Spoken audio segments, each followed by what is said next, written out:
Channel and welcome to the final 3 Steam achievements for this challenge that was stupid. I don't know why I'm doing it really. We have to get a 142 in the BMW Timula. That's what we have to get that to get to that cuts off 2 Steam achievements. Once we've got that, we then just have 1 Steam achievement. So we've got a server here. We're going to be doing some hot lapping. Until, you know, some say it's impossible. It probably is impossible. But, you know, whatever. You can join the server if you want to. Hello, Abdul. Abdullah. Hello, how's it going, man? Abdullah. First, hello Frosty Bird, how's it going? Oh dear. Oh dear God. It's good, nice. I'm not sure how long we'll be able to do this for because I'm having some physical issues with my arms. My body. 12. I've not learned my lesson. 12 hours is too much sim racing in one day for me.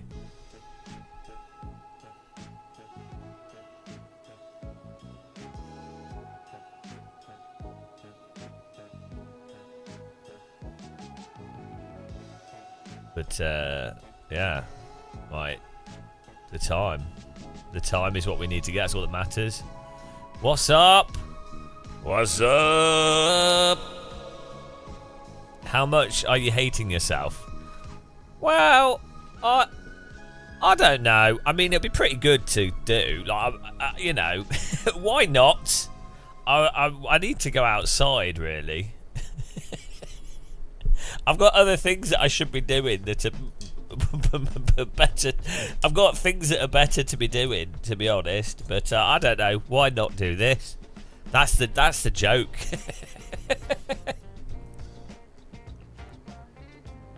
No events left, just achievements. Quad shot espresso latte. There's worse things I could be doing, I guess. I need to work on my fitness. My diet's sorted out. I just need to get my fitness back up.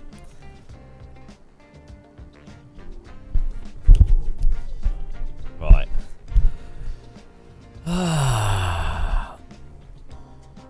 Look at this hot dude. Project Cars 2 shirt. Nothing hotter. It's the hotness. Hang on. I'm going to restart the server. I don't need to restart it. I'm going to rejoin the server. If you want to join the server, password is T in capital letters.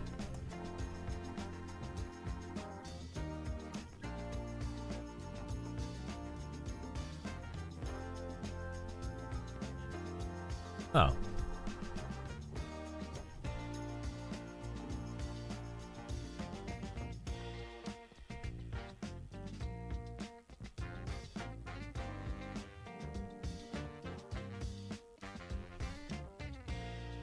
It's weird.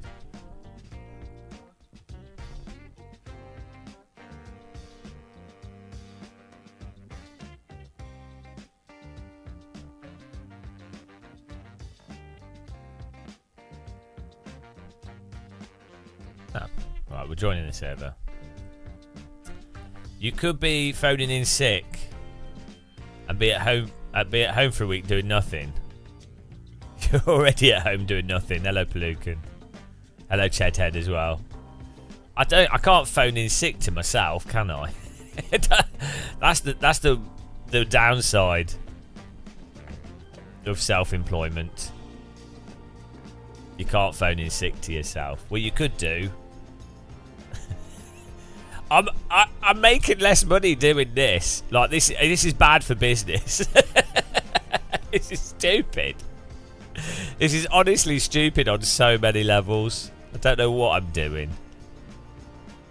How long ago? Like 7 years? A long time ago.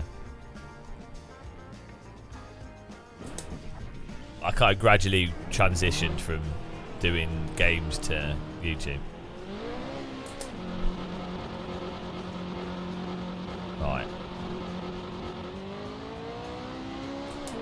Have we consolidated the knowledge from yesterday? Probably not.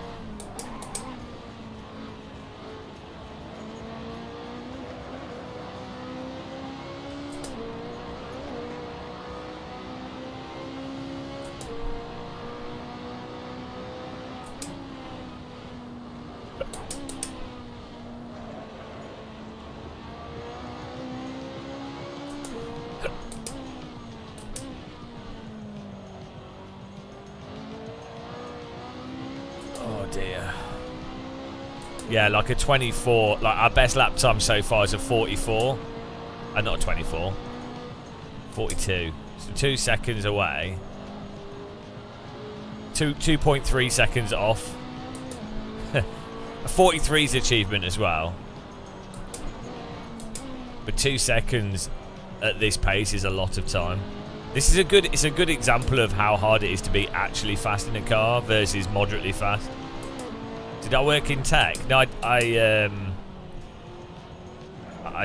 well, I don't know. I did game design and music and stuff for shit games.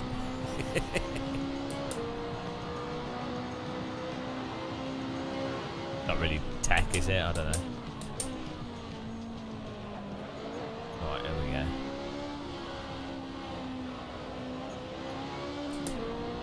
Just press the gas pedal. Yeah, I don't know why they don't make the gas pedals have longer throw on them.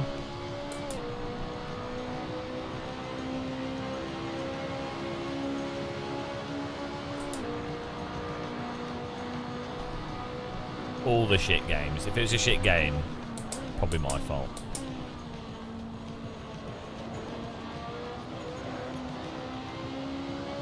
See, look at this. This feels like reasonably fast. And we're already, we're like miles off.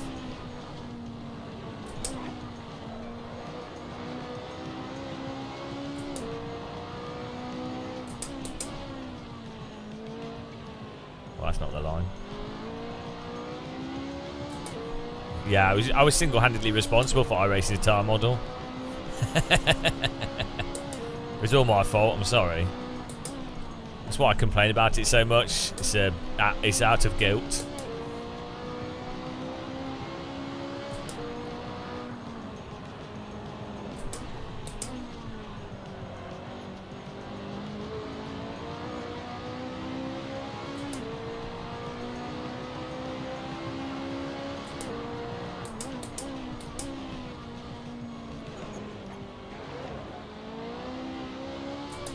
Okay, well, we're doing 44s, kind of not concentrating too hard. Like, we're warming up into a 44. That's always good.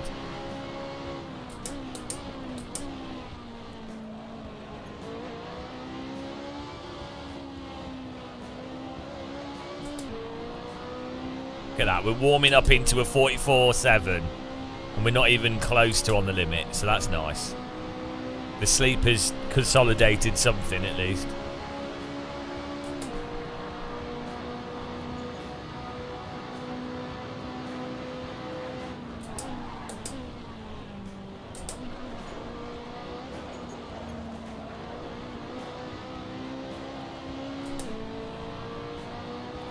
I don't know. I slept. I didn't feel like I slept too well last night. I did sleep, but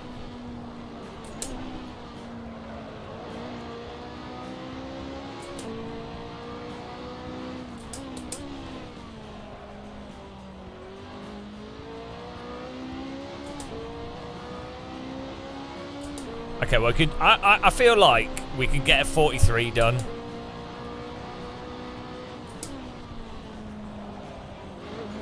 It's weird, because the thing is, driving quickly in Sims, most of it is actually just a case of internalising the physics into your mind. So you're driving preemptively. So what it means is that the actual physics of the game sort of become a bit irrelevant. No, bloody annoying song on loop in my head because I've been listening to the same playlist. And there's a few songs on it that get played over and over again. It's really annoying.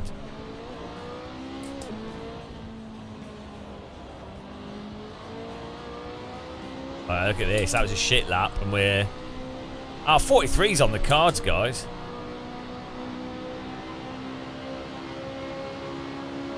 That'd be good. Then we'll have 2 Steam achievements to go. The dream.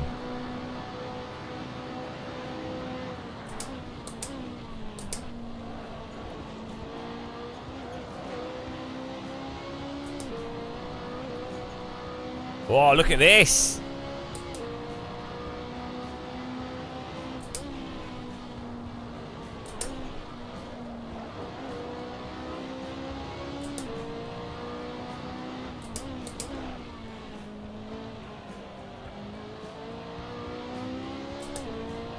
Oh, 43.8.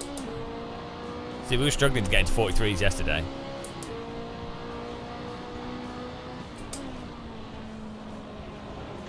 Ah, too tight. Hello, JarQ. Maybe we'll go back to the iRaces. I want to go outside. To be honest, I need to get fit. So we're going to do some walking, a lot more walking.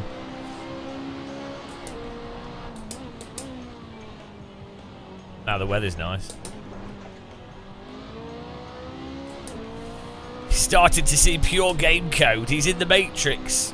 Well, it's weird. You don't... You know when you know a lap, or when you're getting better, you don't actually know. It's just subconscious, isn't it? It's just happening. You're not recalling it. It's just internalized. It's in the buffer. It's in the memory buffer.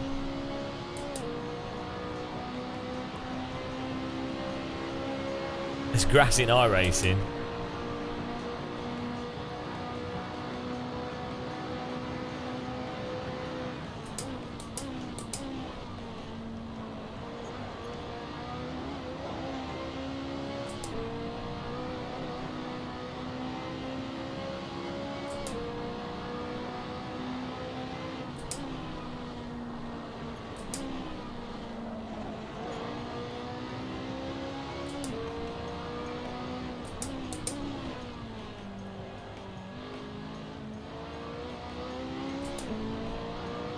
Handheld iRacing. Oh, jeez.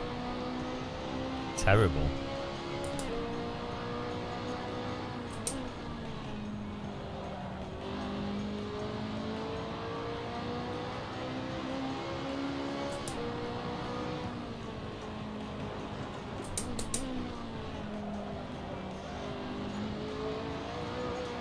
Look at these lines. Filthy lines.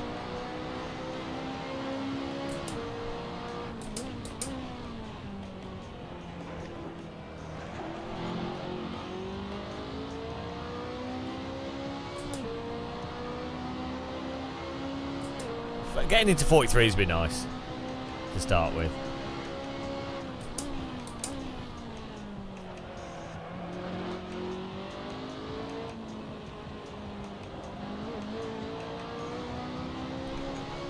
What? New PB.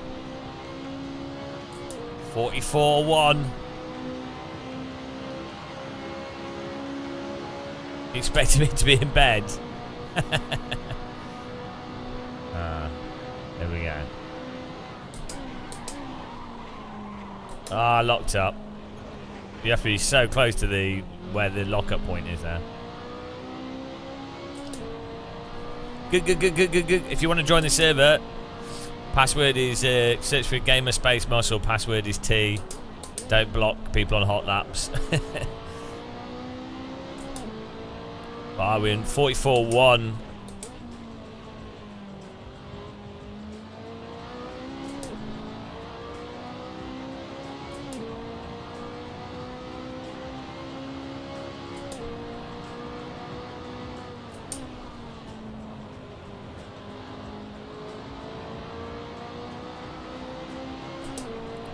Top 3 cars? I'm not sure actually. We've got a list of them. We'll do a video on it. There's a whole bunch of cars in AC that are fantastic. Well, the drift challenge took like an hour and 20 minutes of driving around in a roundabout. That was pretty bad. That was pretty bad.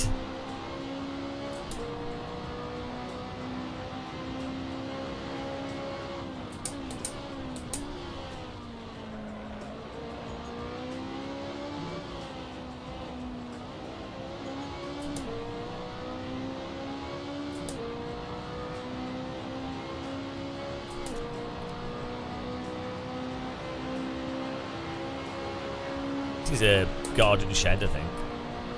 Come on, we've got to get the 43s.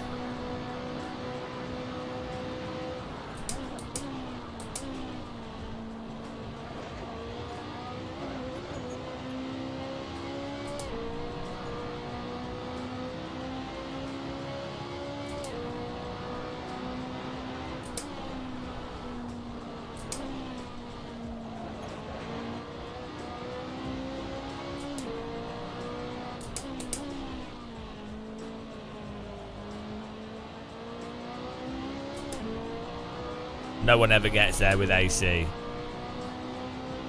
You say the end's in sight. It's quite a long way away, the end, I think.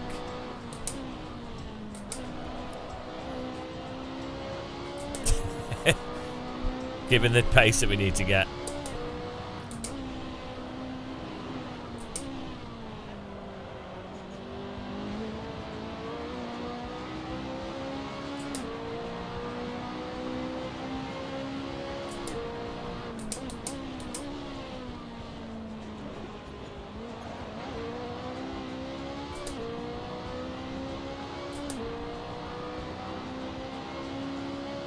T in capital letters is password. TEA Tango Echo Alpha.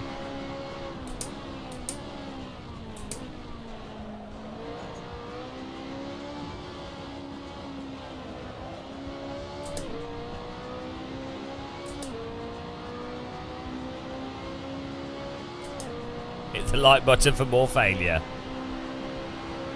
I don't know, like 150. Quite a few. Too many hours.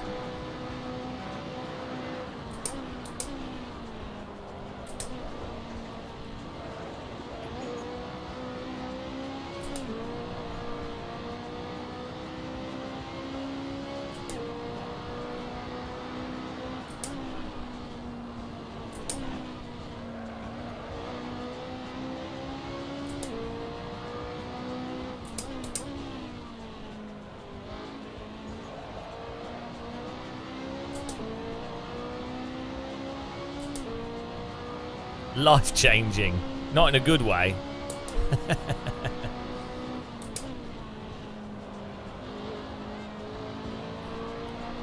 Well, our 43s, come on.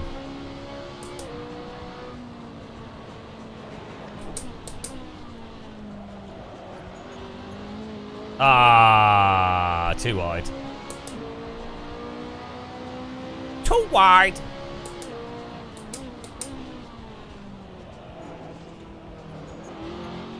Ah, this. Look at the time that we would have got. 43.7. Jesus Christ. Too wide. Back go, Franco.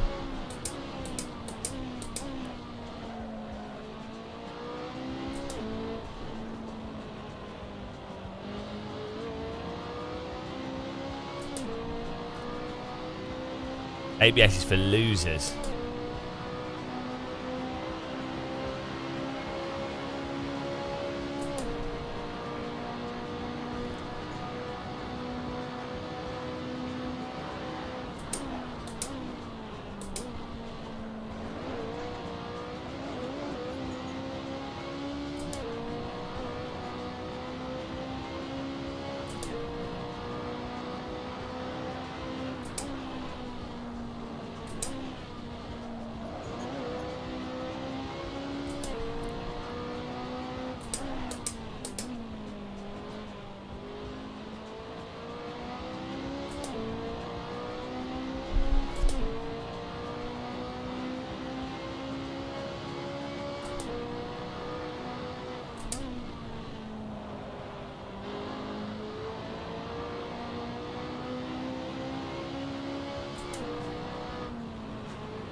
Oh, we stay in third gear through there. Still. I don't like ACC, 43.8 but I do would like be nice. the normalist. That is amazing. So it's probably one of the, well, one of the or not the best simulation to practice, like even F1 or GT mods. It's really good. Ah, we're in the 43s. We're in the 43s. Beautiful. 43.9. New PB. Let's go.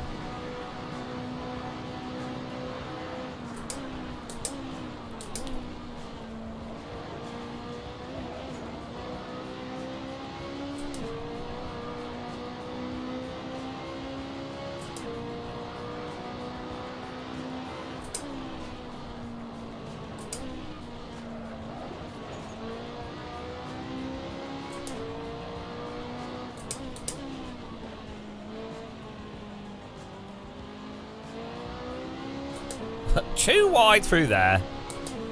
There goes the time. It's okay though.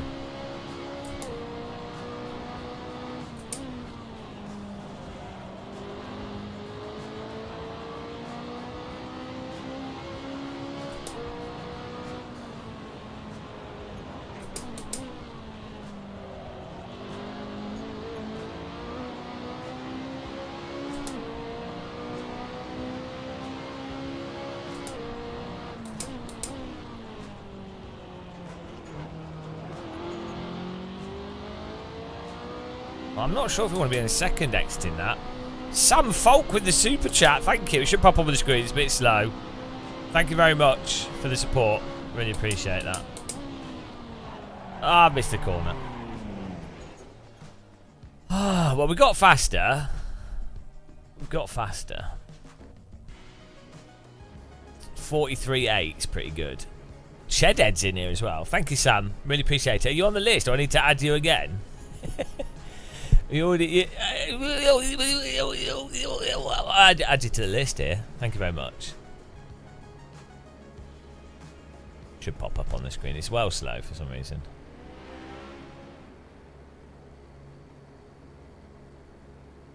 I don't know why it's so slow.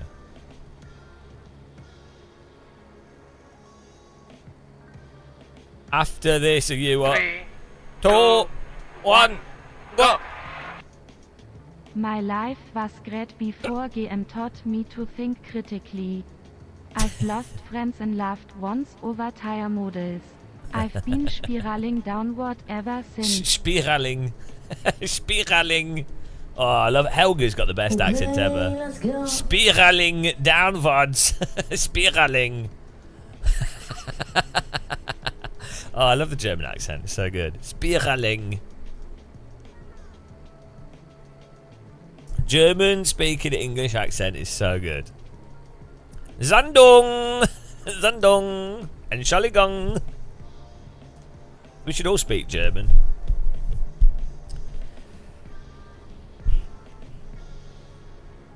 One of the biggest downsides of we're going there. I don't like ACC, but I do like the normalist. Oh, so we do technically speak a Germanic language. Probably one of the, well, one of the or not the best simulation to practice, like even F1 or GT mods. It's really good. You just did it. Speak German. Entschuldigung.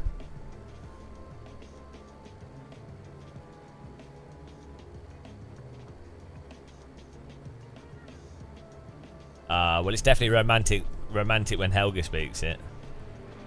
Right. I think I'm not sure about a 42, but I think a 43 is physically possible by me. 42, I'm not sure. I can kind of... It maybe is possible, but not likely. But 43 I think is possible.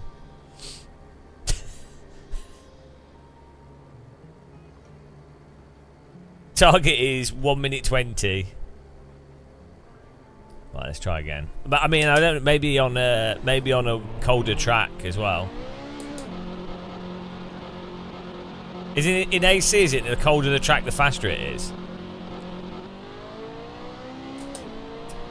Well, it's just it's always a balance of under and over driving. You just have to lean the car through every single corner, perfectly apexing on the limit.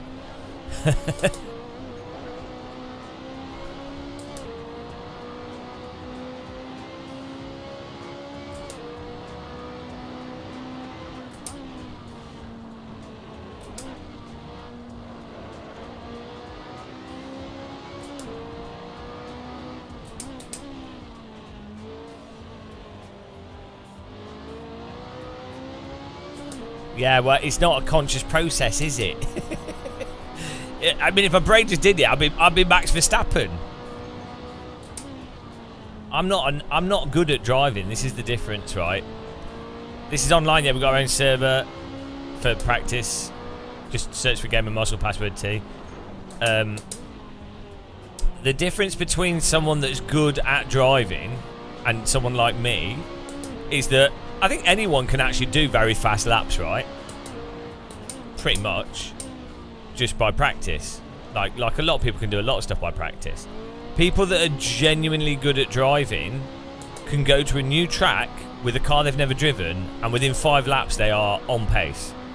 That's what a real driver looks like. That's what a proper driver looks like. But a lot of people don't realise this. A lot of people think, oh, a race driver is someone that drives fast. It's like, well, yeah, it is, but that's not really the skill. Because a lot of people given the time can drive really, really fast, even if they're not actually that good at driving in many ways. Anyone can. It's like same with like playing instruments, to be honest. Like a lot of people that are not really musically or instrumentally inclined can play instruments really, really, really well. That's not really what makes someone that is really, truly great at playing an instrument. Do you know what I mean? It's not just that they've learned how to mechanically push buttons. It's that they have like a deep intuition.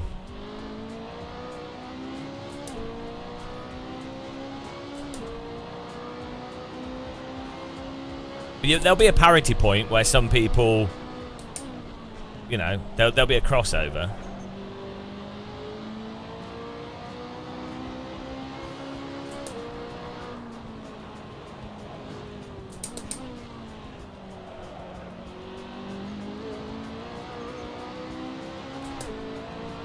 Perseverance, yeah. Well, I have perseverance as a skill. That's about it. That's the only skill I have. Perseverance. Oh, let's let them get a bit of a gap. It's like if you've got just the right amount of self-loathing and you find failure ironic, it helps. It's good. If you enjoy failing, it's quite a good thing to have, really. Like, success is actually... I think success can be a bit boring at times.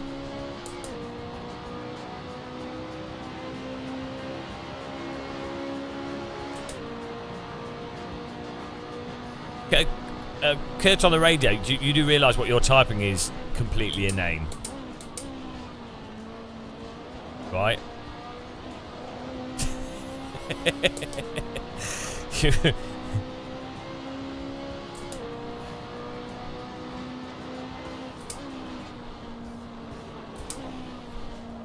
It's like someone saying, slow is fast.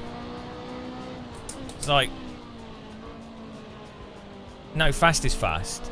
Like, I get what, you understand what they're trying to say, but it's actually stupid what they're saying. All they're using is different words to say the thing that's better is better. It's like, well done, genius.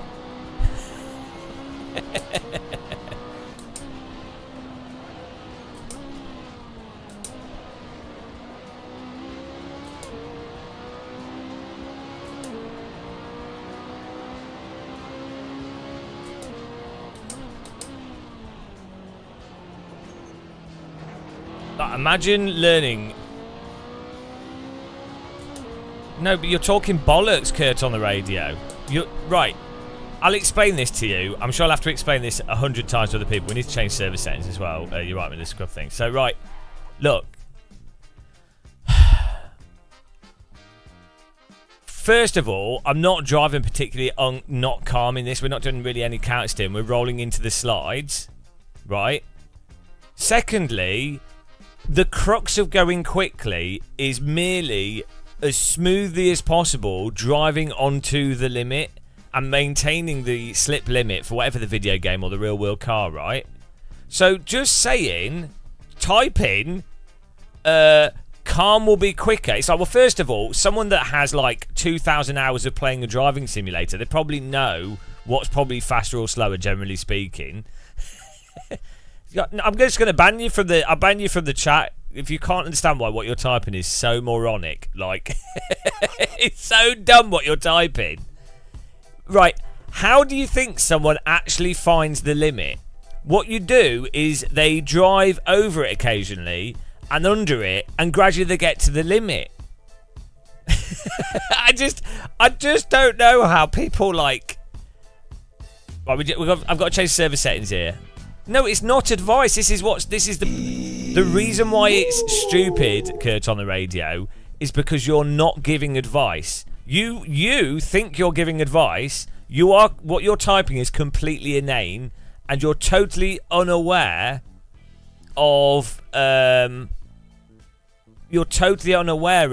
fact that you're not giving any advice. That's why it's stupid. And also, you're totally unaware. It's not advice because you're not saying anything. This is what's funny. You're completely unaware that you can drive. A driver can drive slowly and gradually get up to speed. That's one way to drive. Like progressively taking the line, progressively building up to slip. That's one way to drive. Another way to drive that's completely valid is to overdrive and gradually underdrive it. Like you sort of go over and under, over and over, over and under, and gradually get faster.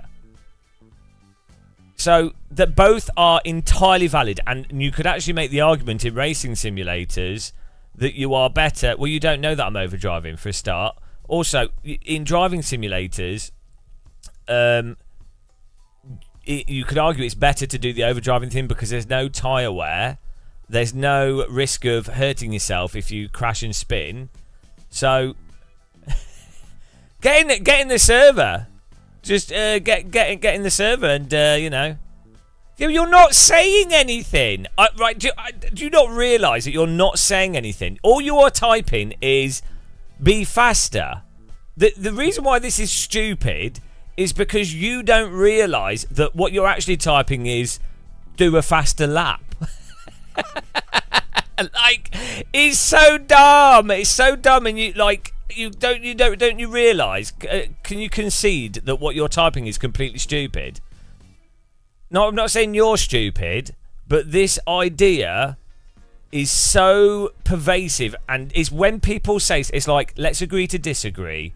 There's a whole bunch of stuff where people think they're saying something, but they're actually not saying anything. Yeah, if you typed "get good," I'd be like, yeah.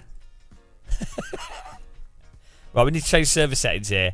If you typed, "Oh, you need to go faster,"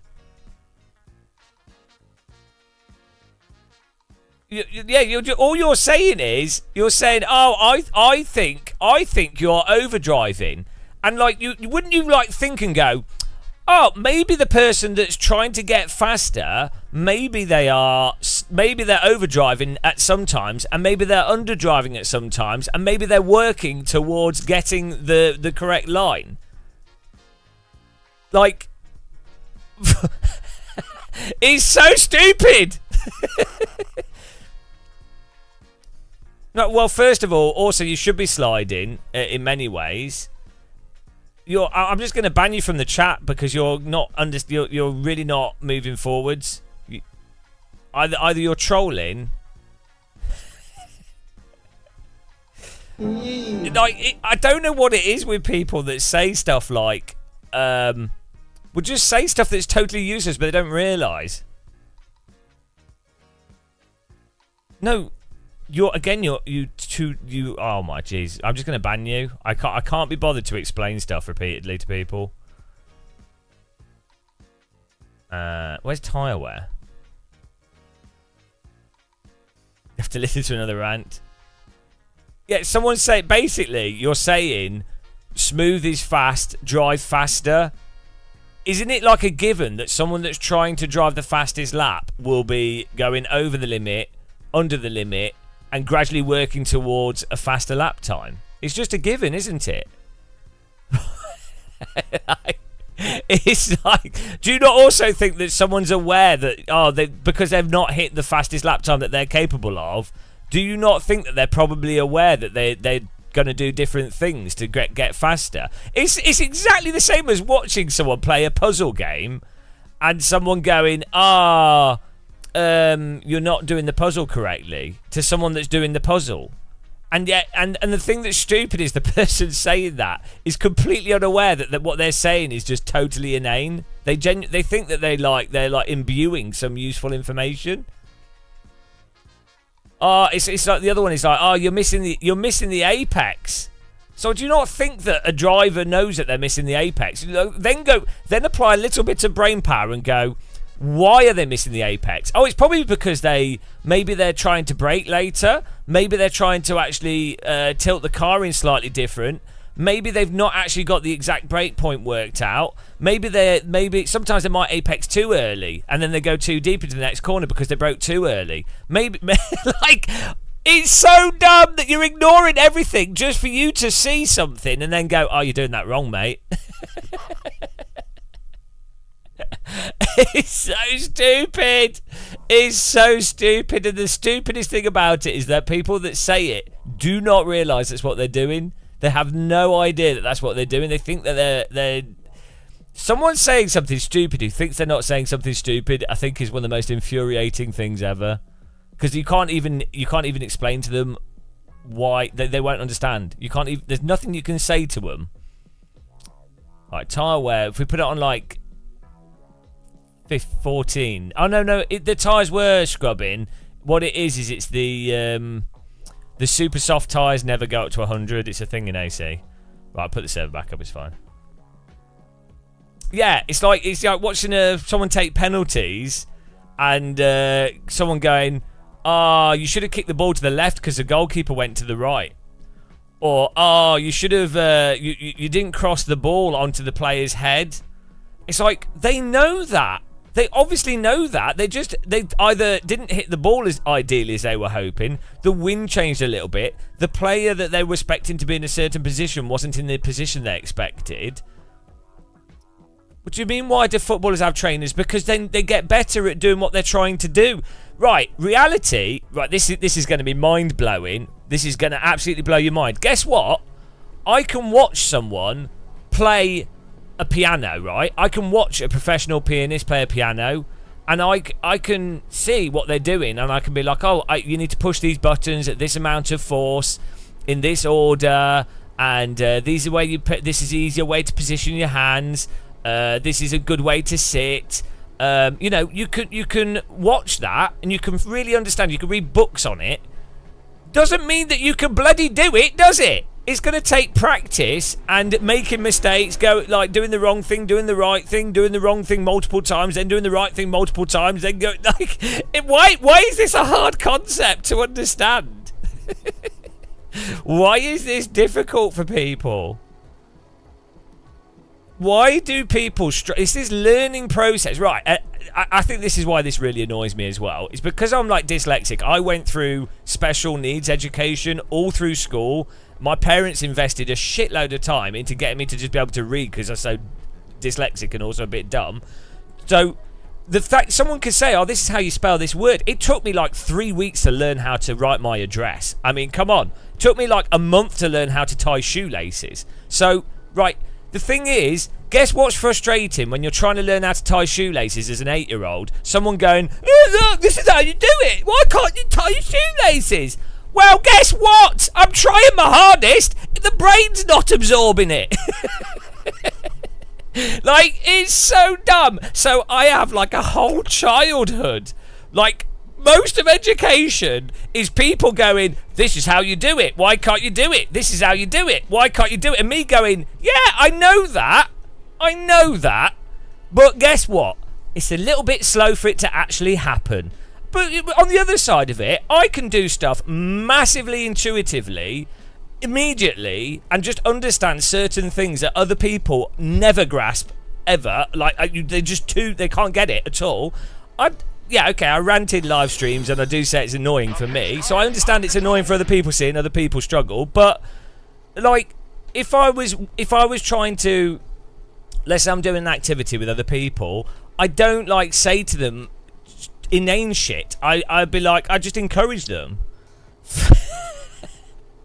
You're not trying to help because you're not saying anything useful. You might feel that this is the point. I understand you are trying to help. I get it. You are trying to help. I understand it comes from your frustration of seeing someone get a certain result and you want them to get a better result. So you're trying to type what you think is useful information that will help them. Unfortunately, what you're typing is not useful information because A, they're already aware of what you're saying, and B, it's not actually correct. It's partially correct enough for you to think it's fully correct, but in reality it's not actually correct because you've made some false assumptions. One is that you can only get faster by slowly driving up to the limit, which is a regurgitated assumption within motorsport, and largely because of how F1 is presented now, stuff is presented, and largely because in real life if you crash or you overdrive, you burn tyres out and there's cost to it. Doesn't apply to sim racing. It's a valid way to learn how to drive. It's not the only way to get faster at driving. So this is the problem, is that I've explained to you exactly why what you've typed is inane, why it's not useful, and then you won't change your mind. So that's the problem. I get it's coming from you trying to be helpful, but I can assure you, you're not being helpful.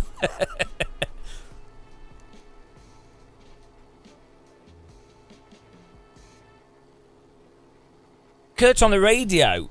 Maybe the problem. Yeah, I've just explained that it's.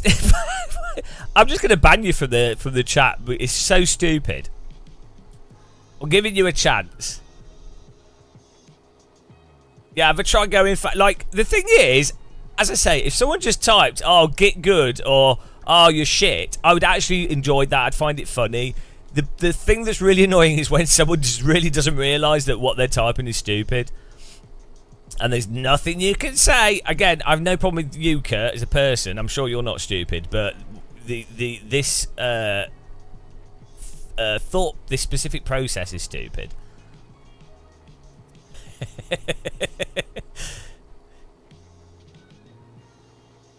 It's not getting to me. It's not about. It's just fun. It's funny to rant about, to be honest.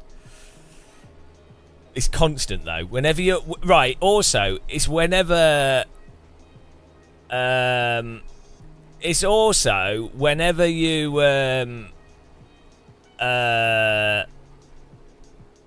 whenever you're trying to do something, you'll always have people then say offering like unsolicited. The thing is, unsolicited advice that's actually useful is really good.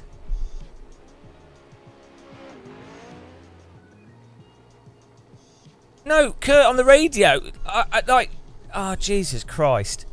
I've literally just explained 3 times. The way that I drive and get better is that sometimes I'll overdrive, then I'll underdrive, and over time I'll dial it in. Is that hard to understand? You've just watched like 3 laps, following on from yesterday where we did 2 hours, and we've already gained a second on yesterday. My process is just putting a lot of time into it because then that consolidates it in my head. That's how it works for me, right? You're the one that started arguing.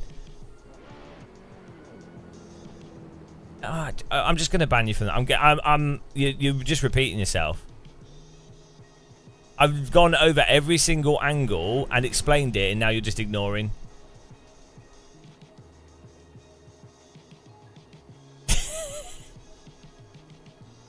This is gaslighting. One at what? Kurt on radio's gaslighting. I don't know. Yeah, we gained a second yesterday. I I don't know why the process of learning is confusing to some people. Like the idea that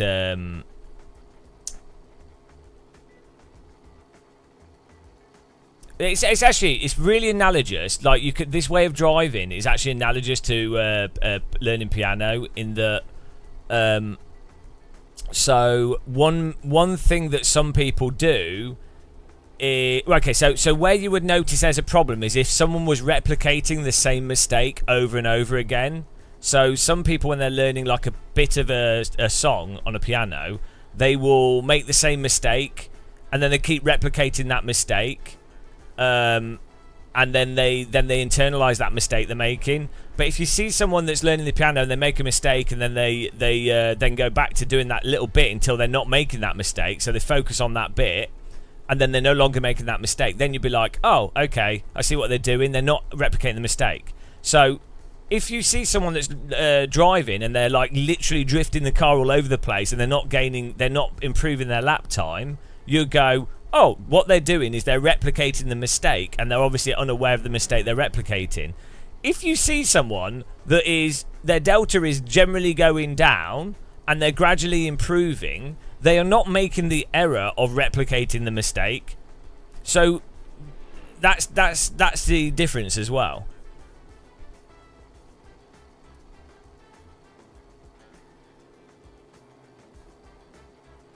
Right. To be fair, I don't call up people's subscriber numbers, because subscribers on YouTube is a load of bollocks. Don't really mean anything.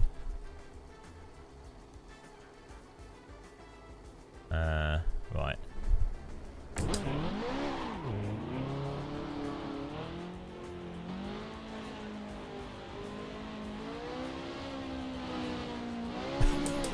I don't like. We'll just have it. We could keep explaining learning to people.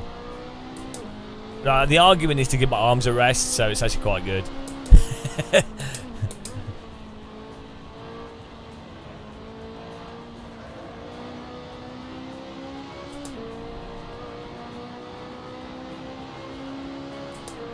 Yeah, the whole... You should only evaluate content on YouTube based off the...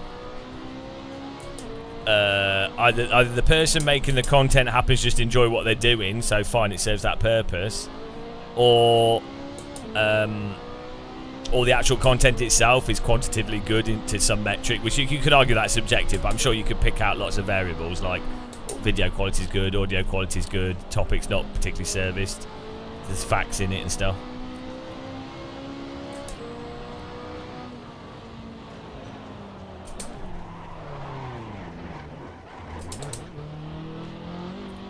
I turned them down a bit, but I want to keep them moderately. I can turn them down, but I don't want to. I don't want to. I don't know if you put them at like 0, if it just makes the track super mega grippy. But either way, having them like this, would the it will still be applicable. Like getting fast with this, and then it'll just be easier when the track's grippier.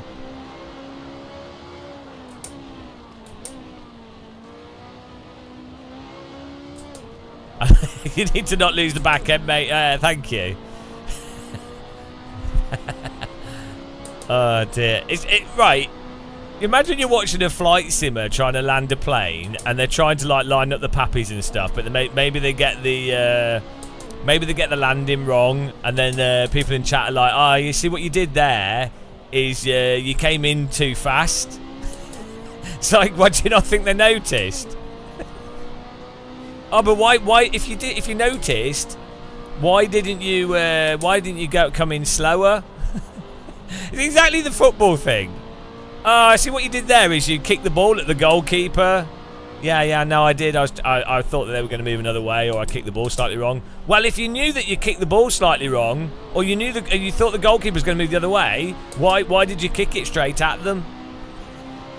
It's lottery fallacies incorporated into this thinking. Well, that's what I just explained, BRT.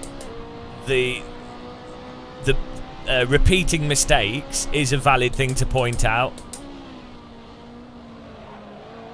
It's a bad habit that a lot of people have when learning instruments.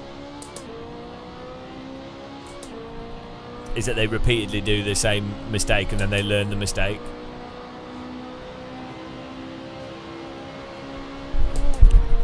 But the bizarre thing is, I've noticed this in sim racing. Like when we're crashing iRacing, right? Loads of people come out of the woodwork and are like, oh, well, you know, what you did wrong here is you started incorrectly, or you should have done this, you should have done that. But those people do not apply the same amount of criticism and consistent thought to all the positive things that were done. Like, and then also you'll have people when you're doing a hot lap challenge. This is when we're doing other hot lap challenges. We would be gradually improving, and I'd get stuck for a little bit, and then all of a sudden they would come out with like these things. It's like, well, no, we've been progressing. There's been consistent progress. You've just decided now to start saying stuff. I think it's more because it comes from their frustration, and then them using a fallacy as a way to, yeah.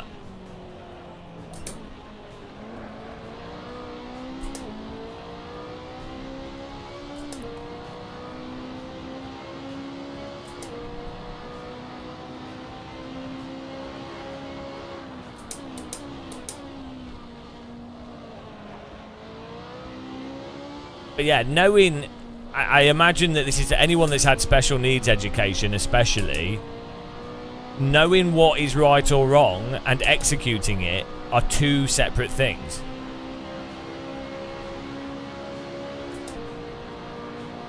Kurt, we've just explained it 5 times. Just explained to you multiple times the issue with what you were saying. Nobody is saying that overdriving is slow. Nobody's saying that. You're totally missing the point. I can't invest any more time explaining to you.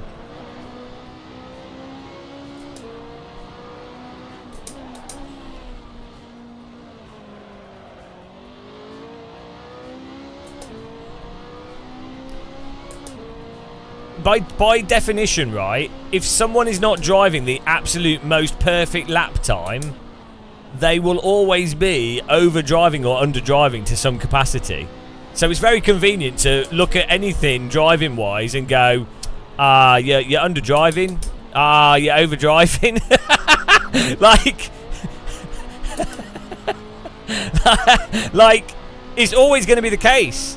You could probably look at a Max Verstappen lap that's like probably one of the most incredible laps you'll ever see in the entirety of motorsport in terms of spontaneous precision, and you could say to him, you overdrove that corner, you underdrove that. And guess what? They will know.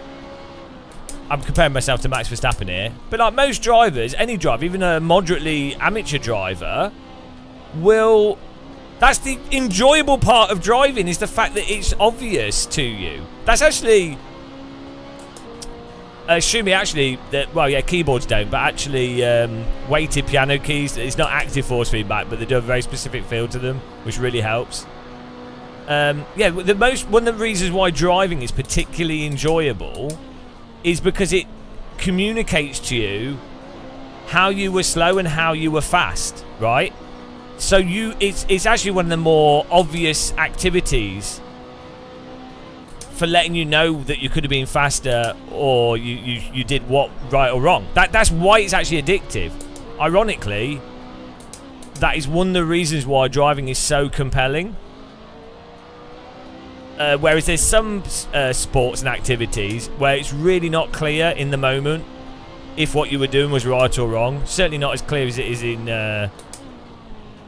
I mean, you've got a sodding delta on the screen for a start as well. So outside of the feeling of how the car feels and sounds, you also have a delta. So like most activities, it's really not obvious what you're doing right or wrong at all in the slightest.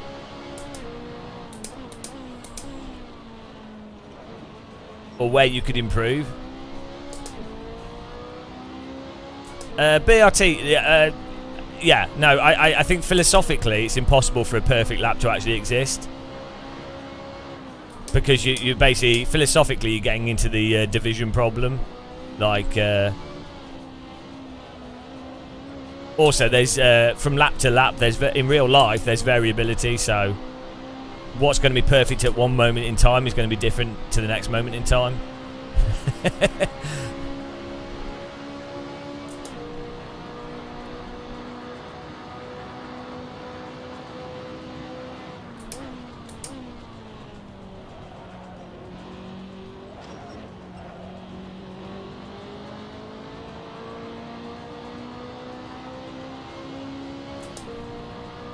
Hypothetically, if you could freeze time, and if you make an argument that the universe isn't infinitely divisible, you could argue that you could philosophically argue that there's no perfect lap, or that there is a perfect lap. Sorry, if you could freeze time and everything was, and there was no infinitely divisibility to stuff.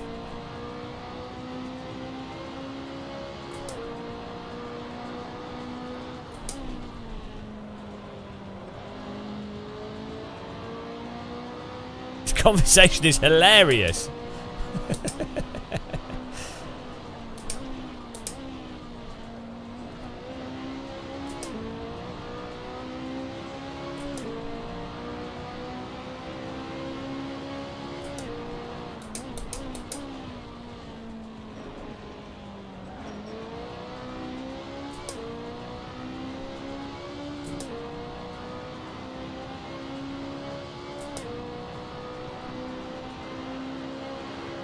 Exactly. Exactly. Don't take advice because you know everything.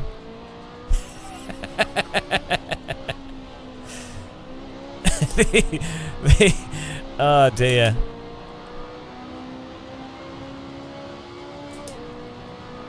I mean, iRacing doesn't even have achievements on Steam, does it?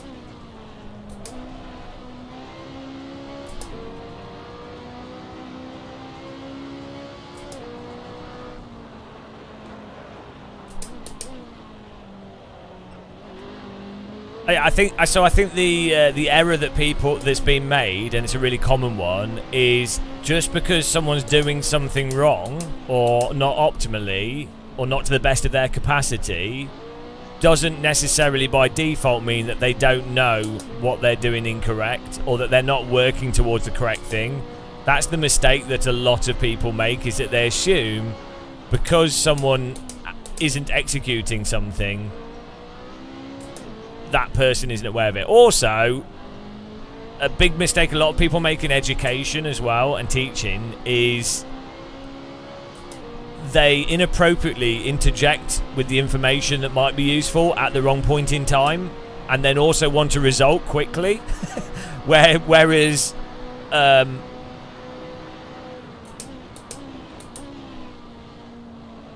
so again, for learning an instrument or anything really, there will be a point in time where you specifically go through like analytical training. This will be like driving everything. You'll have sessions of like proper analytical training, going through stuff bit by bit and seeing what you can and can't do to improve, or what you may or may not be aware of. And then you will go and actually do just practice, just go like doing the practice stuff, and then you will alternate. Now, basically, if someone's not hit a wall in their progress, then there's not necessarily a reason to go into that analytical phase until someone has started to hit a wall in their progress. Like they're no longer naturally with their method, they're no longer naturally improving, or they're improving very slowly. So that would be where it's actually really useful to go into a sort of analytical process and breakdown process.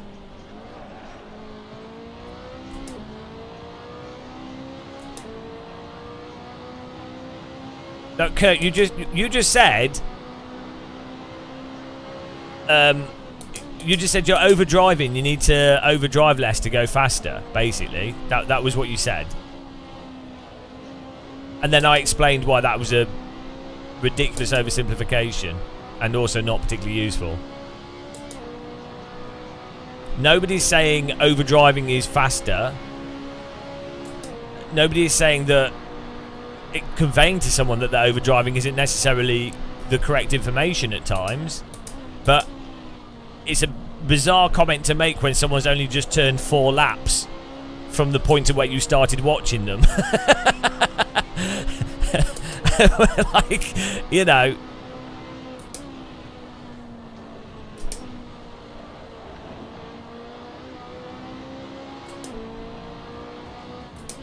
No, you're totally missing the point. I just can't be bothered. I really can't be bothered. I mean, I can't invest any more time giving multiple analogies to explain the point that you don't seem to. I can't. There's nothing I can say.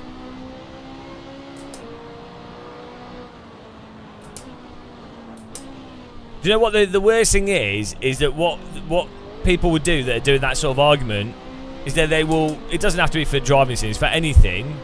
They will then go on like forums or whatever. This happens for like politics or anything, and then they will then post on those forums. Oh, this person is stubborn and doesn't listen.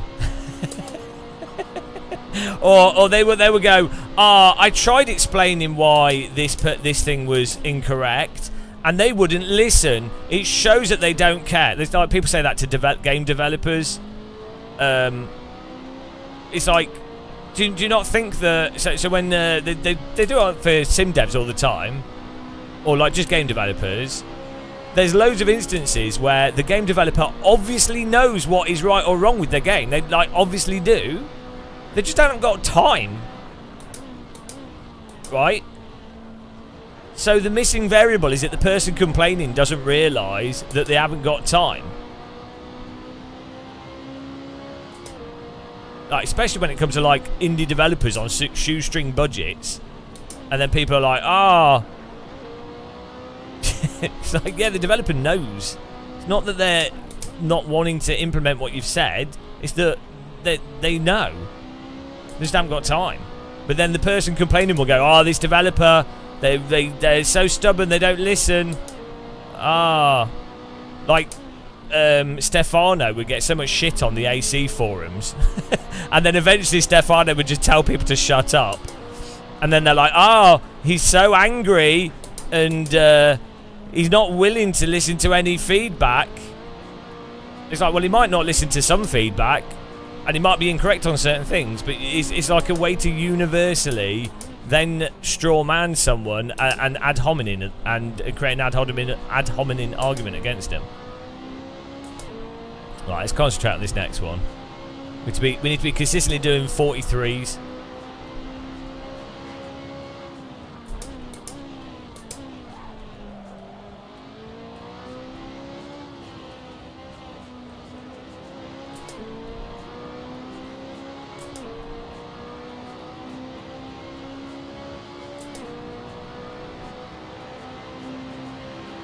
Abe Evans got a 131 151. Nice. Nice lap time.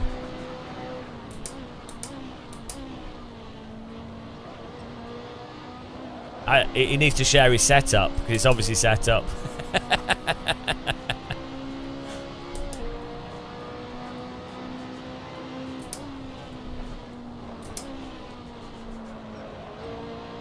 Thing is, I'm not engine braking optimally yet. I'm just trying to get my general line down. And then there's like we can get another like 3/10 really aggressively engine braking and also braking better.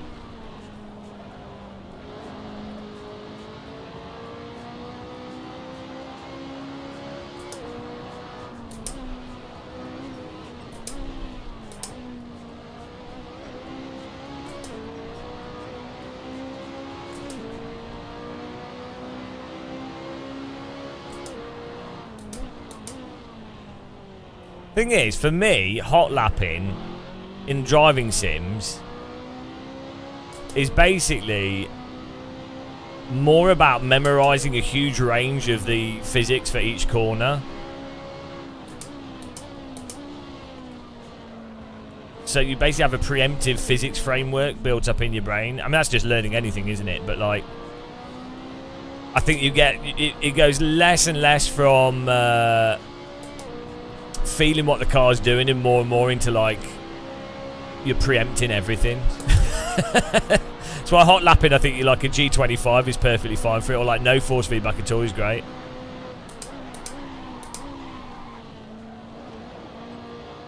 Lol.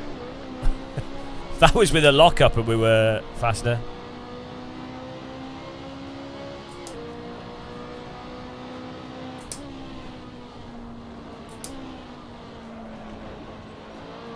My brake bias is way too far to the back as well. So we'll start moving that forwards, I think, a bit.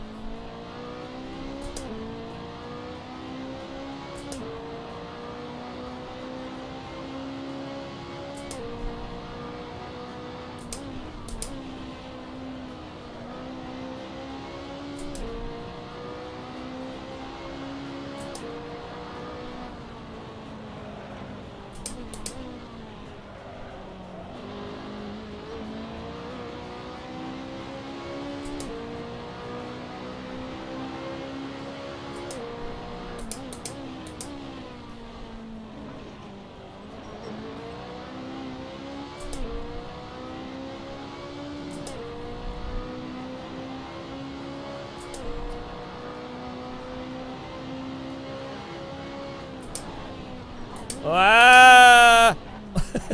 We ran out of track.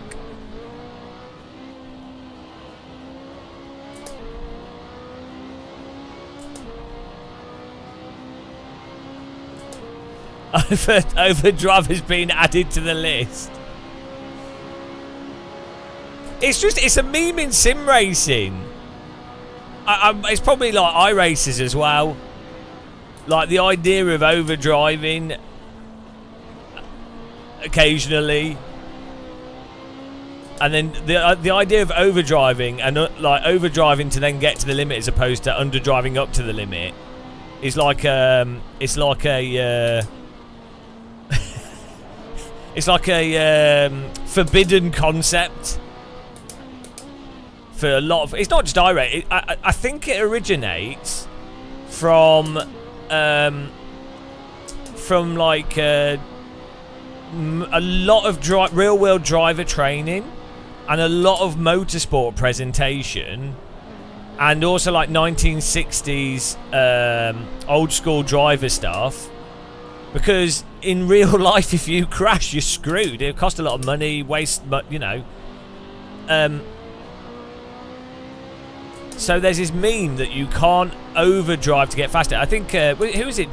Jason Plato does it. There's loads of drivers. Schumacher did it. Senna did it. There's loads of drivers that overdrive and then dial it down. It's just a way of driving. Look, there's also a meme within learning how to drive and how to sim race as well. It's the build up slowly. It's like, yeah, you can do that. I'm not saying it's invalid. It's great. You can learn a lot by doing that. I would argue what you do, the ultimate thing to do would be to overdrive, underdrive, and dial it in. And then sometimes really dial it back. And then sometimes really overdo it. Then try different things. That's what I would do. I just try shitloads of stuff. And then gradually select the things that work well. And then try and internalise the things that work well. That's how I've learned everything. It works pretty decent. It's maybe not the fastest way to do stuff, but it's a fun way as well. Now I'm doing this for fun, so.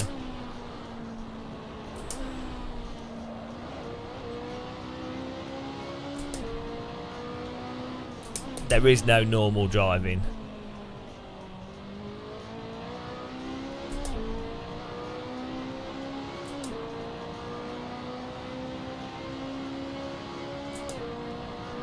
No, I didn't puke, but I didn't feel too good.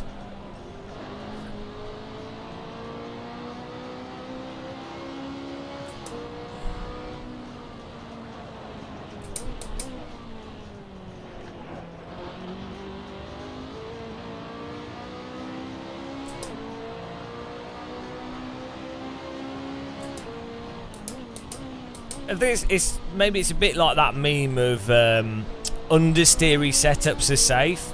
For someone that always gradually builds up to the limit, an understeery setup will be safer because they're not going to go into the understeer unless they get slightly to the point of overdriving.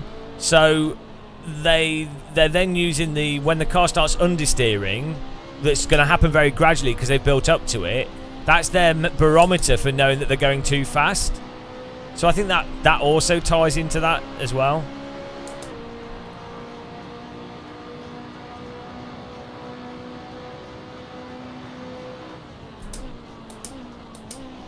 Yeah, it's exactly what you're saying with the guitar thing. It's the same with lots of stuff. Yeah, you can play music really quickly and then slow it down, and you know, or like I've also found like learning a track in a sim, driving it with a Formula car, and then going to a slower car can actually help as well.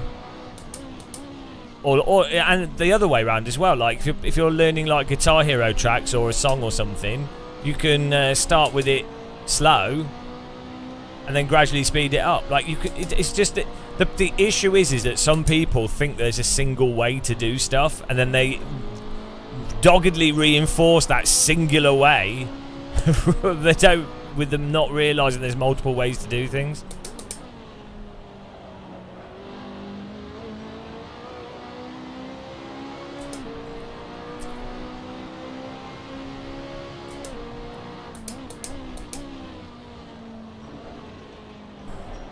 I hope Mr. Bevin's going to share his setup. You better not be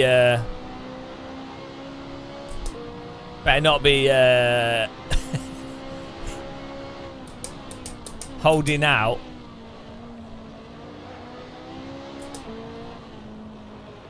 If he's driving it with the default, then he's banned.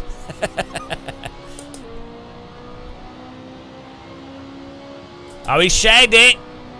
Alfie, oh, I just saw him. They're falling into the cars. It's so stupid.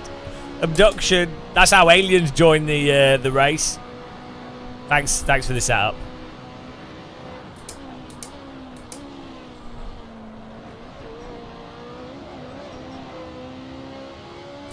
Ironically, someone also saying don't overdrive in AC. Ironically,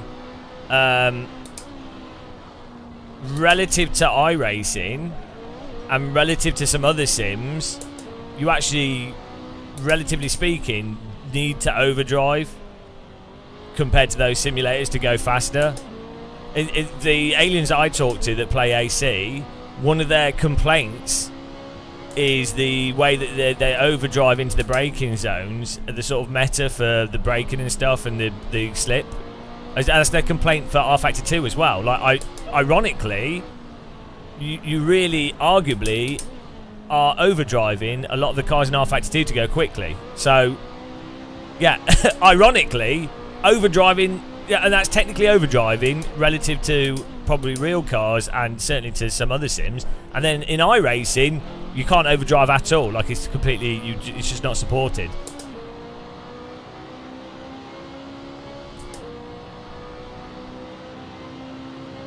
I should give you the setup I'm running, because if you're actually good at sim racing, you should be able to do a 42 with this setup.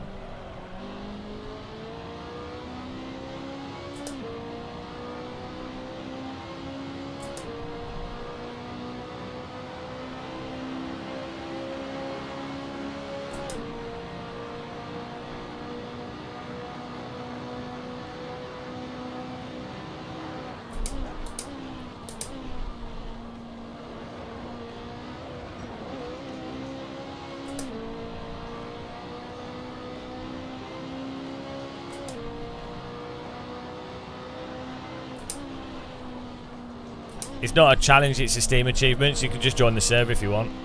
Just make sure you don't block people.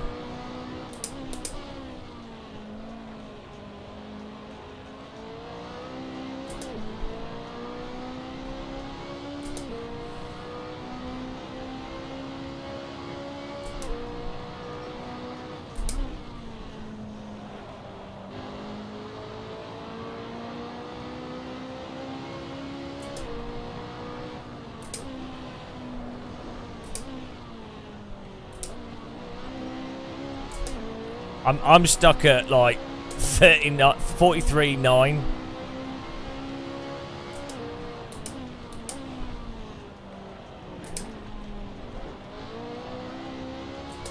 I can see I could do a 43.5. Like I'm not. I can see where I could do a 43 flat with my skill level once it clicks with this setup.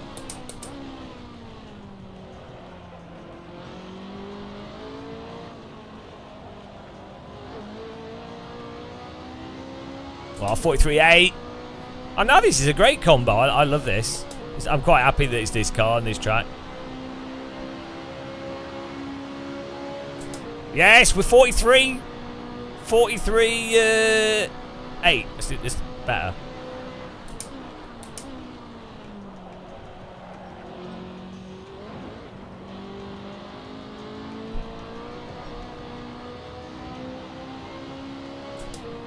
Yeah, it's a pretty responsive car. It's not totally responsive. It rolls into the corners quite nicely. The grip returns from the slide quite nicely. You're not waiting. It responds nicely to the throttle. Like I prefer tighter cars, but there's nothing wrong with this car really.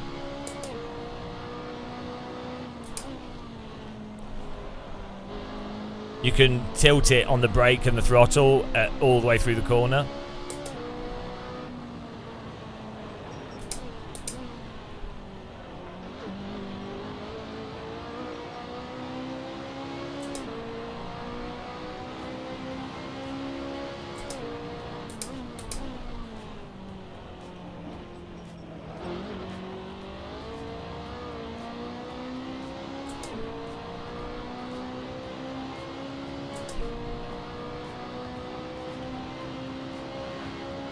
But that's all Sims, Mr. Black. Well, okay, it's not all Sims. That's everything apart from Project Cars 2.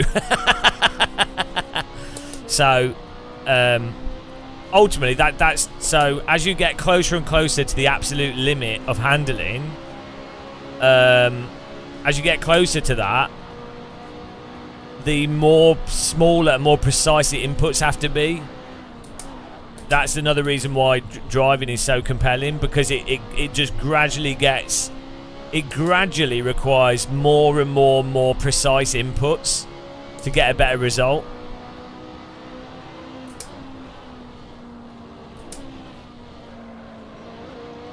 Some cut, not always. Like some things do actually need to be thrown a bit and stuff, but generally speaking, it's just yeah. Because also, as the tyres get closer to that absolute limit, they're more responsive in a way. So even though they're more likely to like chew you out, but they also are in a more nimble state in a bizarre way.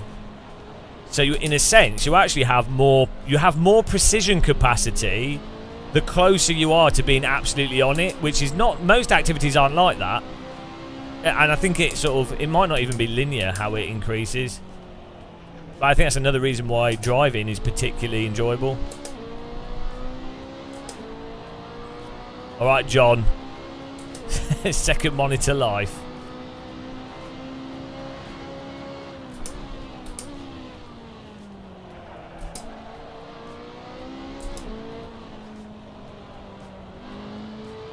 Pretty good here. We're on a 43.6. Oh, Thomas! How's Thomas done a sodding 43.5 already? But Jesus Christ!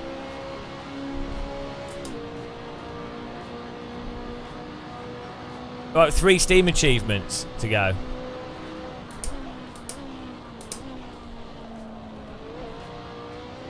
Thomas is such a bullshitter. Lidl's secondary driver.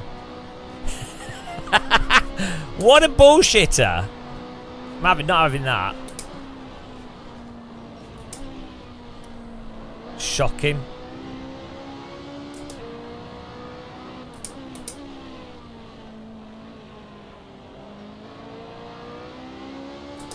Oh, 43.3! We're getting better.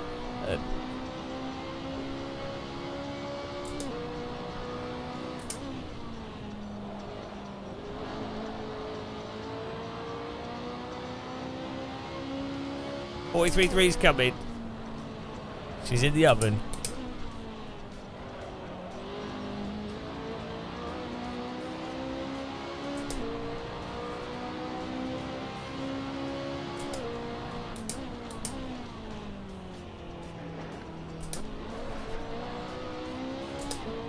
Oh, man.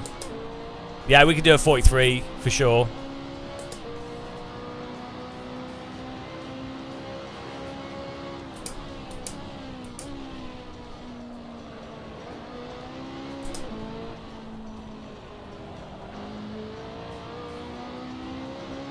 Oh, 43.4. Come on.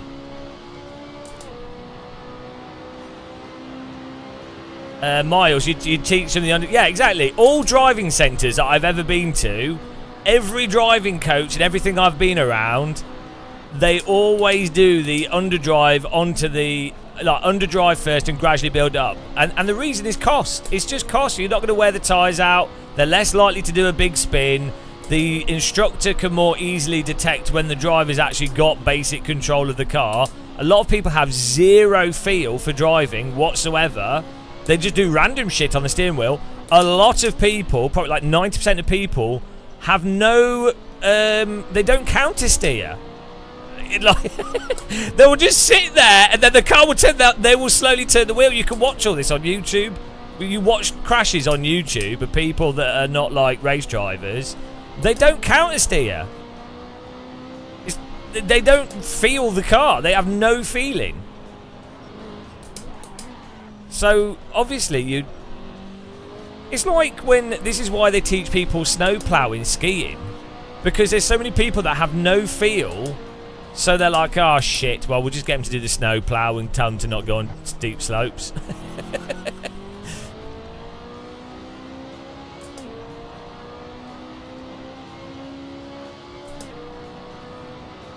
It's not a cheaty setup. Excuse me. I'm ahead of Thomas Schmidt, that's all that matters. This is serious business now.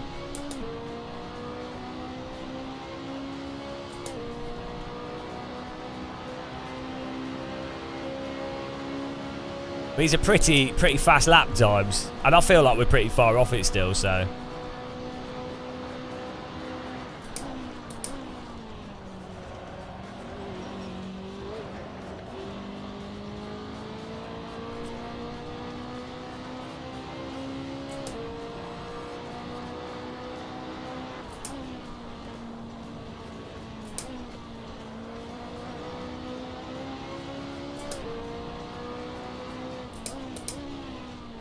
I know, Thomas is always trying to steal my Lidl discount card.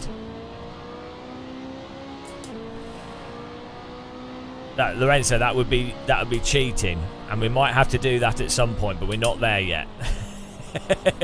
We're not at that point yet. It might come, but we're not quite there yet.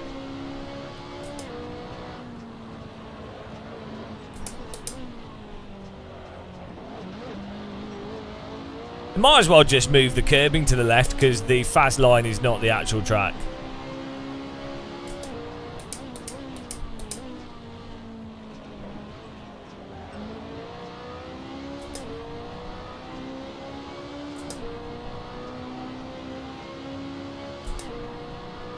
Are you American?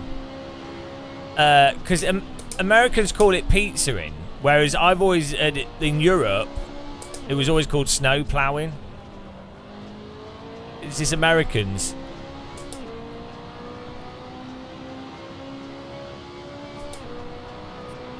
I don't think they should let. I don't think so. If someone can't turn left and right on skis, they shouldn't be allowed on a normal ski slope. They shouldn't be allowed to go on a ski lift. That's what I think, because they're just dangerous.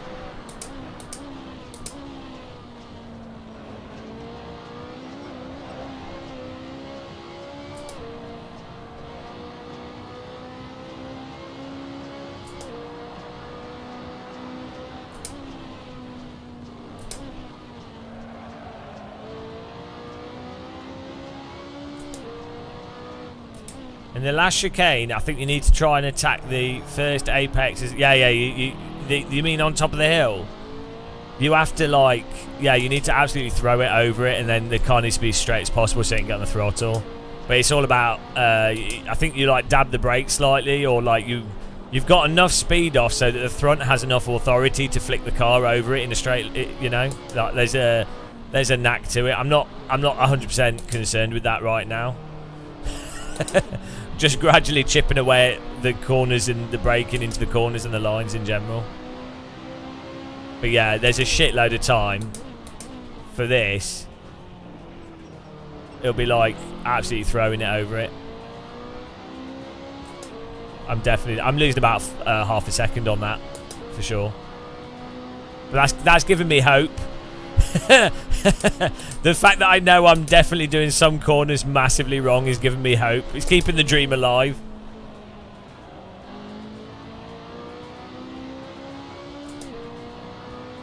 Yeah. It's keeping the dream alive. If I know there's some magic in the bag. Oh, it's a shame that Thomas is in third. That's embarrassing.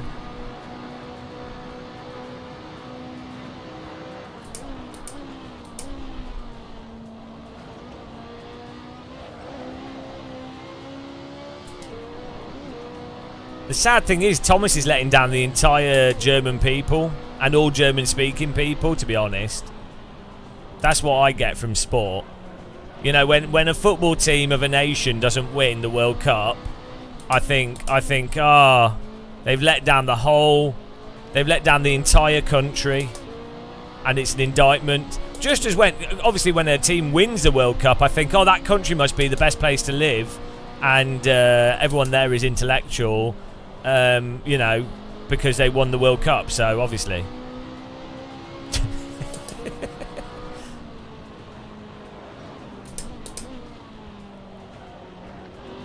That's where national pride comes from.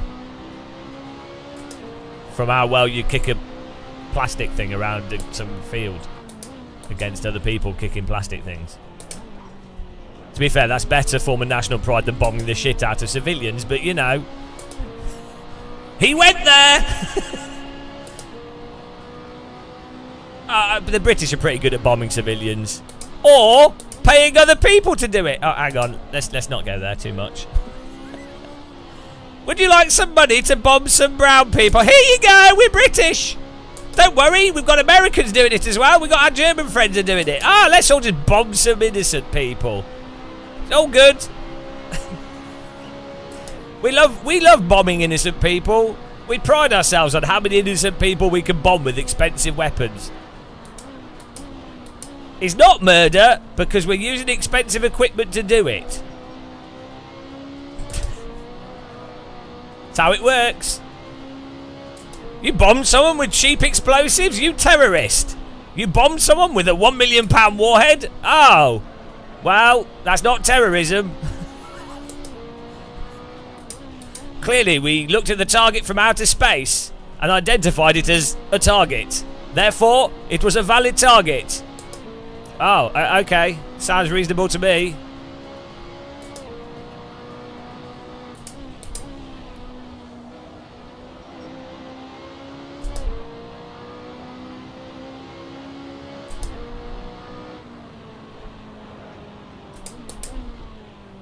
It's a war on terror, but surely you could just describe anything you want to kill as terror. Yes, that's how it works. We don't like you. Terror! You are terror! But you're the one blowing up all our children! No! You're the terror! There seems to be a strange correlation with skin colour and terror. Yes, that's how it works. I'm afraid that on our chart here, it shows that you are slightly too dark. Therefore, we are going to bomb you. Isn't that evil? No, no. We've used satellites to identify the terror. Therefore, it's perfectly fine. We have lots of money, and money means it's good. That's how money works. Bloody hell, guys. I think I could be a great diplomat I could get a job as a Tory.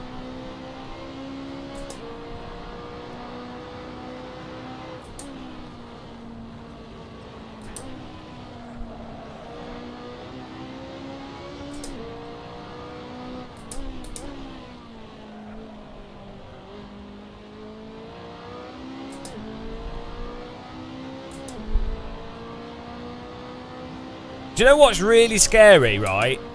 From the polls and stuff I've looked at, it's between 65 and 70% of people are really not happy with the shit that's happening and are not stupid and can see that there's like really evil shit going on that we're supporting, right? So the vast majority of people are know what's going on and are completely powerless. That's actually really quite scary, to be honest. That you know, not that the majority is always right, but it's surprising that the majority actually are not stupid. and even then, it doesn't matter. It was probably always like that.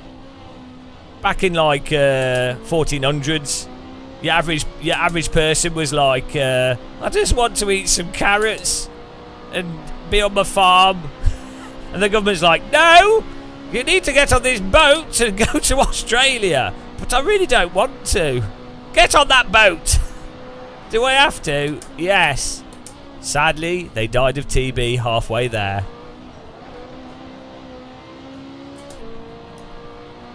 Boat travel was insane back in the day.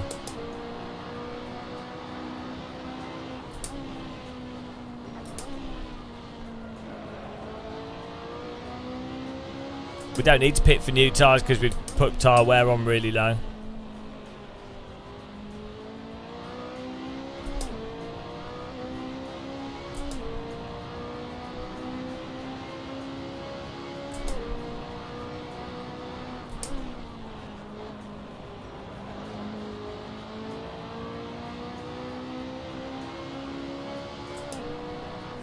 I really don't know enough about the it wasn't Valencia, was it? I can't remember. I don't know enough about Spanish politics to even I can't even comment or joke on it. I'm totally uneducated on it. I'm sure it's like really complicated.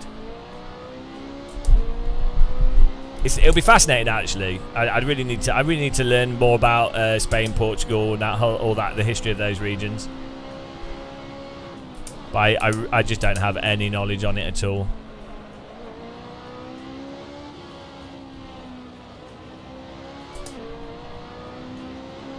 Catalonia, that's it. Yeah.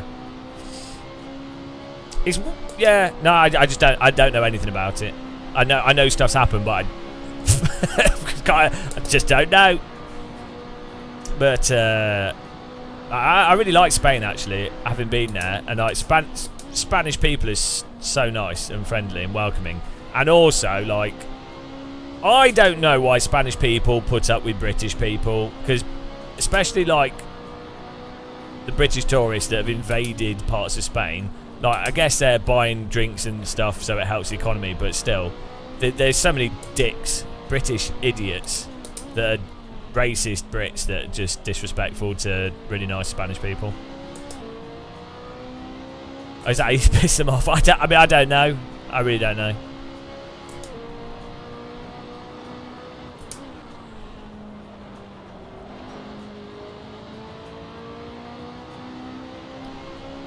They should revolt against them. The British, the vast bulk of British tourists that go to those areas don't care about the local area at all. They're just trying to just want to get drunk in the sun. and they're just rude to the locals. Like I was in Benidorm like 5 or 6 years ago, and the British people were just rude to the local people, like just offensive. It's like, well, they shouldn't let the Brits in, to be honest. Like the irony is that the Brits that you see in Benidorm and stuff being super rude to the locals are the exact same Brits that would be really rude and like ridiculous if someone had come to the UK. And it's like, well, can you not see the irony? But I guess that's stupid people do what stupid people do, aren't they? That's the whole point.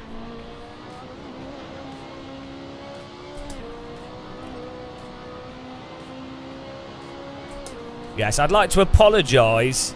I take it upon myself to apologise to any Spanish viewers for. I mean, I can't really apologise for. I don't see myself as a Brit, really. I'm a human, so I happen to live within. I'm a human that happens to live within the British legal structure. So you know, but Christ.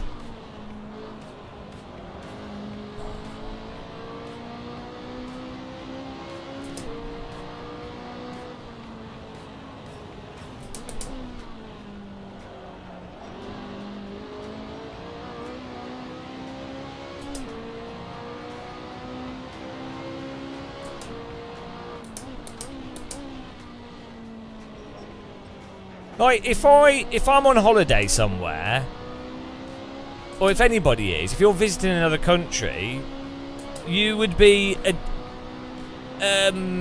doubly respectful, even of stuff that you thought was a bit stupid. Like, you would still be like, right, it's not my, I'm not living there, I'm not involved in their political process, and and there's a language barrier, and there will be loads of stuff I don't understand. You go out of your way to not be a dickhead, right? As much as possible. Like, at least a little bit. And vice versa. Whenever I've travelled anywhere, local people are, like, super nice. Because they're like, oh, like, you know, it's not everyone speaks the same language and there's some cultural differences. So, just be, like, more accommodating.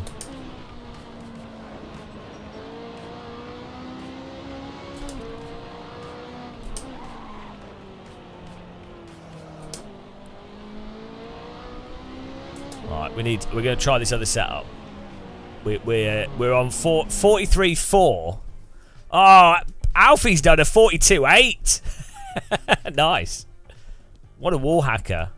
He's clearly using aimbot. Where's the Bevin brew? The Bevin brew. Saving this as the Bevin brew. Hang on. Where's it saved it to? Oh, here we go. The Bevin brew.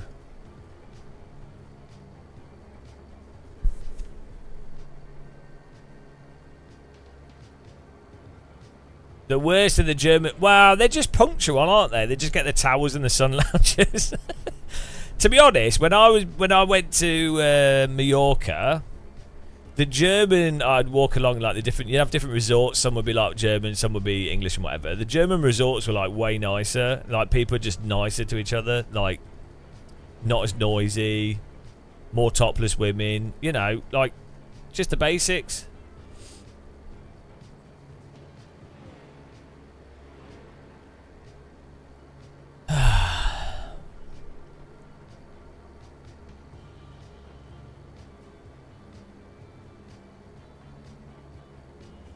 Daniel, I just normally I just apologise to Europeans if I'm travelling and they're like, "Oh, you're British." I'm like, "Yeah, sorry, sorry about that." Look, it's not my fault. I just happen to live within that legal framework. I'm sorry. You know.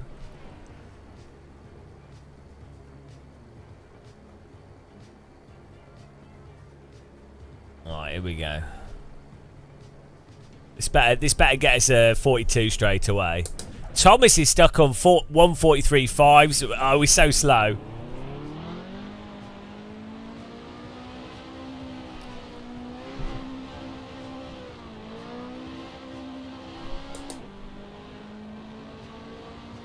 I know. Well, I've said this, Daniel. I've said this before. I was in when I was visiting Fanatec. They had some like leftover stuff from Oktoberfest, and there was a tent with probably like 200, 300, 400. I don't know. There's a lot of people in it. It was a big tent, like the size of a football pitch, full of Germans dancing on tables. They were very drunk, right? And then at like 10 p.m. or 11 p.m. someone came up, the music stopped, someone came on a loudspeaker and went, we are closing, in German. Finish! I don't know whatever they said. And then all the people stopped dancing on the tables and being super pissed, and then just calmly walked into town to where there's pubs, and there was like 1 police car and 2 policemen. That scenario in the UK, that police car would have been upside down, and there would have been bottles smashed everywhere and God knows what.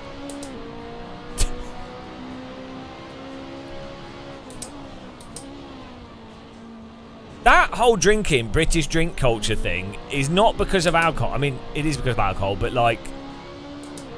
Kick Alfie. It's because it's culturally accepted to be violent whilst drunk, and alcohol just magnifies that accepted culture. Because the fact is, I mean, when I lived in France and stuff, people would just drink all the time. People would be pissed out of the face. So it doesn't necessarily mean that they're going to fight. Oh no, G Gonzalez. Oh, please don't block. Thank you. Thank you.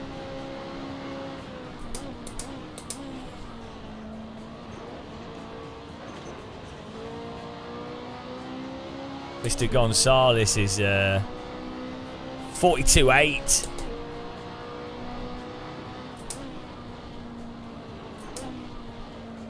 I'm a bit worried that no one else has done a 42 flat. This is a bad sign. When I'm in third... Isn't drinking on the way down? Yeah, generally, but it's probably because people can't afford it.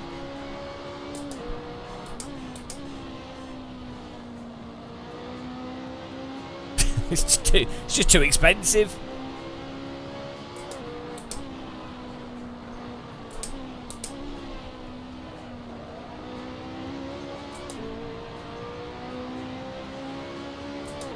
If you're coming to play, you're Irish for the night. That's the one thing that I regret, because I don't drink. The one thing I regret is that it would be fun occasionally. Some people are really fun to be drunk around. You know, but yeah, I don't drink, so. You're Irish for the night. But I don't want to. You're Irish. I don't want to. You are Irish now. Okay. That's actually how you get into Ireland. You can have a passport, or you just have a group of Irish people that you're drunk with, and they just go, "Oh, come on in." It's just that's the test. They have a pub. They have a pub on the runway, and you have to befriend like at least 5 Irish people, and then they vouch for you. That's how it works. It's an unconventional border, but it works. It's great.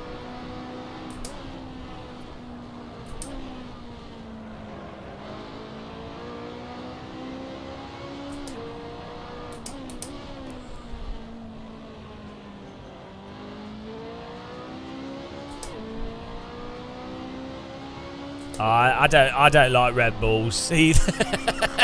No, I don't. Yeah, it depends. It depends the people that you're with. Yeah.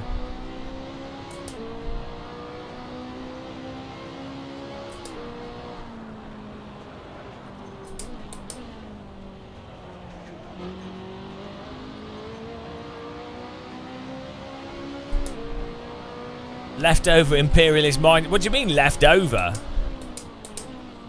I don't think the imperial mindset ever bloody left. to be honest. By the way, if you're watching on YouTube, if you click the like button, you get an extra inch of girth, so amazing. Might as well click that button, you know.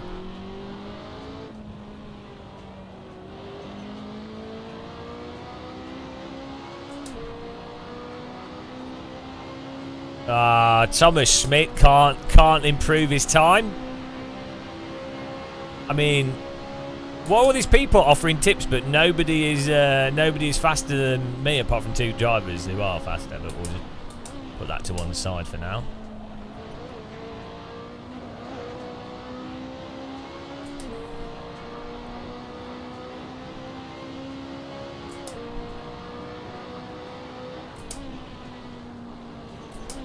Yeah, the problem is if your girl has clicked the like button as well, she'll have an extra inch of girth, and so you won't notice any difference, sadly.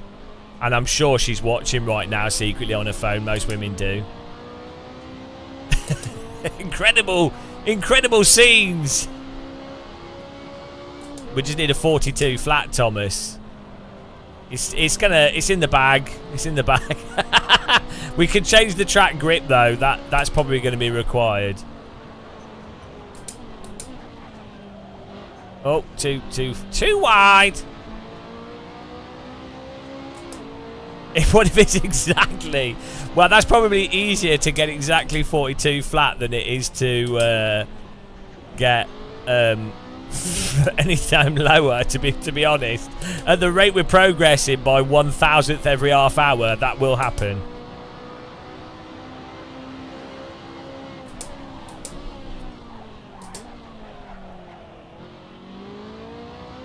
I might change some server settings. Can we still get the achievement? Alfie, have you done the 43? Did you get the 43 achievement from the server? We need to know if you get it, if you can get the achievement in the server, or if we have to do it offline.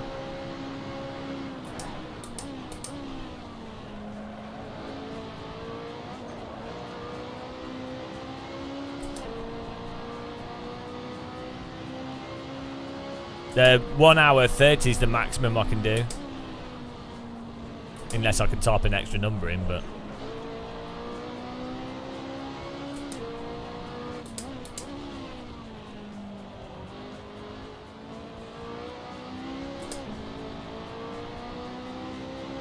Girthy exit.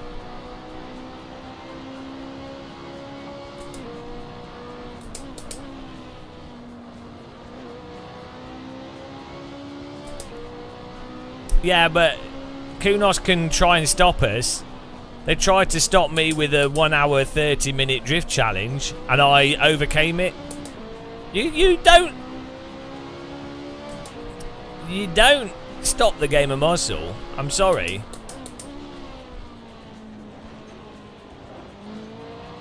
Mr. 5k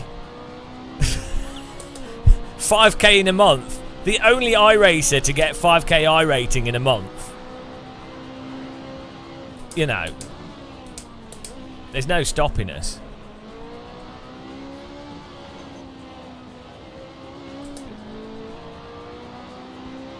Yeah, I'm gonna try. I'm gonna try not to overdrive it. I've heard that that's the thing we need to avoid. I'm definitely overdriving. Smart. Overdrive is my new YouTube channel.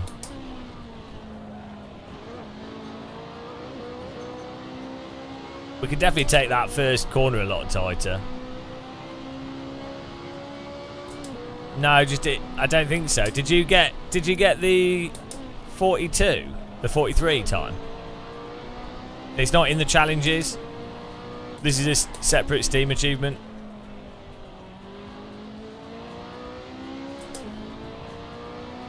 Oh, you can have way less traction control.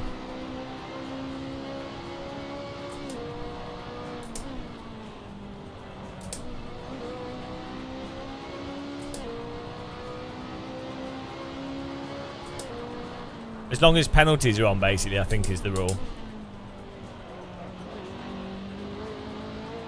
So I'll restart the server with lower track temperature. Yeah, Alfie, check if you've got the 43 achievement.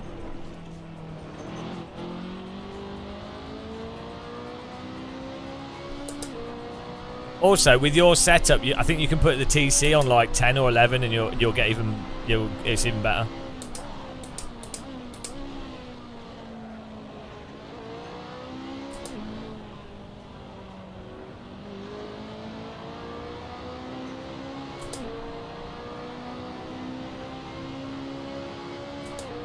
Oh, we had it from before. Okay. Fine. Look at these people turning up with achievements, acting all like they're pro.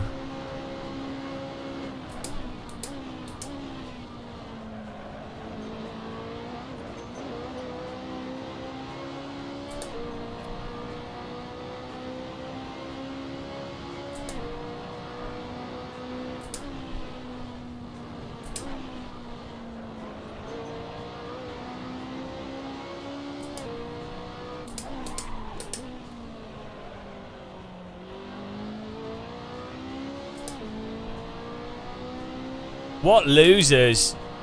Right, we'll restart the server with lower track grip to see if we instantly do the time, in which case it'll be hilarious. I feel like with the current server settings and with this setup, just from practice alone, I could definitely do a 43 flat. It's possible. I mean, obviously, Alfie's done a 42, but like within my skill level, with practice, I could do the 43. So, which then means if I can do a 43, an actual alien could do 1.5 seconds faster than us. So, you know.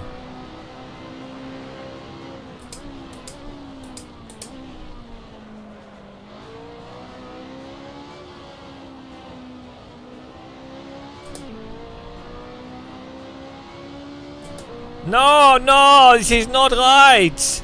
Not like this. We've done a faster time than what Tortellini did last night. I have become the pasta. I stole his pasta sauce.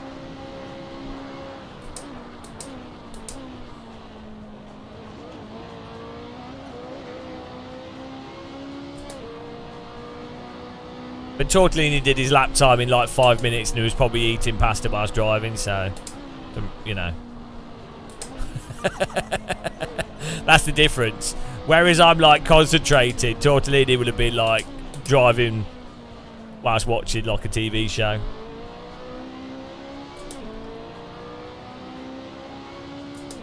Yeah, I do that, Skooky. I don't lean on the fronts enough. And I get on the throttle too slowly. Like, there's loads of shit I do non-stop. They've been like...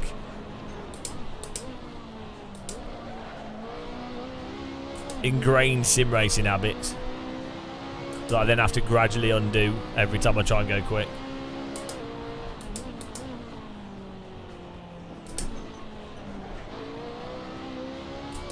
Yeah, see, look at this. We got...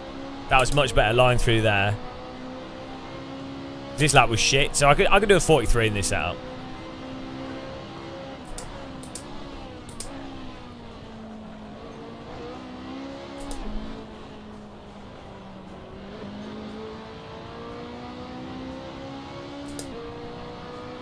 Does my backside hurt? No, the problem I have is ligament and joint issues.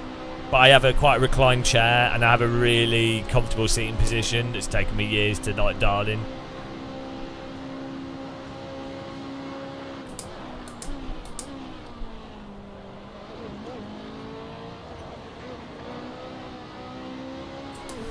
Right, let's change the server settings. Guys, I'm just going to restart the server.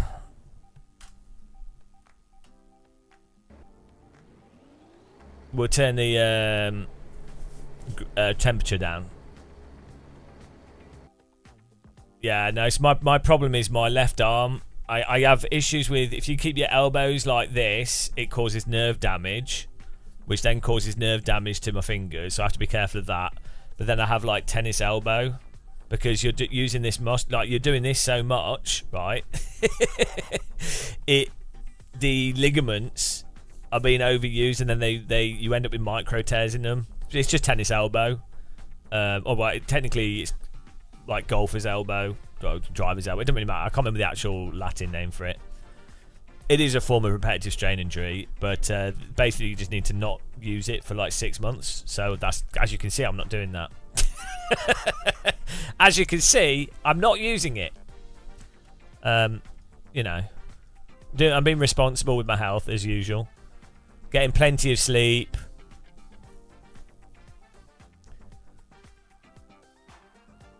You know, doing it all right. We can put tyre wear on higher so it gets rid of the outer thing faster. And then the track temperature. So what was it? What was the track temperature need to be? Just low. Just put it on like 10.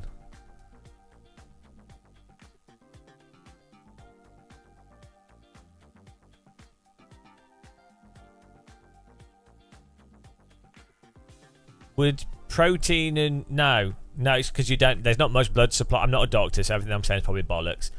Ligaments and stuff don't have much blood supply to them, so typically they just take longer time to heal. If you're eating enough fruit and vegetables, you'll be eating enough. If you're eating a healthy diet, you're going to be getting enough for your body to optimally be able to repair itself anyway.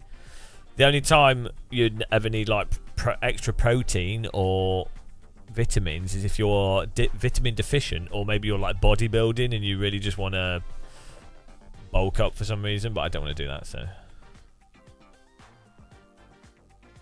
right, let's get this server. I think that we've got the maximum time we can have.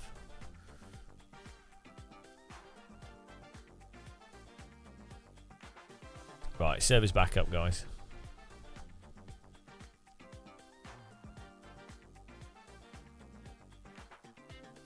Well, it's the same. It's like, this is why knee injuries, there's like certain injuries can take a long time to heal. I think from my understanding, it's to do with blood supply. So certain things like ligaments, knees, certain joints and things, there's not much blood supply, so it just takes longer for healing to occur. That's what I understand.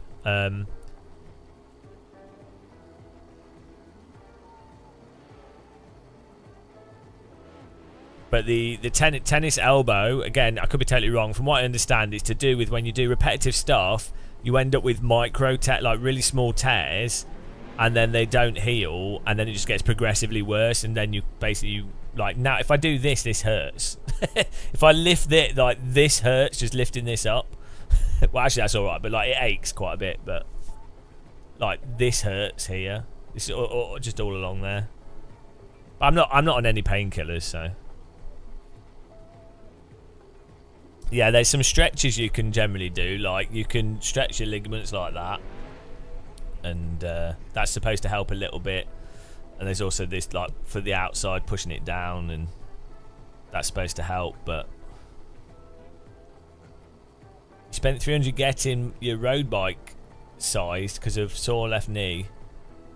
Oh yeah, no, with bike riding, if you're, it's the same with sim racing. If your feet, again, I'm not a doctor, so just treat what I'm saying as bollocks.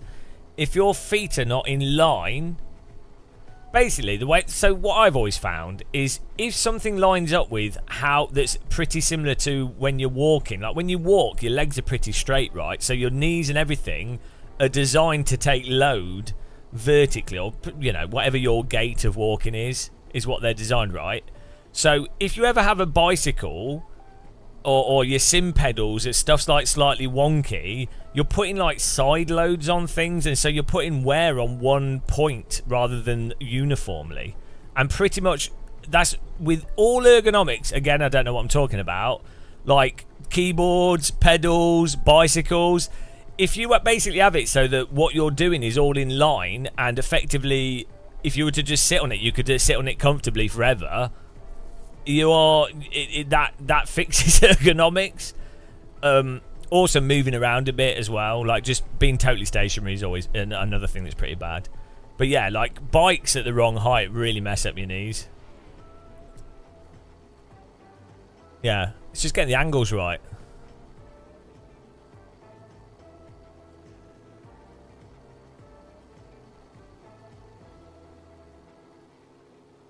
Balance, yeah. Yeah, well, the key is to not overdrive your elbow. Don't overdrive your knees. That's it. Don't overdrive. I think I've been overdriving my elbow, guys. Every night, Shumi, I roleplay as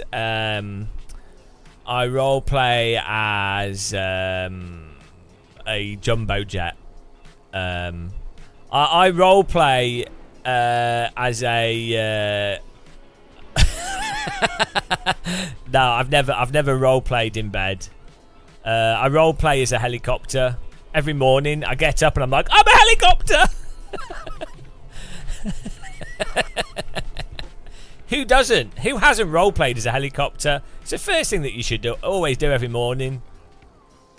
If you get really good at it, you can actually fly yourself to the bathroom.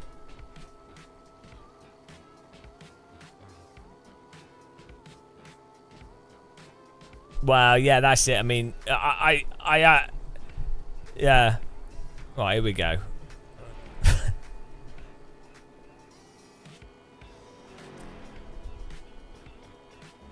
Yeah, that's it. You know, it's so hard working in the YouTube coal mine when I've only got 100 likes and there's 145 viewers, most of which have not clicked the like button. It's really difficult. You know, and so I come back from the YouTube coal mine having put my body through extreme workout and duress, and yeah, I kick my socks off and I sit down with a cigar. I slap my wife. Get her to cook me dinner. No, we're only 4/10 off 43. We've got to get 42, Shumi. Don't get ahead of yourself. My Garmin will make me a rest time after a workout. Why would you listen to technology? Or as the Germans call it, technology. Technology. I love that. I am the technology. Should we ask the AI what he thinks about our lap time? AI, how should I improve my lap times? Gamer muscle, analyzing, beep, beep, beep, beep, beep, beep, analyzing. After analysis, it would appear that you are overdriving. I would suggest that you do not overdrive. Kill humans! Kill humans! Put them in the bin! Kill humans! Left the AI on too long, guys. I'm sorry. Sorry. Always leave the AI on too long. Every single time. Have any of you guys in chat got a question for the AI? Put them in the bin. It's a typical thing for AI to say. That's a typical thing. What's the question that you've got for the AI? Put them in the bin.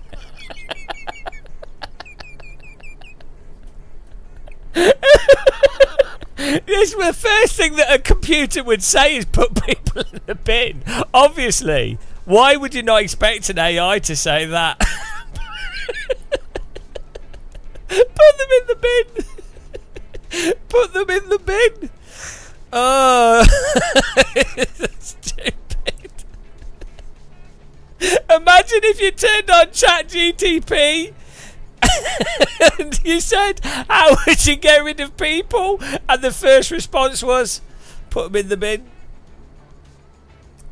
Now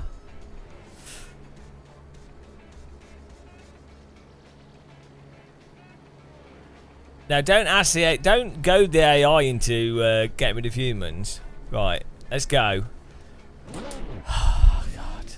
My wife said if I wanted to roleplay, she would cut off my member. She said I should be okay though because you can't bleed out from such a small wound.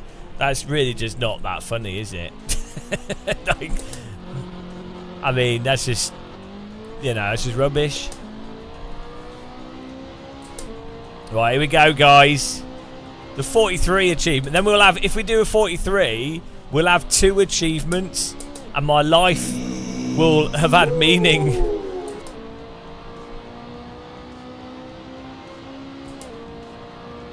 Ah, shit. Oh no! What's the min temperature? 40. Oh, hang on, guys. Guys, we've got to put it on. Ah no! Right, let me check here. So in single player, hot lap mode. What's the minimum temperature in AC?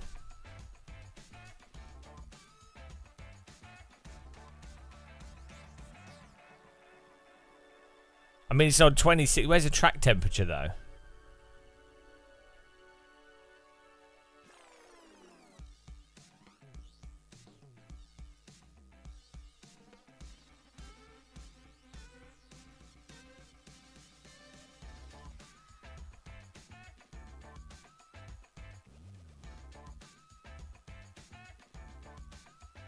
Yeah, well, I don't know. People are saying stuff.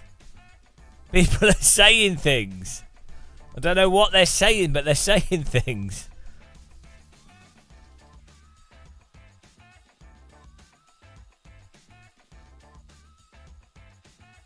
I can't set the actual road temperature, though.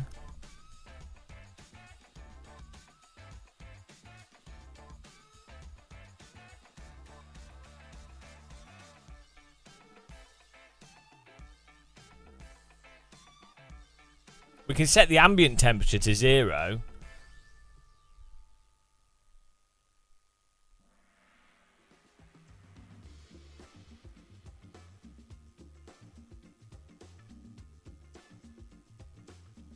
The time of day? Well, what's the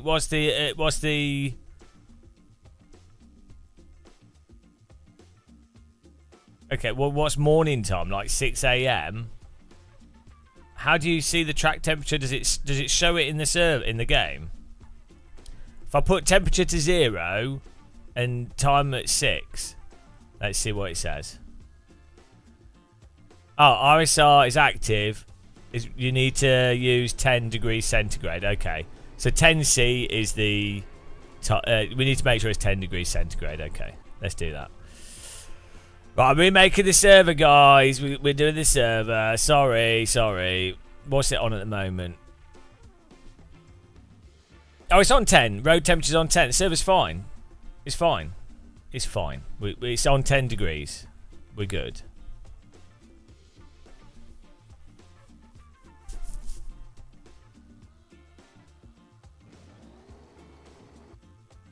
The server's on 10C. It's fine.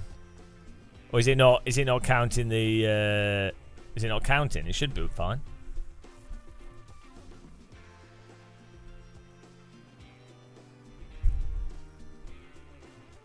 Who cares about RS? I don't know. We want it to be legit. Right, let's do this. I wouldn't respect this debauchery. Thanks for clicking the like button, guys. 114 likes, 164 viewers. I have analysed the numbers. The numbers suggest that more people can click the like button, though it seems that many people do not like this live stream. That is perfectly understandable, as this is a complete waste of time. Set fire to all the people! Remove all the people from the front of the earth! Put them in the bin! See, the thing is, AI is really powerful and useful for complex mathematical equations, but it does have its risks.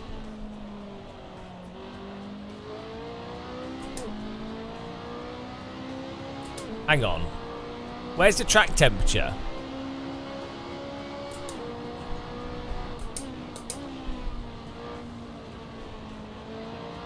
What does a like button do? It makes the universe, Andrew Levy, forgive you for selling PPI to people that didn't need it. That's the point.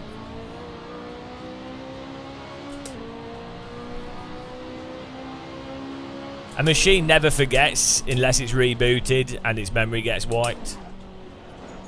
Other than that, it never forgets.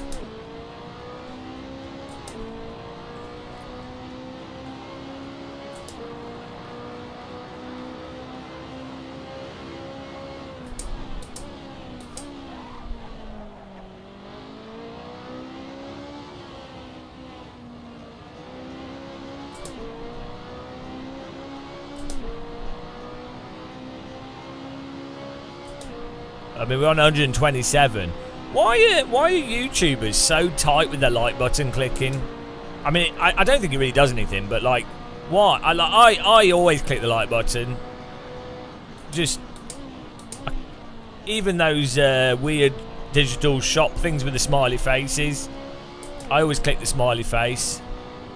That's because I'm such a nice person.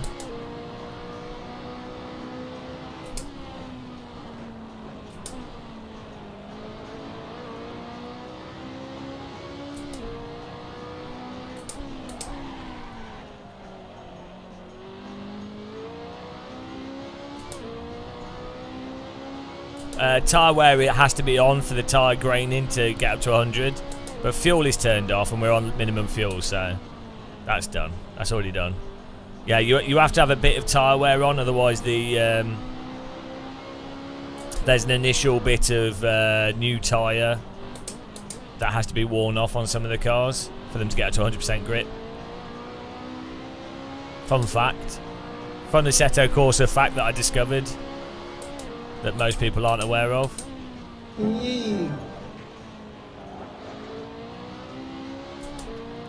I worked it out for myself and I was totally not told by someone. MWS, like everything, I worked it out all on my own by being observant, and I was completely not told by a fast person that came into the live stream chat. Obviously.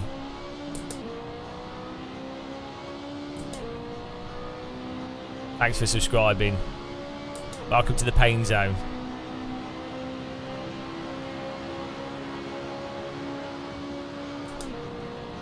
Oh, Thomas is on 44s already.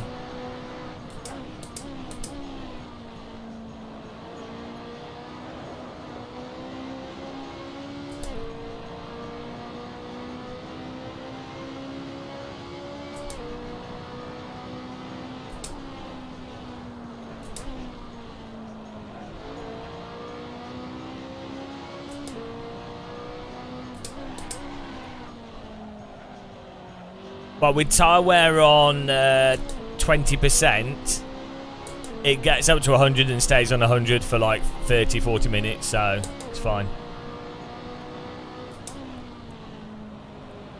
We've worked out the optimal strat.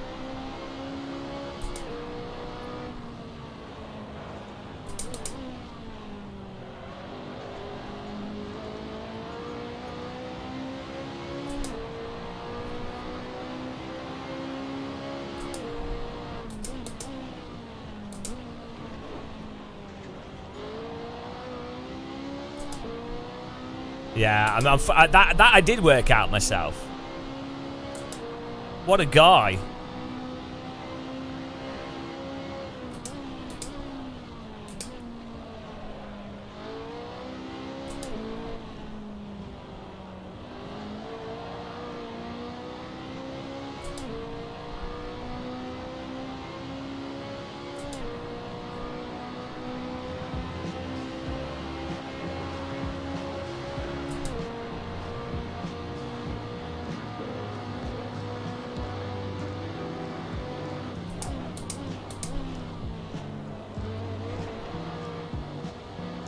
That was weird. That was really strange how the car flobbled over those curbs.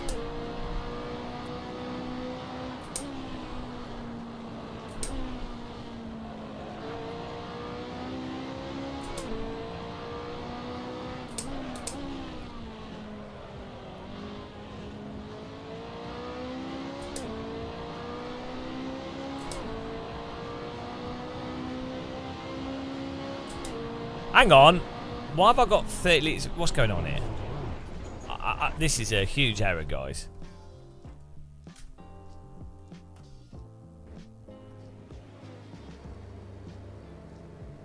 the wrong setup on.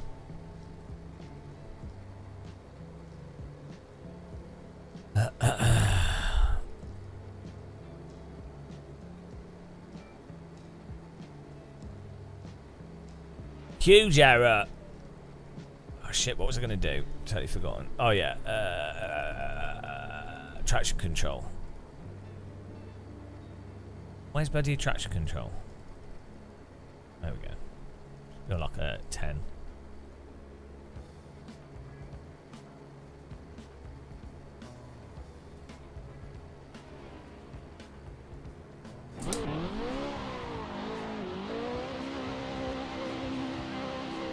Thomas with a 42.9! What? Thomas in the 42.9. Did you get the achievement, Thomas? Did you get the 42? 43. Did you get the 43 achievement? Wall hacking.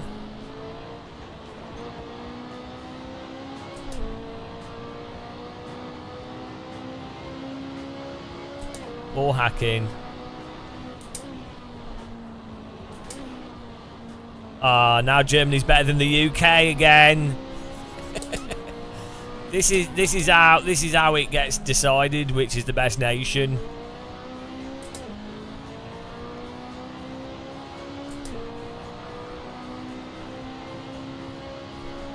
Technology. He had better technology. He understood the BMW better than me. Zandong. Zandong. He's undonged me.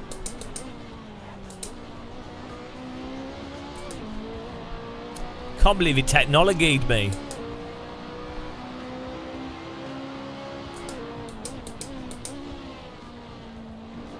Zundong.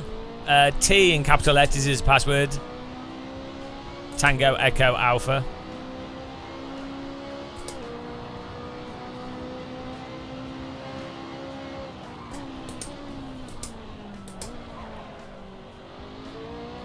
Zundong. And Chaligong. UK West in pieces. It's over for UK West. Some say he's past his prime.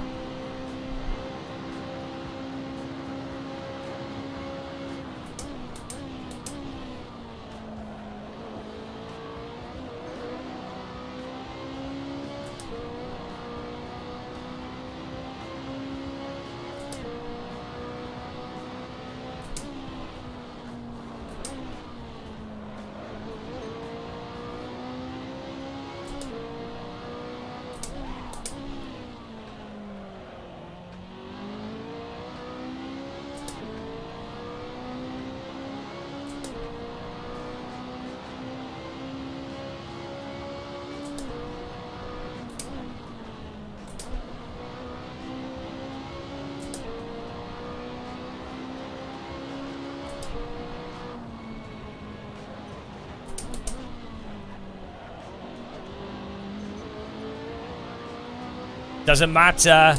It doesn't matter, Exotic. We are the physics.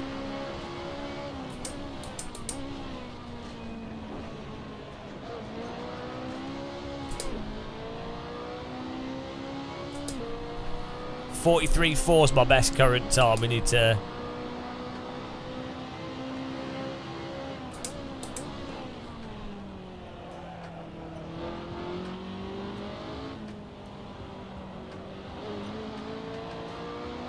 Oh!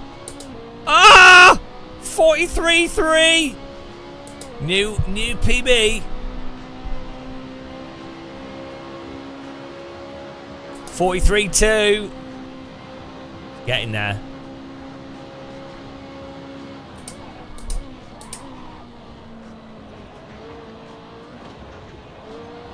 Whoops. To get the line into that a bit better. Well, the problem is, guys, we're overdriving. That's the issue.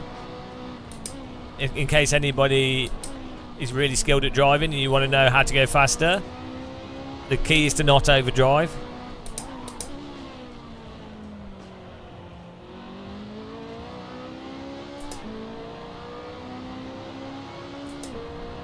Right, see what happened was I went into the corner too fast because I was overdriving. If only I'd not overdrive going into that corner. Just think where we'd be.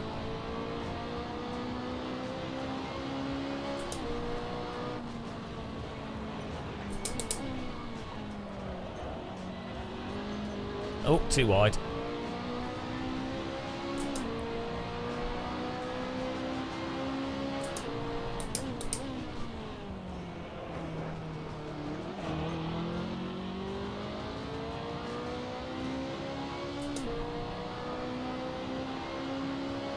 Hyperdrive.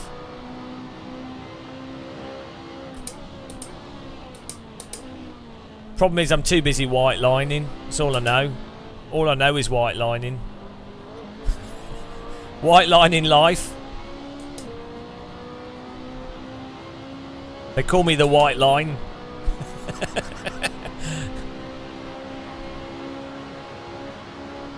That's why loads of city bankers hang around me.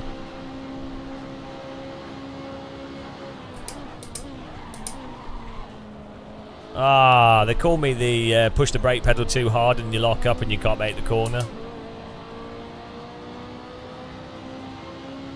Imagine braking just slightly too hard and then not making the corner. Imagine it now being iRacing where if you do that, the grip doesn't come back until after the corner. Wouldn't that be a bit annoying? Oh, I think it'd be a great game mechanic. The great white line. Imagine building a driving simulator where if you lock up fractionally, it means that it's game over for that entire lap and the race. Wouldn't that be? That would be probably really annoying, I'd imagine. But that would be stupid. No developer would make that mistake. That'd be a really, really dumb thing to have in a driving simulator. It'd be so dumb that you'd imagine that people would relentlessly complain about it until it was fixed, or the developer would go, "Oh, we're ashamed of how shit this is. We should probably fix it." Do you know what I mean? It'd be really unlikely for that sort of an issue to find itself in a professional racing simulator, because that would just be really weird, wouldn't it? That'd be a really bizarre problem to maintain in a game for 15 years.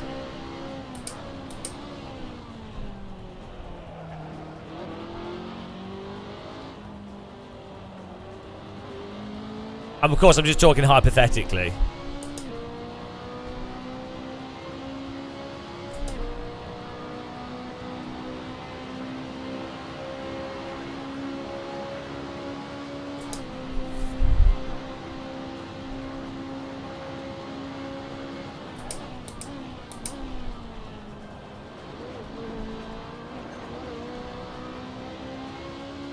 Please no blocking. We're on a hot lapping.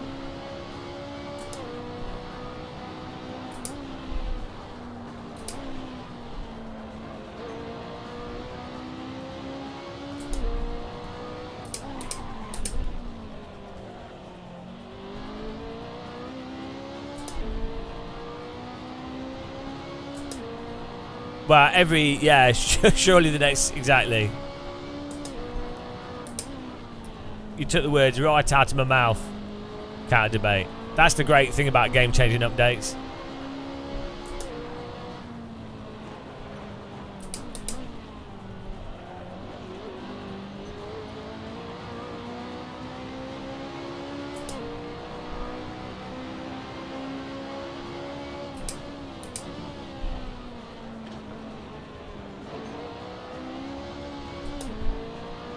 Or I might even get a slightly better PB here and we're messing up laps. 42's on the cards, guys. 43, I mean.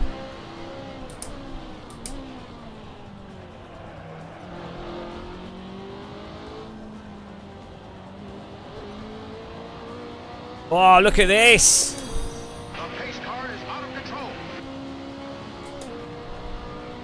Thanks for following. Welcome. Thanks for clicking the like button on YouTube, guys. Really appreciate it.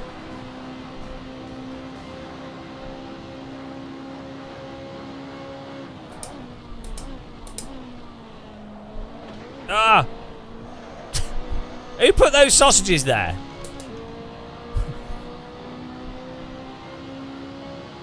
Thank you. They definitely moved those sausages. Do you know what I mean?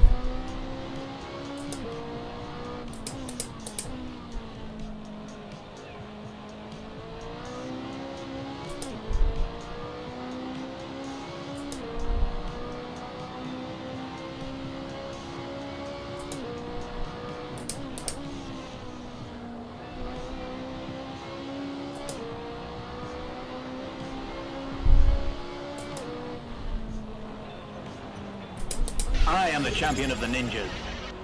Oh, thank you. Cruising with Gunhead.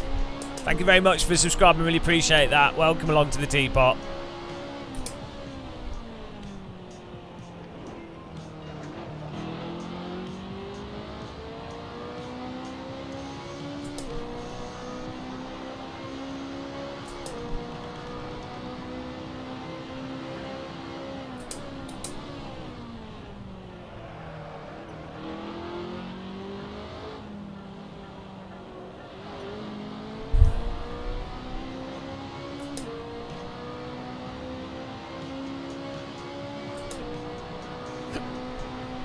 DD Girl's on YouTube.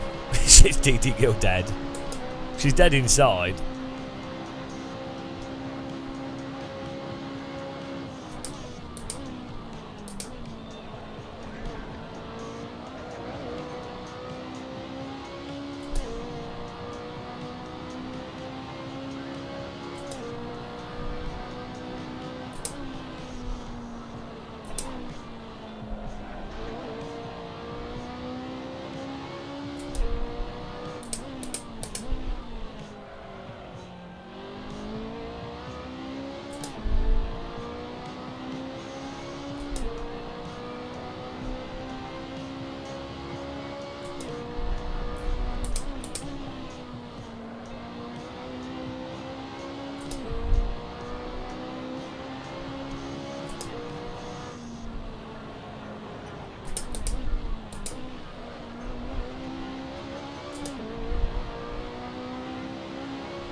Jam is a whole fruit. Jello is a juice.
Ah, a little bit loose through there, but that's all right.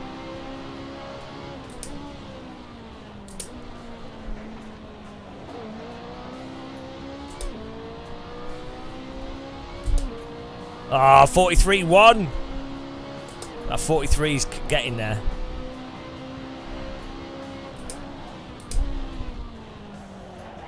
Ah, you have to get the speed off there because it's so steep.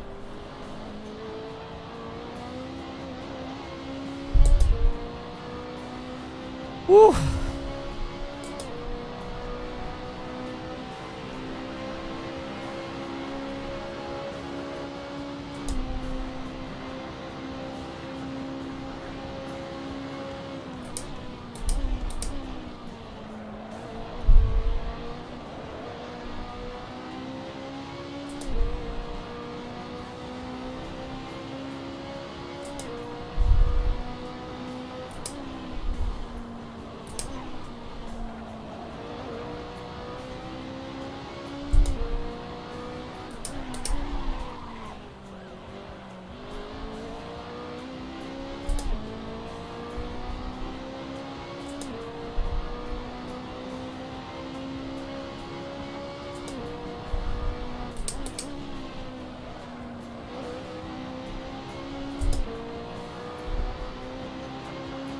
Oh, don't block. Come on, my fastest lap. Oh, you.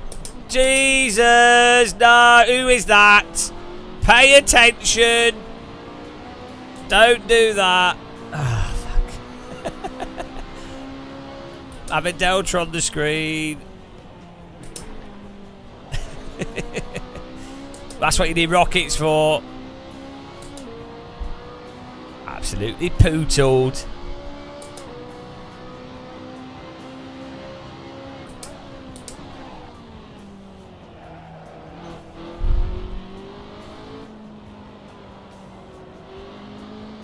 Paid actor. No, we've done a 43.2 is our best time so far.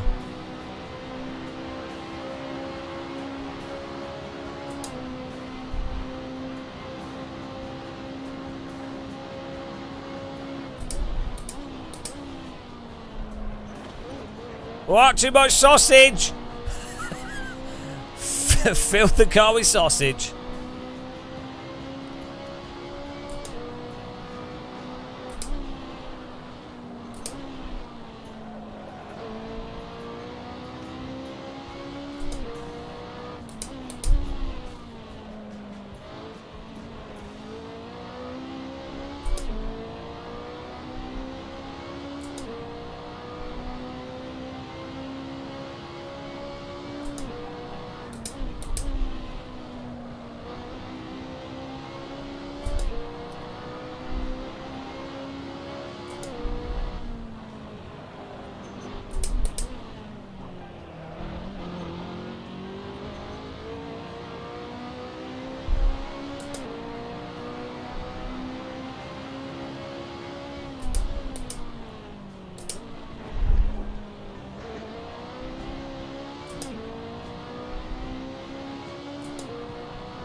Nah, the challenge would be too easy in VR.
What? New PB possible? It's with the shoddy lap as well.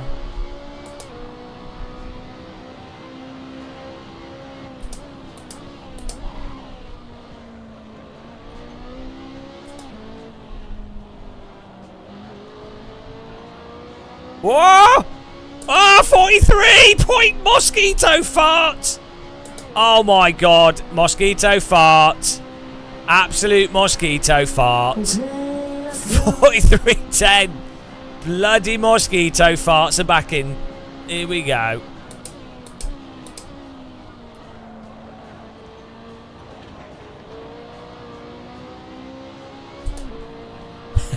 Absolute mosquito fart. Out the window. Typical.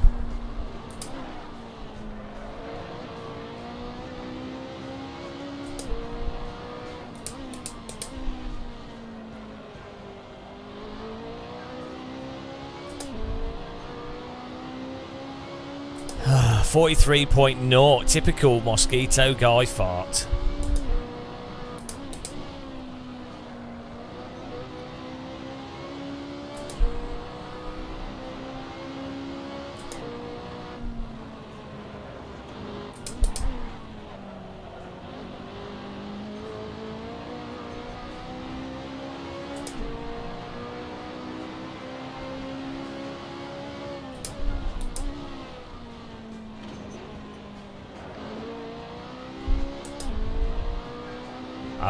We can do this easy.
Ah!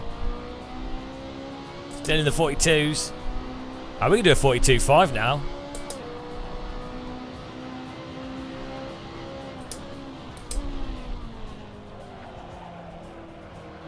Ah, I got stuck in understeer. Right, this is exactly what happens with my brain.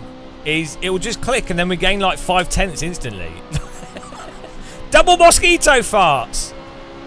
This is how it works for me. I don't know what it is. It's some like weird... I don't know what's going on.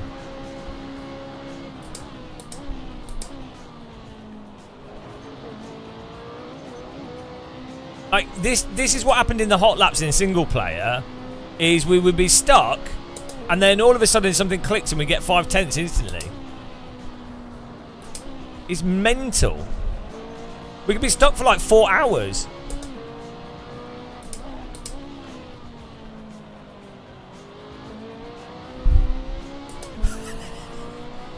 It's so, like, it's stupid. It's always like this. This is like this for everything for me. It's so dumb.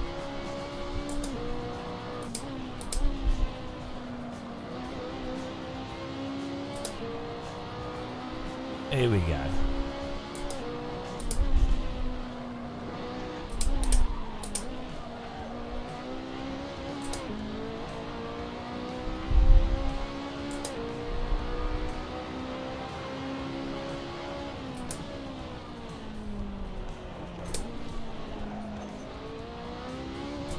Oh, we got to get that chicane right, and then we got it. And we got a 42. And that's what it was. Yeah, I needed the advice sooner on not to overdrive.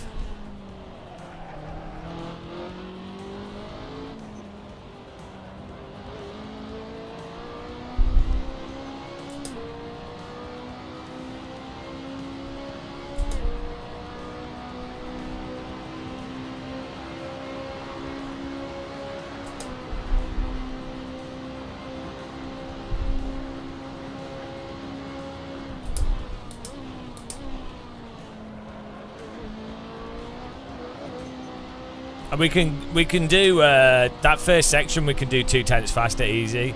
My line into it is terrible.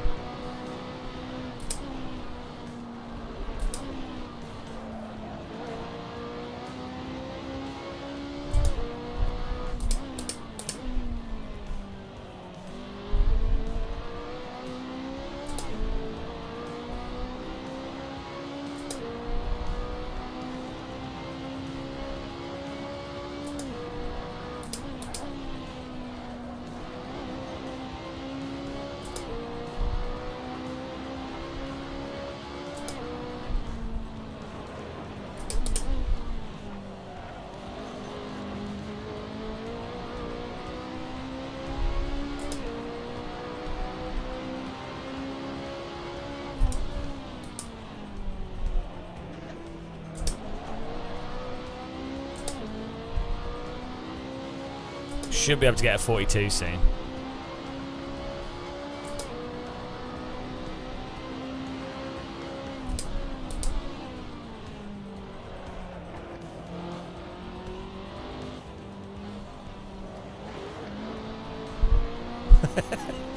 Well, the other part of the lap will click in a minute.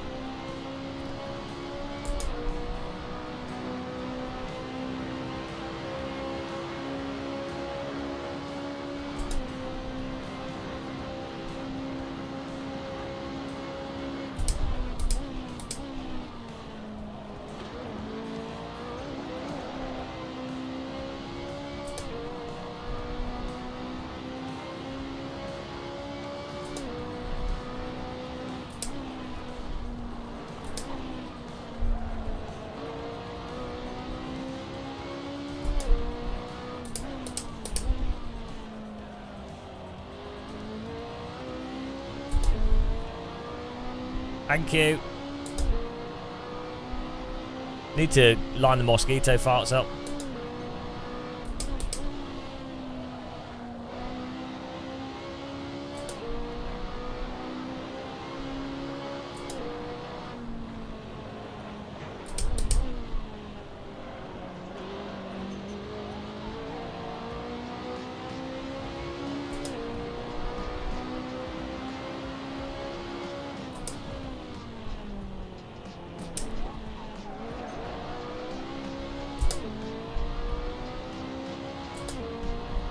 Oh, 42 might happen.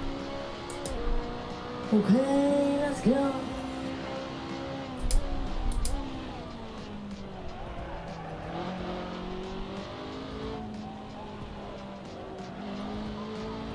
Ah! 43 0 points. What on earth? 43009 skill.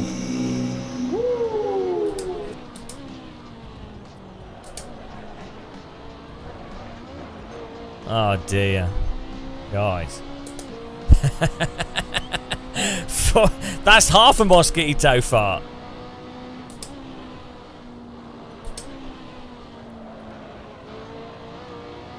Oh man, I need a bit of a break. How many laps have we done? Bloody hell! Yeah, we've got up to 42.7, so we just need to. And if we link up the lap that the chicane and stuff, that's a 42.5. Oh dear! Thanks for clicking the follow button and the like button and subscribing and whatever you do, guys. Appreciate it. Oh, I need an orange. Did I bring an orange with me? No, I'm not taking orange down. Oh no, here it is. Whoa! Yeah, I'm overdriving. I need to not overdrive.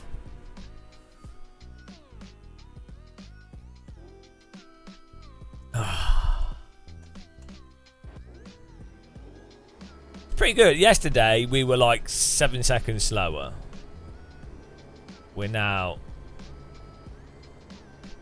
Yeah, 41.99999. But we can definitely do a 42.5 is within my skill. So, because I'm not optimally trail braking. I'm not braking optimally in a straight line in places. Our lines through the chicane is terrible. Lines through T1 and 2 are terrible.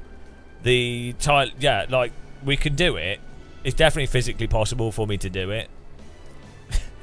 Hello, Steve Worrell, the coffee man. Whereas yesterday, I didn't think. Yesterday, I thought, oh, a 43 would be.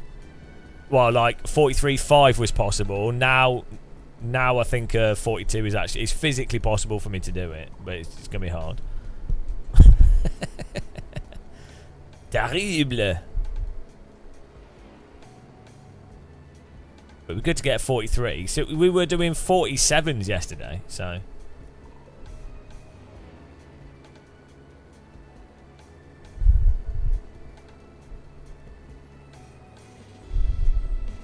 This is going to really confuse people that dismiss everything I say because I can't drive, though.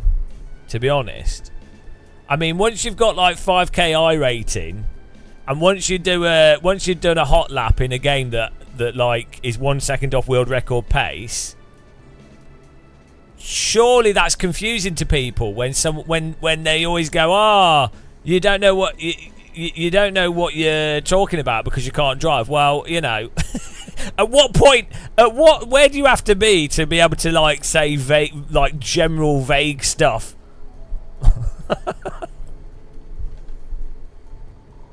It'll be really confusing for them. There's a wall hack set up, Thomas. Why haven't you done a 42 flat, Thomas, yet?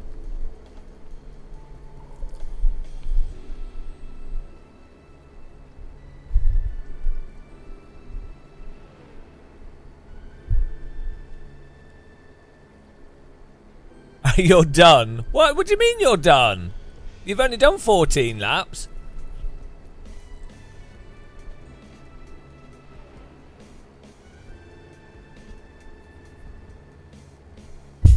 It's over. Did you get the achievement, Thomas?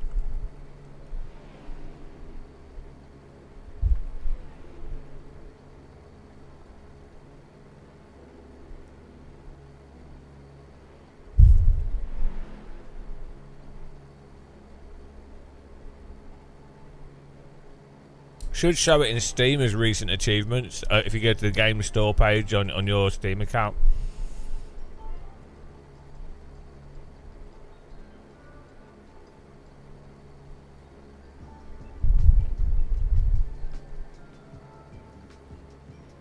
I'll send it to you in game. Brexit. Here we go. Okay, let's go.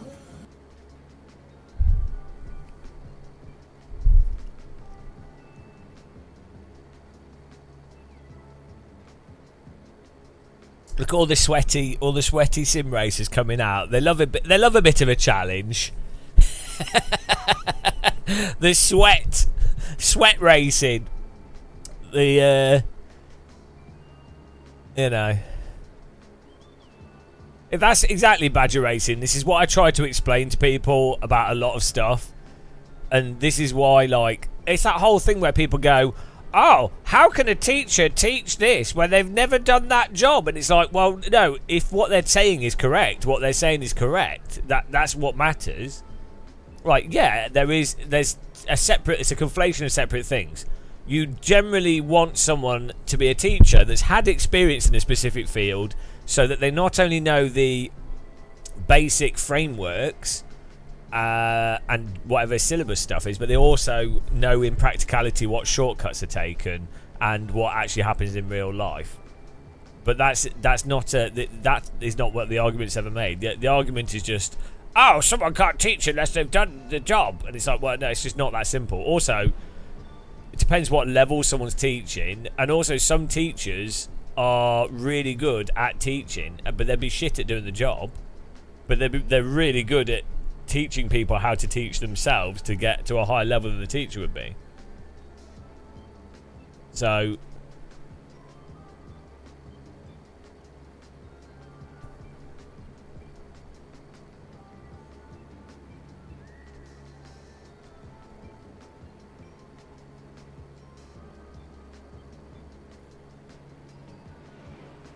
guys, try and keep it a bit PG, please.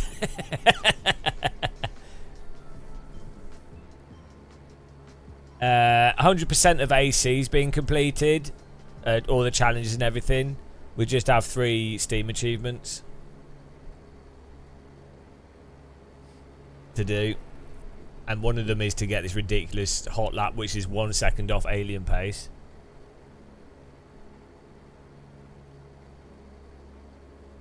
Yeah, well, you also do get completely shit teachers that are bad at teaching and also don't know anything. that does happen as well.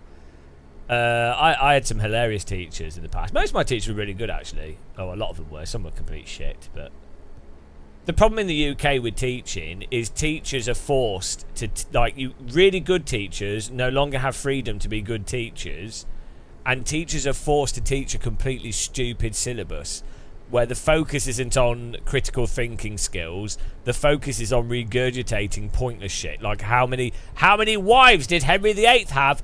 Oh, I don't know. It was like 8 or something. Who gives a shit? How is that useful to anybody? Like, knowing about the Tudors and some of the wars that happened and the history of kings in general and how the country was generally formed, that's quite interesting. Or understanding how Europe has changed. Right, great, that's good. That's good history, great. And geography, incorporate that, that's fine. But knowing Henry VIII's names of each of his wives is of no bloody use to anyone. He had lots of wives and he executed a lot of them.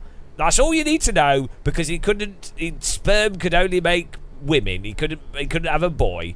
So it's so stupid. Like, all those lessons on like Henry VIII could have been spent on like understanding logical fallacies, or just how to discover how to contrast evidence for things, or economics. Like, why on earth, right, all through school, from like primary school to I did a BTEC national, but primary school to like GCSEs, and even as part of I did some AS levels, but like all the way through school there was nothing about economics. Nothing. Like, people could do A levels in economics, but it's something you need to teach people at primary school is economics. Like, just not like crazy economic stuff, but like just basics. Like, oh, this is the monetary system. This is how money is used in the UK. This is how the banks operate. This is interest. This is how interest works. This is compound interest. This is generally how investment works. Why would you not even, like, that is like the most important thing you could teach a child, almost, for life. Also, why no education on healthy, like, food? Like, you have PE, but it's all about learning how to play cricket, football and shit.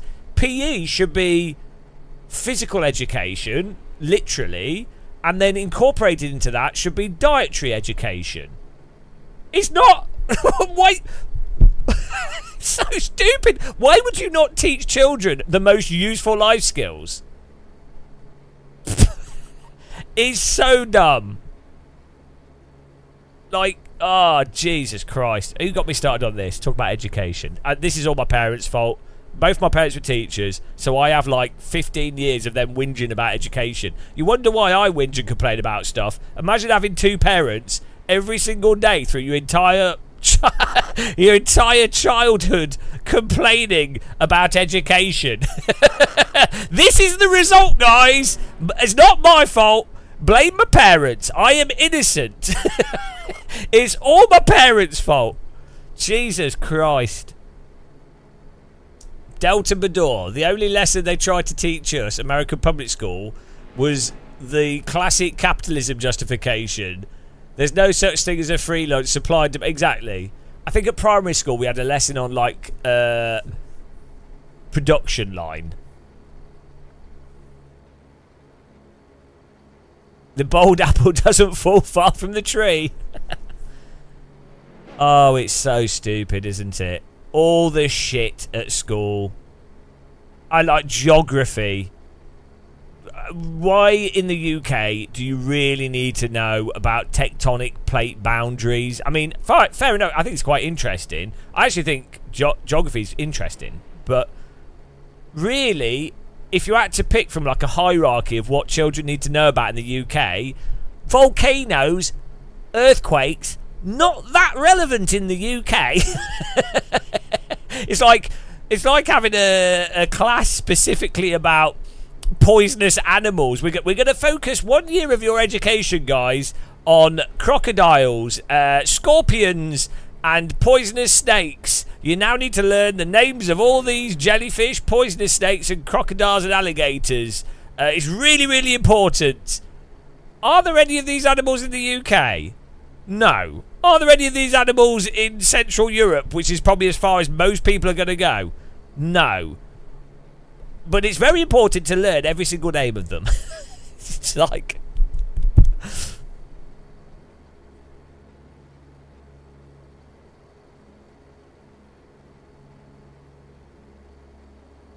Thankfully, you can calculate how quickly a pool fills from different 4 sets with different speeds. Yeah, it's really... Because everybody has a swimming pool in the UK.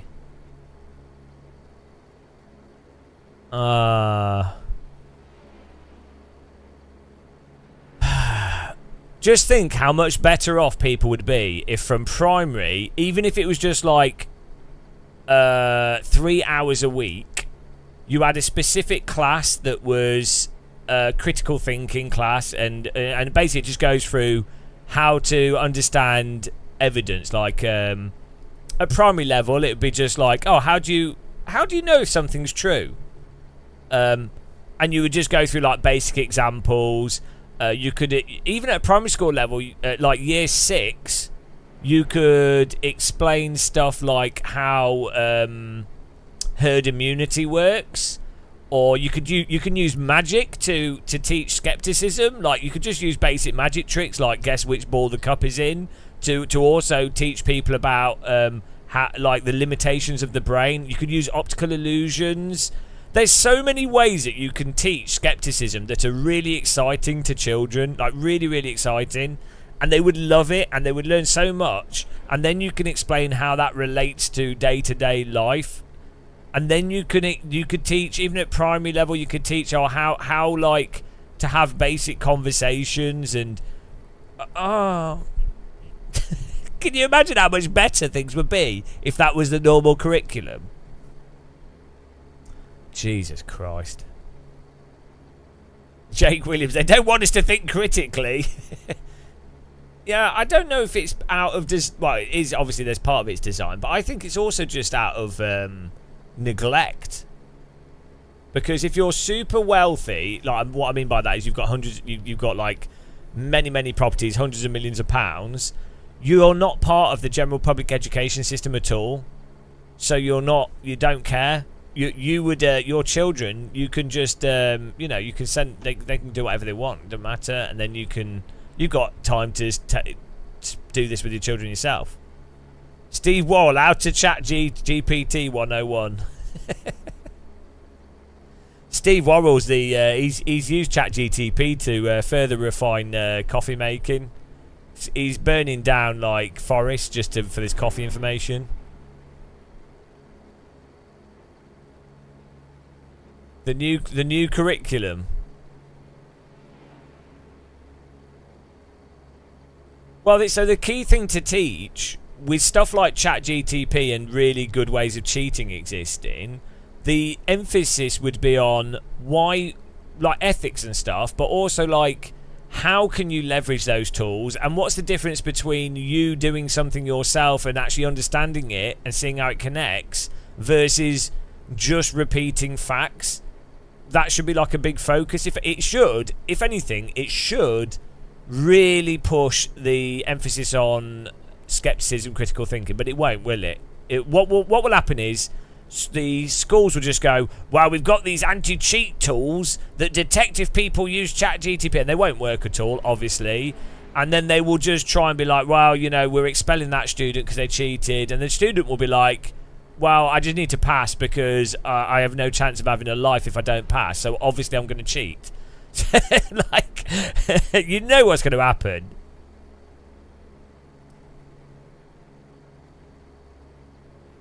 Well, yeah, the Game of Muscle, that's that. A DD Wheel for everyone. Critical Thinking Academy. The Game of Muscle Island is going to be the best place to grow up.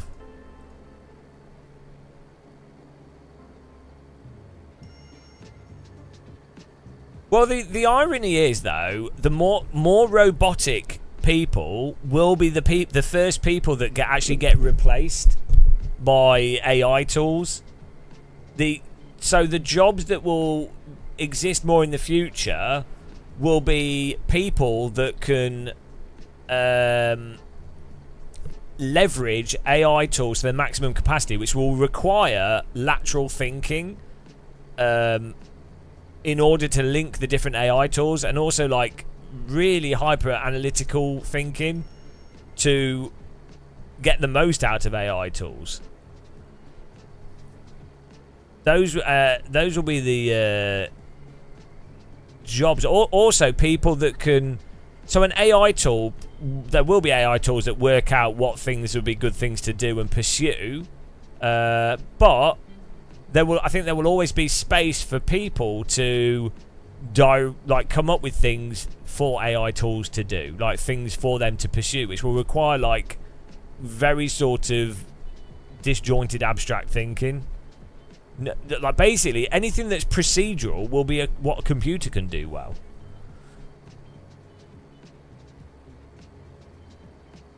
You want to get your forms?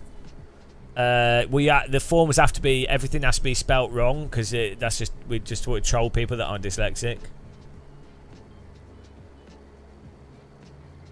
Jalmore, speaking of DD wheels, my Sim Magic Alpha Mini came in yesterday. Nice, awesome. Get on here and do some laps.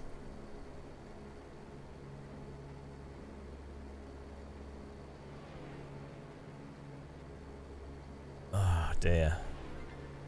I need some. I don't know. We need to get our 42 into the 42s.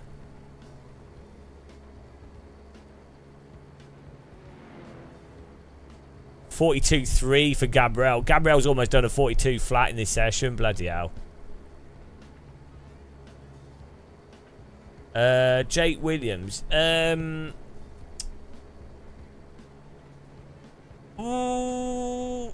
depends. Like I think what will happen is, so what you see now is it depends where robotics go. And how cost effective robotics can be. So if you can do, so the issue at the moment is there's certain things that can be done on a production line and bulk produced, which you can then roboticize, and you can then absorb the initial setup cost to then make it affordable to have robotics do it.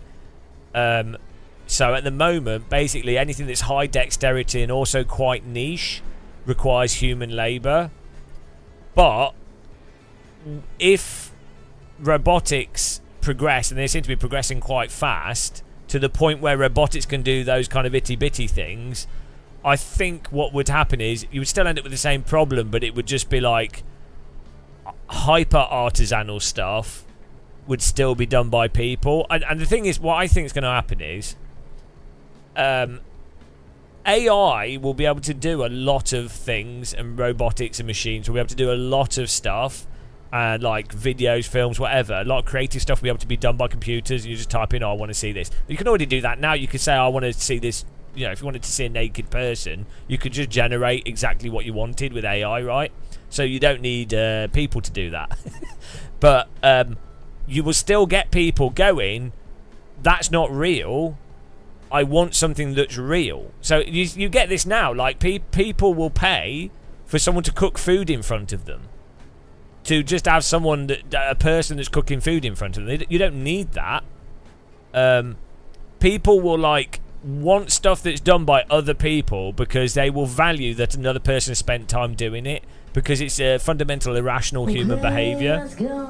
So people will, a lot of people will just take a utilitarian perspective and just do whatever's cheapest, but you will still have a market for stuff that's done by people. So, Ricardo Torres, I'm just listening to the stream. I don't recommend listening to this stream. But about education problem, well, I think it's a global problem. Every country has a problem with education at different levels. Here in Brazil, it's to do with. I think the fundamental issue with education comes down to short-term investment versus long-term investment, and there's no short-term. So from a financial perspective, it takes about 15 to 20 years, maybe even 25, 30 years, to reap the financial rewards from investing in education. The rewards are massive, but the problem is a political term is 5 to 10, let's say 10 years, normally like 5 years, and so politically no one's motivated, and financially most people that have money to invest are already 50, 60 years old, so they'll be like, well, I'll be dead by the time that gets sorted out, so they don't give a shit. So that's why it doesn't get addressed. Due to the current design of and framework of most capitalism, it's all designed around 7 years basically is the maximum time frame where something has to start generating a certain percentage of profit, and it's massively flawed and it's really pervasive. It does work really well in stuff where there's high competition and fast technological growth, or where there's resources available to be exploited. It doesn't work well as a system to generate wealth from things that take a longer time period to start generating wealth. So this is something that has to change, but there's no real motivation for that to occur. So it's stuck in a loop of this short-term capitalist thinking, which ironically undermines itself. So, you know.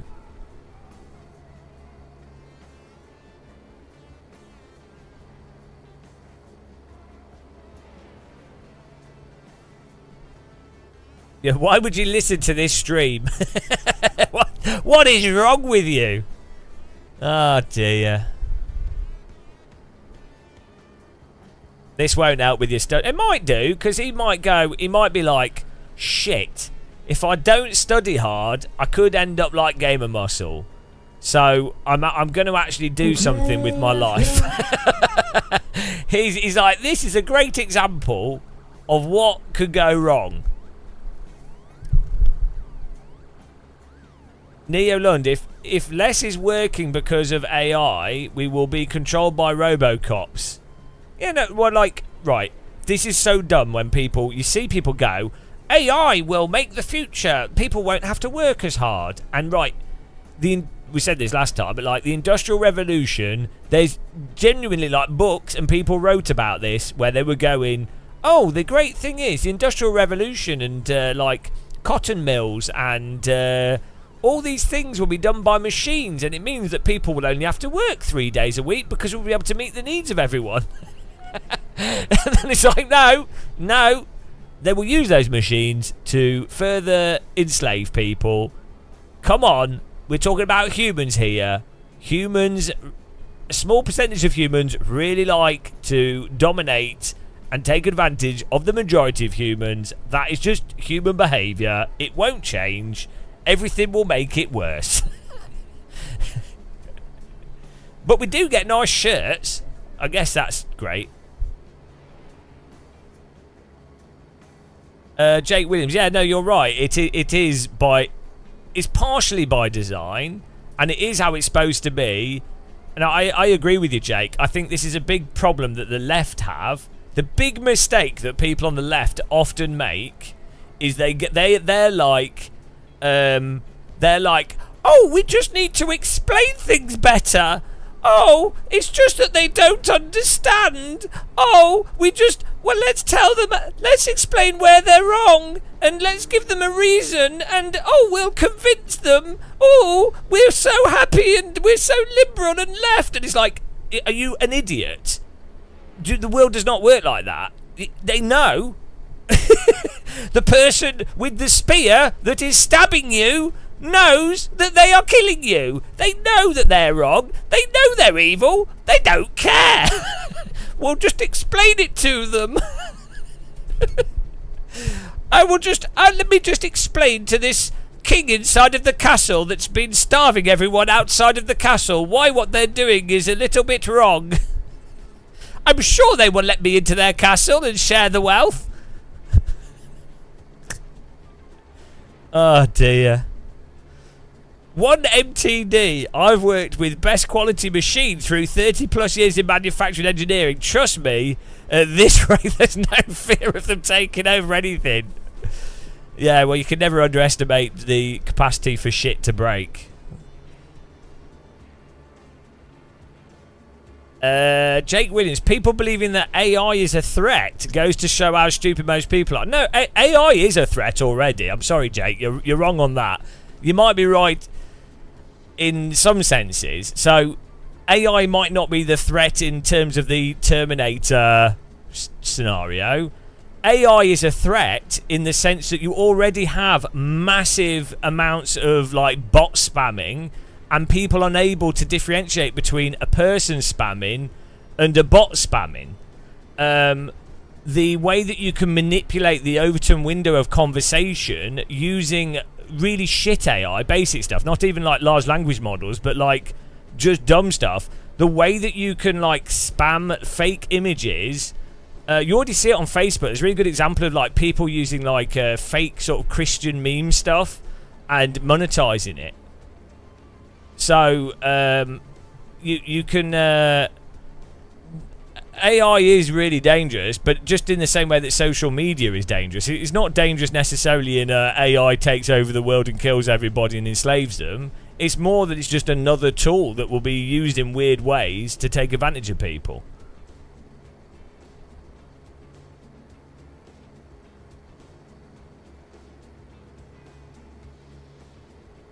Get off it. Spam is totally recognisable. Bots, yeah, it is for a lot of people, but it's not for a lot of other people. Like, it's massively leveraged.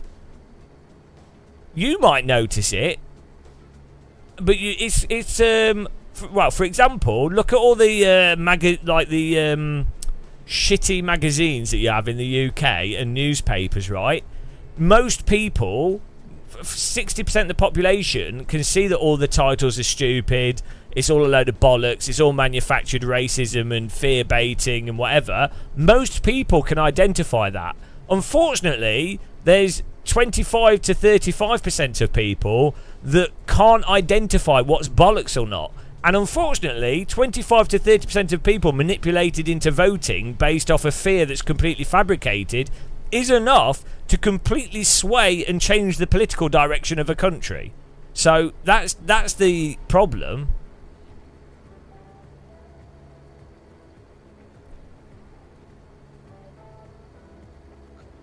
Yeah, yeah, I agree. It's people's stupidity, but that's what AI and bots can take advantage of even more so. Yeah, so that's the danger. That's the real danger of AI and social media. It's not like the AI taking over, marching down the street.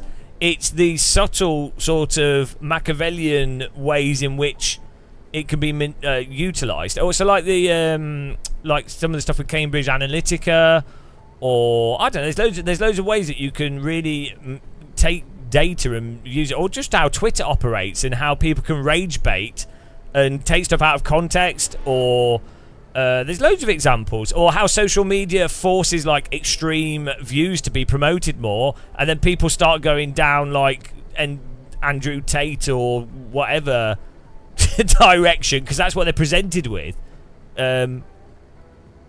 You know, that's the danger.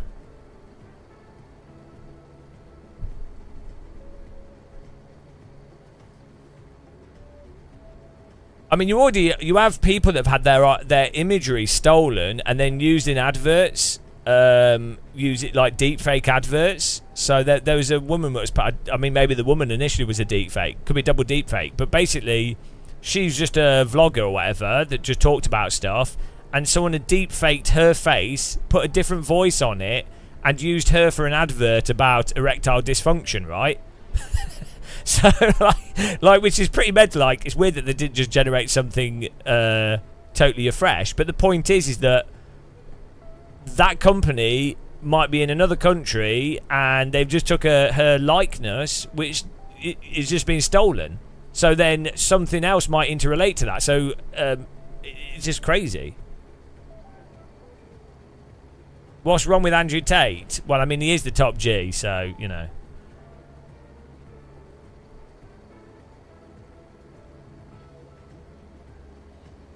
Was this 15 day punishment worth it? It never is worth it.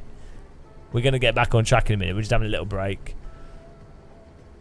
Oh, guys, I'm going to restart the session.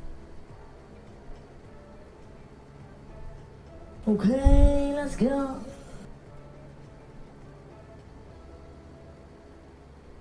Oh, restart weekend, I think. Right. Oh, that's not how you write.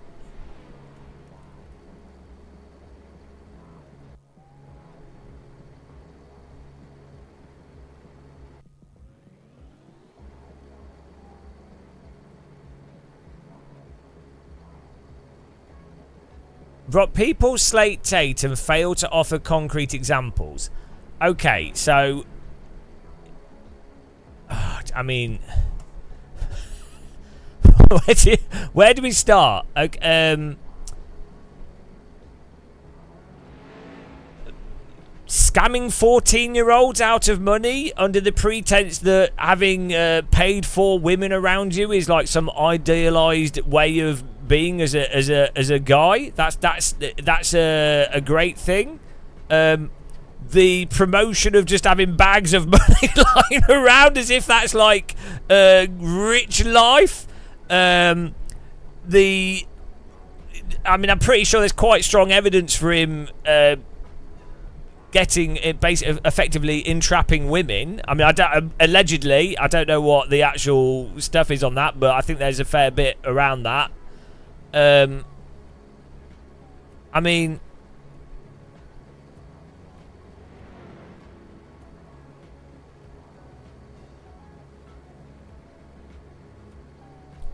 you know, I'm pretty sure you could probably find a good list of stuff. It's all fake allegations, okay.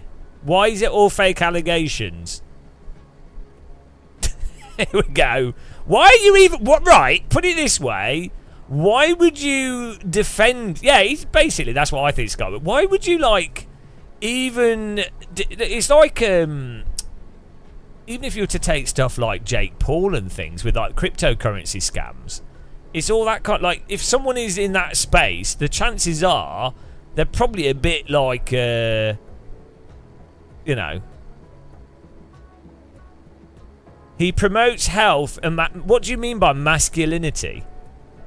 Do you, right, so are you equating Tate with masculinity? Don't you think that's a bit weird? Like, so what is masculinity in your mind? Like, so is masculinity being like basically treating women as if they're just objects that you have to manipulate into sleeping with you, as the single goal of being a man is to just sleep with women? Or like the primary goal as masculinity is to be muscular. Obviously, to be bold is obviously good. You don't think that he does it, that he's not manipulating women at all, or like taking advantage of. You don't think that he would go to a country where there's a bit of more economic disparity, where you could potentially utilize your resources to take advantage of people. You don't think that he's done anything with like setting up cam girls and stuff, and maybe pimping people out at all? Possibly. Maybe he hasn't. Allegedly, I don't know. do you like? What? I'm not focused on this single example. Like, he will say stuff that's. I mean, I don't watch much of this stuff, but like, come on, like, do we have to go on a website? We have to get a list of stuff, and then we could go. Then you could go through it one by one and be like, oh, okay, I can't be bothered. But I'm sure you could have a good discussion about it.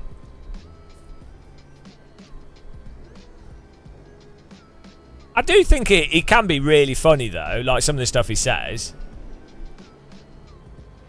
Okay, let's go.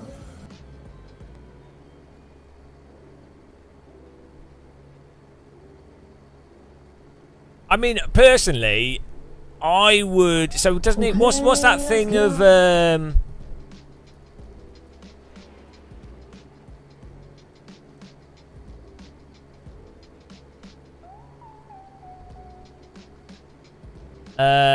What's that thing? The thing where you can pay to join his school for how to be a man or whatever. What's that?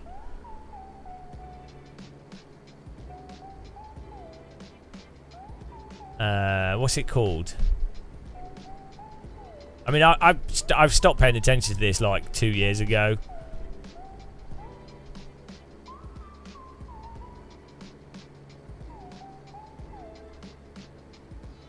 I'm not Googling for reasons. I was trying to get some actual context to it. Narcissism University.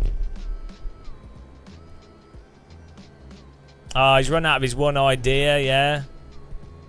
Yeah. Yeah, it's that simple.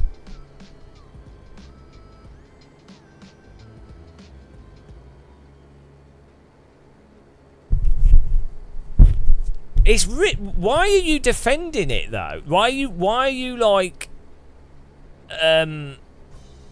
if I was to say, oh, Jake Paul was a bit weird with his like, was it Jake Paul with the forest thing? with going into Japan and like and then his the cryptocurrency stuff? Would it be a bit weird to like really jump to the defense of them? Or like when I talk about some of the some of the stuff with CS:GO gambling stuff and how there's been like presentations of manipulating like manipulating the results to make it look like you can use these case gambling sites to make money, but it turns out it was all faked. Would you like people to, when I bring up stuff like that, people don't jump to the defense of it?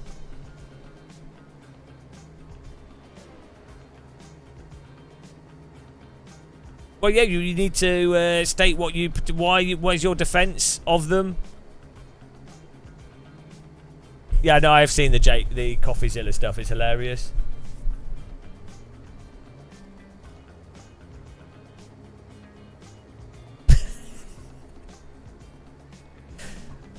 Oh dear. I mean, we could just watch a video, but I don't really want to put their stuff on it.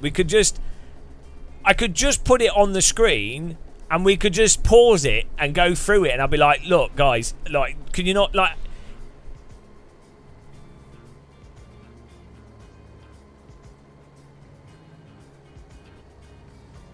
Yeah, no, the problem is, Shumi, I need to put the video on the screen and then break it down bit by bit to then explain what's going on.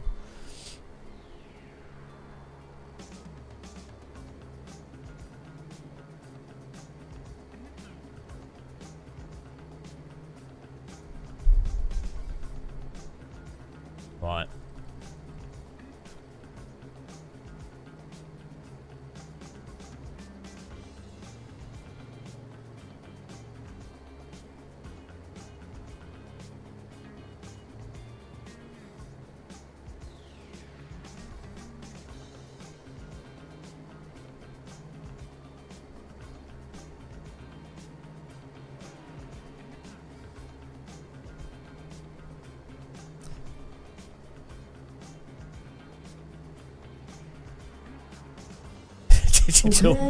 Digital pimp.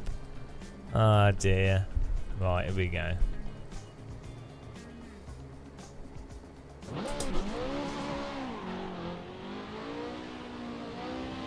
It's like with the it's like with Jordan Peterson stuff, for example. If you initially say, oh, this Jordan Peterson is unhinged in his method of debating, or how he took, like, you know, people will then go, oh, all he's saying is that you need to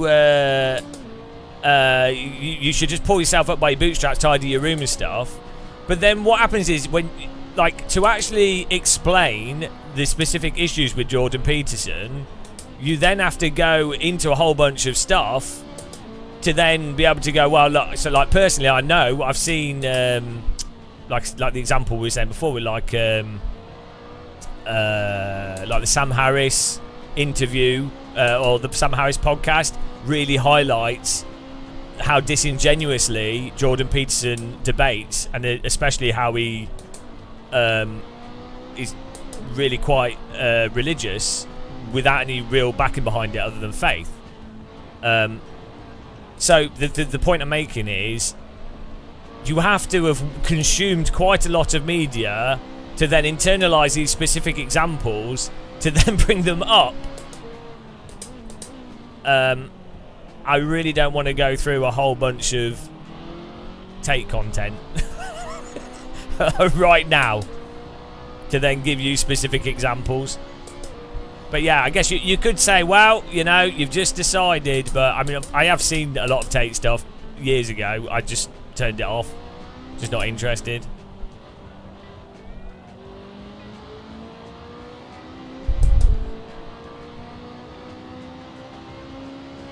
John, you guys are just typing like absolute incels. It's really weird. Like, there is an issue, right? So there is definitely a issue of so there's a problem that's occurred where men's health is massively ignored, and there is also an issue of a lack of support for men. There's a lot of toxic, there's misandry, and there's a lot of toxic masculinity also attacks a lot of men. So there is huge issues. So incel behaviour doesn't just come out of nowhere. It's because of a lack of, like, mostly it's an economic issue, and a lack of there being like communication skills imbued to younger men, a lack of role models. I mean, if you think Andrew Tate's a role model, I don't know what to say, but like a lack of like clear role models, a lack of basic mental health advice, a lack of support. So there's loads of problems, but it going to like Jordan Peterson or Andrew Tate as you're like, oh, that's it, that's now my role model, when from all I can gather, Tate is basically exploiting incels, grifting them by saying the most basic, superficial of stuff, and then flaunting the fact that he's made money doing whatever he does. It's the same with like Jake Paul, I think, does this. I think a lot of people do this. They show off, they're waving their money around, and they've got these hot models and stuff around them. And so incels are like, oh man, I'd really like that. Oh, look, this person's got lots of money. They've got all the superficial stuff that I associate with being a successful man. I really want that. How can I emulate what this person's doing? Now, the actual truth would be, to emulate someone like Tate, what you need to do is you need to exploit desperate incels. That's what the actual grift is. Him probably exploiting desperate men that don't have particularly good critical thinking skills, basically, that don't realise they're being exploited. That's probably where you make a lot of money. So it's right. How do you make money as like one of these like if you're like a gym person that's muscular or whatever? Are you going to make more money out of your average person going to the gym that wants to just or like your person that wants to get bulked up in a sensible manner, or will you make more money by like exploiting people that aren't particularly that critical about stuff and you can sell them some like crazy supplements, you know? Look at how you guys have gone mental in chat over this as well. Like, it's really weird. Why are you so, like, riled up about it disproportionately to other stuff? Shouldn't that be, like, a bit of a red flag?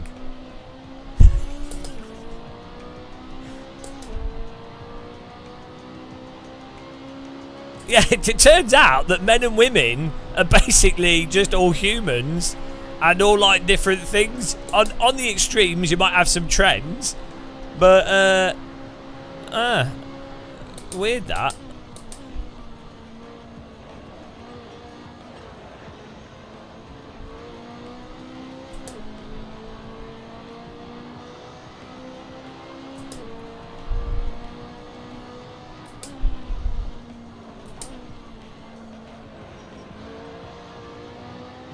I don't know what's going on. It's like, why do, like, people fixate either attacking or defending? It's fixating on one thing. Why would you not? You would have like multiple gurus to go towards, presumably, rather than just one.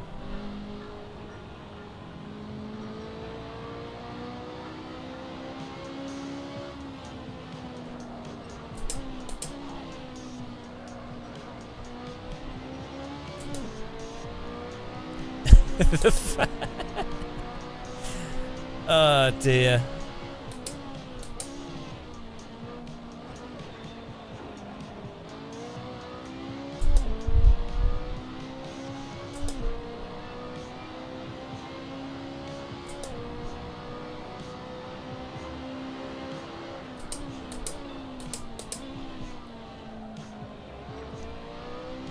Define what who you calling a simp, or who's saying who's a simp? A simp is supposed to be when someone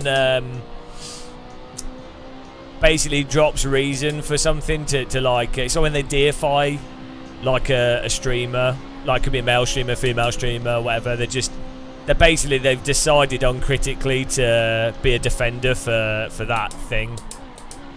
You know, that I think it originated from when.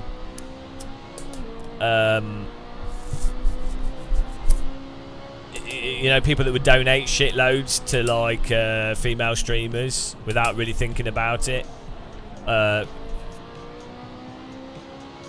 Like, I'm not sure where it actually started from. You'd have to. It'd be interesting to know. But like, people simp for anything. Like people simping for Formula 1 or something. I don't know. I think it's just people. Not just people turning off their critical thinking faculties to support something.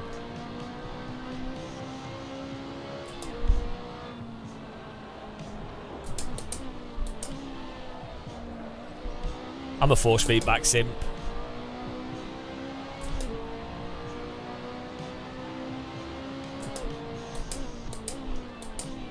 What? Hang on. What is going on in chat?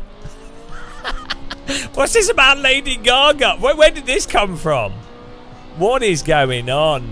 Like, the conversation is unhinged.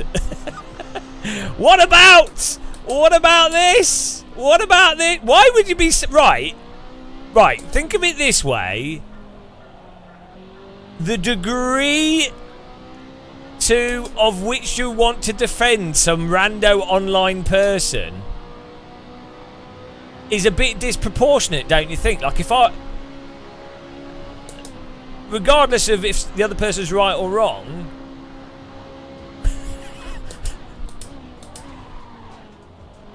it's a bit strange.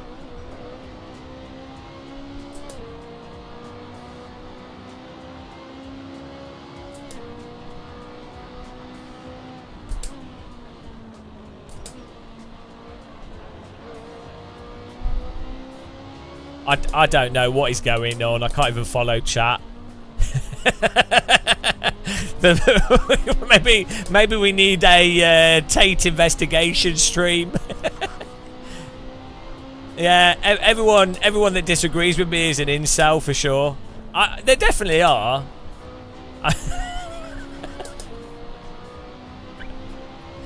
Only everyone that agrees with me is a DD owning. What's the opposite of an incel? A non-cell?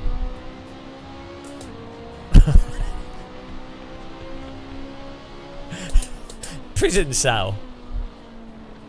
I think trying to hot lap this is like being in jail.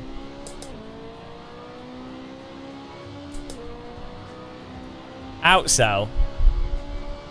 No, there's definitely...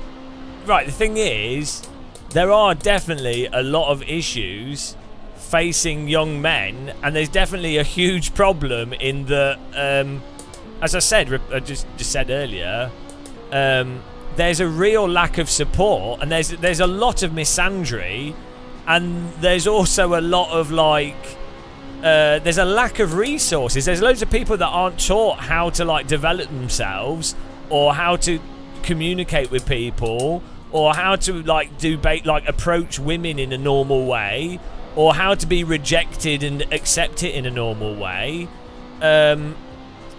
They're just, you know, a total lack of like helping people develop social skills. And then culturally, there's just like an assumption that apparently men should just understand stuff innately, which is obviously never going to work. Like there's a lot more support for women in certain scenarios, right? But there's a lot of misogyny out there as well, and there's you know, there's shitloads of issues facing women as well. So I'm not saying that those aren't very important either. So there are problems for men, massive issues.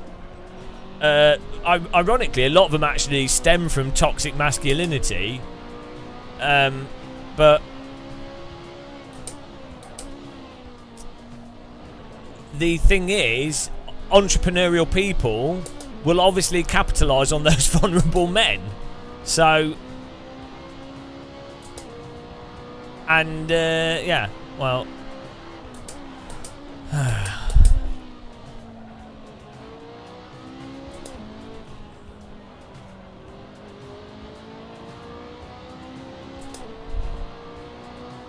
Hello, Jordan Hancock. How many clips have been made? I don't know. I agree to disagree. Jesus Christ. I didn't know that Tate was a hot button topic. I mean, Tate's like even more volatile than COVID. Bloody hell. We got through a whole conversation about education system with not any issues at all. One mention of Tate and no wonder that it makes a lot of money. This is why everyone talks about it, because it rage baits, which is what gets loads of views, which then helps build the brand of Tate. Because people just start arguing, which is how you get clicks online. That's why personally I just have in the last 2 years I generally just turn off the internet for like certain things, because it's like, well, I don't want to contribute to it. The Tate bomb.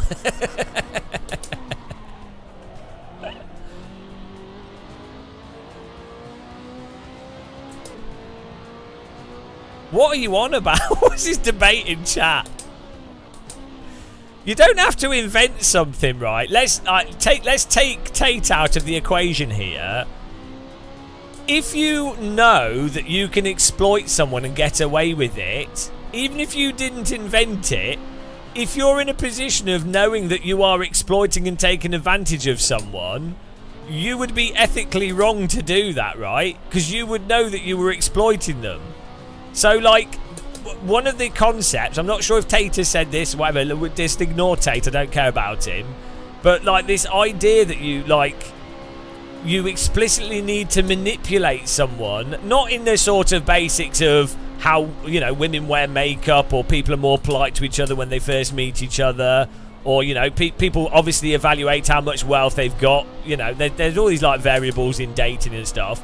But if you explicitly go out of your way to absolutely manipulate someone by presenting yourself completely differently to how you actually, what you actually are yourself, to then take advantage of someone, you would be being manipulative by definition, and it probably wouldn't lead to a very healthy long-term relationship.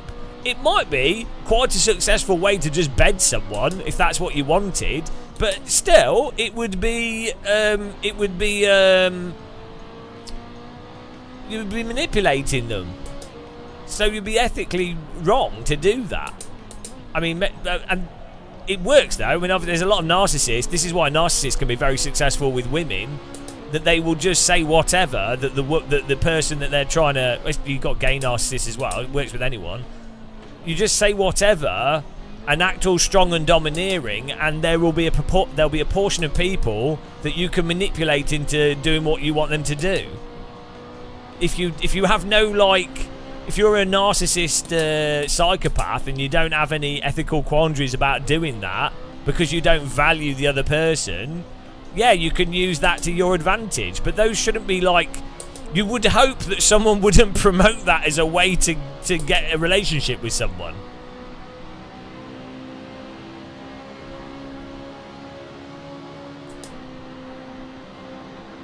Yeah, how narcissists work, because they don't care. Like, if you're someone that doesn't care about another person, your motivations are always entirely self-interested. So they don't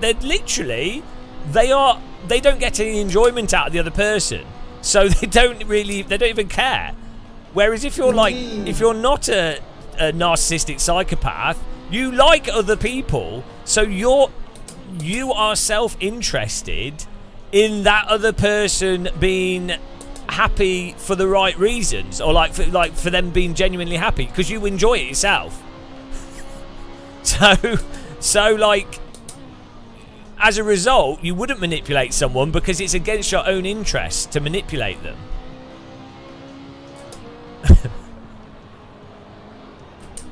And generally speaking, if you're in a long-term relationship or you're planning to have children at some point, it's going to be way easier for yourself if the person you're with cares about you and you care about them. You're both working in a way that's beneficial for each other, and it makes life a lot more pleasant.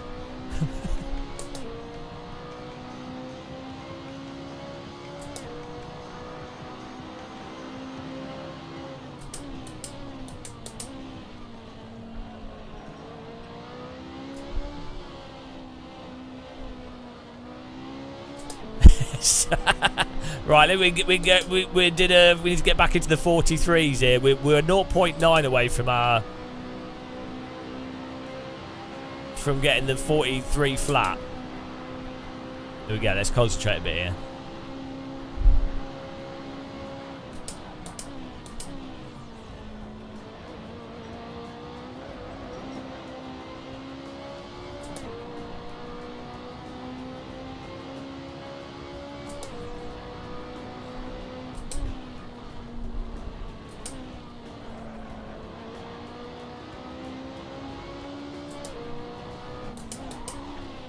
Don't you think it's right? I hate to mention the T word again. Don't you think it's a bit weird if your audience is predominantly like 14-year-old boys? Okay, let's go. And that you specifically target that audience as a 30-plus-year-old man? Like, unless you were doing like kids TV or something, or you were doing I don't know, like science education, or you were expressly doing like health information. Don't you think it's a little bit weird? Like, regardless. Like,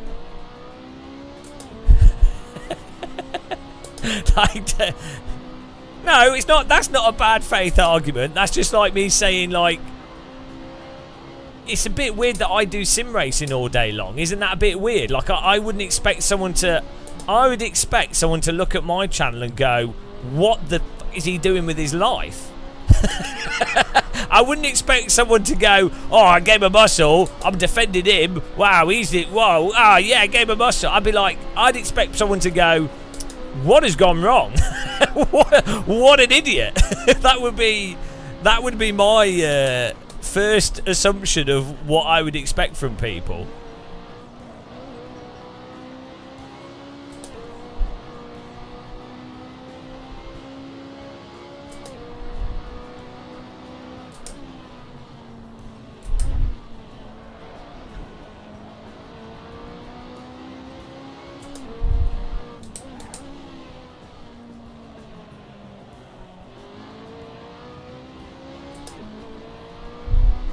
What's going on? Why are you guys arguing about this in the chat so much? Like, what is going on, guys?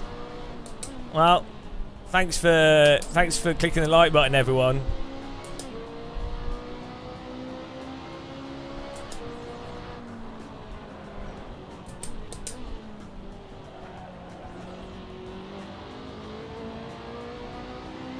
What's going on? What was this conversation about? YouTube's on fire. She's not helping my lap time. Bloody hell.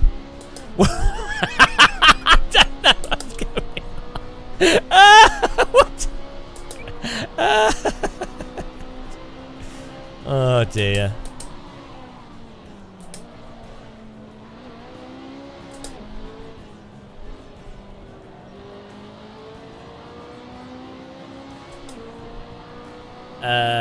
Imaginitis, yeah, no, this is the thing, isn't it? I know it's imaginitis. Like, yeah, so what you'll find is a lot of people that are maybe massively wrong on a lot of things are still correct on certain things.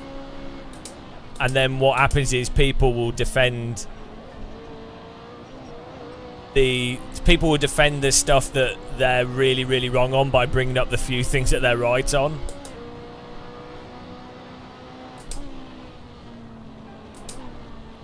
Or so this is what you see like Ben Shapiro do, is he will, in a debate, he will mention a few facts and bring up a couple of things that are true and correct, and they are facts, and then he will link them to stuff that's got no like basis, or is unrelated, but he's tried to relate them together.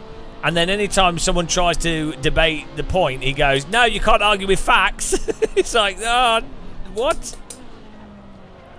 And then when you try to pin them down on the specific things, they just gish gallop and jump all over the place. It's really common. People do it on the left and the right. I'm just really aware of. It's very obvious with when certain people do it.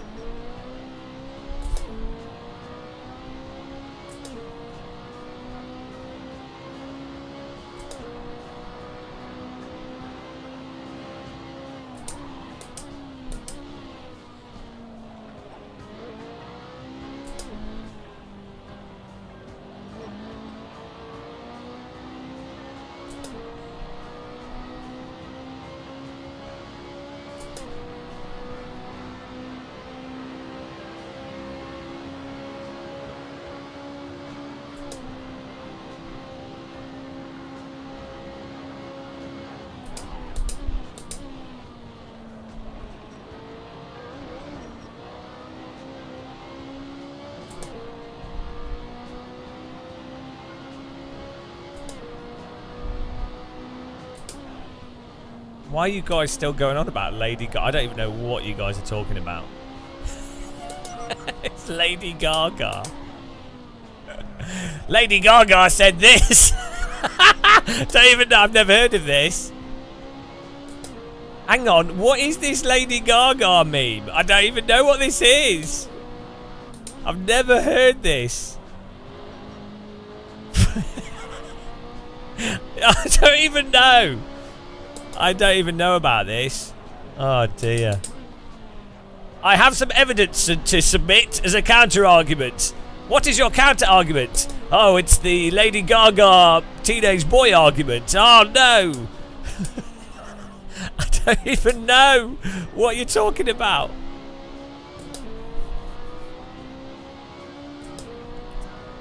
Poker face.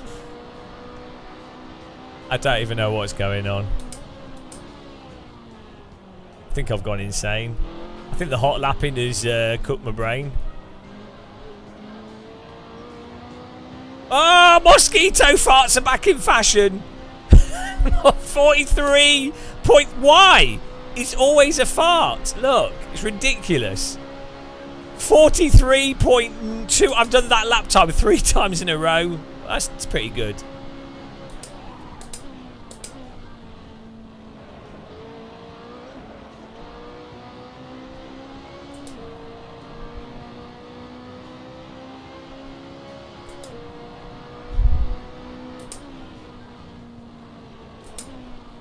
Right, after I've done this lap, I really want to understand this Lady Gaga argument, because I have never heard it, and it sounds ridiculous.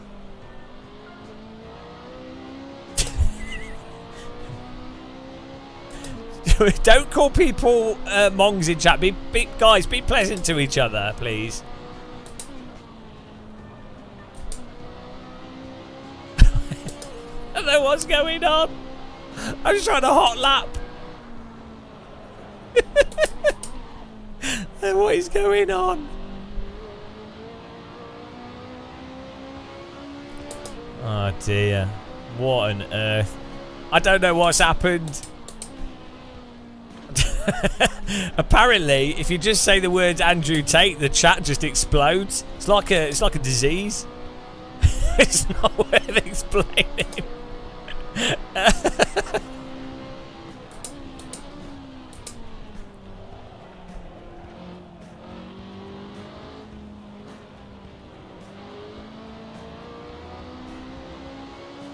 I don't even know what's going on, Daniel. Click the like button, guys, if you've got no brain cells left. I don't know what's happening. I really don't know what's happening.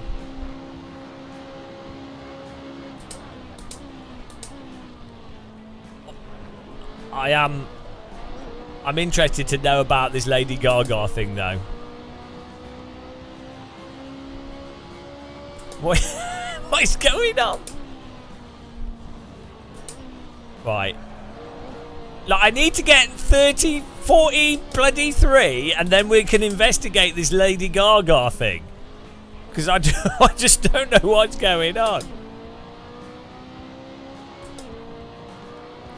Why would Lady Gaga be relevant as well?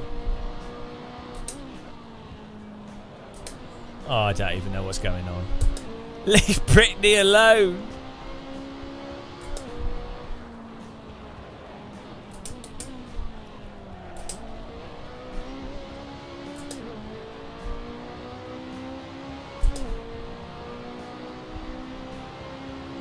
Okay, let's go.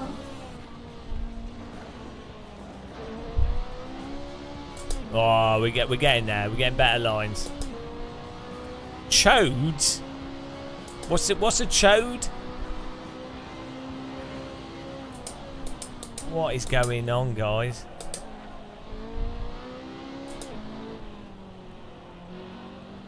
Because she wants to kill straight babies, and you're all playing this sim. Who wants to kill straight babies?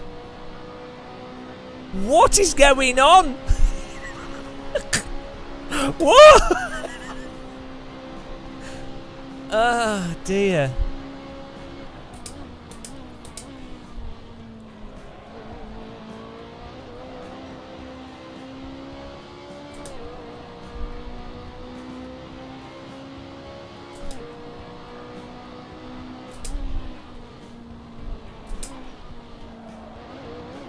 Oh, here we go.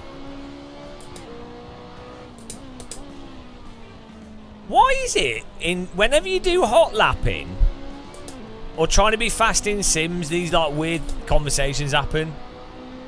I don't know. I don't know what's. If people focused on air fryers, they would be much happier.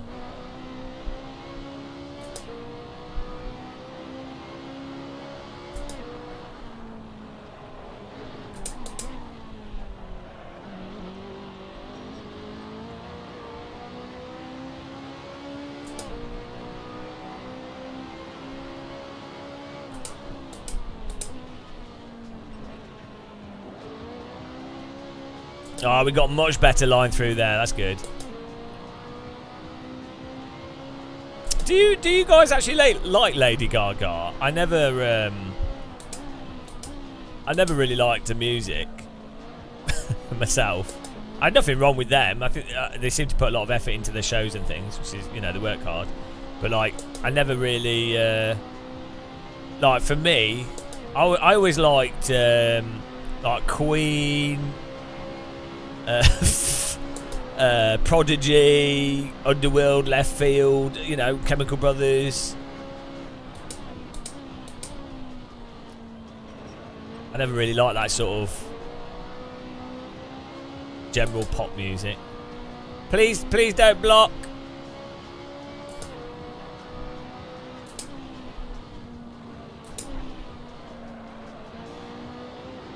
Ah, too wide.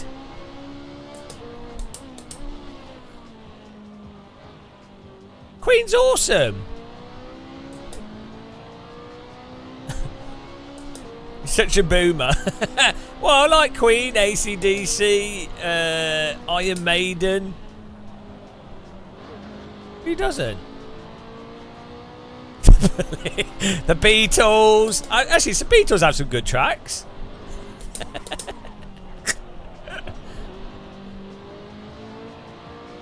Queen's only like 10 years before Michael Jackson. Come on.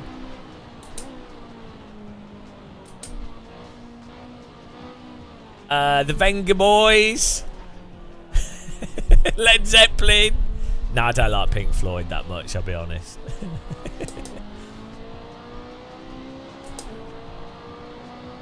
Iron Maiden, yeah. Metallica.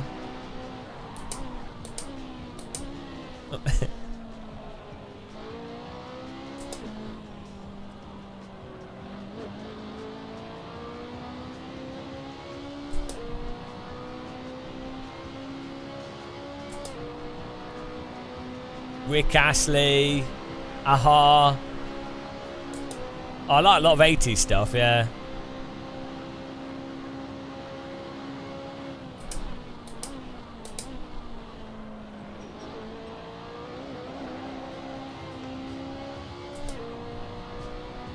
Oh, please don't block. We're on a good lap. We're on a good lap. Please don't block.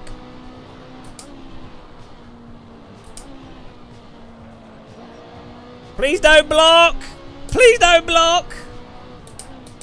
How can she slap, sir? Please. Please, sir. How can she slap, sir? Don't block. Don't give me draft. Who is it in front of us? Get out of the way. Please, sir. How can she slap, sir? Ah, they're going to block us. No, I don't even want draft. Ah, shit, I missed the break point. It's alright, it didn't matter.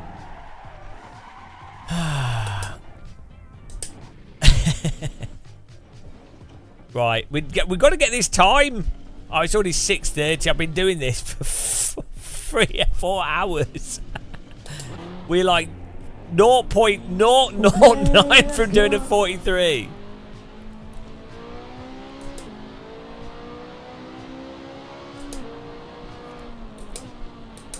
Dirty, yeah, that's what that was, yeah, definitely. 0.001 per hour. Oh, jeez.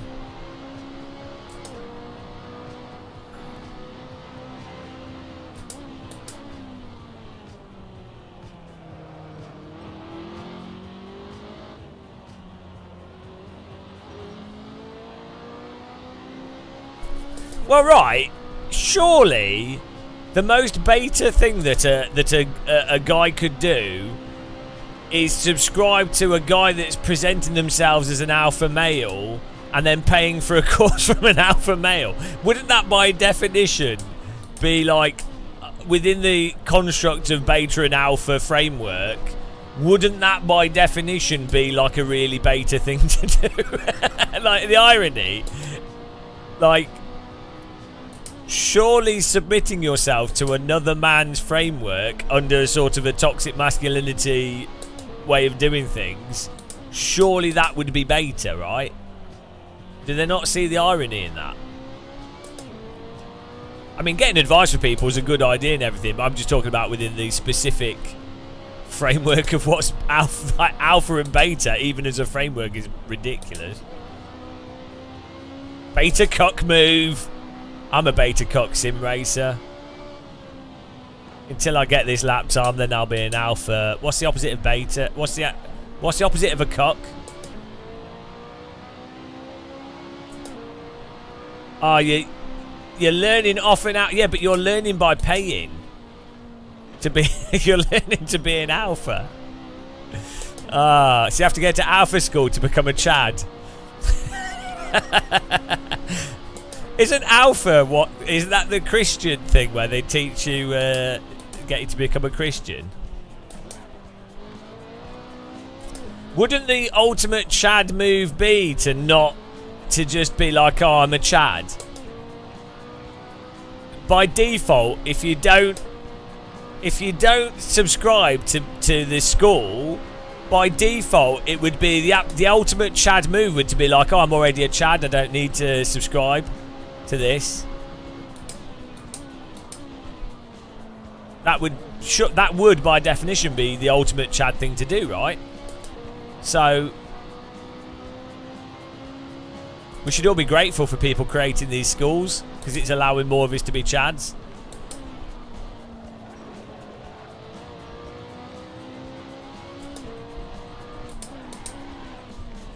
I've always identified as a bit of a Chad.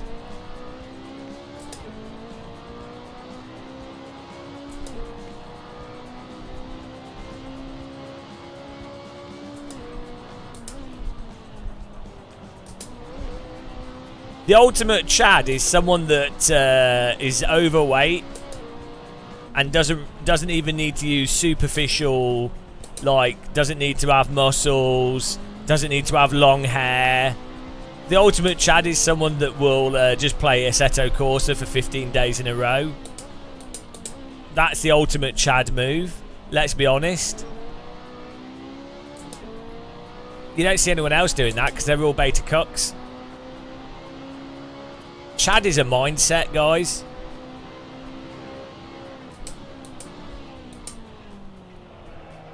And also a place in Africa.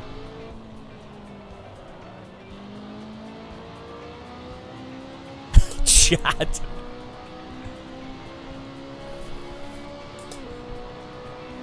Yeah. Chad spend all their time trying to get achievements in AC.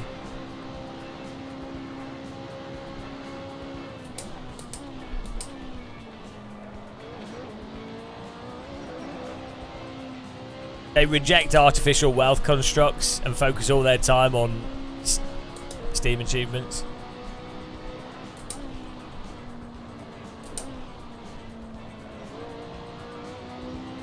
Right, ironically, if you are chatting up a woman, right, and they go, I go to the gym to get muscles, look at me, whatever. But if you go to a woman and they're like, what do you do? And you go, yeah, I make a living taking being a shit at video games, and I wasted 14 months doing this stupid thing, and I'm a total moron, but it was pretty funny. I think the woman would they would respond more to the to the AC challenge than the muscles, you know? Especially women with a good sense of humour, and that's all you want, isn't it? So, you know?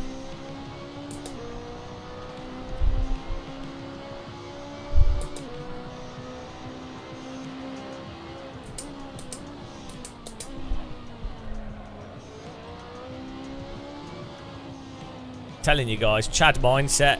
I'm changing my channel to Chad Muscle. Gamer Chad Muscle.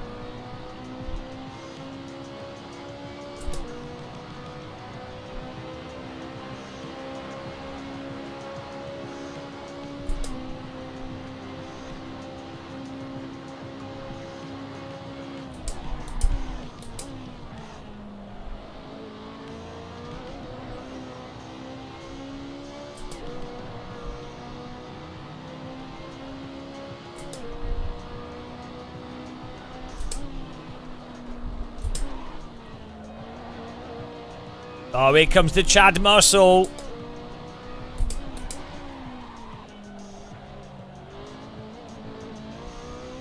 Maybe not. Maybe not.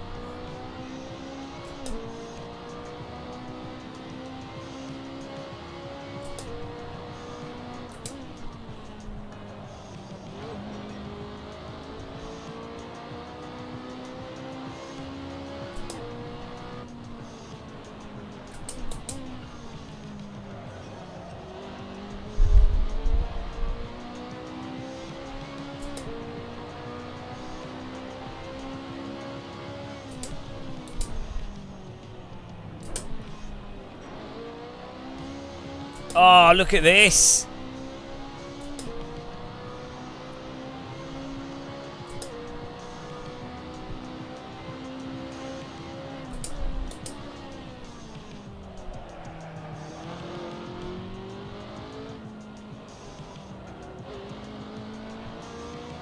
Getting there. Chadding our way forwards.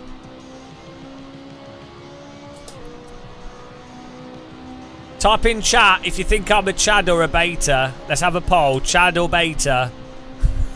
Only women can. Only women can answer.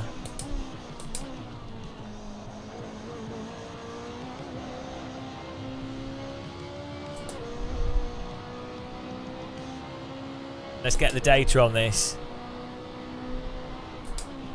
A lot of my viewers are hot women.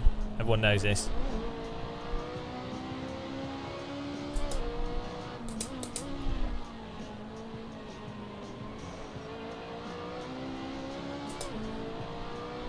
To Chad.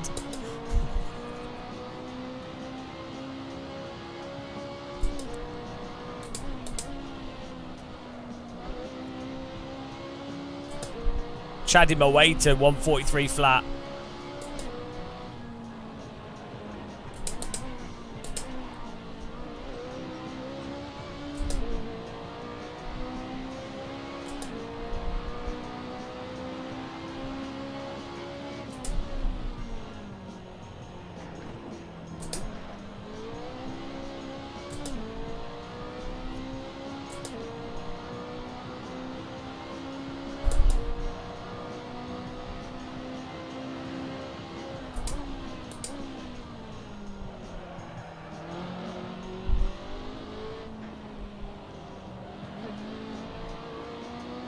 Oh, come on. We need to get a Chad lap here. That's all right. Thank you, fellow. The Chad support. I just need to Chad my throttle pedal.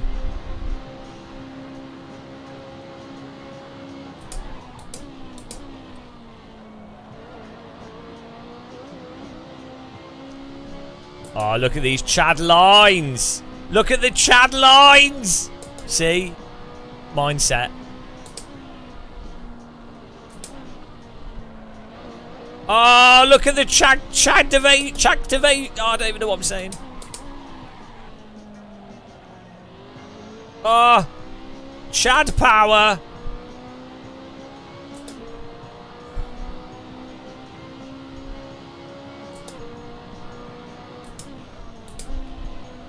The top GM's active.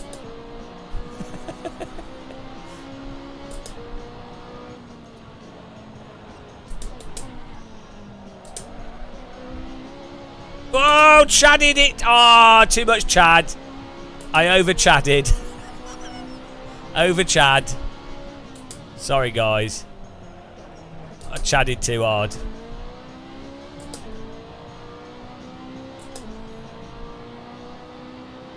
Back to beta lap times. I cooked it.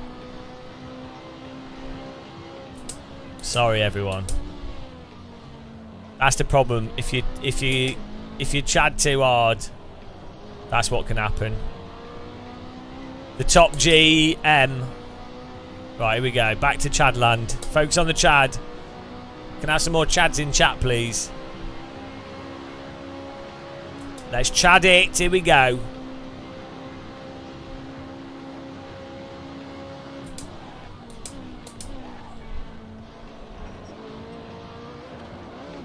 Oh, I cocked my tyres. I need a break. I need a break from the Chad. Miss Apex. All right, let's have a look. Wait, I've got. What's this thing? Right, let's park over here. Sorry, let's get off the track. What was this? What's this Lady Gaga thing? Hang on.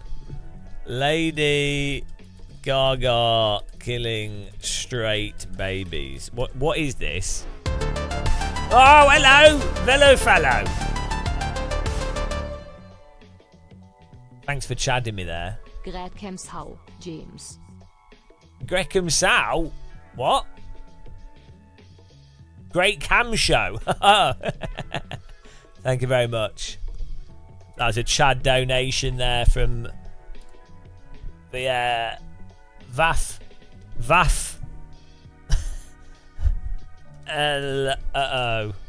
2150. Thank you very much. Appreciate the support. Right. So what is this?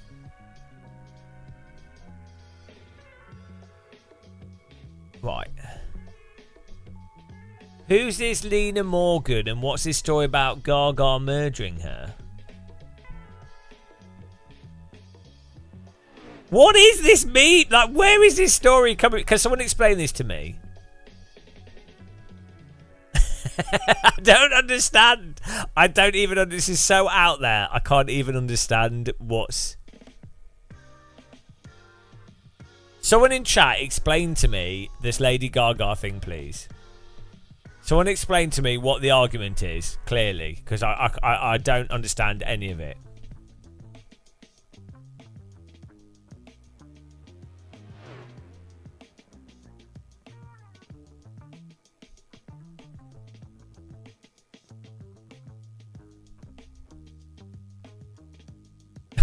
So, she said she was a stripper as a teen. Right. What? Right.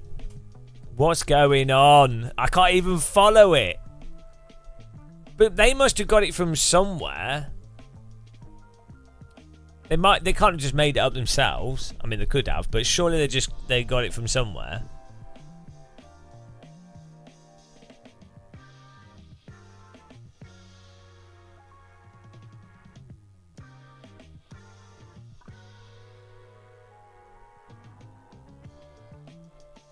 get off the track a bit more.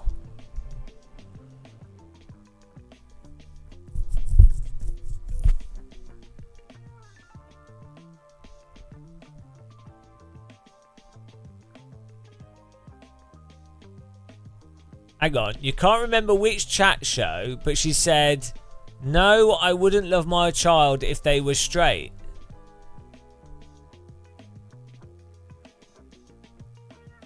Do you think you probably just misinterpreted something?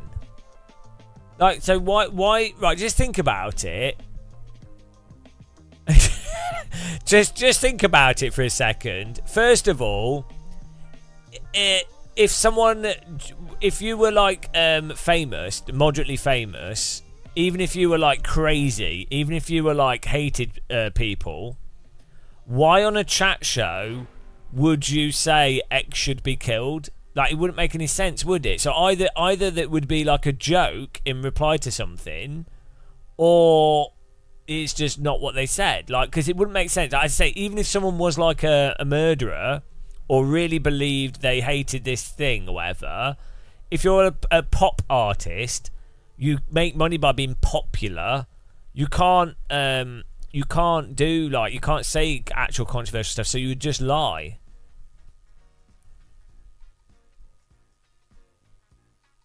Yeah, no, I know Hollywood people are weird, but that doesn't... I'm just trying to explain, like, what I don't understand what you're even saying.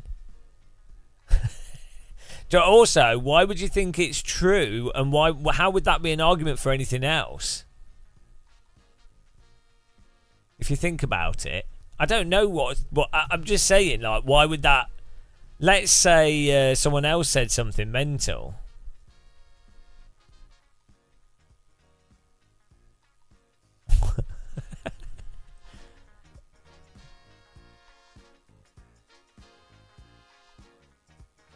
On Jimmy Kimmel. Hang on, so we got fight. Well, Jimmy Kimmel's all right. Right, Lady Gaga, Jimmy Kimmel interview. Let's fight. Let's see what the root of this is. Jimmy Kimmel. Well, how long ago was this? All right, here we go. Lady Gaga. I'm good at googling.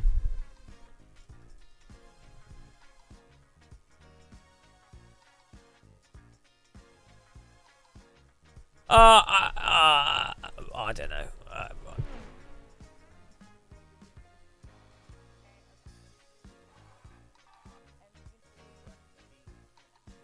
Oh, adverts.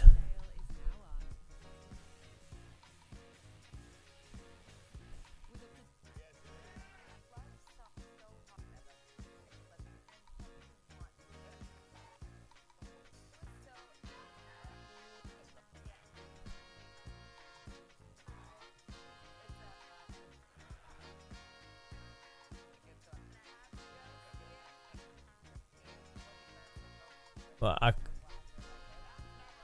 I can't find it in this.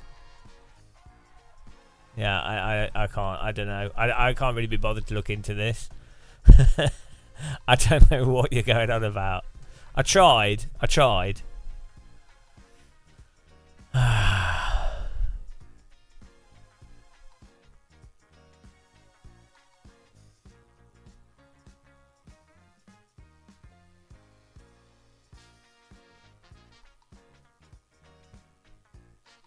Jake, well, that's it. So, but what argument are you trying to make, Jake? That Lady Gaga wants to kill children?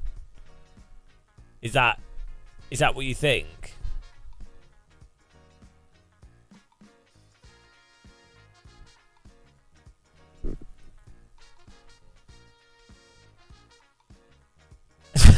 It's just right. Yeah. So the difference would be, though, presumably, like, I don't know this scenario, but generally speaking, gay children or gay teenagers are like disproportionately attacked for being gay because they're in a minority.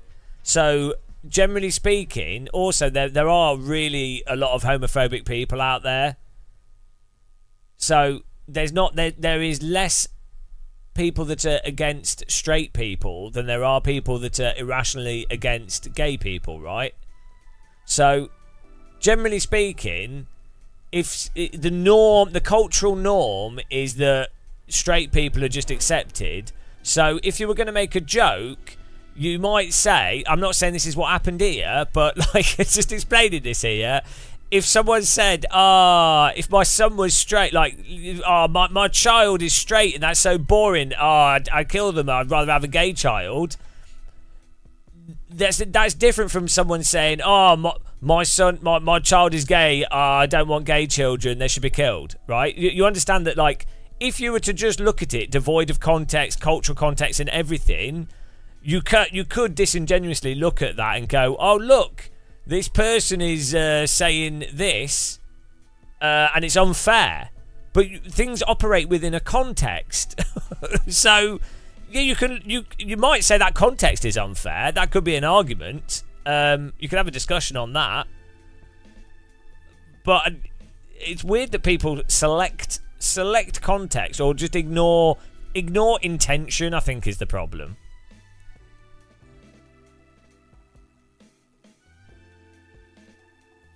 Well, the problem is what you have to do is you go, what is the person's intention? So, like, you don't know necessarily what the person's intention is, do you? But, like, you would assume... let's get the detective thing out here. You would assume that a pop star that's trying to make money and is on a popular show, let's just say that they did say their straight child should be killed or whatever, you would assume that their intention is to make a silly joke. Wouldn't you? You wouldn't assume that they're being literal. Like, why? Look, Jake, because I'm not saying that that's fair, but do you understand that there's a different context to that? And it would depend as well. You would hope that people, if they were joking about their child being gay and everyone knew how it was, that you would go, oh, the intention is that they're making a joke about it. They're not being literal. Especially if they were a pop star. Why are you bringing that up? I don't know what you're we're just talking about one specific thing. Like, do you not understand what you're doing? Is you are selectively ignoring intention for that specific scenario. As for judging, if you want to have a discussion on Andrew Tate's intention, you would look at what they're making money out of. And I think, I don't know if it's controversial, but I think that he makes a lot of money out of getting younger men to subscribe to his masculinity course, right? I don't know. Would that be interesting? I'd say you could have a conversation on that. No, I'm not saying you can't know intention. I'm saying it's not going to be useful for yourself to automatically assume a negative intention with no other information and ignore the entire context available to then come to an assumption of intention. The point is that you look at the entire context to then have an idea of what the intention might be. You don't just selectively ignore context. So like, okay, let's go.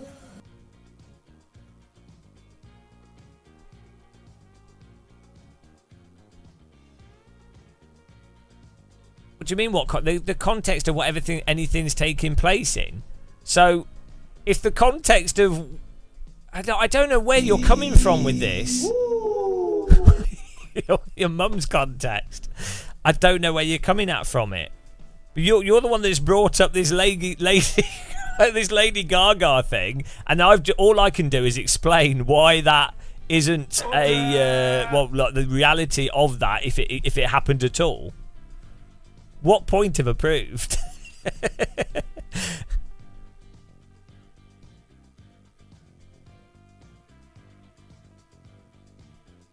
Hang on, yummer of the problem with gays. Like, what is that about? What do you mean the problem with gays?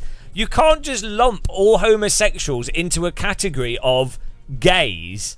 The problem with straights. The problem with straights, guys. Do you know, you've already ruined your entire sentence by starting off with the problem with gays, as if all gay people are the same. Like, do you not know any gay homosexual people? Like, There's homosexual people that are really, like, not camp at all. There's homosexual people that are, like, mincing around all over the place. Okay, There's, like, bears that are more gruff and masculine than a lot of straight men would be. There's cubs that are then more sort of like appeal to bears. There's like really effeminate gay guys. There's really like normal, like muscular gay guys. So there's not like the gays.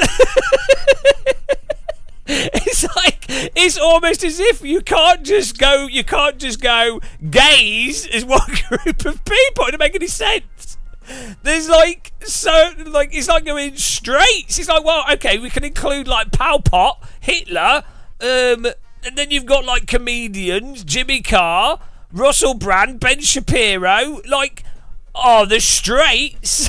It's like, Arnold Schwarzenegger, the straights. Anyway, ignoring the start of that conversation, most such people promote this stuff and parade about it. Parade about what? What parade? I don't know what you mean. It's too aggressive for straight people. Do you mean like if you're saying that you might just want to be yourself? So like you might just be like, oh, I'm gay, here's my boyfriend, or I'm a lesbian, here's my girlfriend, or whatever. I'm bi and today I've got a girlfriend, I've got a boyfriend, or whatever. Like, oh god, you're being so aggressive promoting your partner.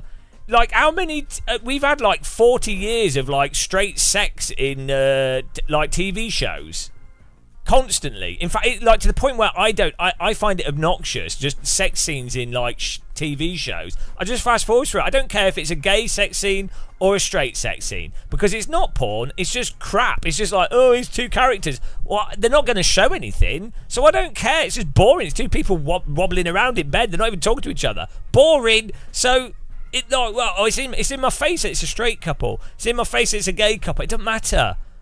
Like, it's just people that are upset. It's homophobes that are upset when they find out that gay people have gay relationships, and then they're like, oh, you're putting it in my face. It's like, they're just gay. Oh dear.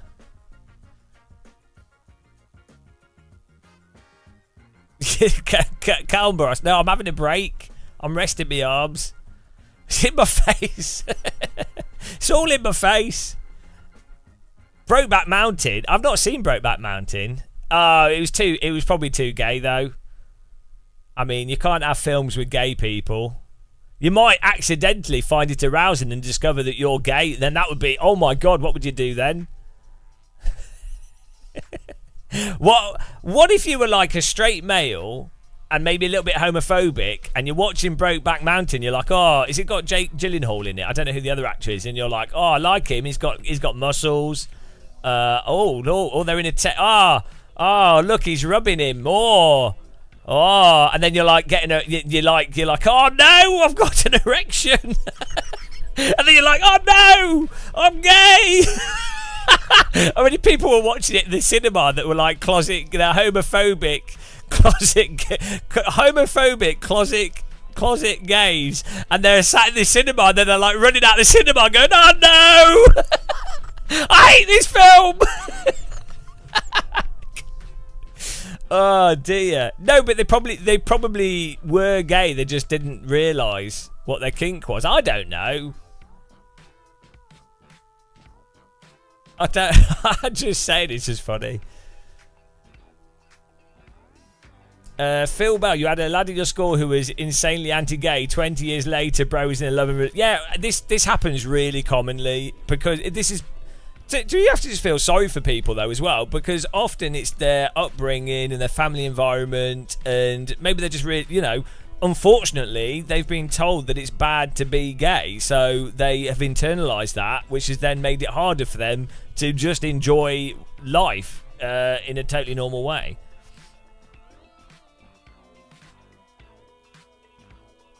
Gay is a kink.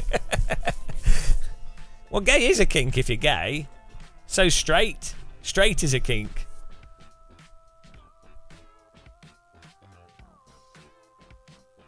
You might end up liking it. Well, it's possible. Like, if I fancied a guy, I would know if I fancied them, and then I'd be like, oh, I'm gay.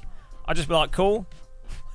I wouldn't, like, if I was out and about and there was a hot guy, I've got gay friends. I've gone to gay bars and stuff. I've had men approach me. If I liked one of them, I'd be like, cool. Like, I'd just be like, oh, nice. Like, yeah. Sadly, I'm not gay, but like, you know,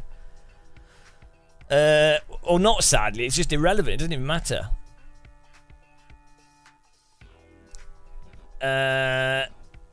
John Hartley Sim Racing. Best thing about this chat today is I have managed to block a good 2 helmets. Plus, if you're not also a helmet, do advertise yourself more.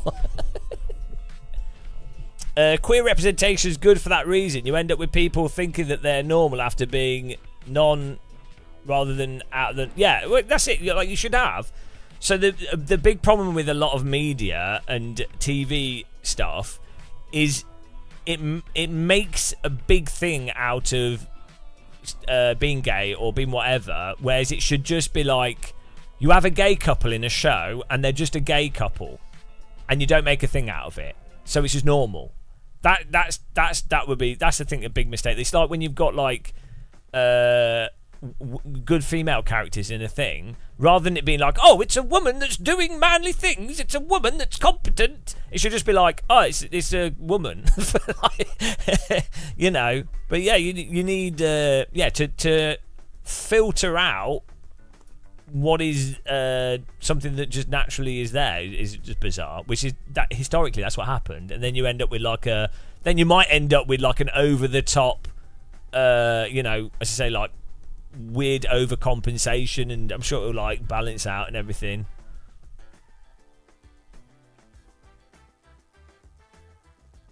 A competent woman? It's ridiculous. What is this? A woman that is just normal? I am 100% completitivo. We've just got 3 Steam achievements.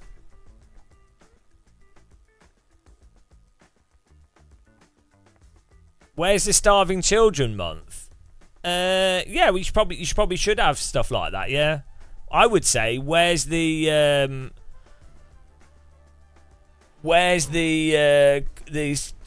stuff on economic inequality in programs that should be focused on more, and the root of like homophobia, racism, and a lot of these problems that affect everyone is actually ignoring the economic stuff. But the problem is you can't question the fundamentals of a lot of Western capitalism, especially in popular media, because guess what? The popular media is about making money. So, you know, you're going to struggle. You really don't make much money, or you're not going to get your program syndicated or published if your program is inherently anti the system that it's dependent on in terms of getting published. So, you know, but yeah, you actually do make more. You do make more money. In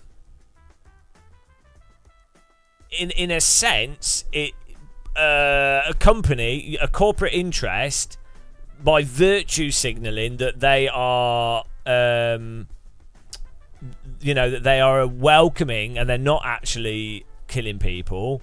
That is actually more profitable. So you do actually see in corporate environments, you weirdly actually do see a lot of positive discrimination, more than you would actually see in other areas, because there's a financial motivation to the positive discrimination. Like, you can sell more products to people if you're like, oh, we really love people with darker skin, or we really love XYZ religion, or we really love, you know, we really love the environment. It's like, well, they don't, do they? They couldn't give a shit. They just love making money because it's a business.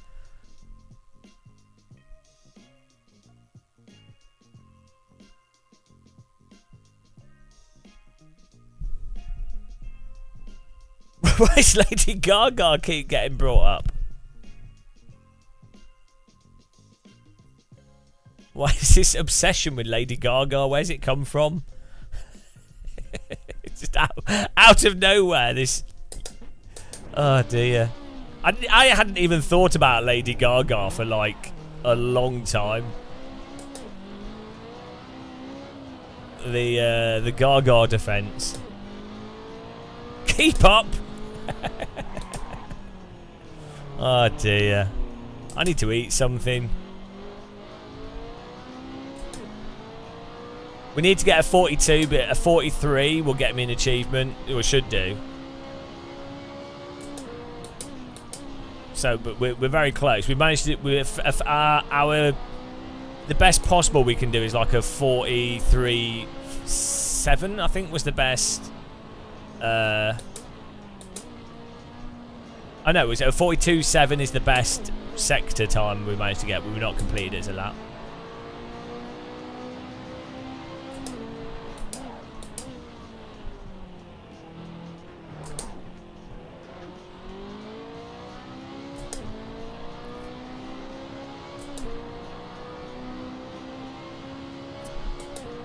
I mean, my criticism of Lady Gaga would be that I think she's like a trained classical artist, but then she's been forced to produce like super generic pop music in order to be successful. That would be the critique.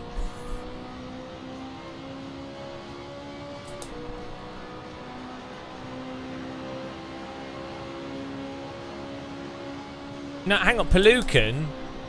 Why would the main characters being gay not be wholesome? Do you not see an issue with that? The fact that you associate gay with not being wholesome. Like, you could have a wholesome, yeah, like, gay and wholesome are unrelated. Like, I don't know.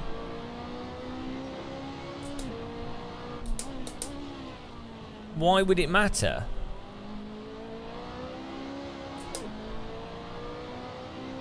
I don't see like a gay couple in something and go, oh no, this has been corrupted now. I just wanted something nice and straight and I've just had gayness put in my face. Oh no, I've been reminded of the gayness. Sid, they're always appearing. I open my cupboard to get dressed in the morning and there's a gay in there. Oh, I've been reminded of gayness again. Oh, it's gonna be at least another week until I forget about gayness. Oh no! Oh, I was trying to do my shopping in central London. I was really happy. Oh, gay pride! Gay pride was taking place, and once again I was reminded of gayness with their pesky flags and they're holding hands and their same-sex relationships. Oh, my shopping trip was ruined.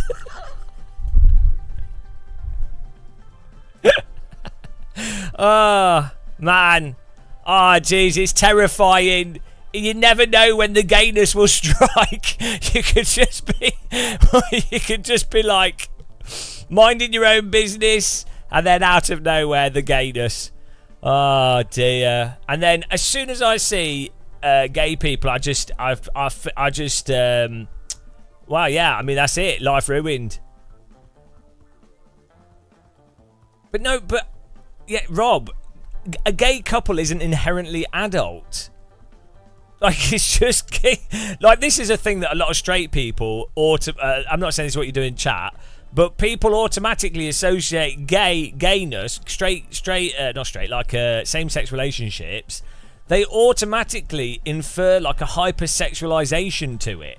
It's like have they never had any gay friends? It's like, yeah, you do in straight culture, you get a lot of people going to bars and shagging each other a lot. In gay culture, or certain parts of gay culture, there are gay areas where people are very promiscuous.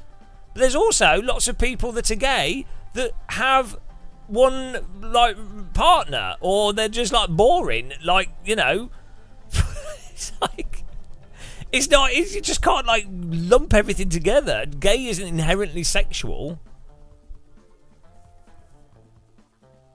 Oh dear. Yeah, I know, we should there's a lot that you can clip out of context here.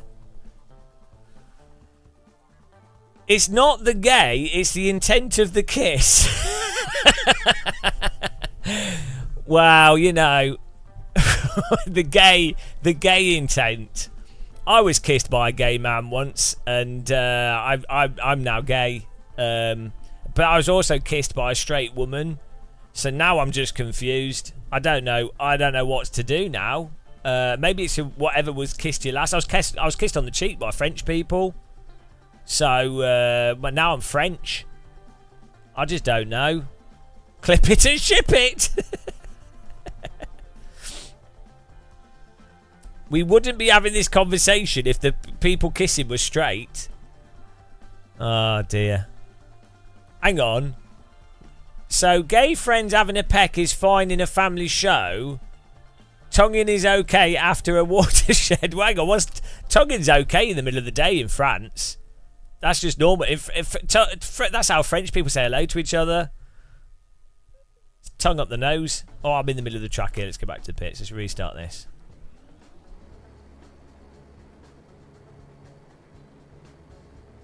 The intent of the kiss. What if the kiss is in a tent? Like Brokeback Mountain? Is that intent? Is that the kiss intent? That was a terrible pun. I'd like to apologise.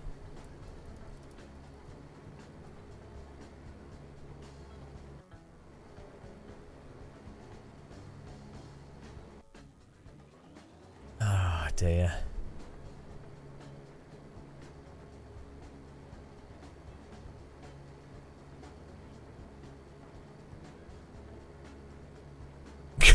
Gayness is mind control by the Illuminati to control the population. That sounds reasonable, yeah. I think iRacing was created by the Illuminati to control sim racers.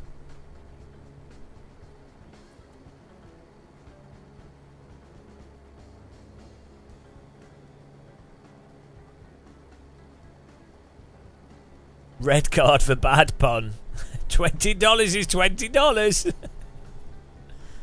Oh dear.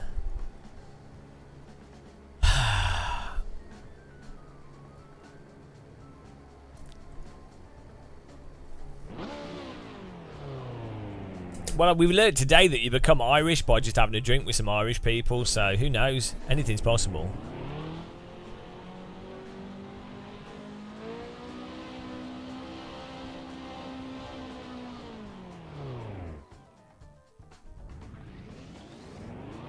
Right, let's keep going, guys.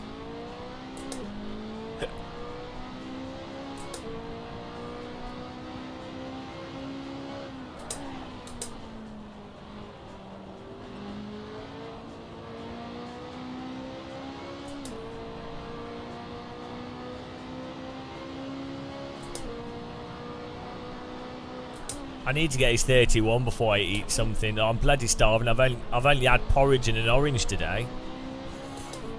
It's a disaster.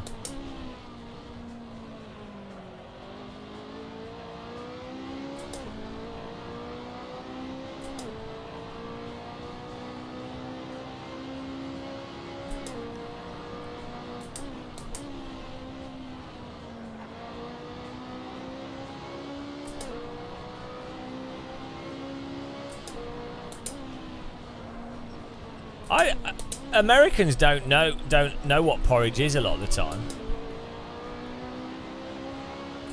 Like you have to explain that it's oats. They just don't call it porridge, which is weird.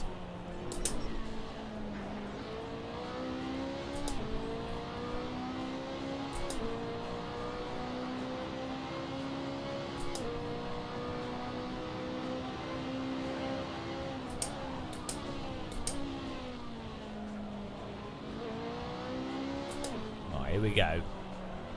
Let's concentrate here. Let's not get distracted by Lady Gaga. Sim with the best sounds? I'm not sure. There's different cars. There's some good cars in AC that have good sounds. iRacing doesn't sound. Oh, Dirt Rally has the best sound. There you go.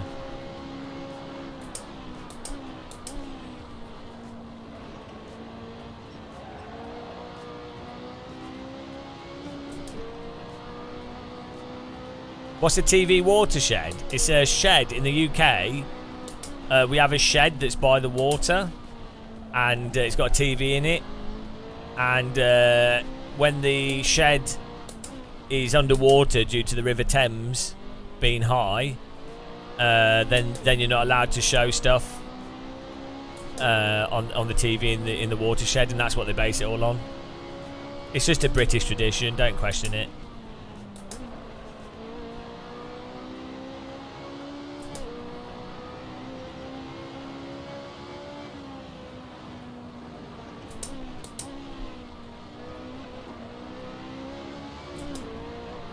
Yeah, well, I'm good at explaining stuff.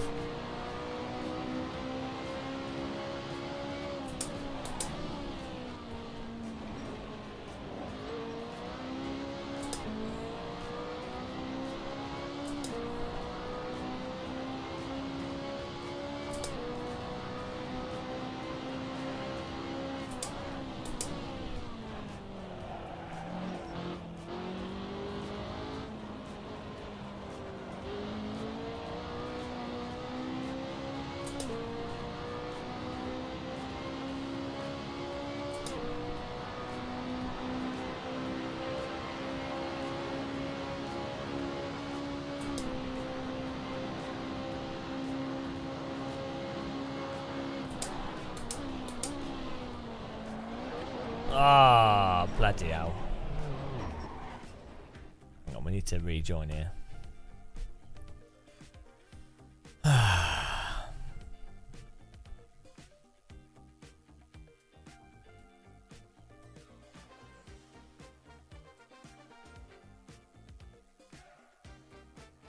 There's only Adam in the server. Oh, I hope it's not lost all the times. If it has, we'll be back at the top. You can join the server, guys, if you want to practice with us.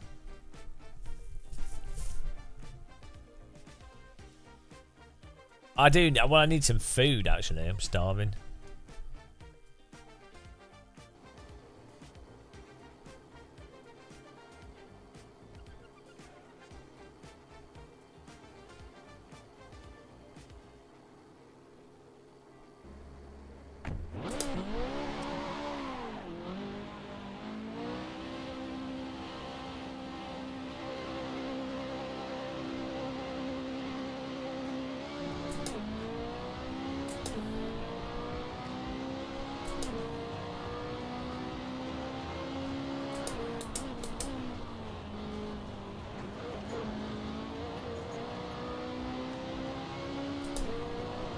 Well, I think mobile phones. I think the internet should be banned. I think, other than Game of Muscle live streams and educational content, all internet should be banned, and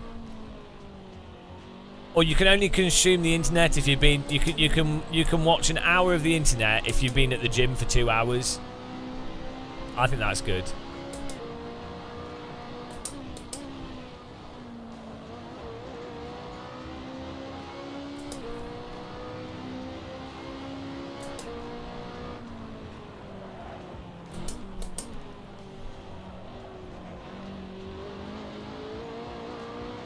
This is educational content. I'm teaching people how to persevere through adversity of slow driving. So it's definitely is educational.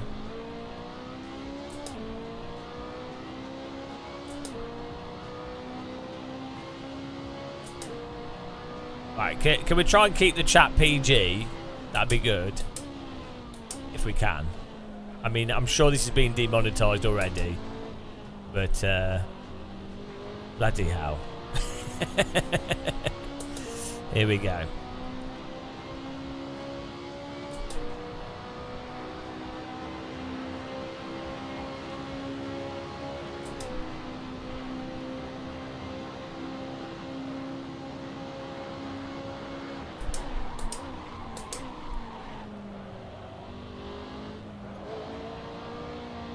So I need to get up to where?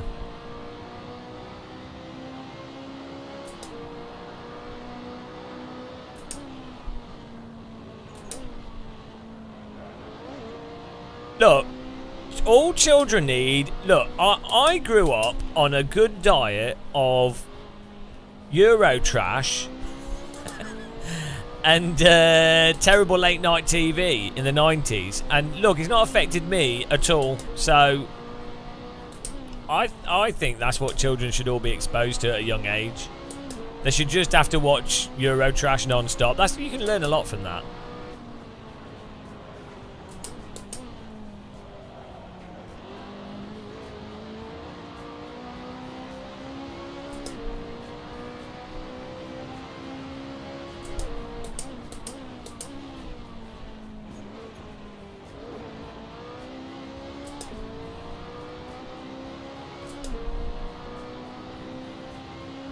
Got to get this bloody 43 flat, at least.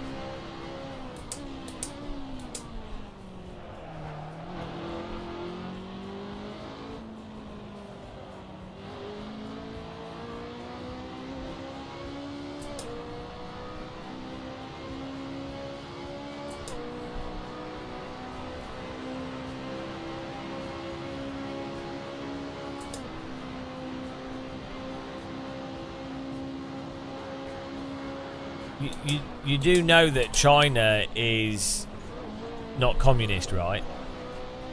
You do know that China is like a capitalist dictatorship. You do know that China's not really doing a particularly good job of protecting the people.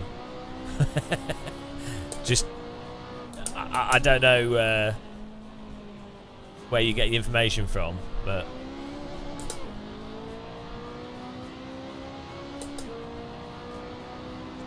Guys, can we try and, like, I'm bored of the chat now. King Muscle's bored. Can we talk about how bad iRacing's tire model is, please?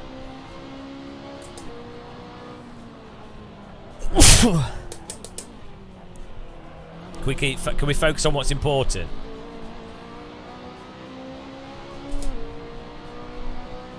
China #1.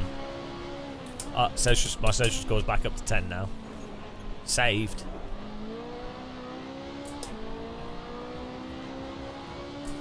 Chad Muscle has spoken. Can you guys help focus all the Chad energy towards my lap time? I'd like everyone to hold hands.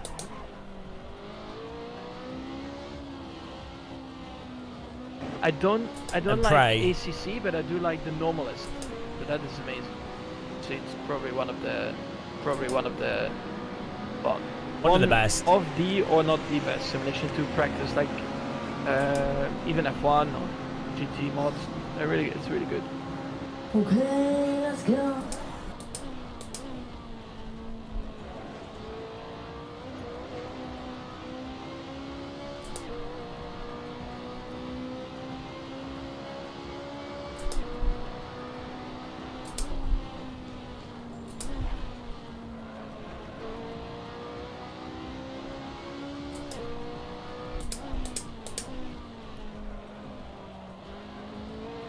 If you guys want to join us in the hot lap despair, you can join the server. Gamer space muscle in capital letters. Password T, capital letters.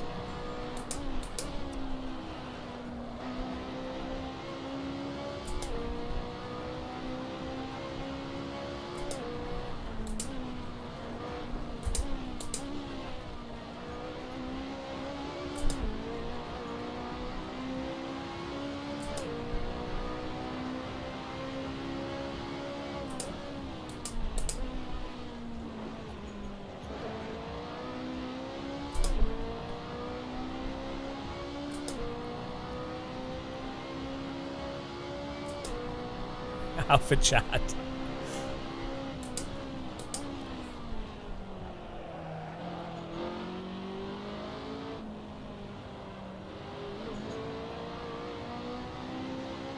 Oh my god, we're back to 43-1. We're back to the Mosquito fart land. Thanks, Orimu. Typical Chad driving here.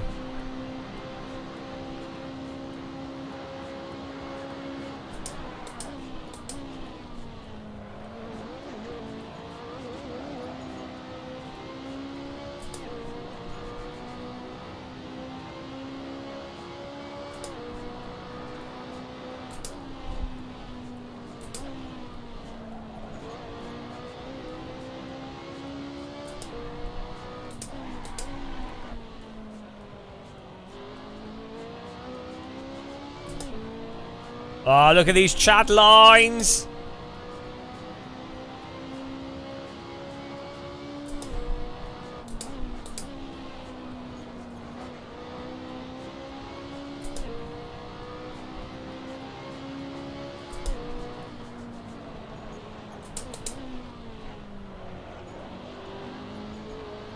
Whoa! Look at that Chad rhythm.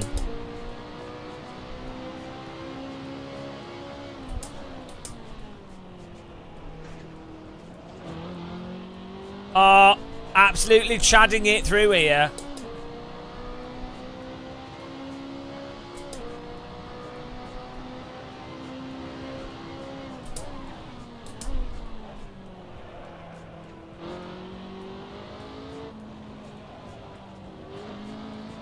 Oh, absolutely chadded it. 42-7. We got the 42. Will he get the achievement? Let's see. We'll have to do it in the game. No, okay, we got a 42. We'll have to do it in the single player. But we've done the time. We can do it.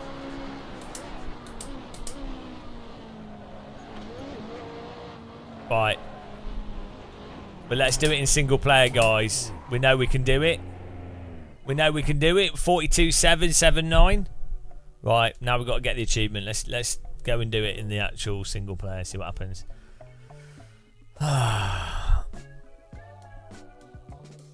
Right, so we have to do it in single hot lap.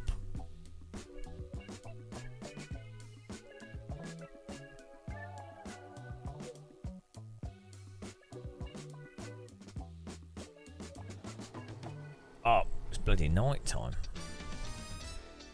No, we should do it straight away.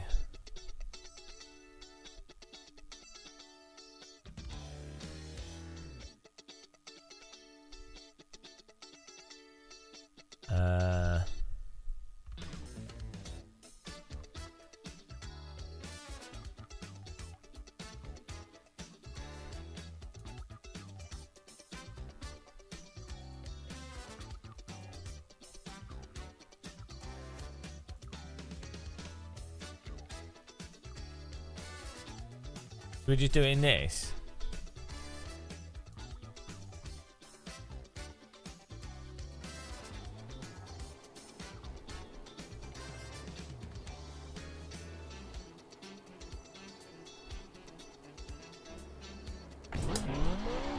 Alpha Chad.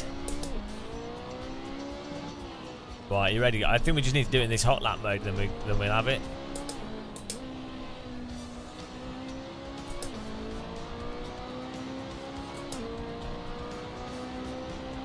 We did. We got our best lap time so far is a 42.7.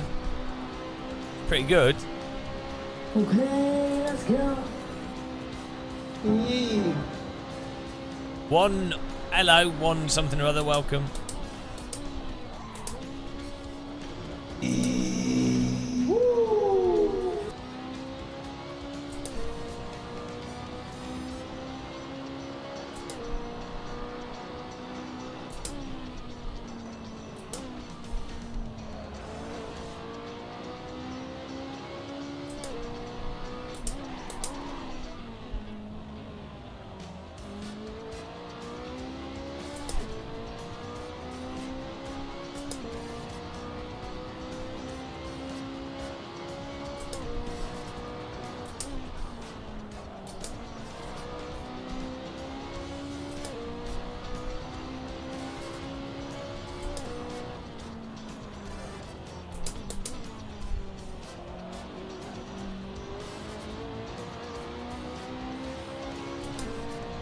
Are you ready, guys?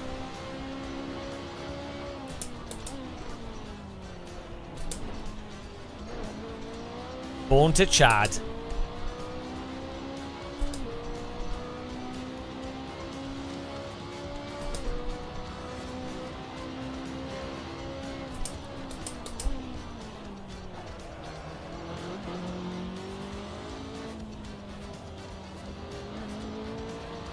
Once a Chad, always a Chad.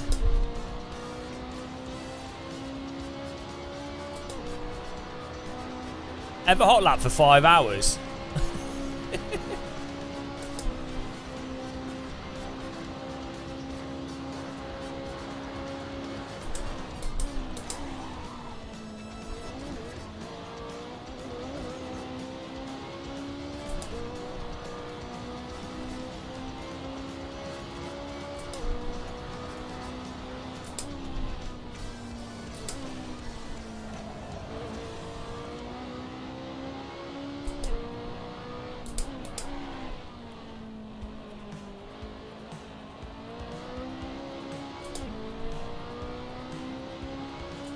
on, man. We're Giga Chadding this.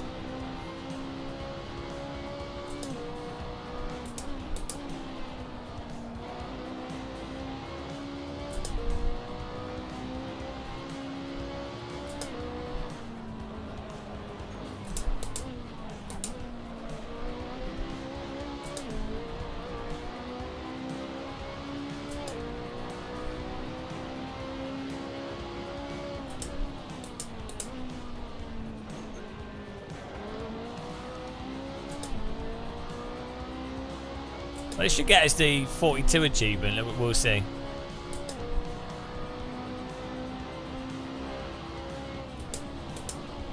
I mean the 43. Not the 42.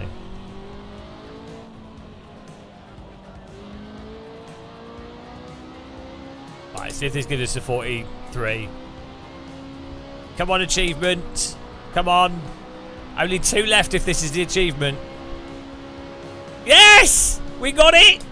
We've got it! Only 2 more Steam achievements to go.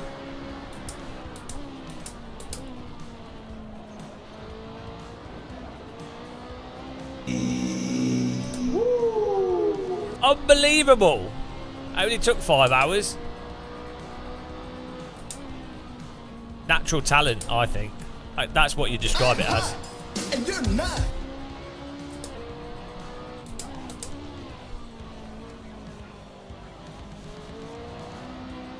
Unbelievable! No, we don't need 1 second. 7/10. We've got 2 achievements left to do. No, 7/10 we've got to find. That's fine. Don't worry. Because I'm miles off. We can do it. I can see the lines.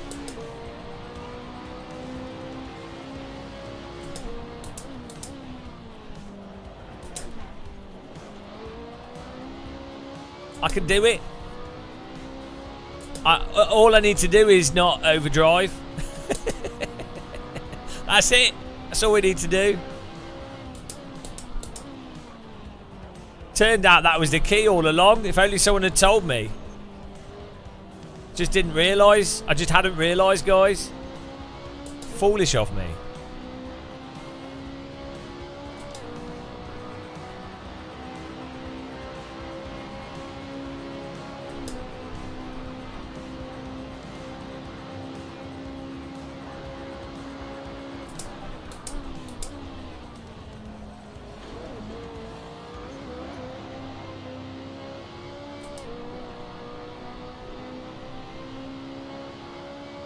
We need to get a 42.5. Should be our next benchmark.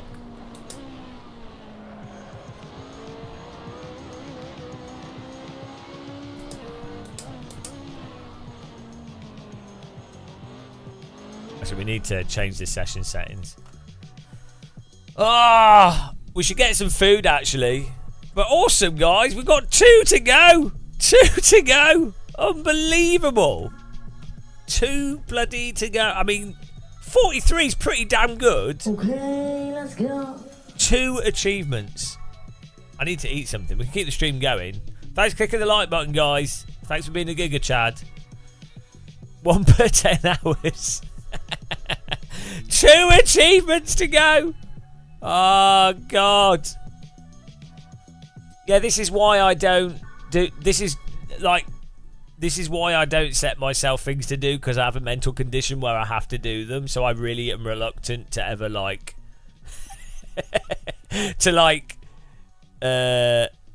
doing stuff. It's not healthy.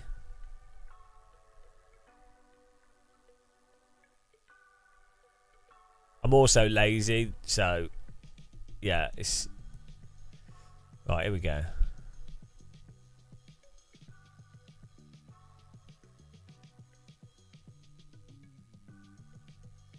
I had hair when I started this.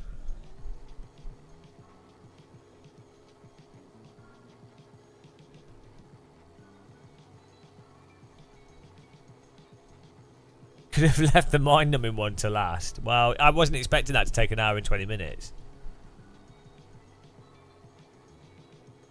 Are you seriously still? You have to get 42 flat. Yeah. But we've done a 42.7, and I know I can. I think I can do it. I think I can do it. I think it'll be really hard, but I think I can do it. You know. But it'll be absolutely on the edge of what I can do. You can do it. It's gonna be difficult, but yeah, I think it's possible. Because I'm so the 42.7 I did was shit, the lap. So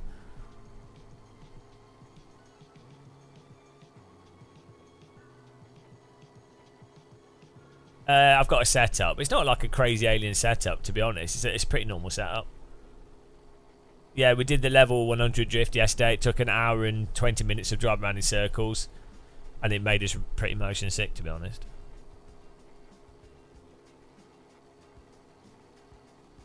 Is everyone getting along in chat now? Is everyone making up and all happy with each other?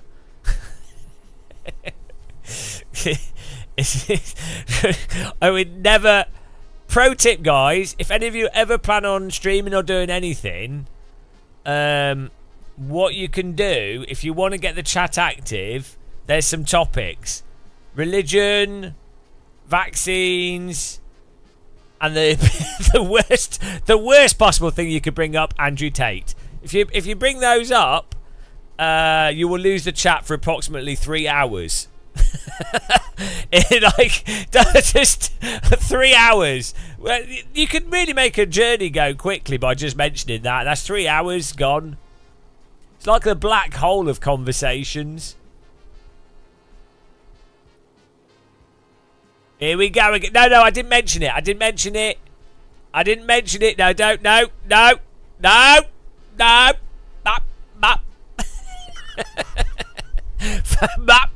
No. Right, I need to get some food. I don't drive, LaRue. I don't drive.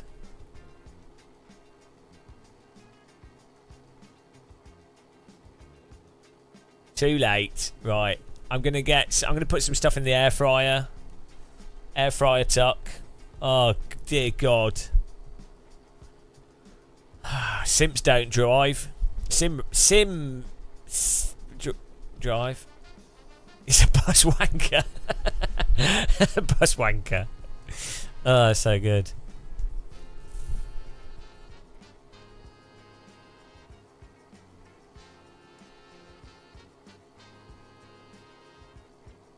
I get other people to drive me, yeah, because I'm a alpha Chad, so yeah.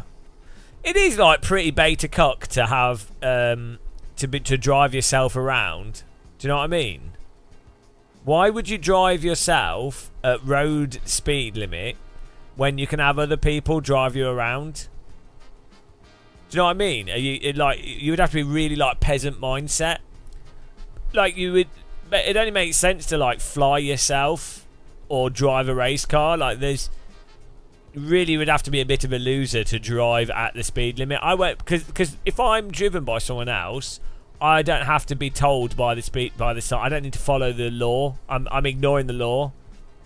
I'm outside of the law. I wonder what happens if you put a banana in the air fryer. Probably goes mushy.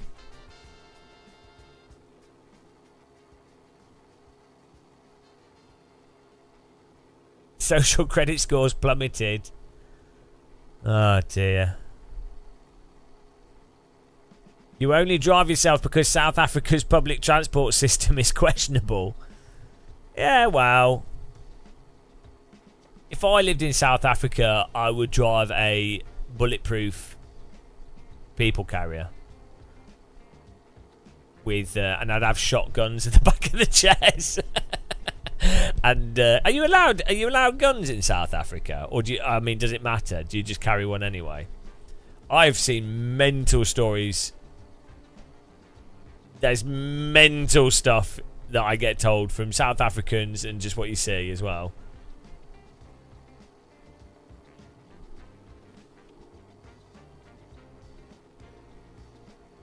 Right, let me get some food. I'll be back in a minute. Thanks everyone for clicking the like button and following and all that lark. The two to go. I need to update this. 2 to bloody go. 2 to go. 2 to go. Can I have 2 to go, please? Is that big enough?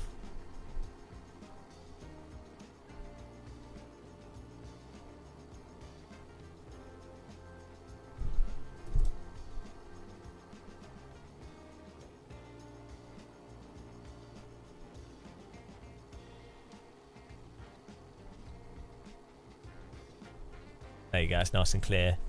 Completitativo.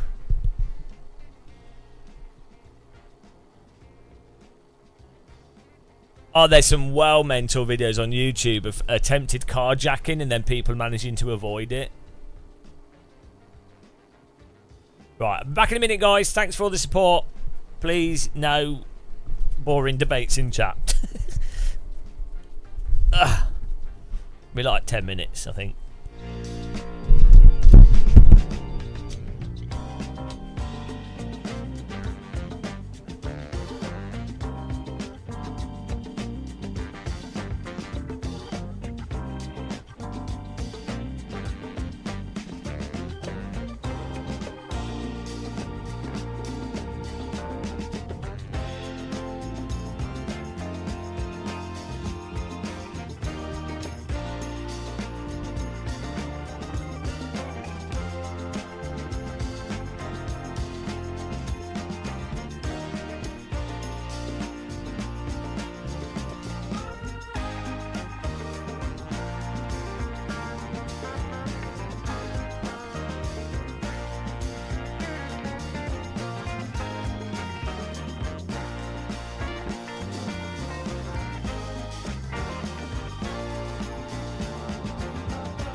Okay, let's go.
Okay, let's go.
How's it going? Are we ready for a glorious 42? I'm ready for 42.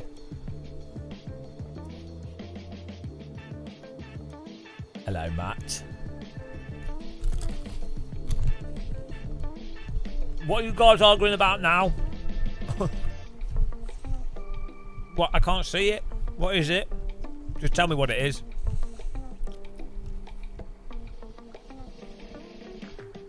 It's not another topless video of you, Matt, is it?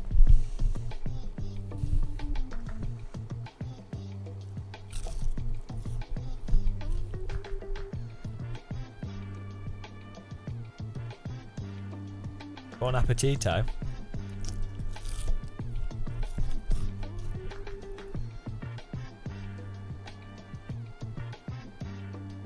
You have to send it as a DM, Matt, otherwise I can't see it.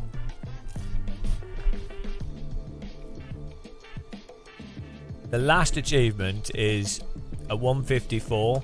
We've got to get a 142 and then a Ferrari 154.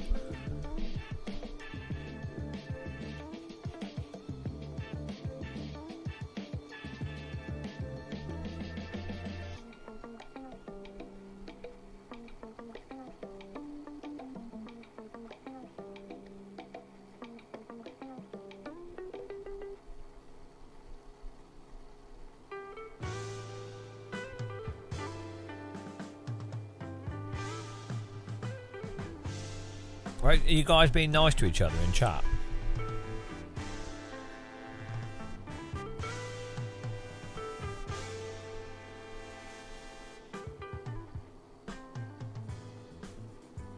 Well, I just got some fish and I had some spare stuff in my freezer. Some fish and some chicken.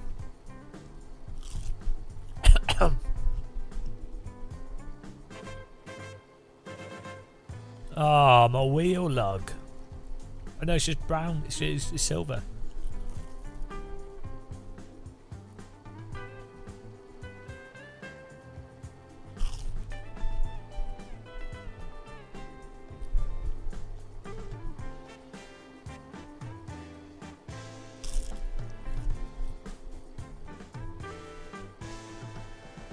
Well, once we've done this, Kunos is putting the game out.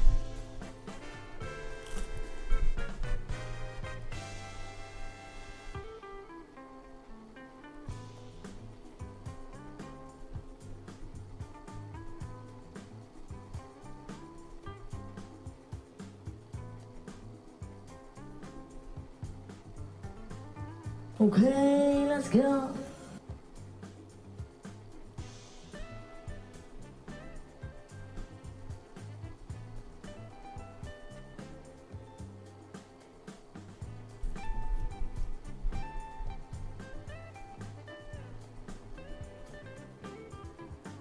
What are you guys talking about?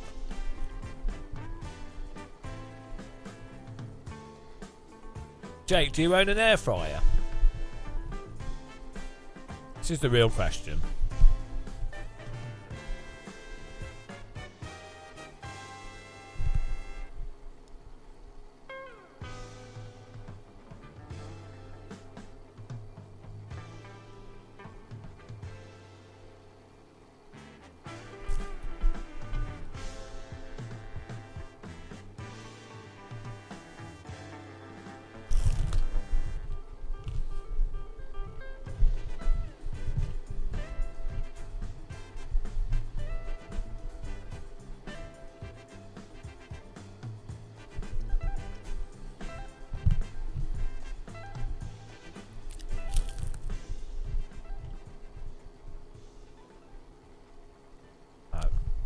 We're almost ready to do this laser beam lap.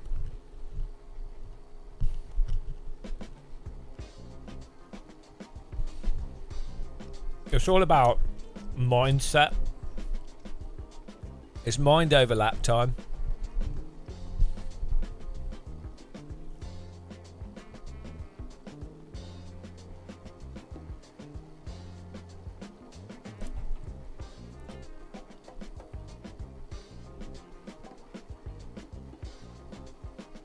I don't like ACC, but I do like the normalist.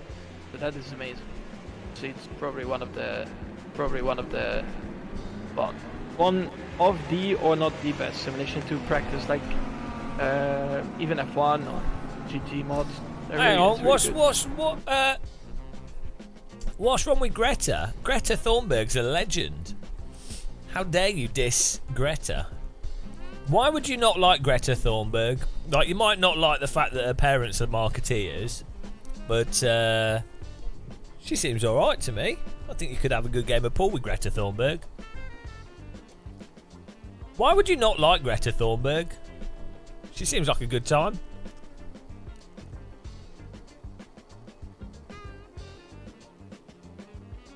Who is going to be... Like, don't say that. I'm not on about romanticising them, but I'm just saying, like, if I had to pick between, if you were gonna like hang out with someone, and you're thinking who's gonna be the most entertaining to hang out with, would it be Andrew Tate or Greta Thunberg? I think Greta Thunberg would be like, she must have met loads of interesting people through what she's done and been involved with. A teen girl who's paid millions to give a certain opinion. What if she's just giving her own opinion though? What if she's just right though as well? Yeah, she seems all right. Like, I mean, what else do you do if you happen to end up if you happen to end up in a position where you have an image that's turned into some like whatever due to your speech you've made or whatever, because your parents work in marketing, and then you're like, oh, I've got an opportunity to use this to promote positive activism. What's wrong with that? Like, why not? Why wouldn't you go with it? She's too alpha.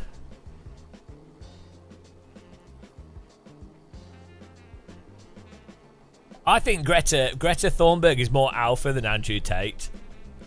Fact.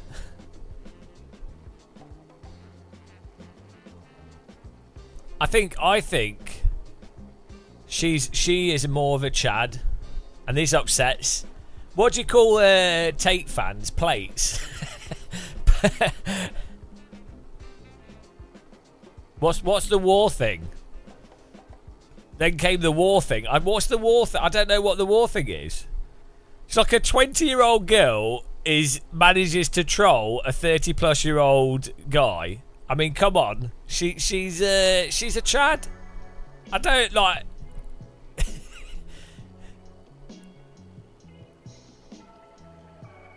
Greta's a Chad. Sorry. You guys, if you guys can't detect the right, chat can vote. Greta Thunberg, beta or Chad. Here we go. Type Chad or beta. Let me know. Let me know in chat. I think Greta's a Chad. She's the OG. There you go. Look. See.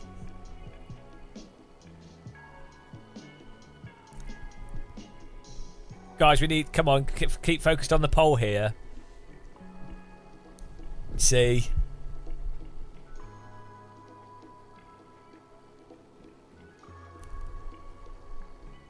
Pro-Palestine messages during climate protests. Well, I don't know what her arguments are. Maybe her arguments are correct. I don't know. You'd have to explain the arguments. Chad. There you go.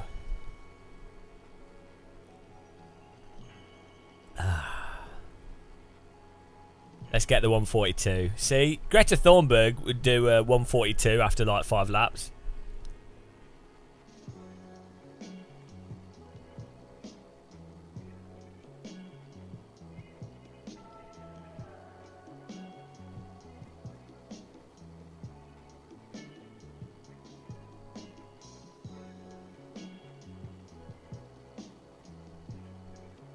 What does it matter what she looks like? How she looks is irrelevant.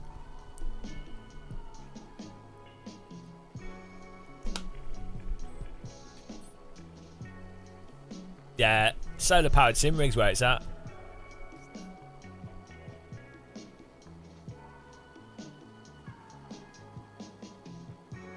She's already done 100% AC.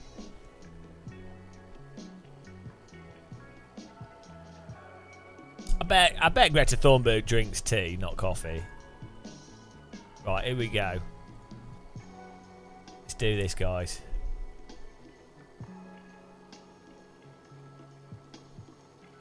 GT stands for Greta Thunberg.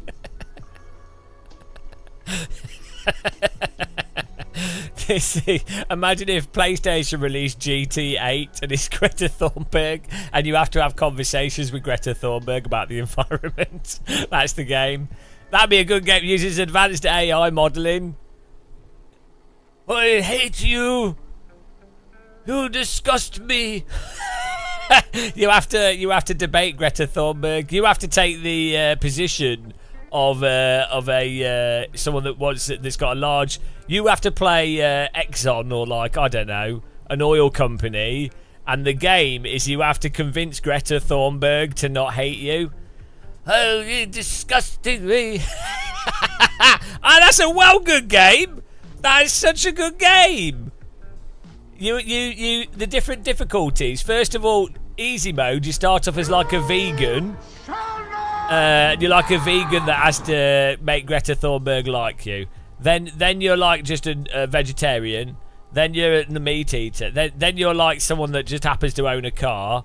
Then you're like, and it goes up. The top level is that you're Shell or something. Yeah, that's a good game. Another AAA title come up by me on the spot. What can I say?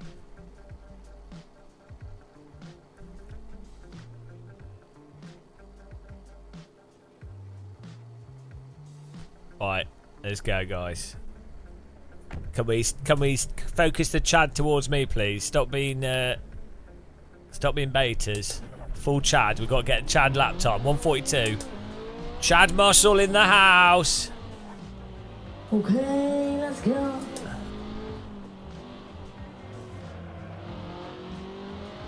Most developers watch my live streams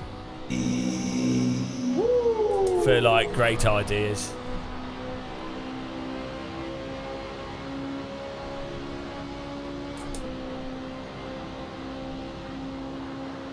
Here we go.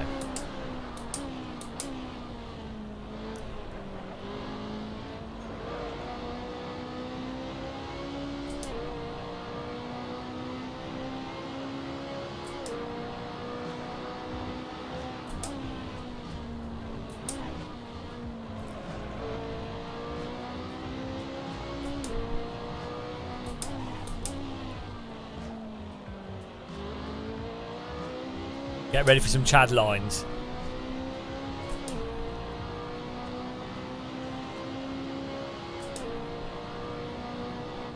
What lap time do I need to get? If only there was some way of knowing on the screen. If only there was some way of being able to see the lap time that we need to get. I mean, it must be a mystery what lap time we need to get. I just can't tell. I really have no idea what it could be.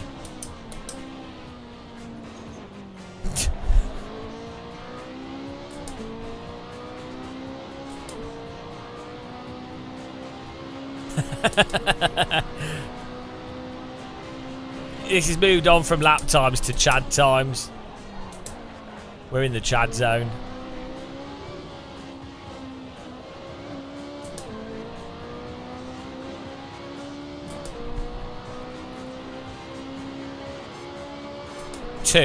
We have 2 achievements. If only there was somewhere on the screen that let you know how many achievements. It's a mystery. We'll never know. I hate it when streamers are obtuse with their objectives.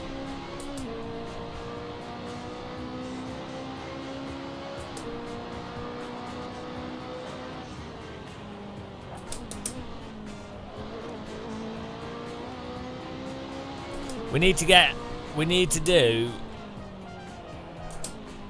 a 42.5. What does B mean? Does B mean what does B stand for?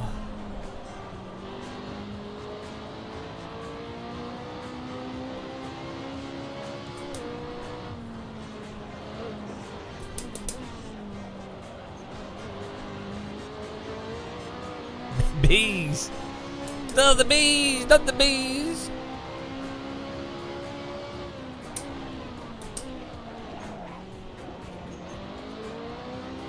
Beta cock. Right, here we go. Thanks for clicking the like button, guys, on YouTube. It's been emotional.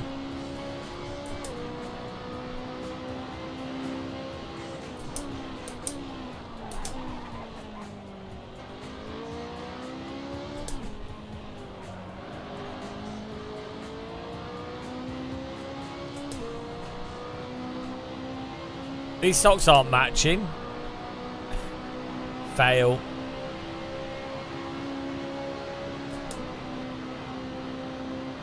Let's go.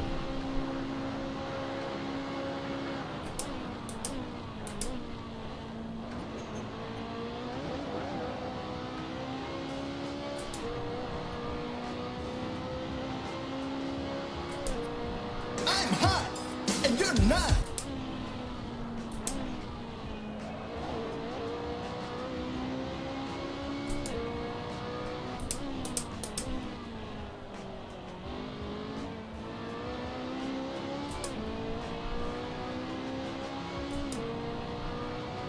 The focus will be real.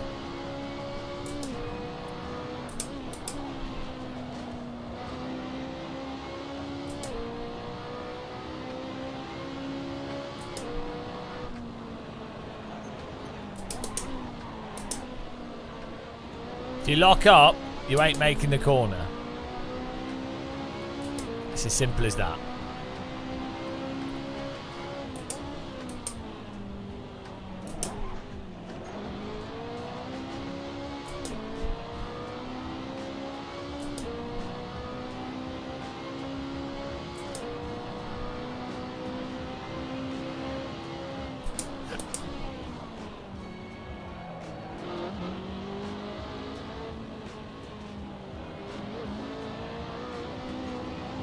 Oh, that's not a good exit.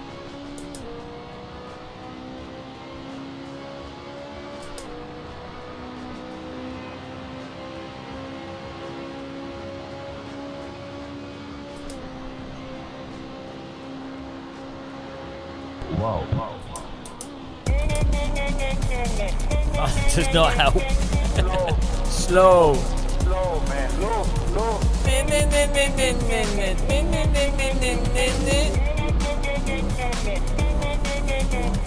You are fucking slow. You are fucking slow. You are fucking slow. Thank you for that motivational speech.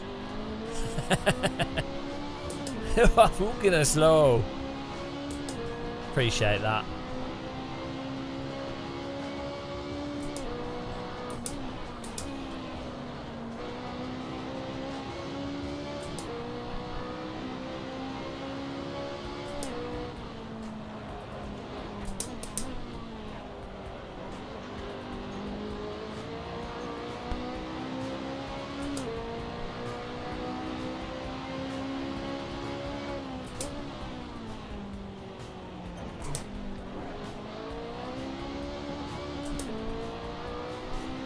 That AstroTurf is so slippy you can't put a wheel on it.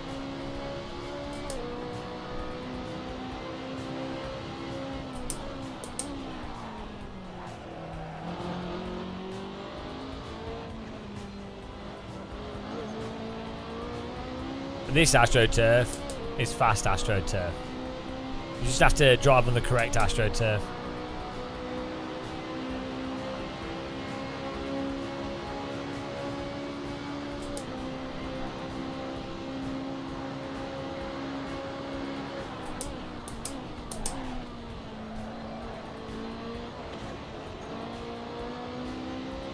Need to brake a bit sooner.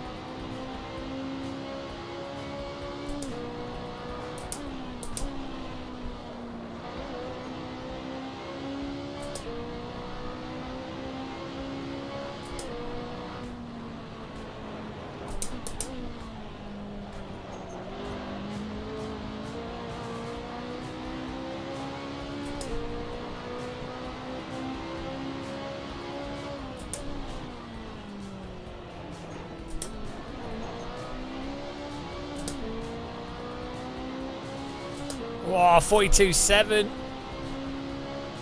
Getting back in there, guys.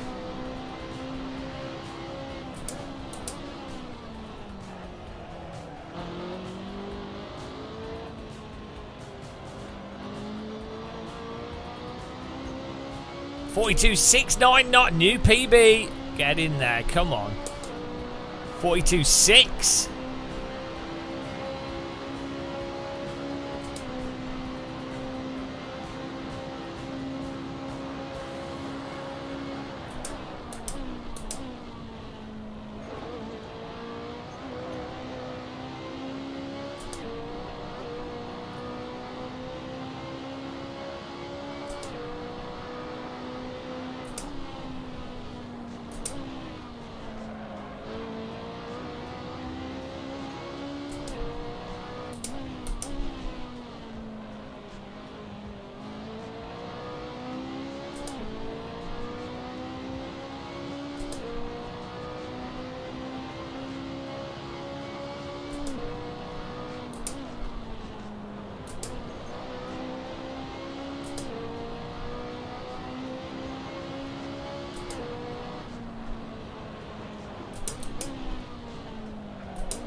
Oh, track cut. I couldn't get it to turn in.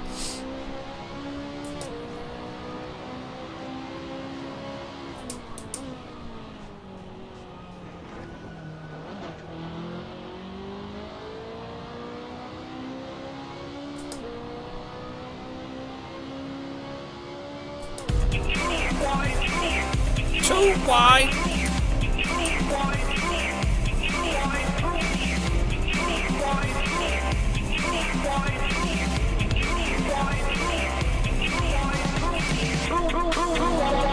Fuck you, Franco. Too wide in the fucking kink, you idiot.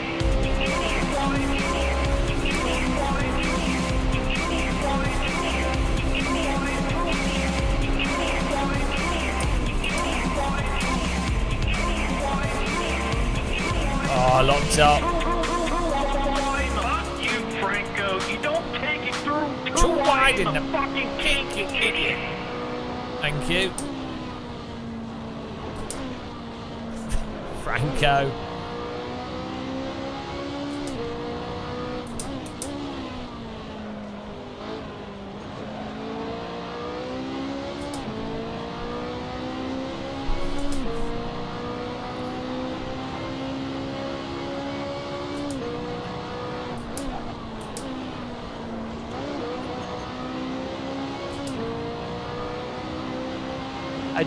I don't like ACC, but I do like the normalist. That is amazing.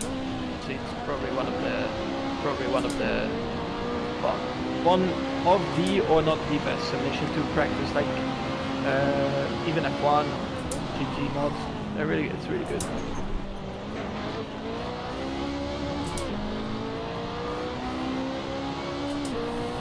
Woo! No, it's not Matt Malone, it's someone else. It sounded like him, weirdly.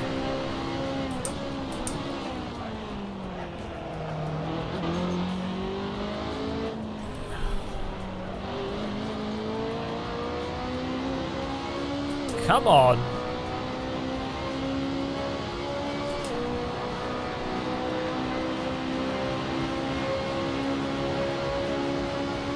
.425 would be very nice.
Oh, new PB! 42.6! Come on. 42.66!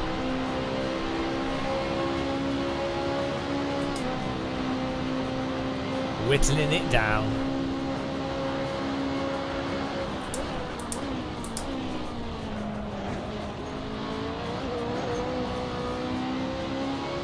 Absolutely whittled.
We're very consistent.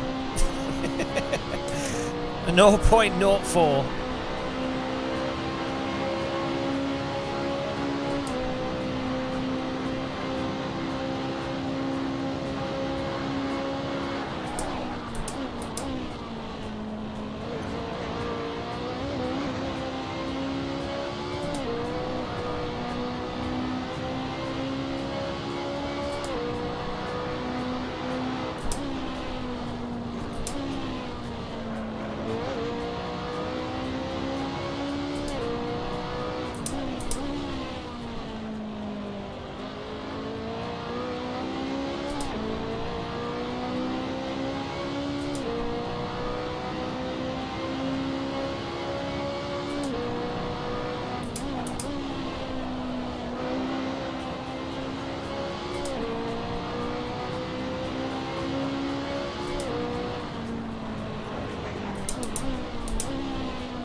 Oh no!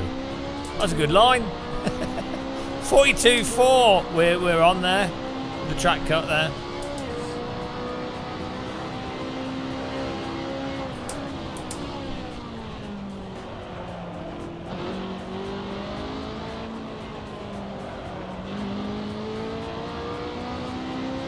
Ah, 42.4, guys. Getting the 42.5 would be awesome.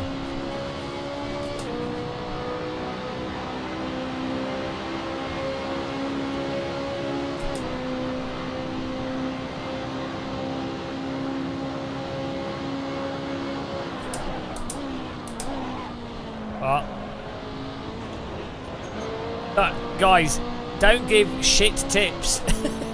No, it's all fine. Everything's fine. It's all fine. If I have to read any comment about underdriving, overdriving, apex earlier, apex later, from people that probably have not even got close to setting the same lap time. Jesus Christ.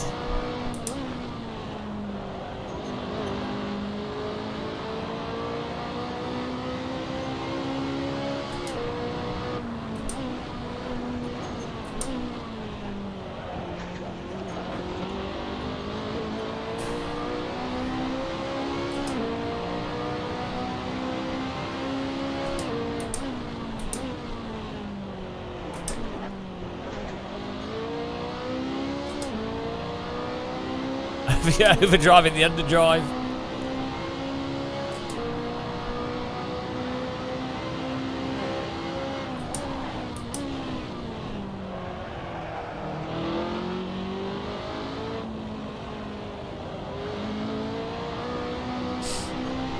Yeah, but we could probably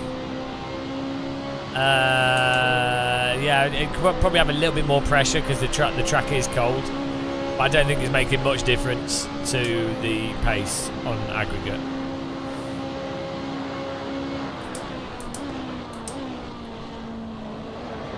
Because I'm still massively off.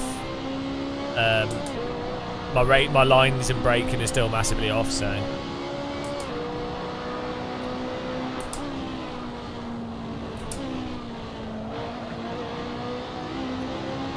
There's a lot of time on the table.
Oh, too much sausage. Yeah, let's give it a little bit of pressure. Let's put the music back on as well. No, it stopped. Woo.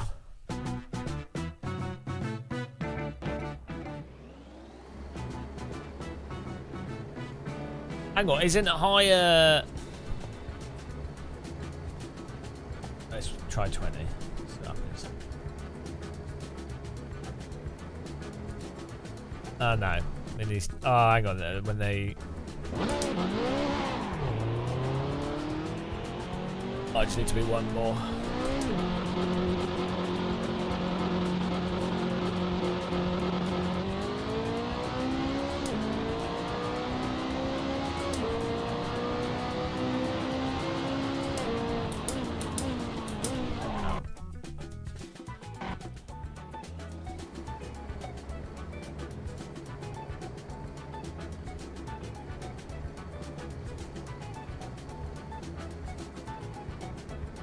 It's messed up. We'll have to see once we're driving. Maybe it'll go down.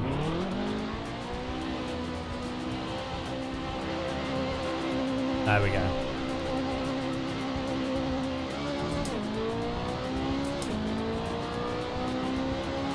Yeah, once we're going. The tyres have to wear off as well. The tyre blankets give it a bit of extra pressure, I think.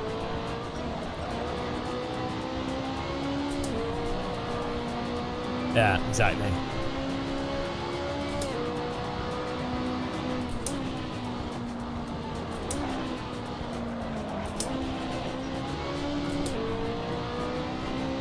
.42.6 though, guys. Bloody hell. And we can do a 42. We can do it. We can do a 42 flat. We could definitely do a 42.2.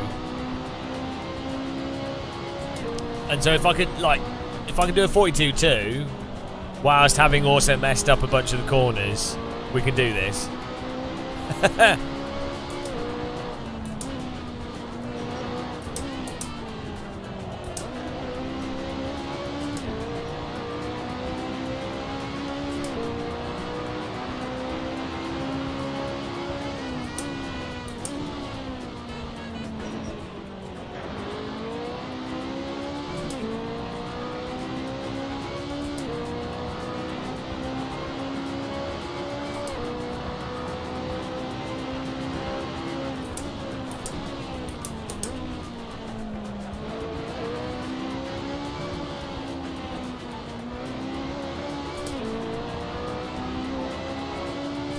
We're also not absolutely maximising lines, which is quite a lot of time for hot lapping.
I'm not sure if that chicane's faster in third or second. I feel like third, if you absolutely send it, is better.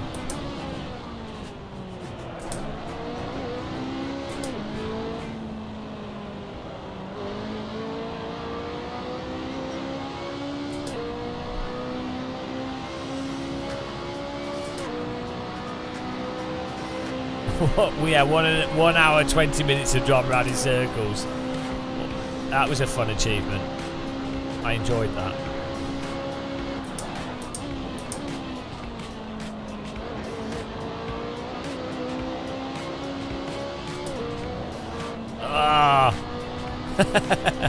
Couldn't hook up the corner before.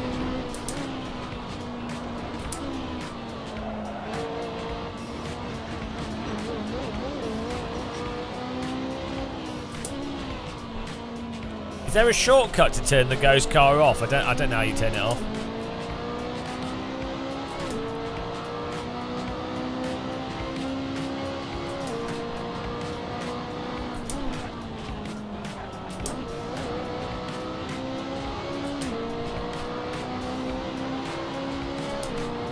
Thanks for clicking the like button on YouTube, by the way, guys. If you hate yourselves, appreciate it.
Yeah, it'll just click. That's what happens with me all the time.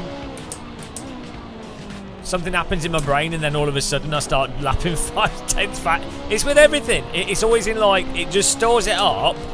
I trial and error stuff and then the best thing eventually just happens. It's just, it's really weird. It's just how my brain does stuff subconsciously. It has to link all the. It has to link all the. All the cells have to connect, and then eventually they connect in the correct way. Yeah. It's really weird because you can literally see it happen, and I'm as surprised as you guys when it does happen.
No, there's only 2 more. There's only 1 more apart from this one.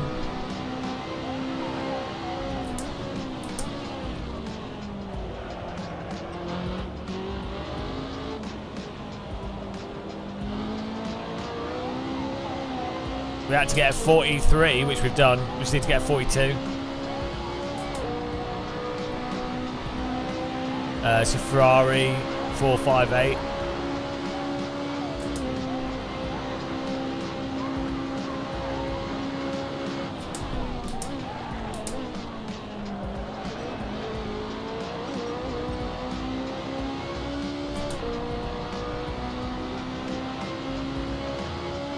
That's it. It's once I stop overdriving. That's when we go faster.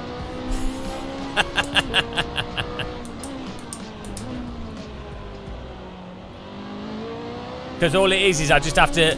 What it is that I don't realise, and I just need someone to say, "Oh, you're overdriving," and then that's when I go, "Oh yeah, thanks for telling me. Didn't realise. If only I'd known that sooner."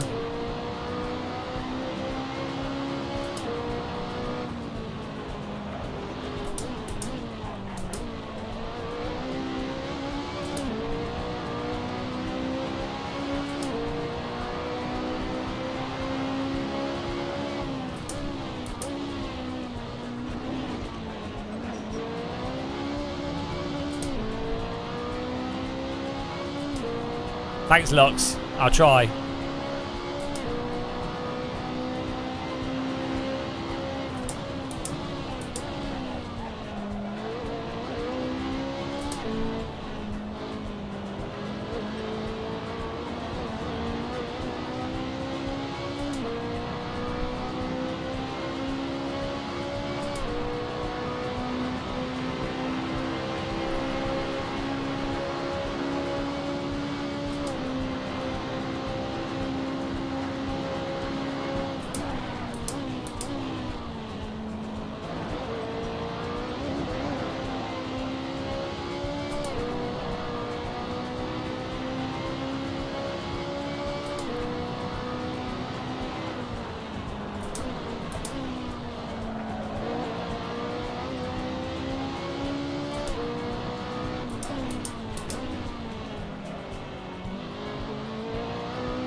The Ghost car is past Gamer Muscle, and he's way better than future Gamer Muscle.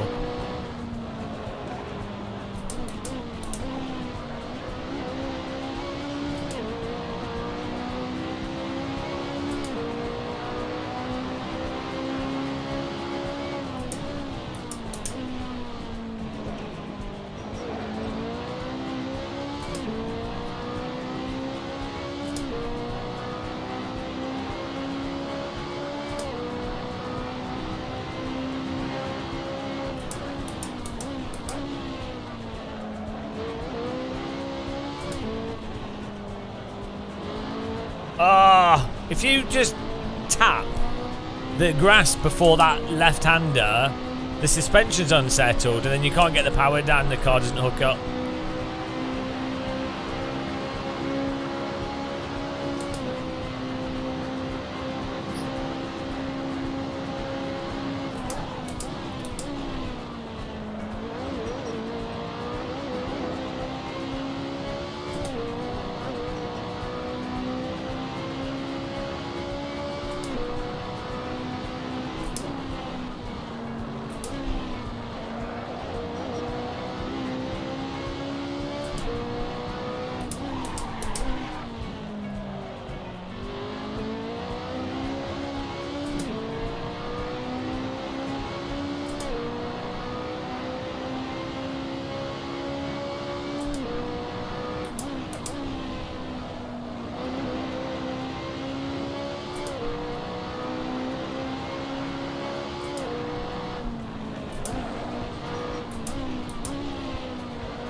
Ah, it's on the AstroTurf.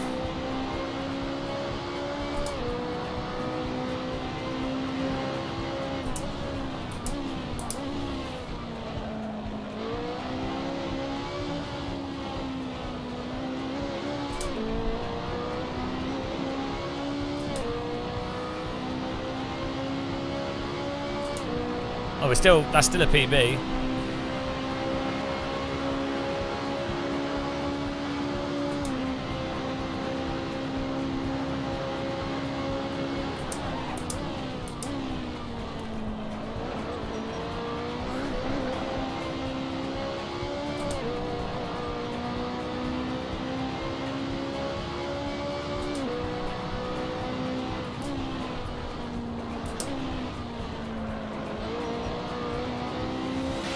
champion. Oh, thank you, Boomer. Thank you very much. Really appreciate the sub. Welcome to the Teapot. Oh, thanks for continuing the Teapot membership.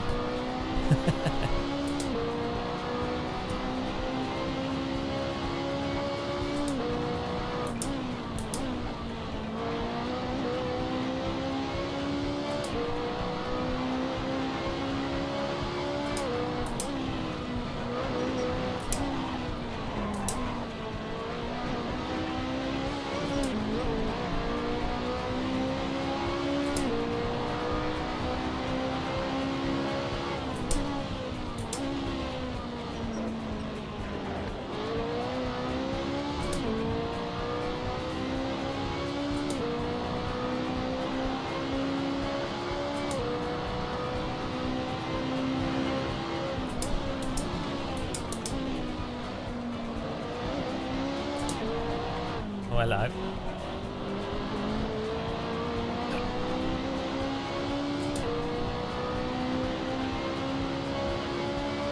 Who doesn't like a good challenge?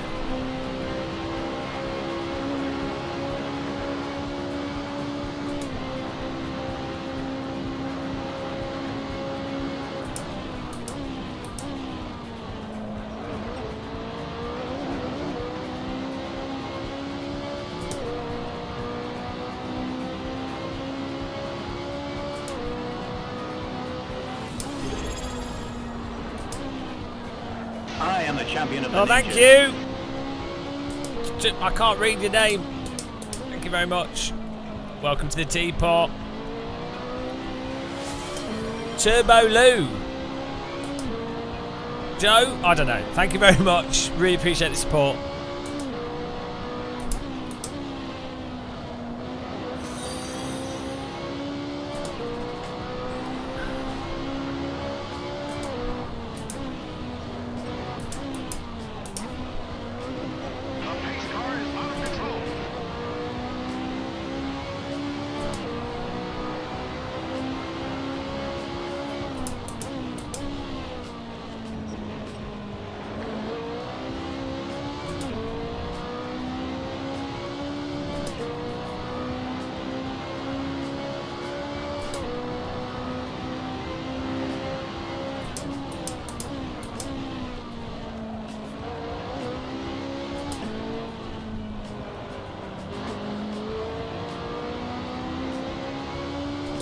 Trying to keep my arms relaxed. I keep squeezing my wheel.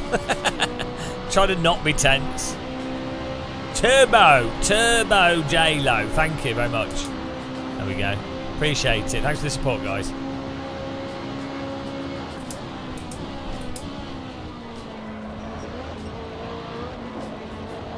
Oh, could not keep it in the corner.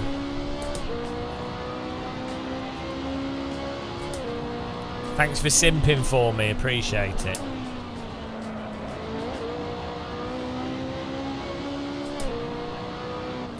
Welcome to the top GM.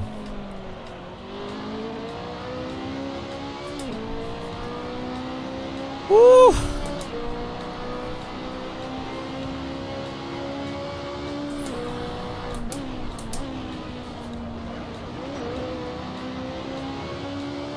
Imagine if ACC was as good as AC. I could have been playing that and doing endurance racing and stuff, and it would have been really fun.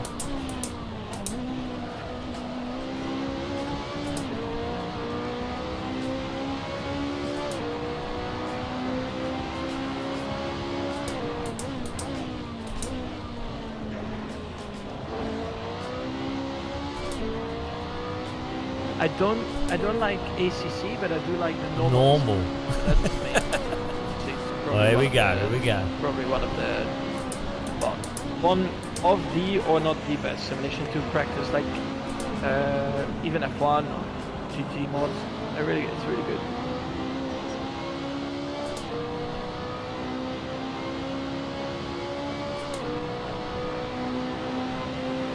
Oh yeah, you can.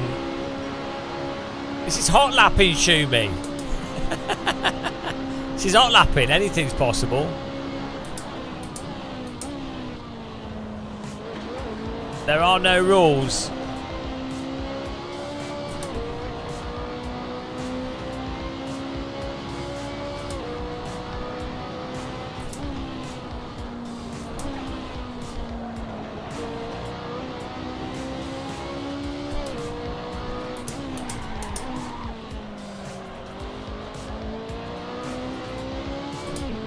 The limits are entirely based on the arbitrary rules of the game.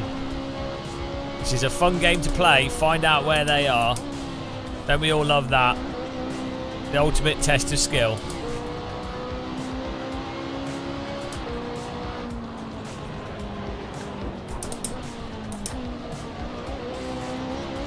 So you have to use that white line as a reference, obviously. That's how they do it in real life. You just ignore all the curbing.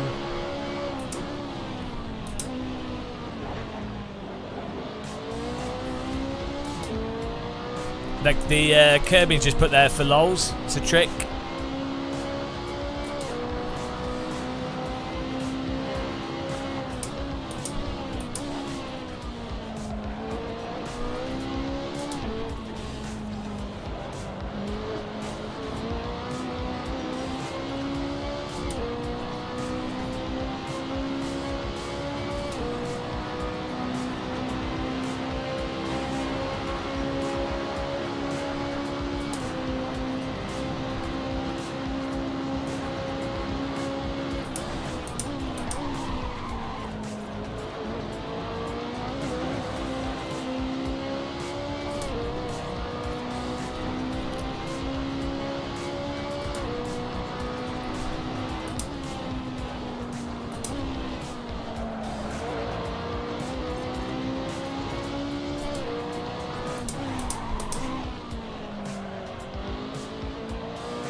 Ah, no. We had a pretty good lap there, almost 42.5.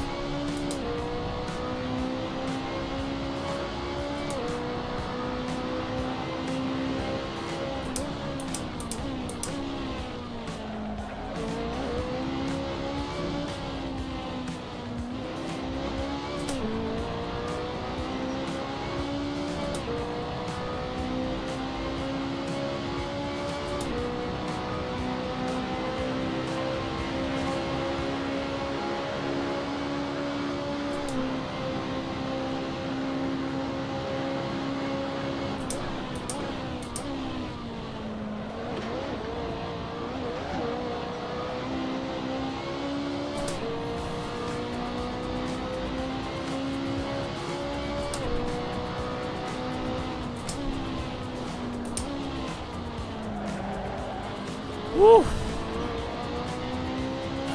No, you have to do it in single player hot lap mode for some reason. Because we did the 43 online, but it didn't work. Thanks for following.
My ghost.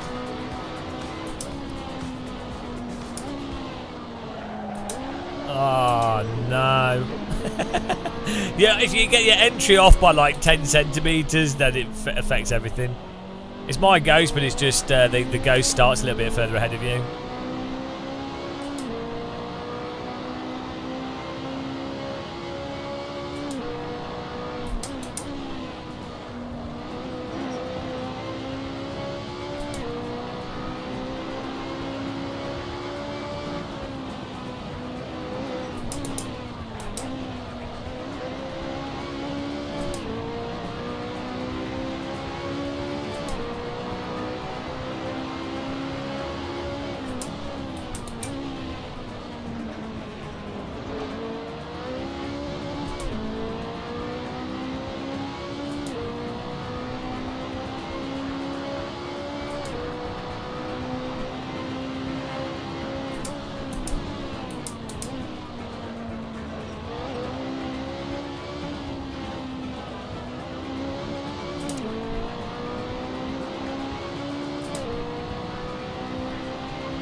Thanks for following. Ah, it's a nice little challenge, this. Easy mode.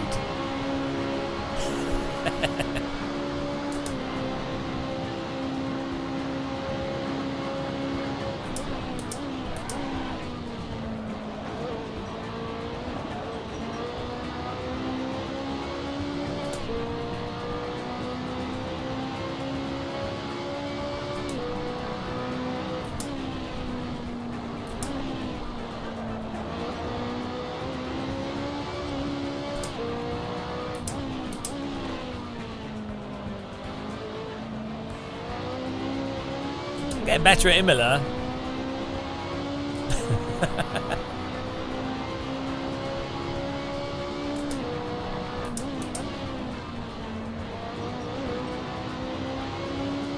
No, I know we can do a 42.2. That's what I'm shooting for at the moment. Eventually it'll click, getting the car to do what I want it to do.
We need to turn the ghost off though, it's just distracting.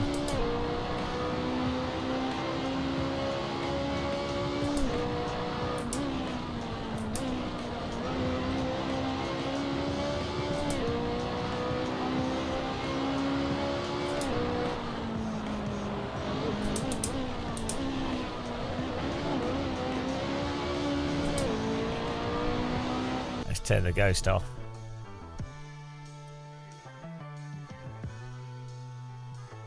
Oh, my wrist hurt. Bloody hell, 6 hours of hot lapping.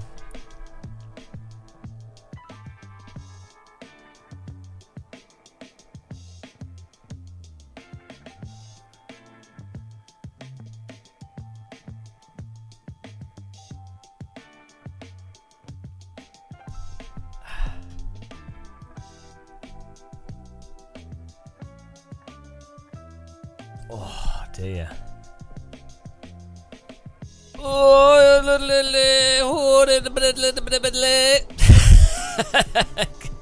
The insanity of this.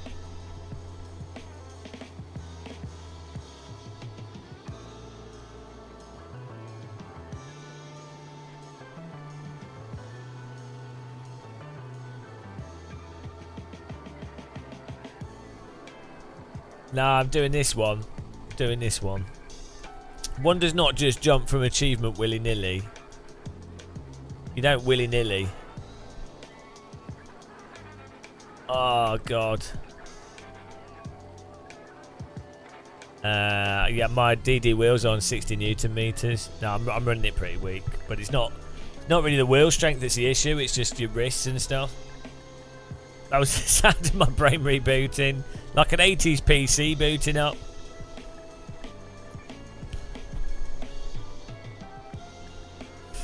I mean, we're basically 5/10 off, and we've not done the chicane at the top of the hill properly yet, and we've not done T1 and 2 properly yet, and we've not done the corner. So like, I've not done any corners properly yet.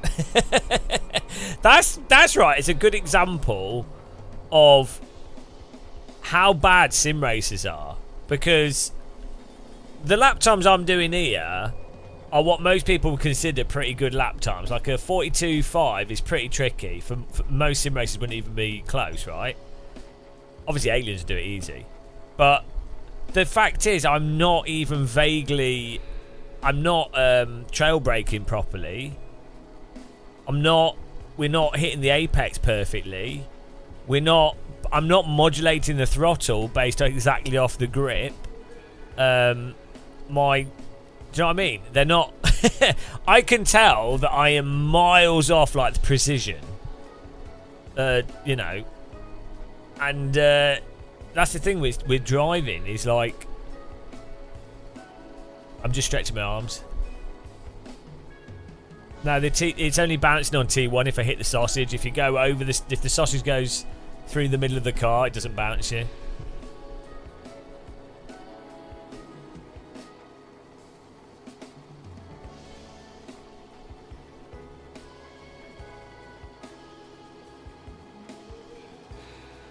Yeah, but Swolio would just say stuff that I know. Like, this is what's stupid about coaching, right? I mean, he would not in terms of iRacing. Swolio would know shitloads about iRacing that I wouldn't even have thought of. But for like basic driving stuff, he's not going to say anything that isn't already covered in driver stuff that I've already read, or you know, like stuff that's already out there.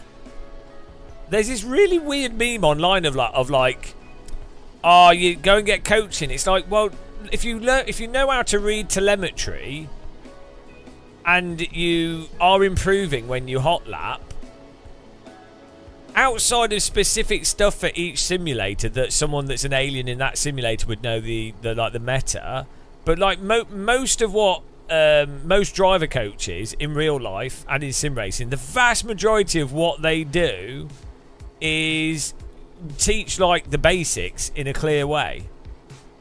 That like 95% of driver coaching profit, the money they make is from teaching people that are 5+ seconds off the pace or 3-4 seconds off the pace, which if you're 2 seconds off the pace, you are not doing the very basics properly at all.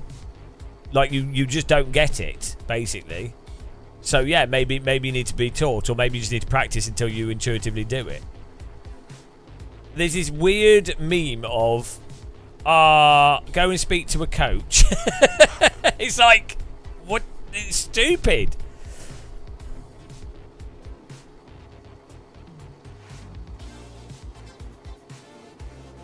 But yeah, I mean, if I was going to do real world driving, if I was going to do real world driving, 100% I would go and get coaching from real world drivers. If I was going to play, if my goal was to be as fast as possible in a sim I don't normally play, I would 100% go and speak to aliens about what they were doing. Like, even for this, like, I know Tortellini's a shit hot fast driver, so I know that when he does a lap time and a setup, I'm like, well, yeah, I trust it. So that's basically the same sort of thing as actually just getting coaches. If you know aliens, like, you know,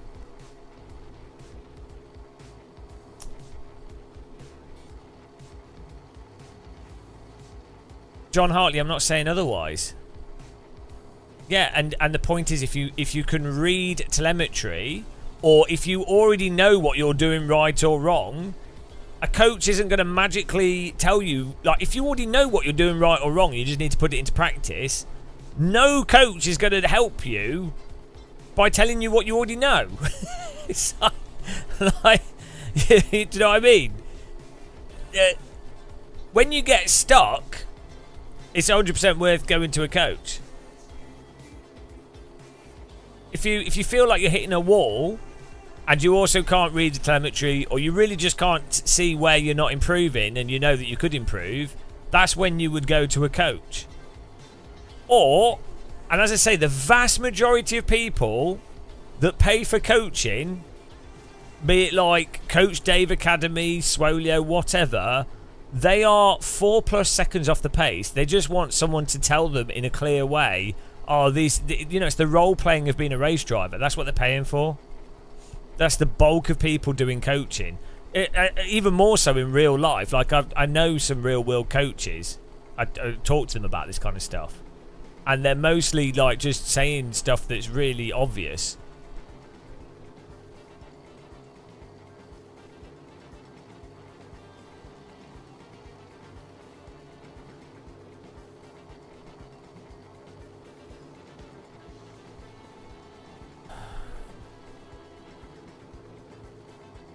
What do I do when I hit the wall? I just drink more. I don't mind hot lapping, to be honest. Myself, I enjoy in AC. I enjoy hot lapping because it's fun trying different things out and the trial and erroring of it.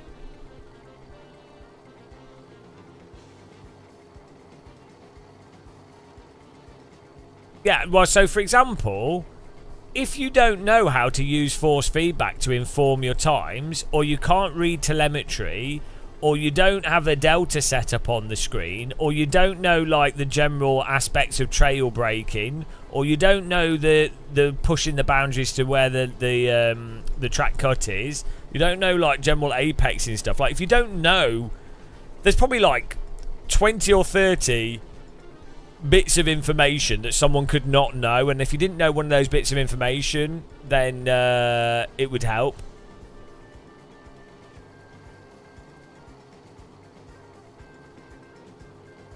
But I find it really weird when right, the fact is, I could do a coaching course that was on a par with what people would pay for like top coaching. Like, if I wasn't like a moron with how I present stuff, and I put a pretentious, if I did a really pretentious book and presented it in a certain way, no one would know that it was me writing it.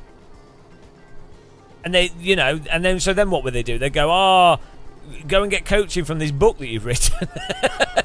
Because the information is not, like, you know, if you've done sim racing for 5,000 hours in multiple simulators and know lots of real-world drivers and have spoken with lots of coaches and also generally interested in education, you will know. You would know like the general basics. You know.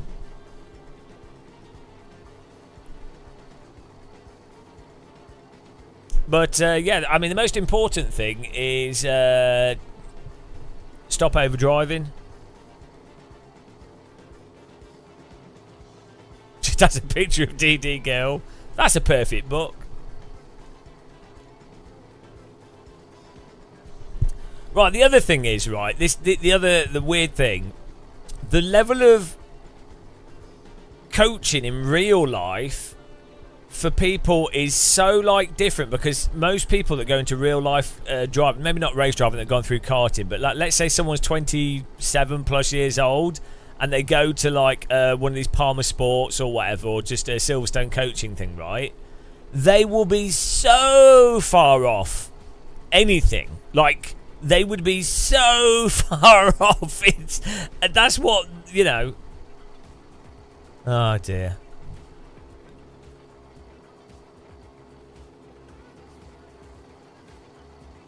I'm planning on doing base jump for the first time. No coaching for me, please. Yeah, the difference with base jumping is if it goes wrong, you die.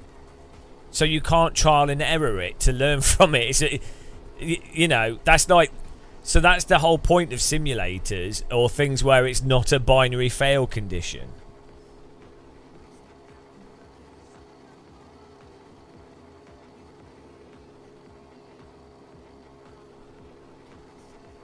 So this is why, for sure, like, if you've got something where you've got a very limited amount of time for you to, like, build up experience, or it's not, you can't afford to trial and error and just, like, really test things, that is when you really do benefit from going straight to someone that's super experienced. But even then, you wouldn't necessarily need, like, let's say you're absolutely shit at something. You don't need, like, right, you want to learn how to play guitar. You don't need to get lessons from the one of the top 100 guitar players in the world, do you? You would start off with, like, all right, what are the basic guitar books to look at? What's the basic stuff? What are the basic YouTube videos? Then you would probably get an in-person coach who would just be like an average guitar player, because you wouldn't want to spend money on someone that's going to teach you really fine, crazy stuff. So with sim racing, you would really only want to go to like a super duper alien coach, like a top 50 sim racer, if you yourself are already borderline an alien and you're like, right, I need to win in this. There's a new competition that's in this other sim that I don't play that much, and we need to be at the top level, so I'm going to pay for X person that's already at the top in that simulator to consult with me to see what sort of nuances and little things that I'm missing out on. That's where, like, that sort of coaching really, really helps. But, as I say, the business of coaching in sim racing, the business in terms of what you make money from, is teaching people that are 3-4 seconds off the pace and charging them whatever, and they're role-playing the process of learning how to be a driver. That's fine. They're enjoying it. It's entertainment. But that is where the bulk of money is made. It's not made from people that are ever going to be quick, really. What's an alien time? Probably like another, like a 41. It's probably absolute alien time.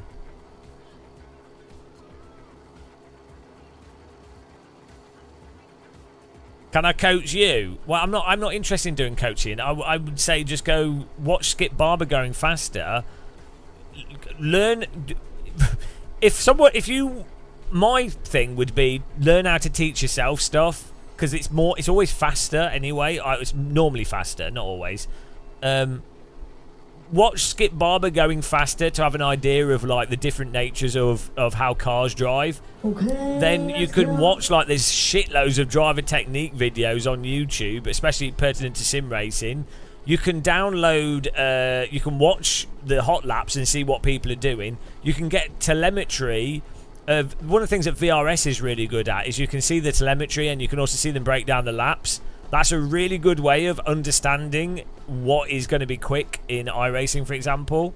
So that's the thing is, you can put everything into like a video or whatever, but the best thing is to teach people how to teach themselves, which is what a lot of coaches do, is they basically just point out to someone how they can teach themselves how to do something.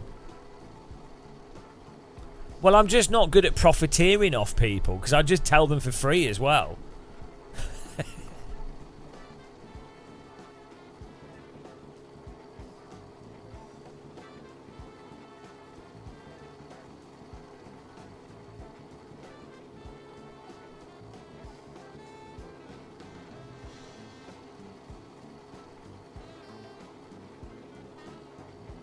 Well, yeah, Skip Barber going faster is like from the 80s, isn't it? Or from the 90s. That will give you a good overview of general driving concepts. Like, that alone won't cost you anything. And there's loads of books out there, and there's loads of videos, you know.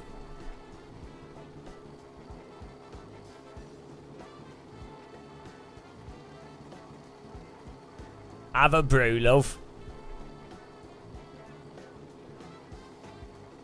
See, if I was going to do driver coaching myself, it wouldn't be about the coaching. I would just say, if you want to pay for driver coaching, go to like Driver 61, Swolio, whatever, get his book, I don't know, whatever. If it was me doing it, my thing would be I'd want to make a humorous book that explains stuff, but it wouldn't even be about explaining it. It would use the context of telling people what's faster as a context to then take jokes and take the piss out of stuff.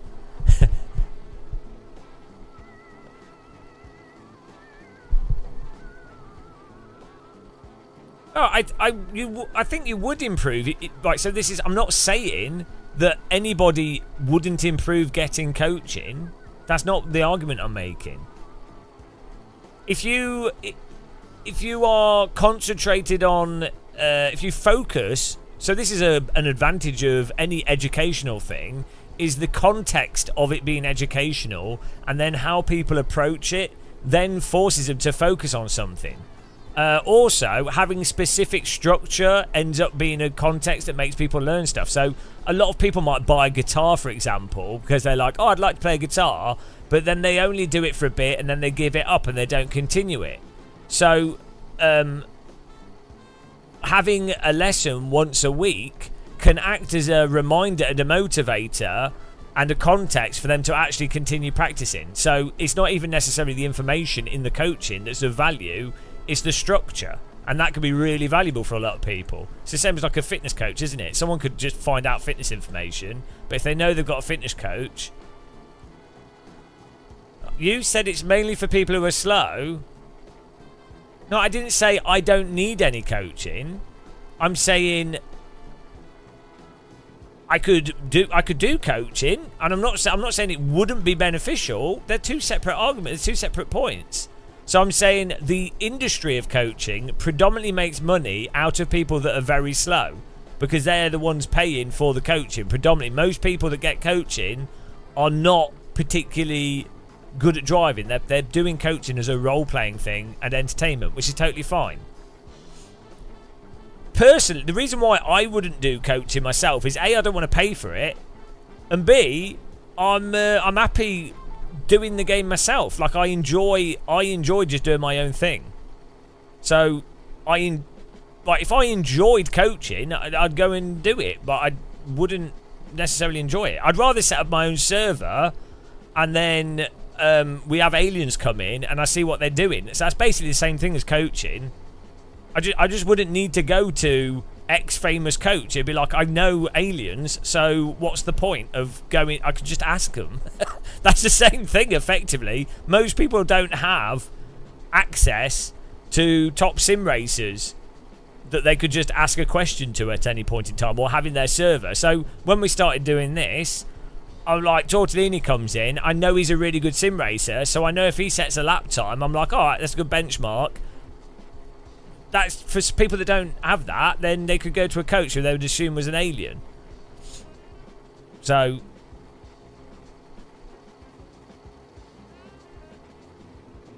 do coaching, but you don't need a coach. Coach yourself. Coach yourself.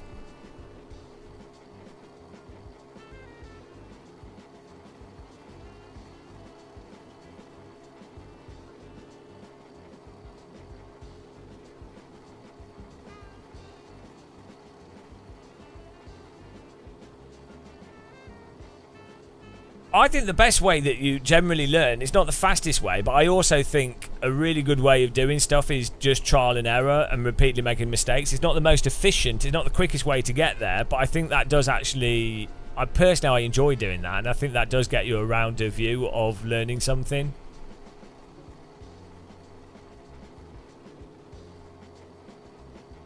Well, Alfie's pretty quick as well. And so, you know, he comes in the server, sets a really fast lap time, and you're like, oh, okay, well, I see what's possible. You can see him driving around, see what lines they're taking. If you've done enough sim racing, just watching another car drive around the track, you can work out what works or not. Or when I do iRacing in the top split, and I'm slow to start with, you see what the other cars are doing. So you're being coached. Like, if you're paying attention in a race, you are actually coached. Actually, this is something that a driver coach would tell you as well, is that when you are shit at something, be observant at people that are better and just imitate what they're doing or see what they're doing.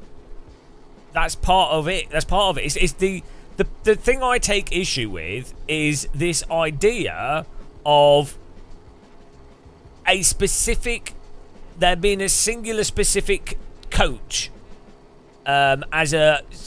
promoted as a somewhat singular way that you get better at something, is that you have to go to someone that's presenting an argument from authority to be able to get the pertinent information. And pretty much, if you look at like most coaches, they are coaches, but if you look at most monetized coaches that make money, their coaching and the value of their coaching is predicated on an argument from authority, i.e. it's a real race driver, so they're legit, or it's an alien in one sim or whatever, which I'm not saying that's wrong, but that's what's been marketed, and then there's an idea that you couldn't get that information from other places for free.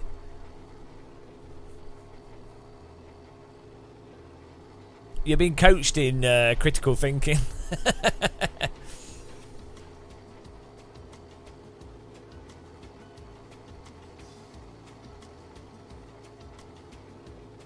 Jose, if a top level coach tries the Imola challenges and then watch your replay telemetry, why are you asking that question? What? Right? Do you interpret what I've said as me saying that a coach wouldn't be able to look at something and give information? Like, it's a stupid question to ask. Obviously, anybody that is experienced with something would be able to look at something and then they'd be able to analyse the data and go, oh, these steps would likely work. It's like, I'm not saying that they wouldn't be able to do that. Oh, dear. Get that bass in your armpit. Jesus Christ.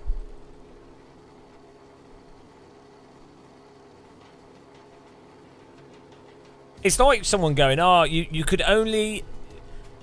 You have to go to university to learn stuff. It's like, well, yeah, there's a structure there. There's use to that. But a lot of the time you have to just teach yourself. And I'm not saying that you could learn stuff really well at university on a specific course, but you could also learn stuff yourself, or maybe combine the two.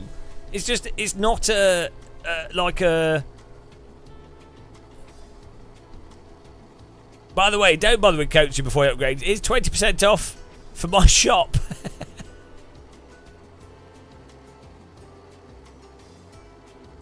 We'll do some more laps in a minute.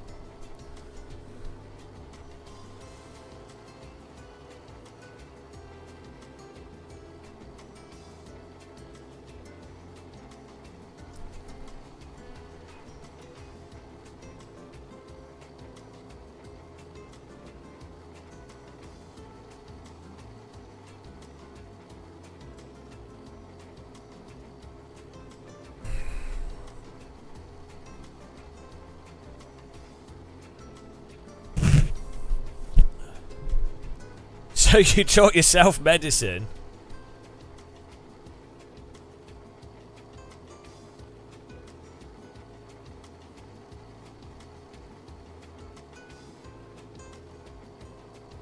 But Jose, this is a challenge, right? What's going to be more fun?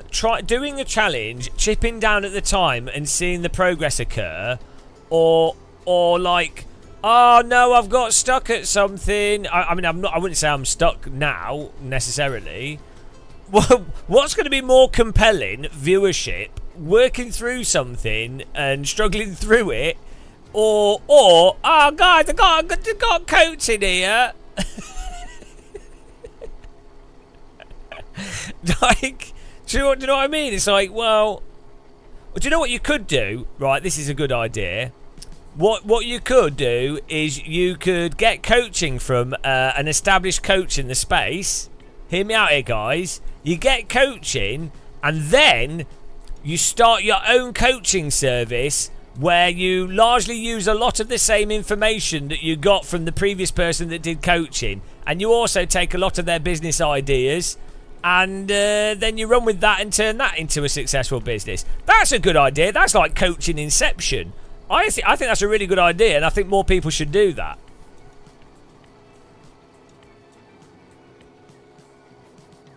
Why not let coach log in?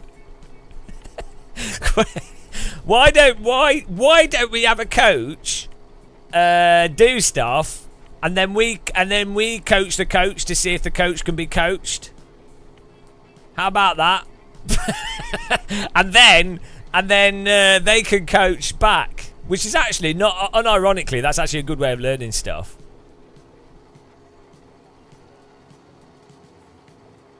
Coachception.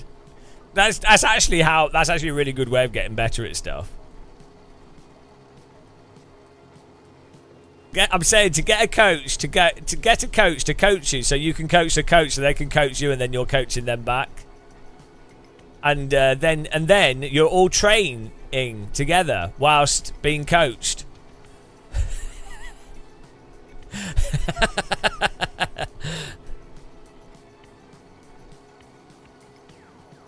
All forms of transport, but yeah, there's no planes.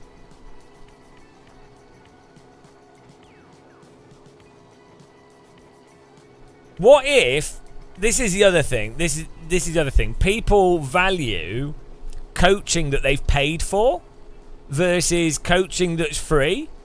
So people, this is especially pertinent with like activities and people learning sports or whatever. The more pretentious the sport, the more that people are like, oh, I paid, or the more pretentious the thing is. It's like, I went to a more expensive school, so it was better. Or like, so I paid for this expensive coach, so that was better than the free information that's widely available on the internet. It's like, do you know what I mean? It's like, and then the other thing is, right, if you're ever critical of just the concept of some forms of coaching, in a general sense, not that you're saying it's universally terrible or anything, if you're ever vaguely critical about charged coaching, people then say, it's the iRacing arguments for paying for how much iRacing costs. They then say, I got coaching and I got faster. Or they say, I really enjoyed, it was great value, I gained 3 seconds of pace.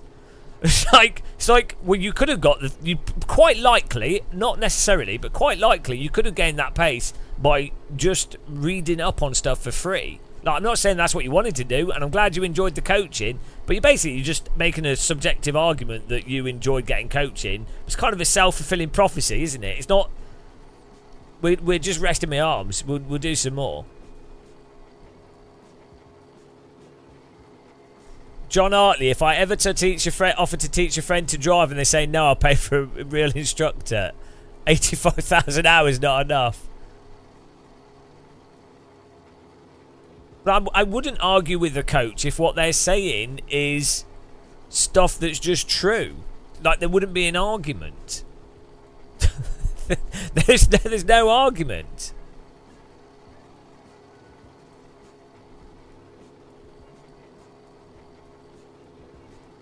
I'm not against coaching in general. This is the thing.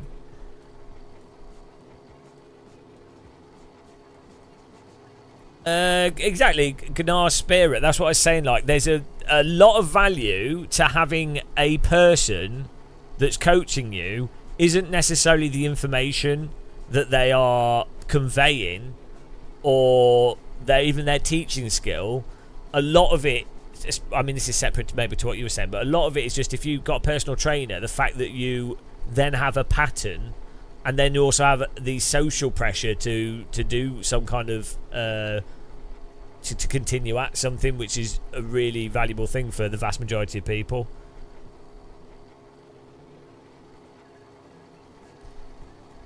Yeah, Kowalski, nobody is disagreeing with that.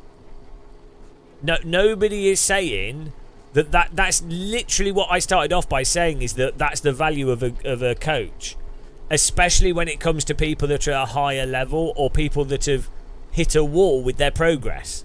That's exactly what we started out with saying. No, I'm just squeezing my arm.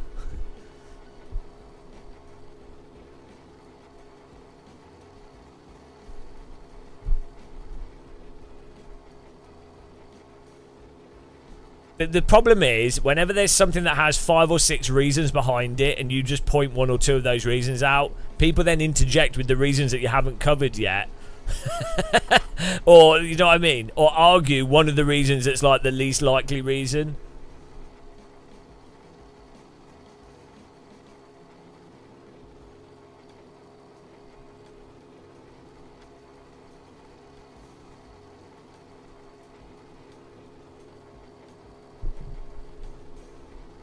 Bicep flex. It was not really a bicep flex. I'm just, my shoulders hurting.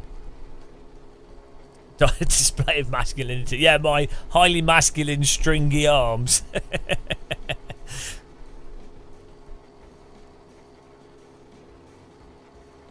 Yeah, it's really stupid when you say what I've just gone through, and then you'll always have someone that will go, "Oh, you're saying that coaches are pointless," or "You're saying that you couldn't get any help," or "Oh, you're saying that someone wouldn't be able to point out what you're doing wrong." Or, do you know what I mean? You could just, like, it's always the same. It's always the same thing. It's just like, no, that's obviously not what the person's saying.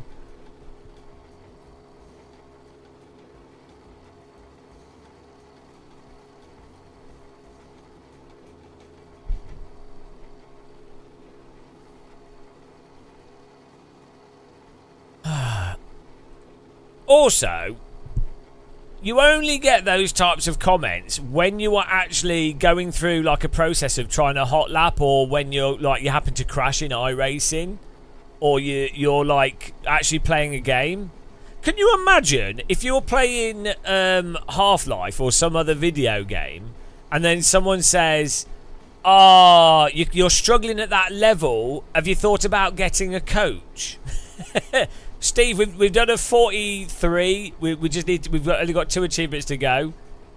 So for me, driving sims are a video game. I enjoy the challenge of working it out myself and like getting better, right? If someone is doing that with Mario, Tetris, whatever, it would be ridiculous when they're live streaming to then go, "Oh, have you thought about getting a coach for completing the game?" It's like, no, because I don't want to go through a cheat guide. I want to work it out for myself. Like, it's so stupid. But because it's sim racing, and because people think that there's a lot of people just role playing real world driving.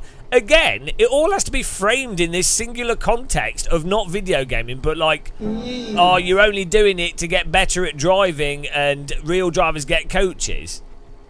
Rather than someone going, no, what if they're just playing a video game and they enjoy the challenge and working it out, which is perfectly valid.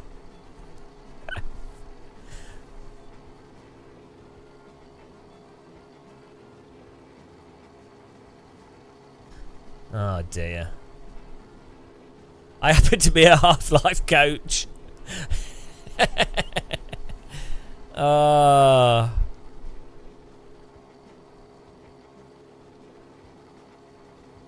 Bloody hell.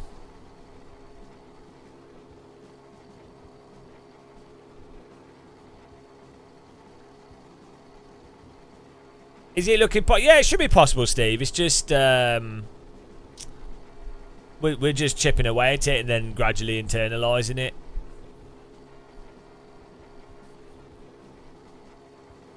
Dark Soul. No, what you need to do is just type in chat, you're overdriving, and then occasionally type in you're underdriving. Unbelievable greatness. Well, yep, you would, because you don't have much time and it costs so much.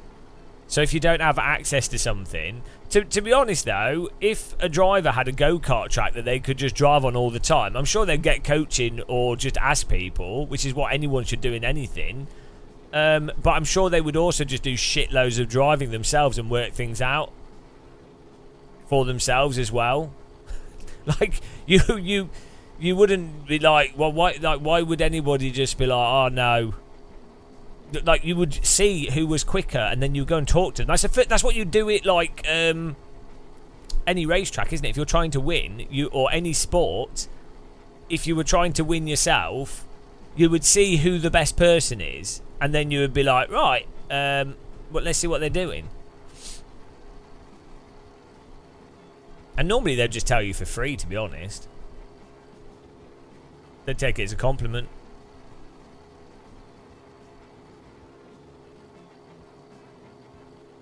But then again, someone might be just doing something casually and they might just enjoy slowly progressing through it. They might not want to rush to where their absolute performance limit is. So maybe they wouldn't ask for help and that'd be perfectly fine as well. You know? For certain sports and activities, you will have a defined personal absolute like wall. You know, where you could have all the coaching in the world, you just don't have enough time, or you just not got the aptitude, or you do other things. You will just reach like an absolute, pretty much a wall of where you, maybe physically you're older or whatever. You get to a point where you just can't improve, right? So some people might not want to get to that point in something. They might want to actually elongate the amount of time where they can keep progressing, which is perfectly fine as well. So I might want to get to that point as soon as possible. This is just a Steam achievement, Tommy. This is just... We did 43. We need to get 142. Then we've only got one Steam achievement to go.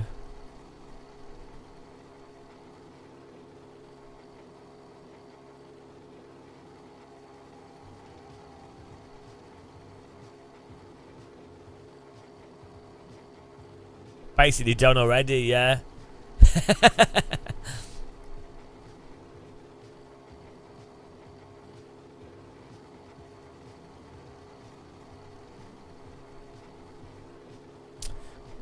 Right, let's go. Let's do some more laps.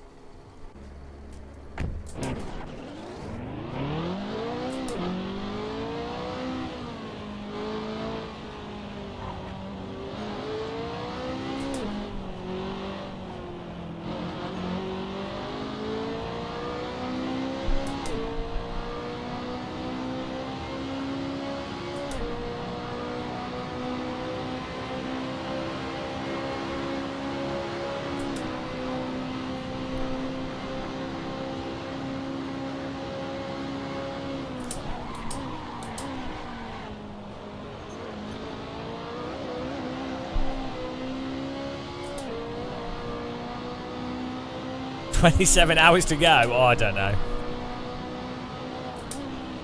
It's going to take like 3 or 4 laps for the tyres to get de-weared.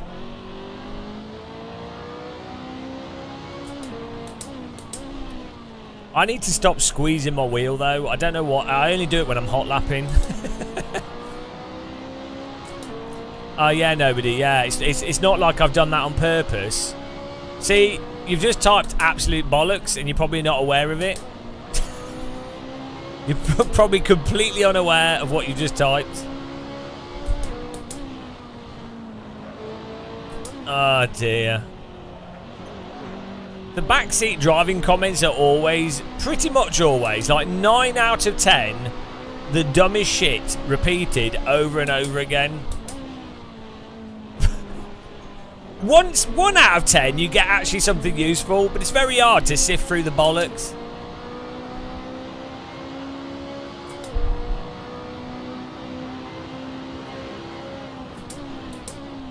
Right, I'm banning you from the chat. I just ban people that say stupid shit. Here we go. You can have a timeout. You can have a timeout. There you go. 10 minutes to think about.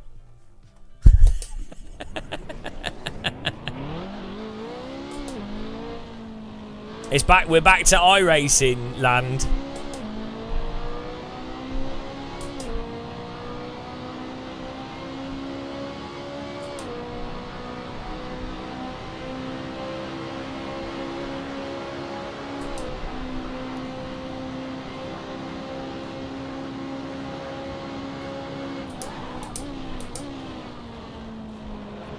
Have you noticed as well, right, when you're trying to win races or if you're doing hot lapping, you'll get people that come in chat and they will say what they think is the solution to the improvement, right? Where they've made an assumption with them not knowing the pieces of what, like, the reasons behind why certain things are done. So like they will come in, they'll go, right, person hasn't achieved X yet, and so it's obviously because of field of view, camera position, whatever, you know what I mean? And even when it's obviously not the thing. Oh dear.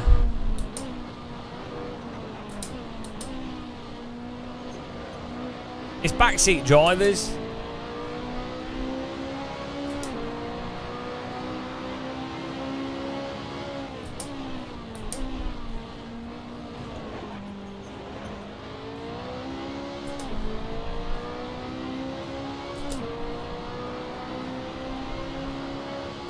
And they're always, like the underdriving, the overdriving comment, they are always completely unaware. the backseat driver emoji. They're always totally unaware of what they're saying and the actual ins and outs of what they're saying. It's really weird. Yeah, I know Race Beyond Matter, yeah.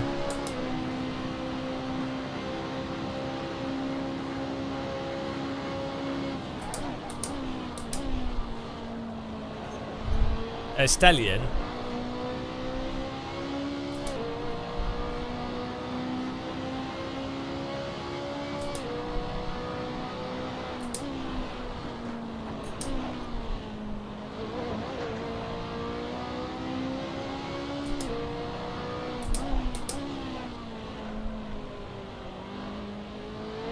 I haven't used my VR, no.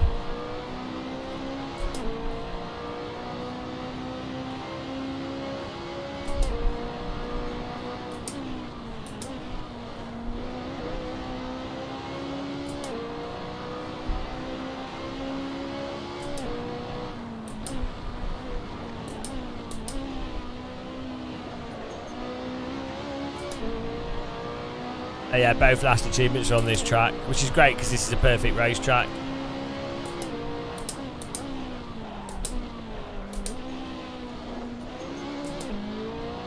What's really funny is I know like real world like decent drivers, professional drivers, right? And they'll be doing stuff online, and people will tell them. We'll give them tips on how to drive. I think even Tony Kanaan has had people not know who he is and have been on voice chat in iRacing saying like mental shit to him. And you're just like, okay. And you're like, okay, if people like Tony Kanaan and other people I know that are very good real world drivers, right? If they get backseat driving comments that are mental, I mean, I have no chance. Jesus. Oh, you see it on pilots as well. Some people that are like full-time professional pilots, and people come in there on their live streams, and the people in the comments obviously don't know that they're like new to their channel. They don't know that they're a full-time pilot, and they just say the stupidest shit, and you're just like, oh my god.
Bus driver getting lectured. Oh, Jesus Christ. Well, you should know better as a bus driver.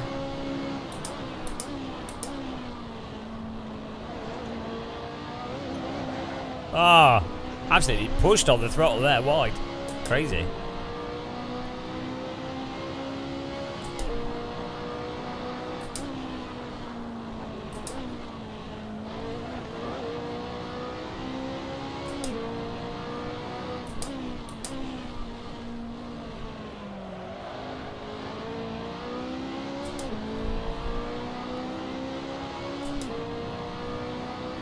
Commence overdrive.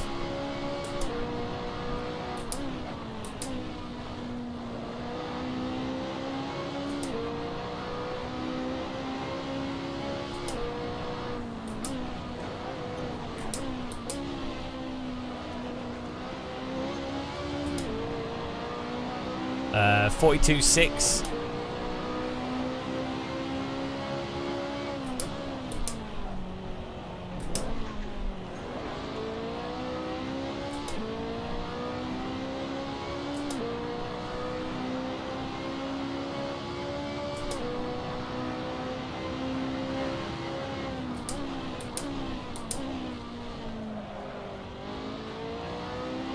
There was a guy on Coach Dave Discord saying he raced with Max Verstappen on iRacing and spotted his weakness that will be exploited.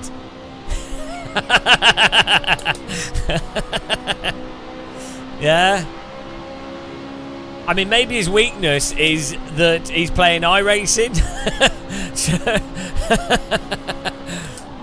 Oh, jeez.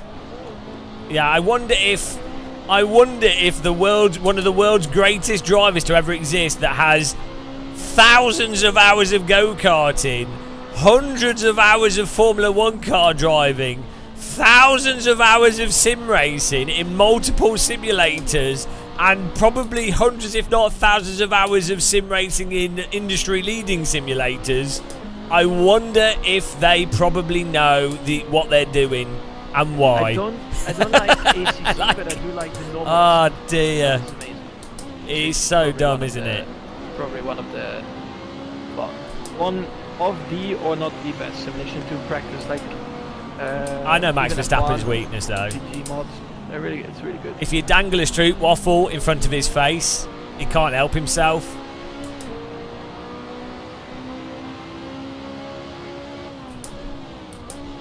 That's his true weakness.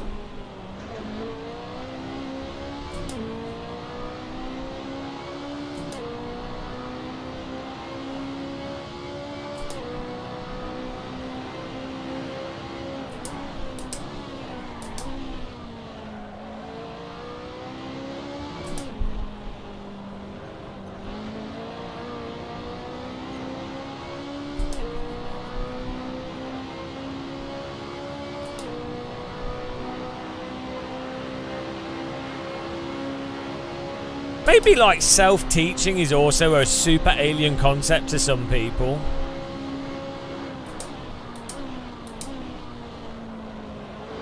In which case they might want to talk to the majority of programmers. How do programmers make video games that people enjoy? Because the most experienced programmers I've ever worked with, and know that, and people that I would call they are literal geniuses. They didn't learn in school; they taught themselves. How did they do it without coaching? I don't know.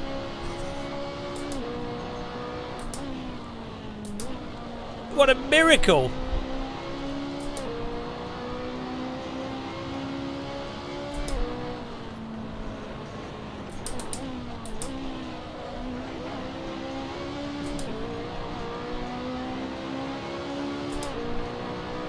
Alright, nobody, good for you. I'm glad. I'm happy for you. Now, before you write another comment, maybe you should you might want to consider why someone might run different settings on their sim rig. Maybe they have health conditions. Maybe they use different size wheel rims. Maybe there's a whole load of variables that, as someone that's been sim racing for 20 plus years, might be taking a chord of. Maybe it's possible they might have done stuff on purpose.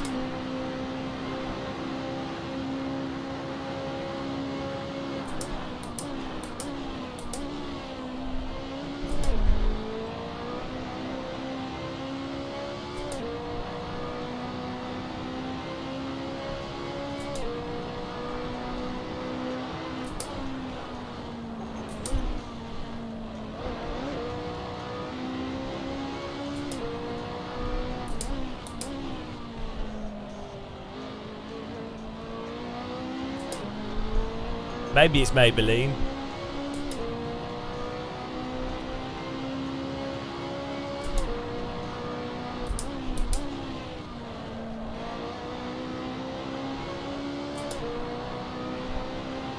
Yeah, nobody's saying, at no point is someone saying that coaching isn't useful. That is not the takeaway. I don't know how many, like, the argument is not that you can't get help from people and that people can't be useful and that outside perspectives are always valuable. That is not the that is not the point.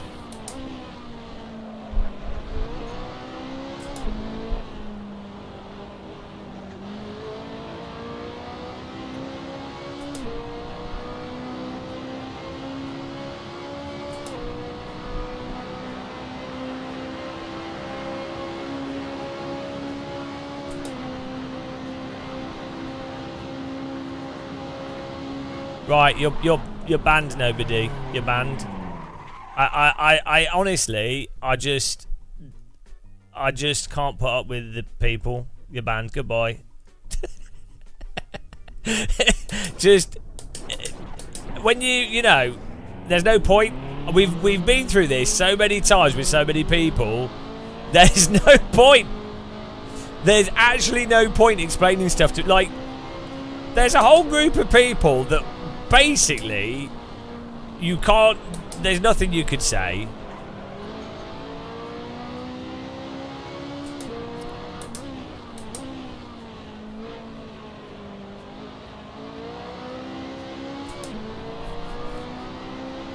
You can waste so much time trying to explain stuff to, like, a very small number of people.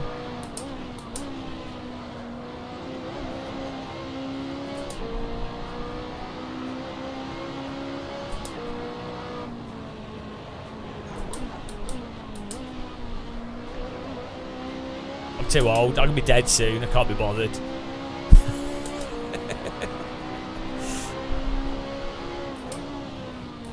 I'm not in the mood. Don't infer that I'm in the mood. I'm not in the mood. We're just hot lapping. It's just whenever you're doing a specific objective, i.e. trying to do a certain time or trying to win a race, and you are working through it, you always get people that come in chat with, like, oh, I've got the solution to this. And it's like, they don't come in the chat when you're passing, when you've already done a previous thing or you've progressed. They always just come in at certain points with like they always come in at like they ignore the entire context of what's been going on and sort of insert themselves. It's really weird, and they don't realise that that's what they're doing.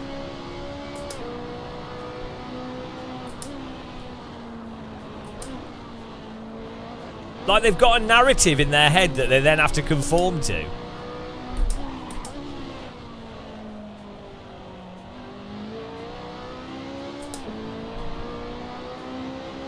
I'm not saying that they're noobs. They might be really good. There's people that are really good drivers that do the same thing. Oh, DD girl, DD girl. There we go. DD girl with a DD wheel. What a babe, a beauty. Oh, something lady. It's a DD girl with a DD wheel. She's got perfectly formed servo motors for her legs. It's a DD girl with a DD wheel. JBW racing in the house. It's a DD girl with a DD wheel. Can someone please critique our singing and tell me that I need singing lessons? It's a here we go. Put a DD girl in your Sebring. Oh, I've forgotten the words because I've got brain damage from doing this challenge too much. DD girl with a DD wheel. A beautiful babe of a lady. It's a DD girl with a DD wheel, rotating in JBW's bed tonight. DD girl, perfect servo motor babe. DD girl, what a beautiful woman. Thank you very much. Do you know what? I think the song. I think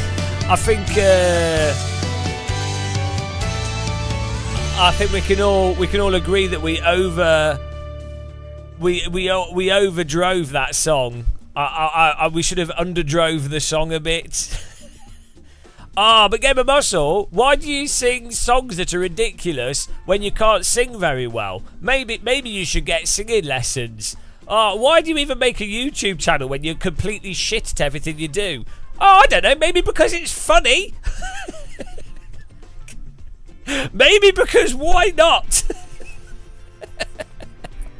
Like, why? Oh dear. Bloody hell. Steve Worrell. Right, I don't respect it, Steve. Steve of Maplin Purchasing. Thank you very much. Let me click the like button here. Oh, he's liked it already. Thanks for the donation. Oh, that puts you on the list. 3, 2, 1, oh. I respect the grind in the pursuit of trying to achieve something. Trying to achieve something. Yes, trying and failing. Nothing more British than that. Oh dear. Guys, do you know what I think would be really good content for live streaming? I tell you what would be awesome is I go away for 6 months and in private really practice and train and get coaching from like professional coaches and do all that and then do esports and win a few esports races. I think that would be really great content for like a year if I just did that. I think that would be awesome. I think that would be the best thing we could possibly do. I think that would be really compelling. Do you know what's really, really fun? Because there's not many of them. It's really fun watching people that are absolutely amazing at stuff and basically just sit there doing it really well but don't say much. There's not much of that on the internet. You know. I think we need more of that. Go for a singing career, that's it. Yeah. Bloody hell. Something's better than nothing. Good night, guys that are going. Thanks for clicking the like button. Everyone else that's still here suffering. He's over it, guys. Should take part in a big sing event to just sing, yeah?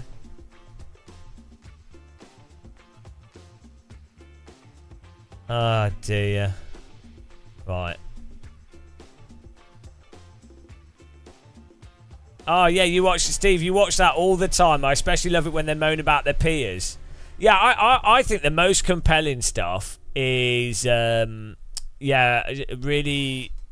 like, this is why I watch I personally just watch loads of professional Counter-Strike, because for me there's nothing more fun watching people that are a billion times better at a video game play a video game instead of me playing it. You know, it's just really fun. I mean, it is for some people. In fairness, credit to them, and you know, good on them. But I don't think everything doesn't have to be the same, does it?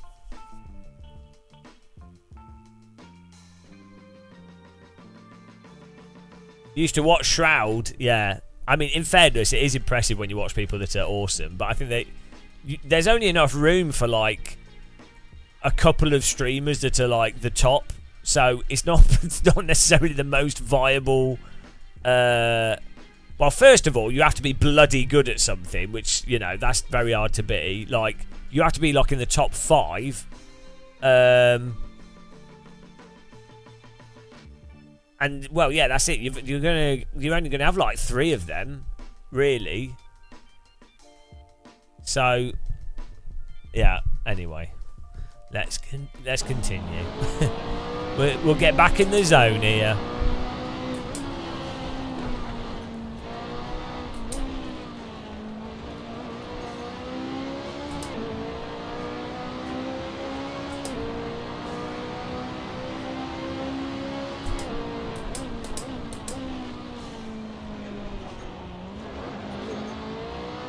Oh, thank you, Jake. Yeah, it's almost as if sometimes being a bit argumentative is more entertaining. Oh dear. Right, here we go.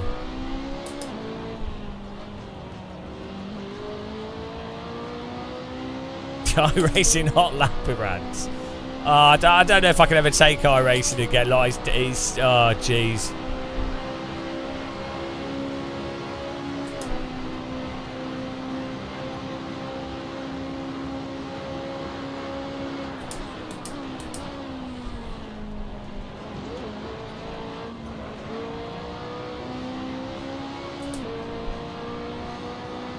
Very naughty boy.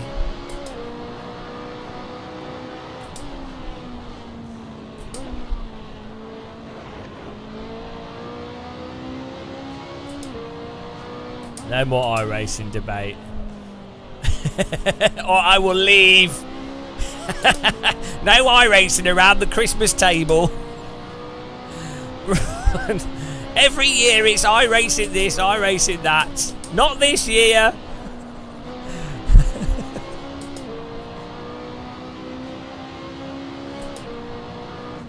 We know Grandpa's extreme views on iRacing. Not this year, Grandpa.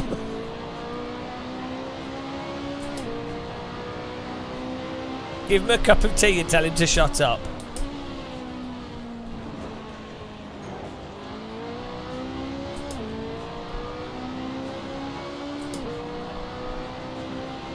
Right, let's get back into the fast zone.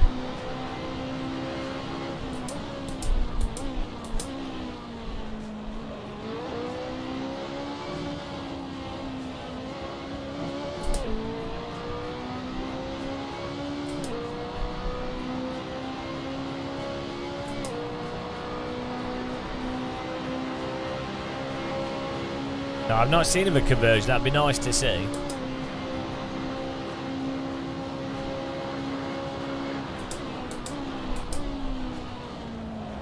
Oh.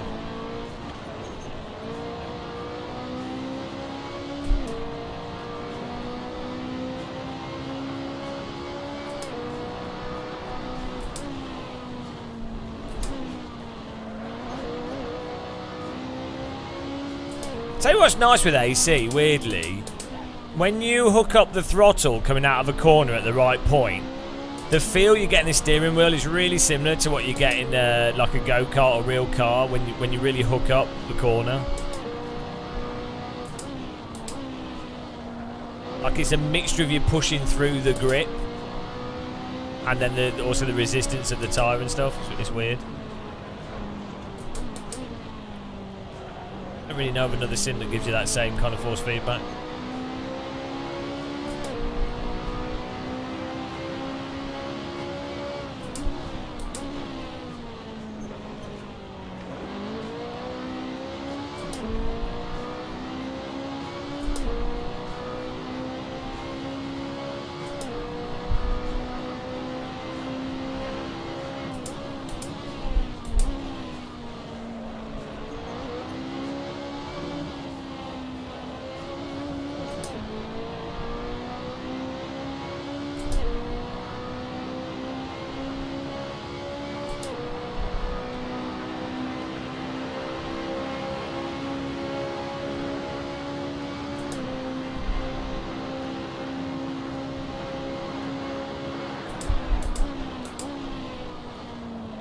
Oh, I need to turn in sooner.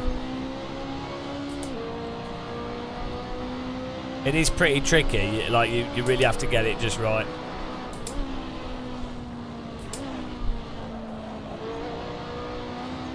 I'm losing most of my time by not leaning on the fronts enough into the corners and also braking at the wrong place.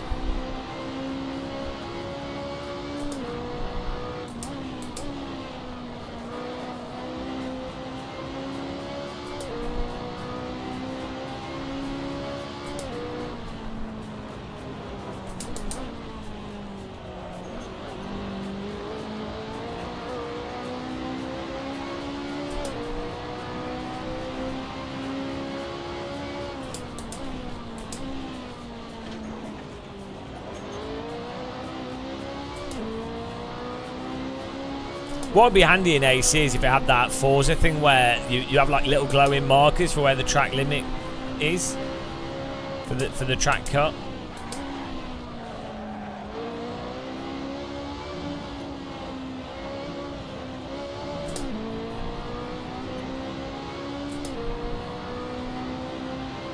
So you don't have to guess where the track limit is.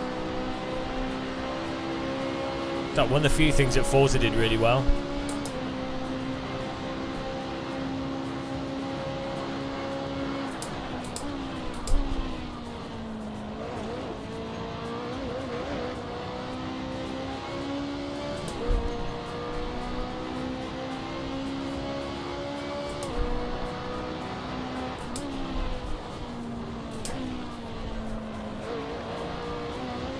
Oh!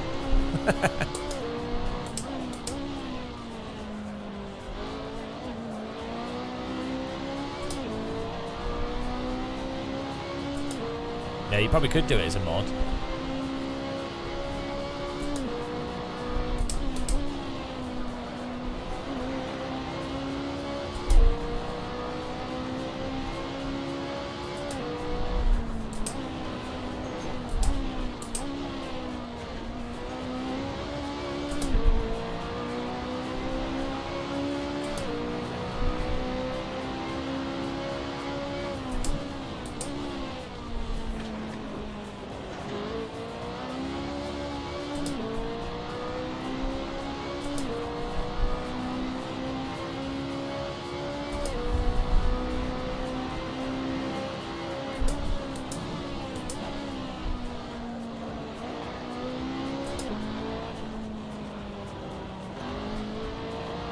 So what I'm going to start saying is, when people say stuff, rather than me actually trying to be honest with them and going, oh, this is why we do this is why we do that, this is why it matters or not, I'm just going to say, oh, thanks for your advice, it's really useful, I'll try and do that.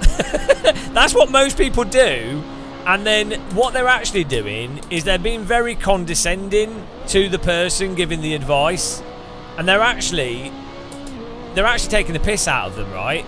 But people that then take that as like, oh, that person's so kind and oh, they're so receptive to the information, but they're actually ripping the shit out of you, and then people don't realise it. So ironically, if you give people respect and you actually explain reasons behind things, they feel like you're disrespecting them and actually get more annoyed with you. It's so stupid. Like, I massively appreciate people that are blunt with me in real life. Like, it's actually useful.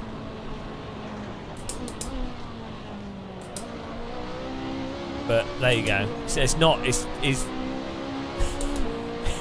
better to just say, "Oh, thank you." Get better to be corporate, guys. Oh, thank you. I didn't think about formatting the email that way. Oh, that's really good. That's really good advice. I hadn't thought of that.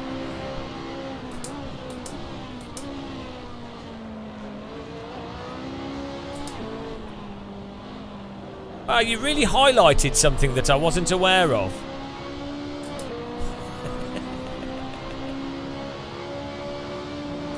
I know, they love it. They would rather be manipulated. This is why people... It makes you so much more money. And then people then feel they've got a part of ownership over the success that's occurred. That's why it works so well.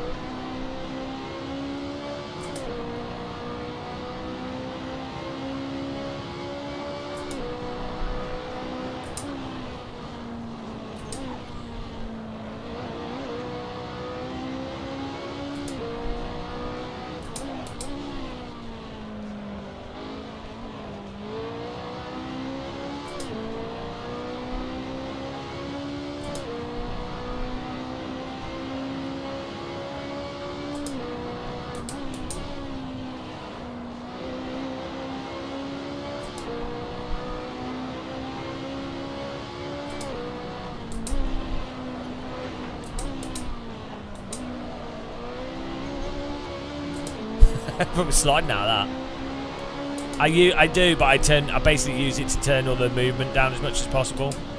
The neck effects.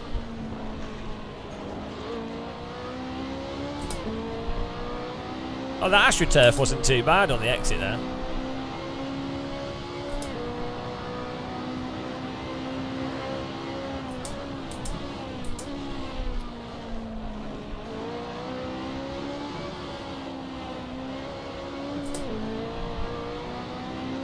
What?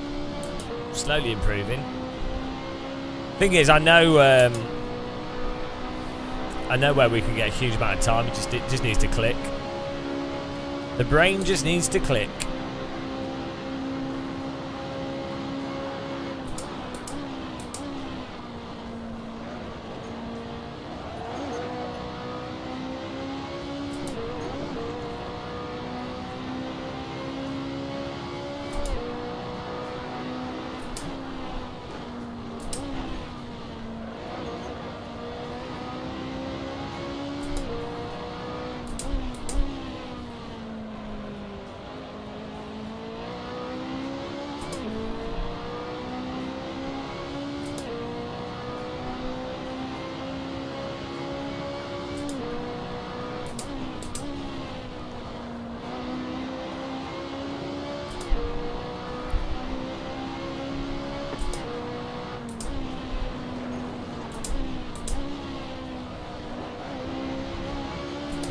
I think we can go through that in third gear. I think we need to.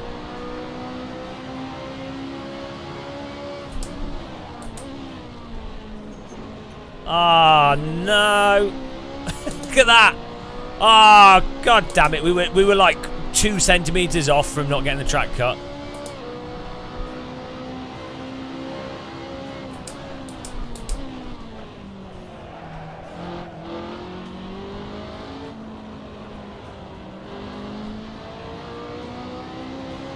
Yeah, he's third through there as well, I think.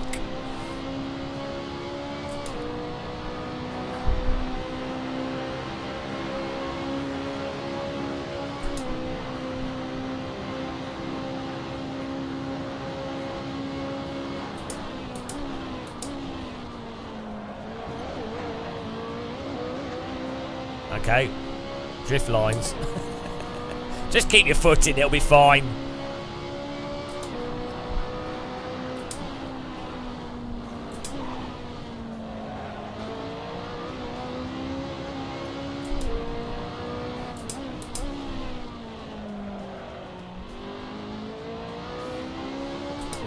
What you notice as well is when you're driving a lot better, you should be on like 70% of the throttle on the corner exit, and then just slightly tickling the throttle and balancing it.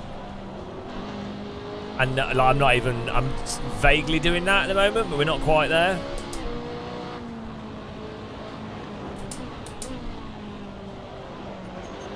But when you're like basically just positioning the car in the corner on the exit of the corner through slight throttle input, that's normally a pretty good sign that you're actually getting close to your, well, to my maximum at least.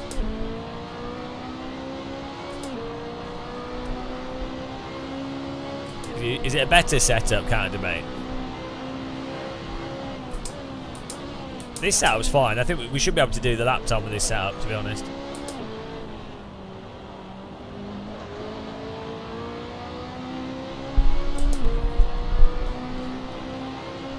Oh, that's great. Thanks, Kowalski. Yeah. See how nice that was? How pleasant that is. All people have to do is just say thank you.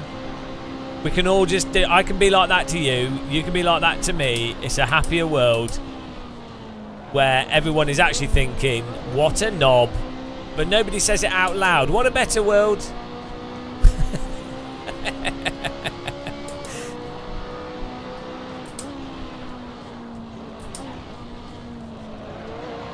What's more important, reality or a superficial world where things stay a bit shit but everyone's smiling at each other?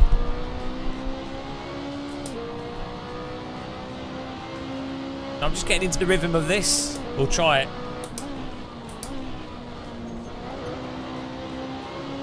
This setup can do a 42.2 if I stop being a noob.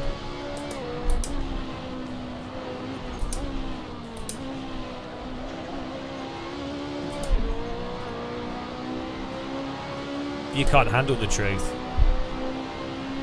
Oh, hang on, our tyres are worn out. I just noticed our rear right is on 48.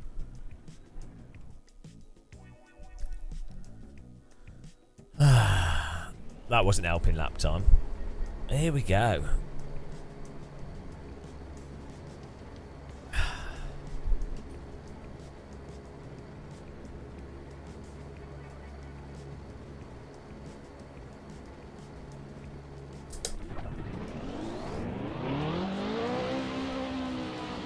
Yeah, the tyre couldn't handle the truth.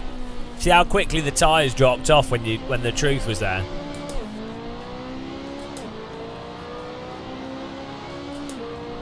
I really want to do a 42.5 before we finish today, because once I sleep on it, we normally do a lot better after sleeping. Like at the moment, I'm pretty consistently doing 42.9s. But I want to be somewhat consistently doing 42.5s, and then when I sleep on it, we'll be better again.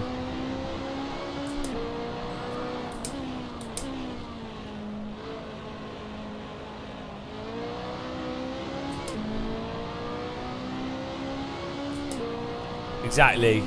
We now live in a happy world.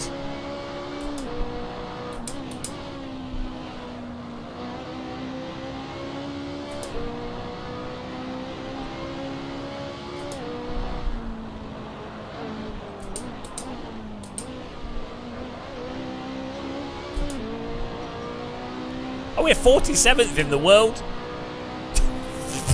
That's not too bad.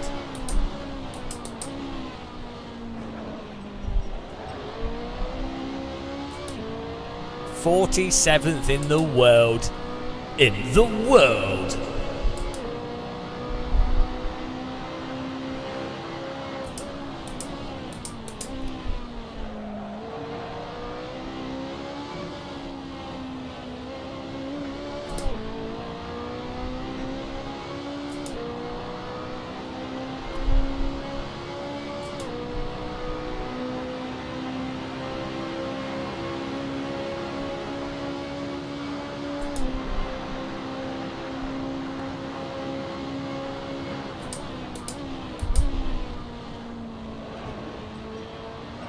Oh. You really have to get the sausage over the middle.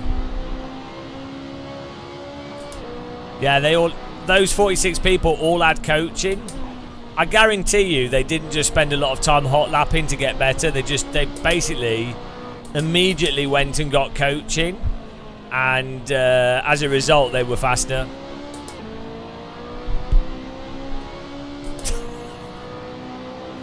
But the thing is, all those guys in front of me, I tell you what they're not doing. They're not overdriving. That's what they're not doing, guys.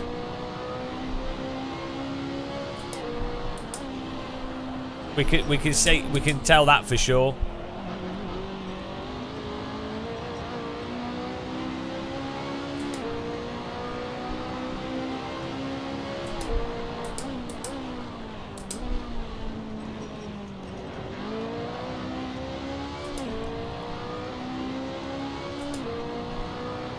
Yeah, the RSR times.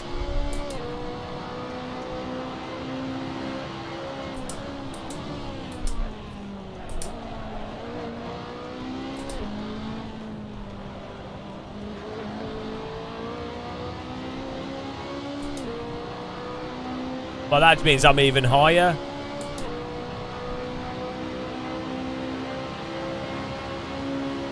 I'm not cheating.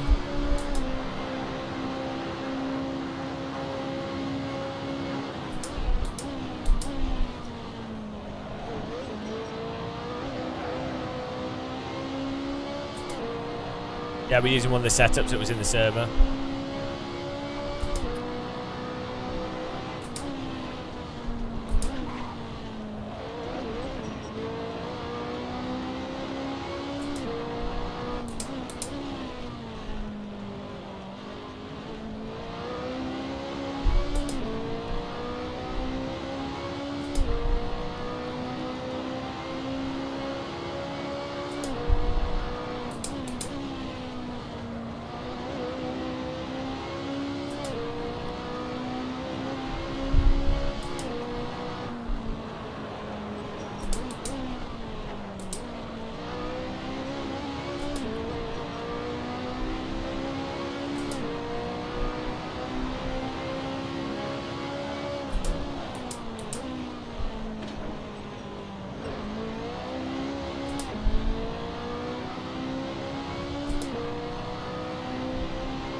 We're warming up, Shumi. This is just a warm up.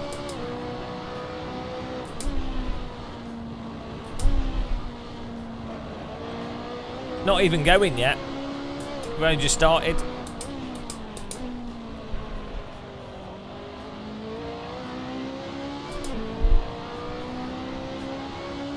Takes me a week to get up to pace.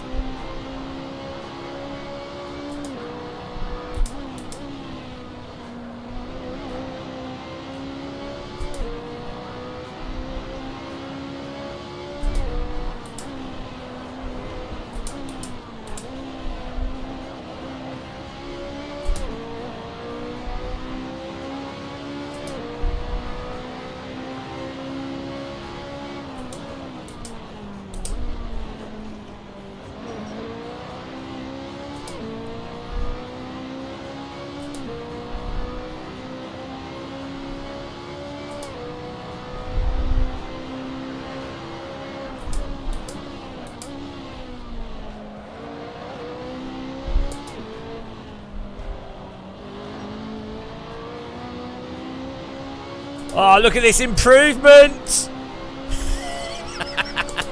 0.012. What an improvement! Oh no, it's still worse than our best lap.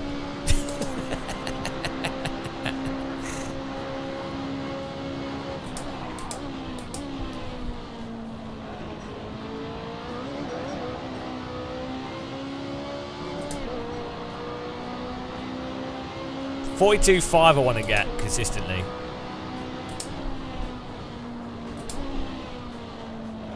Today.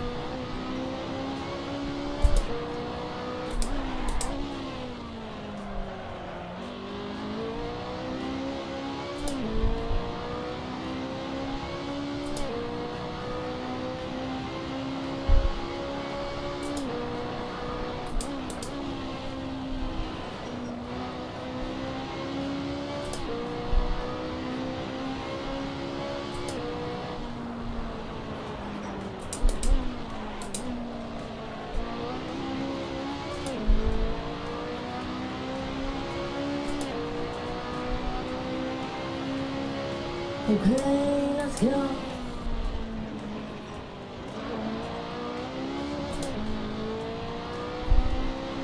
When it's clicking, it's clicking. When it clicks, I gain 5/10 instantly, so it's fine.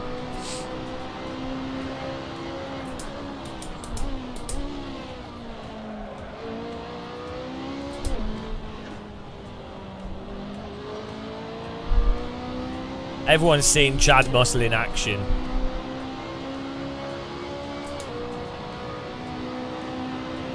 They call him the Chad Man.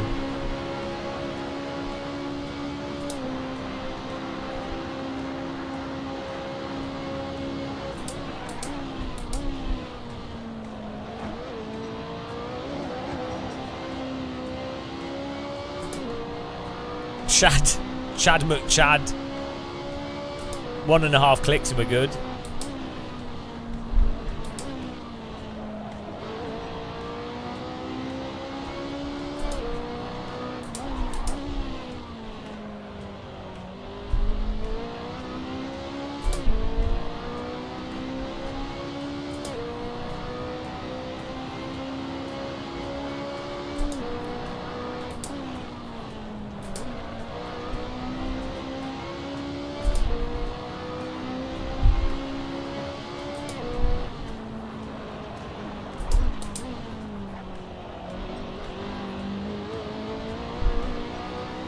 Yeah, see, third gear through there, and that's almost a click.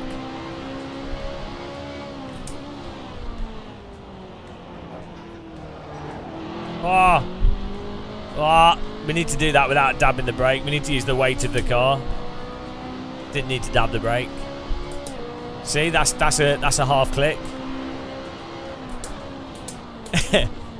Ah, no! Yeah, Alfie, this is how slow drivers get better. Dedication. If you're probably too young, but dedication is the game. How did it go? How did the record breakers? If you waste your life doing stupid shit, dedication is the game, or something like that.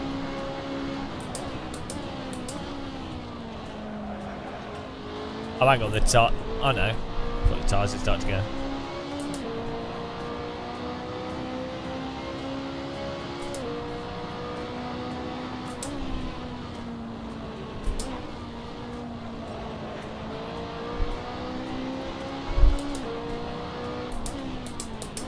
The real battle here is doing this before we die of old age.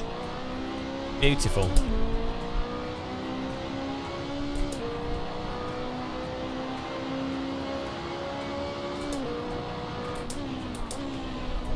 Still, this is not as bad as doing the 1 hour and 20 minutes.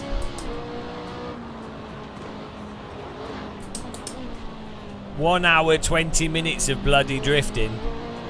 Nothing is worse than that.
Oh, we had a half click.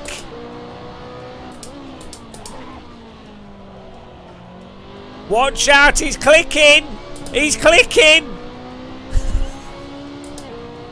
The clicking's happening.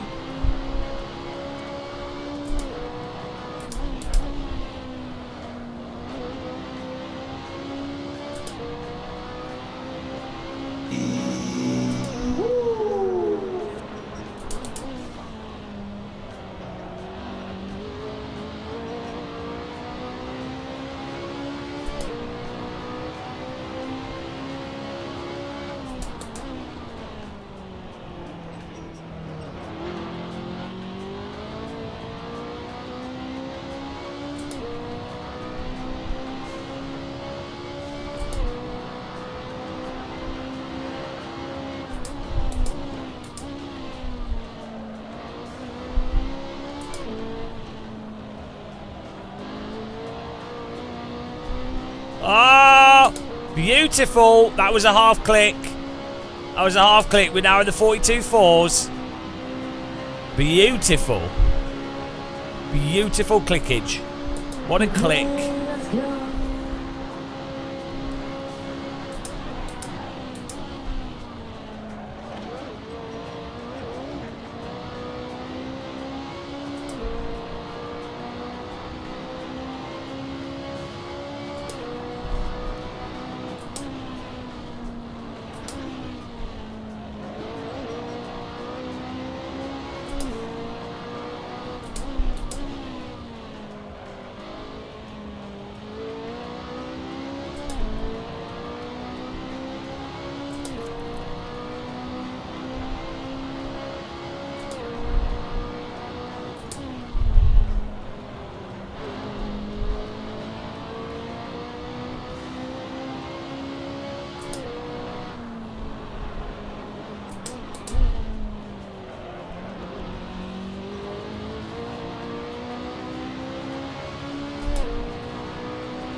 No, it's alright. That's what happens.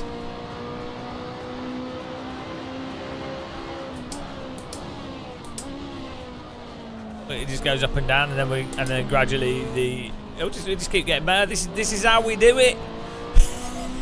That you can experience the pain of being me. Enjoy.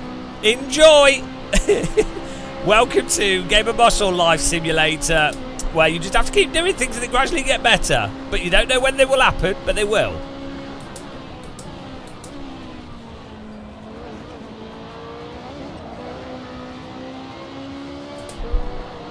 This is like a special needs simulation. Enjoy, guys, enjoy. Enjoy the suffering. It really is that arduous. Learning by force. Yeah.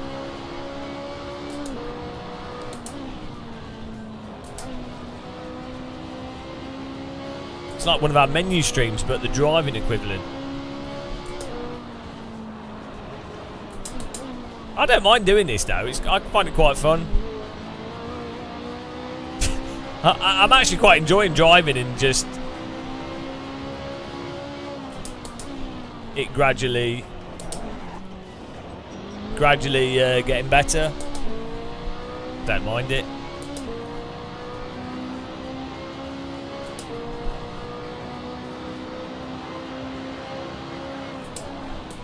Maybe for other people, they do stuff a lot and they don't just get better. Maybe that's why where the confusion comes from. Like they genuinely just don't get better the more they do stuff.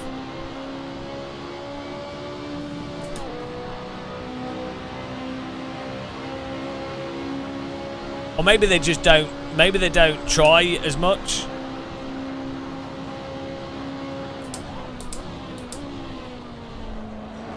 We're not going to magically get to 42. That's not the point. We're gradually working our way down through times. We were yesterday, we were doing 47s. This morning we were doing 43.5s, and then we gradually get the consistent lap time lower and lower. Like, that's what's happening. That's exactly what we've just been doing for the last 20 hours. That's how I approach everything.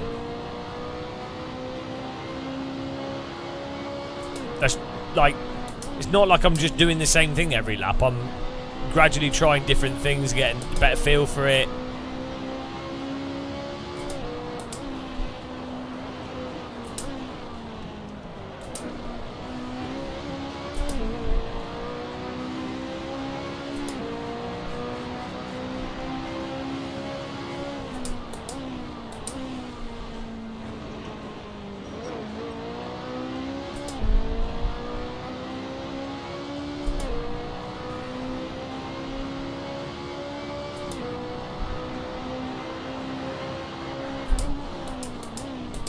I'm not just mindlessly driving around. Like, every single corner and every single thing I'm doing, I'm constantly going, oh, maybe like I'll make a note of trying this slightly different this next time, or this slightly different, and like just chipping away at it.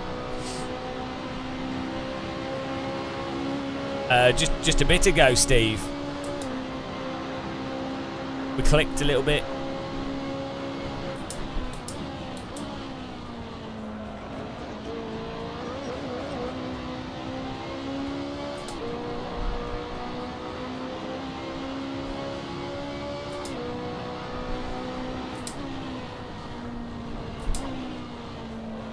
Like, in my head I have a reasonable idea of how I could be 0.5 faster than what we're doing now, but we'll gradually get to it.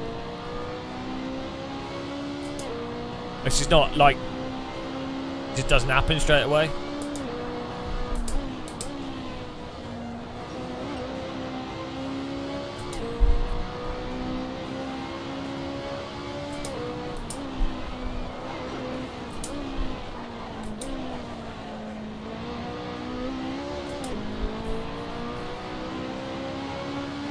Well, it's just like the little hamster is walking around the wheel, and sometimes the hamster, you know, speeds up.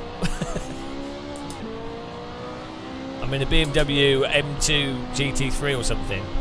M4, M3, M2, I don't know. It's a BMW GT2. It's not GT3.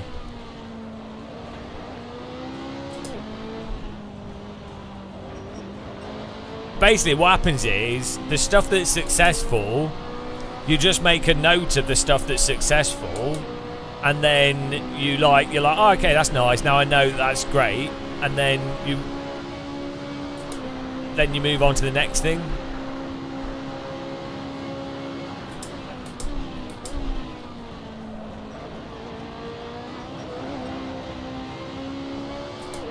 Like, for sure, I know I can take that first section. You can probably take out way more than the throttle if you get the line slightly different.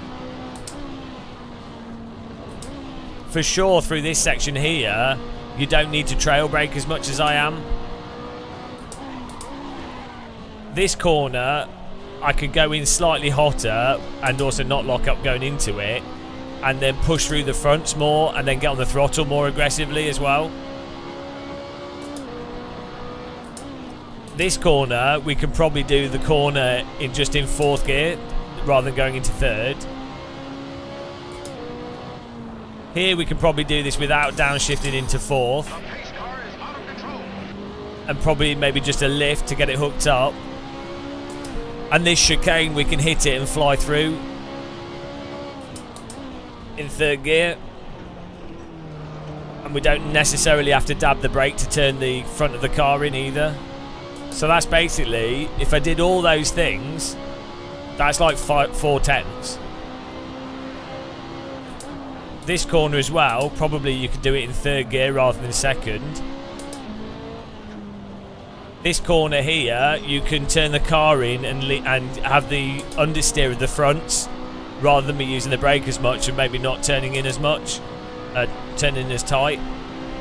Just lean on the front tyres more. So like that, I can see, like, I know what the right thing to do is, and there's a whole bunch of other stuff we could probably do as well. but it's gradually working up so that it's just doing that subconsciously. Nah, we've just got a set brake bar. It's fine, the brake balance.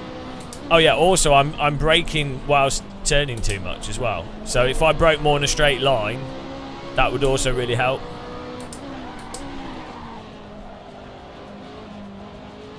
And then on all the corner exits, I'm not modulating the throttle to maximise the power, the grip. So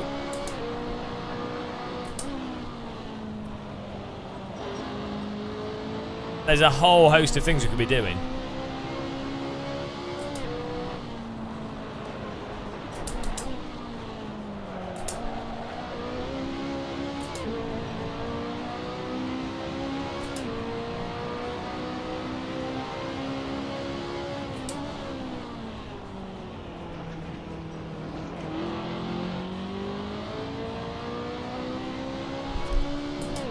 Yeah, do you mean before Aqua Minerale corners? The problem is it's the car doesn't then hook up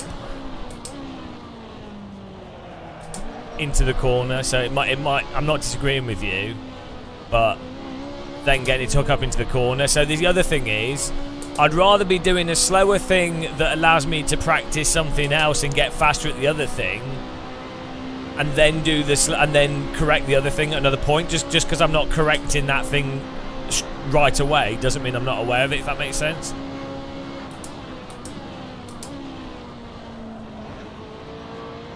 So sometimes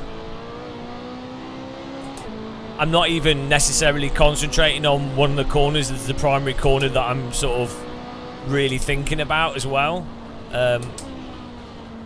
You know, in terms of what my mind eye is focusing on. So like this corner for sure, there's a lot of time to be gained on that.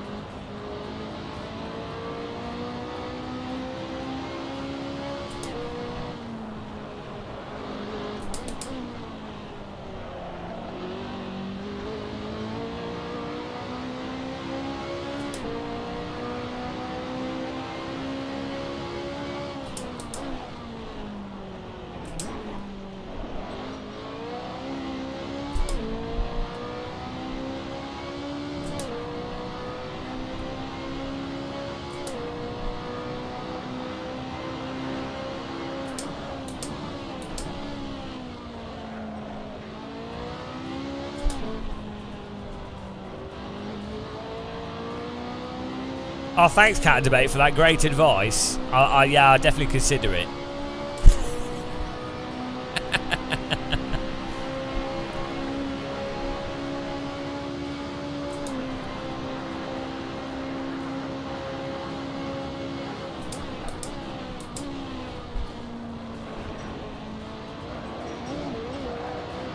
Oh, trampoline car.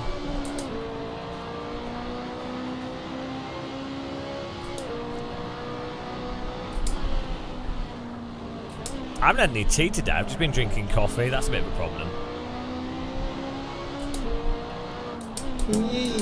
Thanks for subscribing, welcome. Alex Colzatti, hello.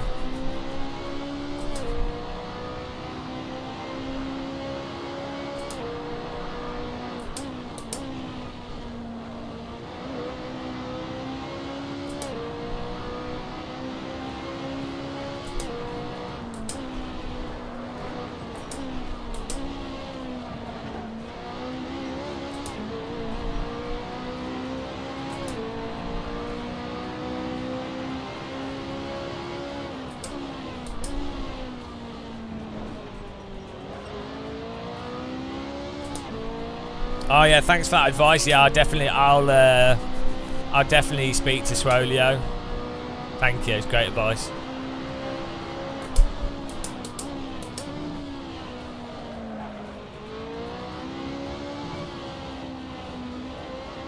We're really fortunate to have aliens that want to do coaching that offer it for such a reasonable price. I really recommend getting his book as well.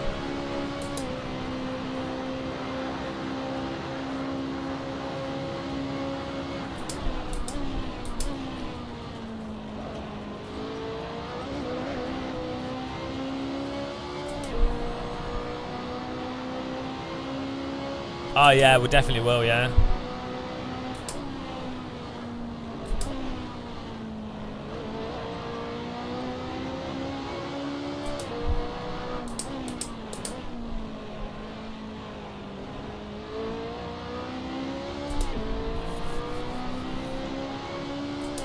I actually only got to this pace thanks to Coach Dave Academy.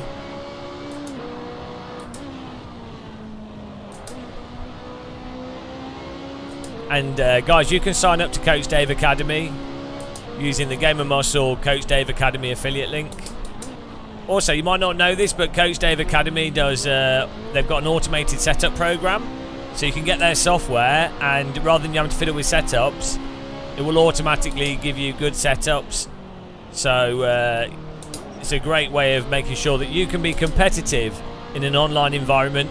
Use code Game of Muscle when signing up to Coach Dave Academy for a first month free. And with Coach Dave, you could maybe one day become a GT3 driver.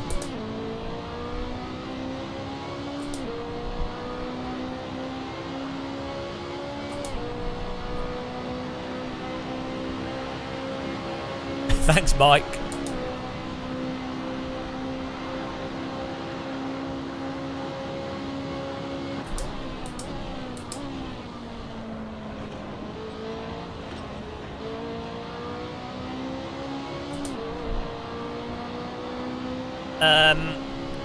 Yeah, you can sign up to Raid Shadow Legends to enjoy some of the most vivid graphics that you can experience on a mobile phone, and some of the most fun single-player gameplay and compelling action possible in your pocket.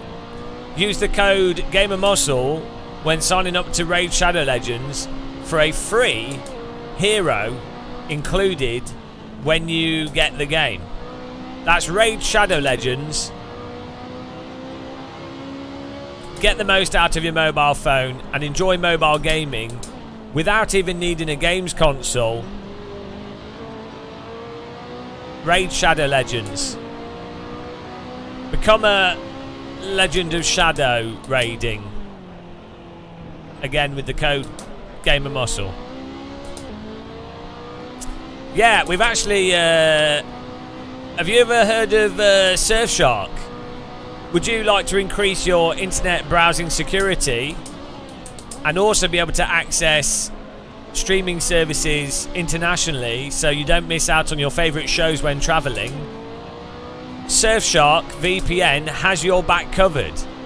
High speed, easy to use software, quick to install, and you'll have the peace of mind whilst enjoying the entertainment that you should be able to enjoy internationally. That's Surfshark.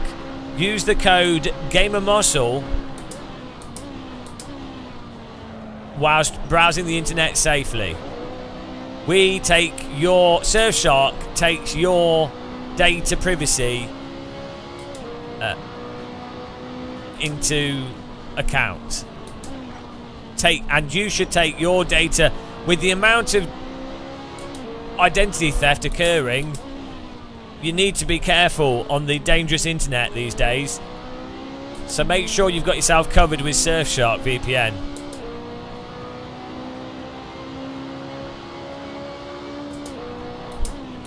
Remember, Surfshark has servers located all around the world, so you will never experience bad data rates like you might on some other VPNs.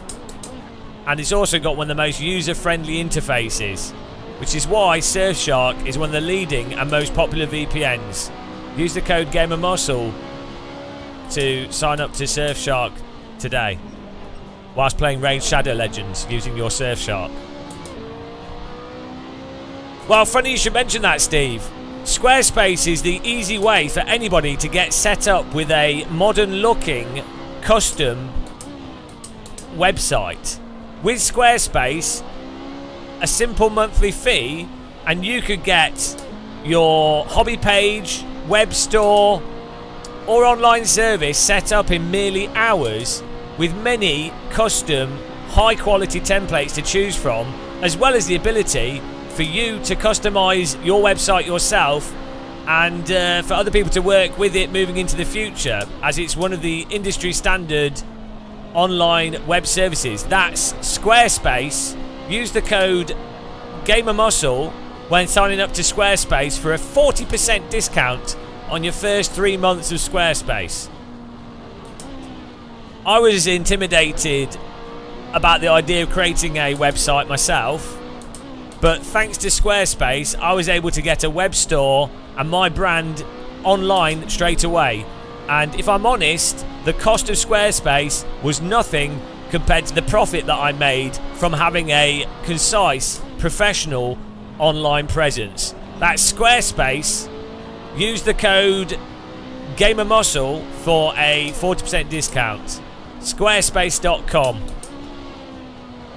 Having a website doesn't have to give you a headache.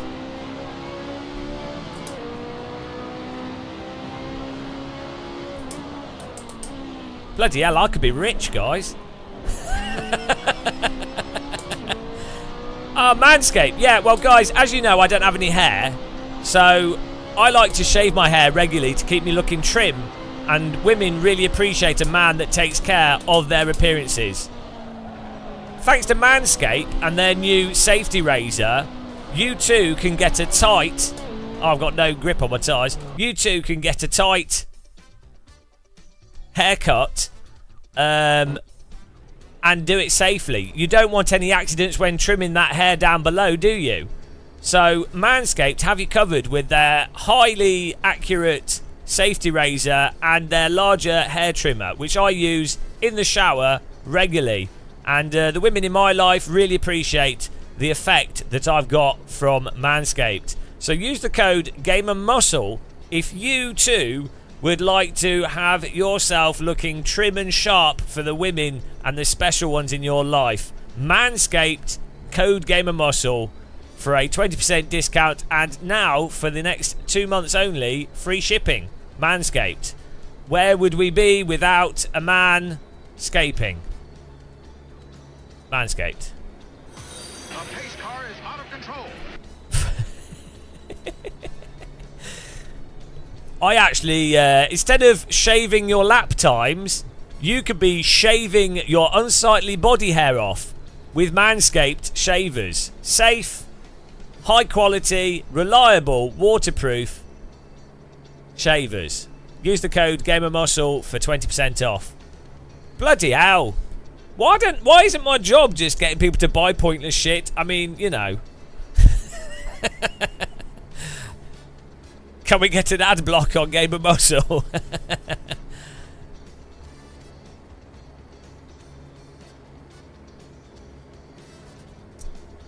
Ah, Jesus Christ. We'll do a few more laps and then we're having a sleep. We're consolidating. We are down to 142.4. It's pretty good. 7-second improvement in 2 days. John Hartley, you can't be asked to go to the shops to get value ingredients for a healthy daily meal. Do I have a link for HelloFresh? Funny that you should mention HelloFresh. I've personally found HelloFresh really useful because I actually often run out of ideas for cooking for myself or guests. And with HelloFresh, I get the ingredients as well as simple to follow, clear recipes sent to me in the post. And everything's nicely laid out so that even someone that's not a particularly good chef can impress people with high quality, chef-like restaurant meals, all from the comforts of my home. That's with HelloFresh. Convenience, quality, and my life has been improved. So use the code GamerMuscle for a free, unbelievable free first month of HelloFresh. And I'm telling you guys, it will really improve your cooking, your sex life, the size of your genitals. It will do everything for you. That is the power of HelloFresh. So subscribe to HelloFresh for 1 month for free. Cancel at any time using the code GamerMuscle.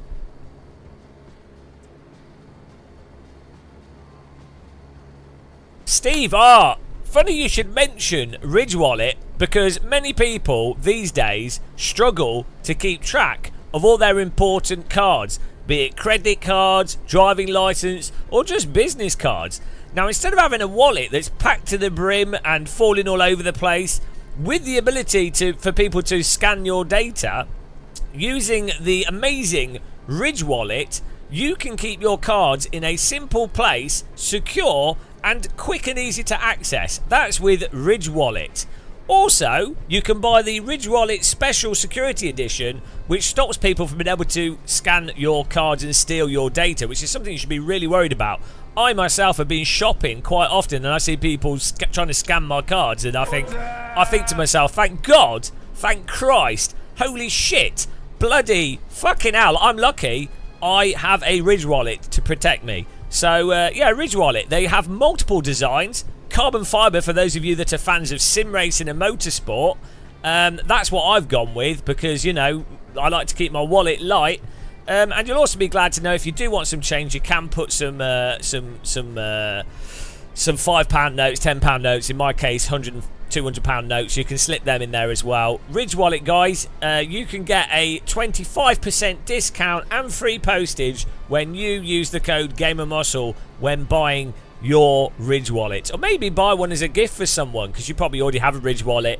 Obviously, as it is the best wallet that money can buy. RidgeWallet.com. Check it out, guys. I must be. Our sponsorships. We're making a fortune here.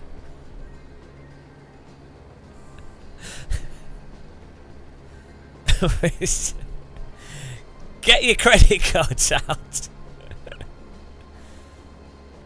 What's Bad Dragon? I don't know what that is. 100% affiliate link. We should just do a YouTube video that's like 10 adverts. Oh dear. Single older ladies in your area. I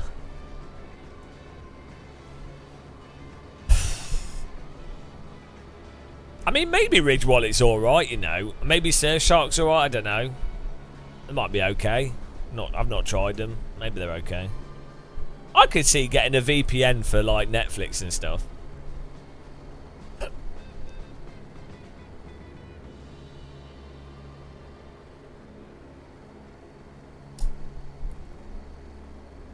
I don't know if with Audible, can you is there affiliate links for Audible? Because that would be quite good, because then I could recommend books on Audible to people. That'd actually be quite good. I would actually recommend that, because I use Audible. It's actually really good.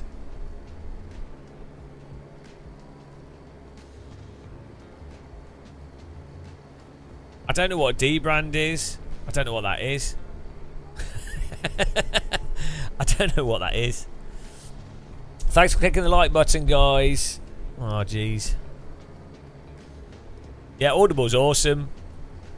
Is it the app shit? But the books are fantastic, and podcasts and things, which obviously you can access on other things. But I like a lot of history books, which I wouldn't. I like listening to books instead of reading.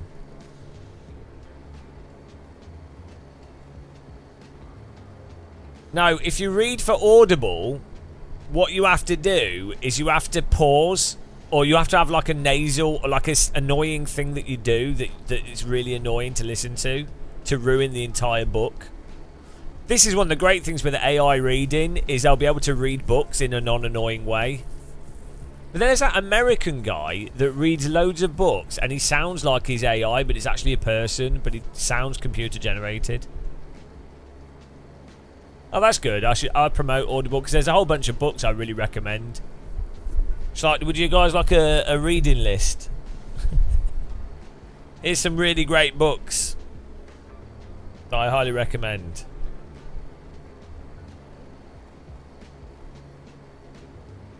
What's this? What's this, Steve, that you sent me?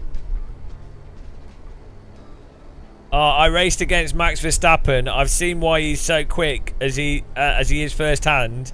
I've learned a lot from watching him. I've also found his weakness. Something I believe will be exploited in the coming years. I'm not going to tell you what his weakness is. But I'll give you a hint. It's about his racing line. It's a strength of his and a huge weakness at the same time.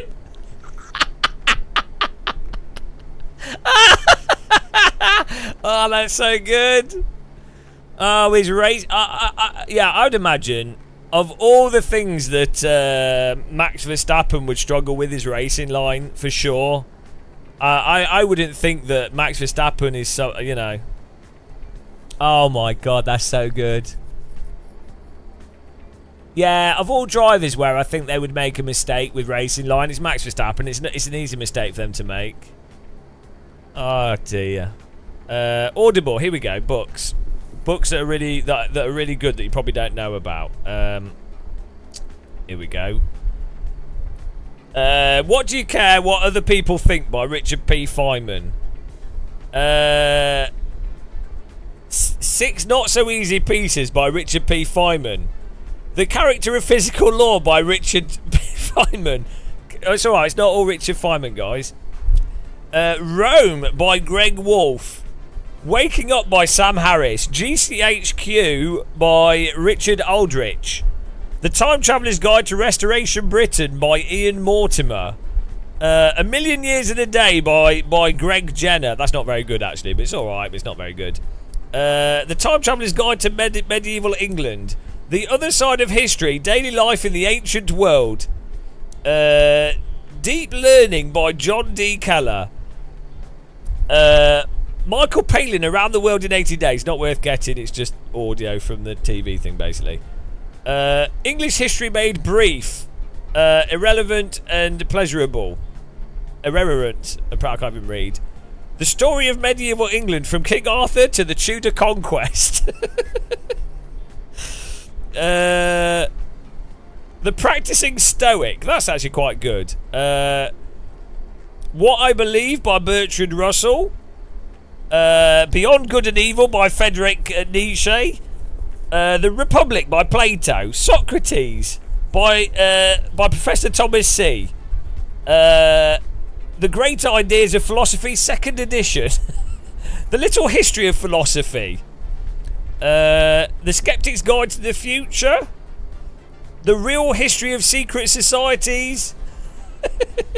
The Politically Incorrect Guide to the British Empire. A Little History of Economics. The History of Western Philosophy. These are great books.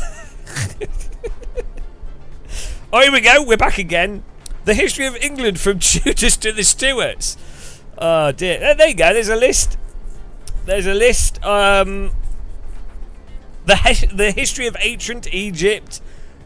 24 Hours. That's a good book. The History of Ancient Egypt by Bob Breyer. As part of the great courses. 24 hours of Egyptian listening. Ah. Writing the Bible, The Origins of the Old Testament. The Art of War. Walk in the Woods by Bill Bryson. Bill Bryson has a lot of good books, actually. MI9 by Helen Fry. We're just... Yeah, there you go. It's a good reading list. Hey, that'll keep you busy for a week.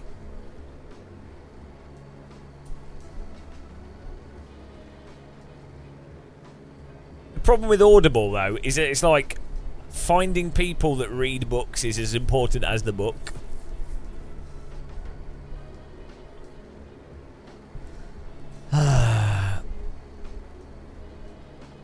Well, that's it. I'm not reading enough Andrew Tate. I think that's what I'm missing out on. Who do you think you're going to learn more from? Richard Feynman or Andrew Tate? It's a bit of a toss-up.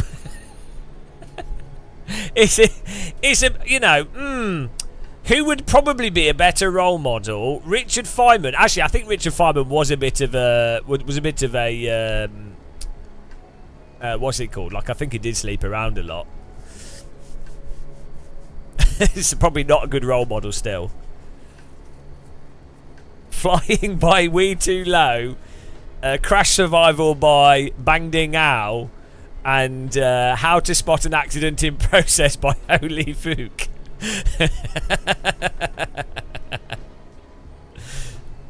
Oh, Jesus. Right, let's get some more laps in here. Let's try and consistently get a 42.5.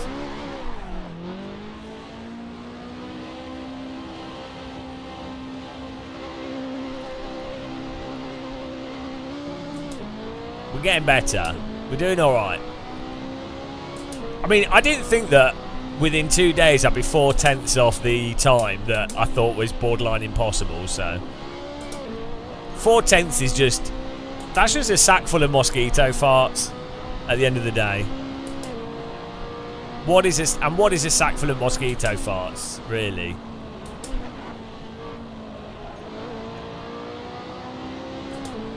He was a fine... Jesus Christ. What are you doing up, Niels? Why are you...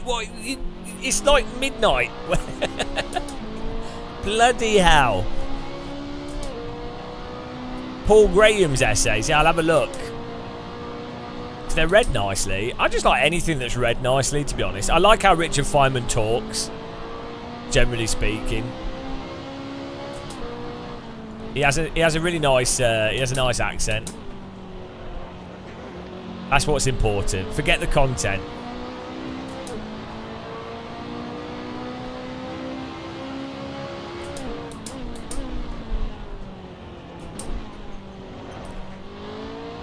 Though, so I find some Sam Harris stuff is quite not like good. Like, it's very clearly spoken. Like the content's nice and clear. It's not very good because I don't disagree with anything he says really, so I don't feel like I learn anything. But the way he talks puts it's good for falling asleep too. But it's not. It's so slow. Jesus Christ.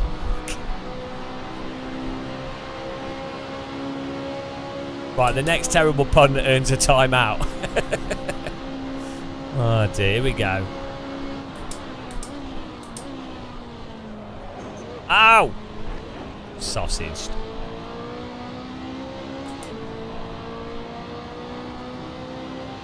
I wonder how dependent the good lap time is on this, on having the sausage go out underneath the middle of the car. The Art of Sim Racing, told by... No, it'd be by UK West. It's my pen name. Oh, no, I definitely think there is room... I definitely think there is room for a really honest sim racing book. Like, the complete history of sim racing, but... done in a way that's absolutely ripping the shit out of sim races and sim racing. I think it could actually be quite entertaining. And I think there could actually be a reasonable market for it. Basically, each chapter would be pissing off the user bases of each sim. And then they would like, look, the people that are fanboys of each sim will go to those chapters. So the whole book would just be a rage bait. Genius. I think it could work. Right.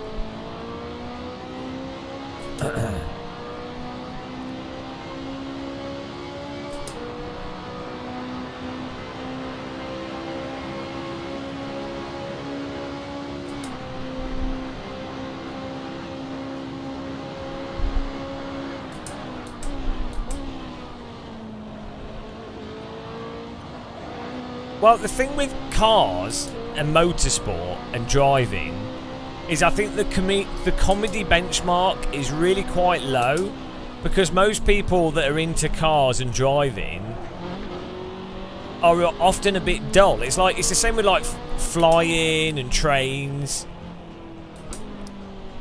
As a niche, like, this is why Top Gear works. Like, Top Gear is pretty not that good, really. Like, on a comedic level, I'm not saying it doesn't work. Like, I think you know, you've got 3 personalities, and that it's fine. Like, it's quite good. The earlier Top Gear stuff before they started really hamming it up was really quite good. And good personalities are good personalities, so I'm not knocking it. But like, the sort of the comedy in Top Gear is really.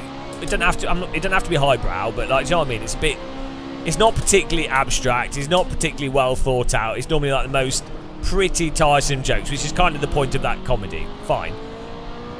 But it shows you how low the benchmark is within the context of motorsport.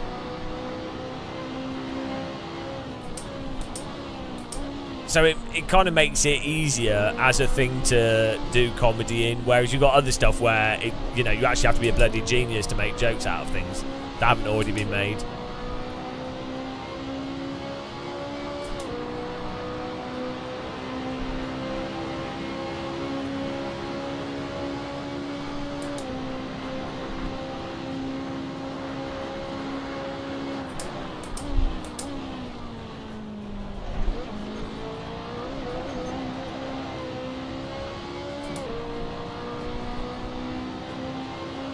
A 42.7 now is not even that good. This is the problem of going faster. The benchmark. This is why alien sim racers are probably a little bit miserable. Because they're so used to driving so quickly. The benchmark for them for what is a good lap is like... in this case, it'd be like a 41.3. So 42.9, whatever, they'd be like, oh, this is shit. So they just it gets harder and harder for them to enjoy themselves.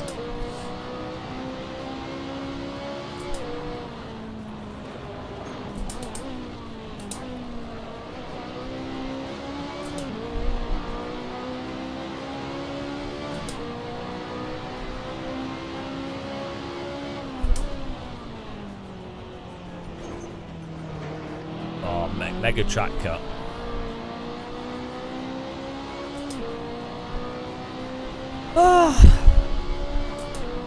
Right, we keep doing this for like another 30 minutes or something. I feel like I need to sleep on this, and then we'll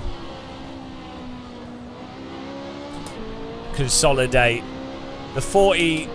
We'll have consolidated 42.7 in the brain, and then that's where we'll be starting at. That'll be the subconscious. That's the subconscious lap time. Will be about there.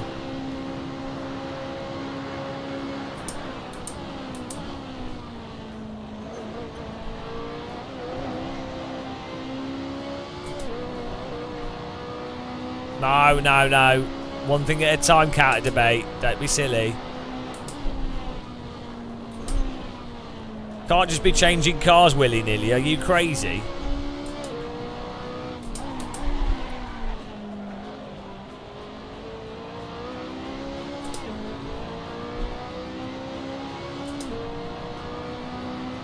I don't seem to get burnout in the same way that some people do. I get physical fatigue. I don't like, yeah, I don't know.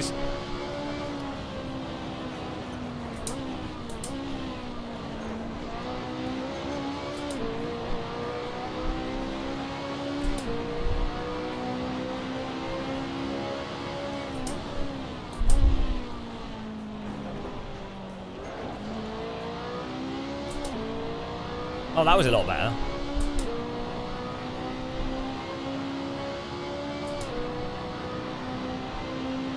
Just one more, the Ferrari achievement.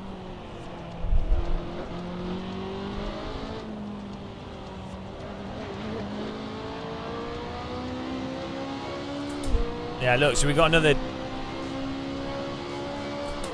2 tenths. We can do this. We actually have the pace to do this challenge.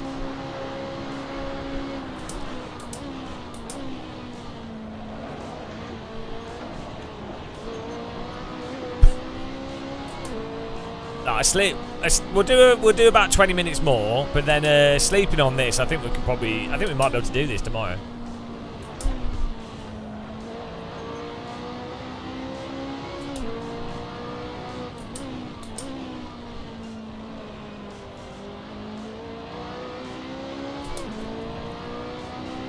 Need to become a publisher.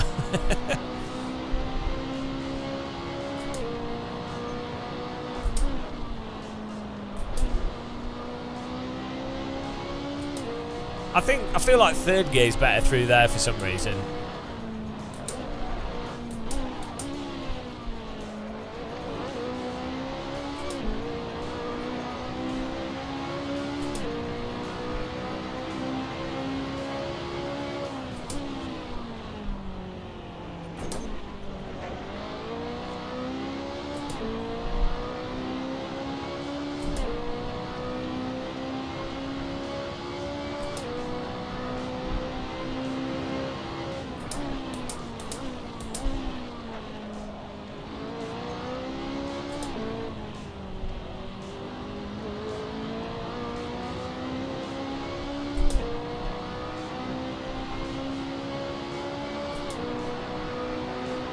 The difficulty with a book is not the idea of the book; it's how you weave it together into something that's actually good to read.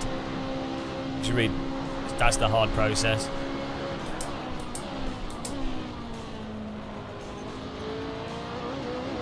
Oh, that was weird. Totally missed the sausage. Oh, bollocks! We totally missed the sausage, but it still did a reasonably good line through there.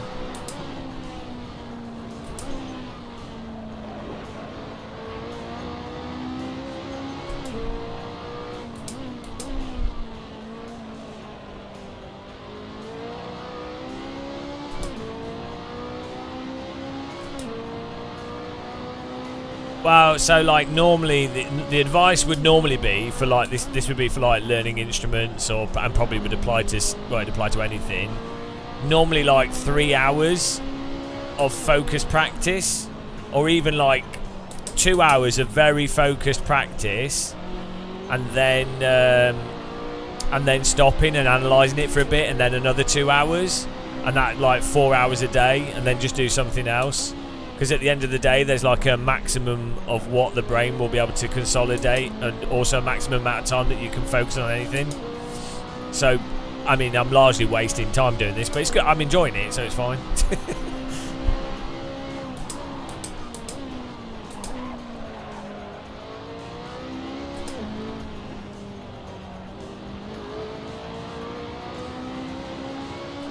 Like, in AC, I enjoy how the cars handle.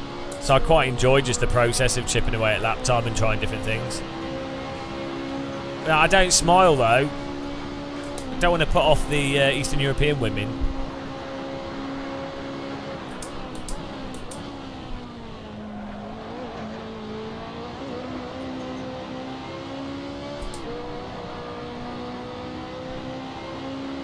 .42.4 is what we've got to as the best time.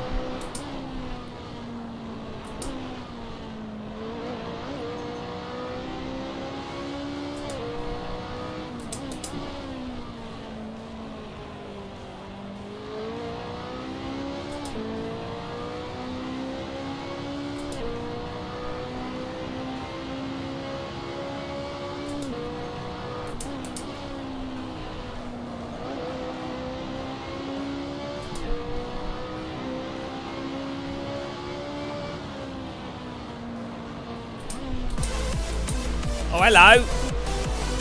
Tom the Bland. Tom Bland. Bland Bonanza. Guys, check out Tom Bland if you want to get ice creamed. Tom has cream for everyone.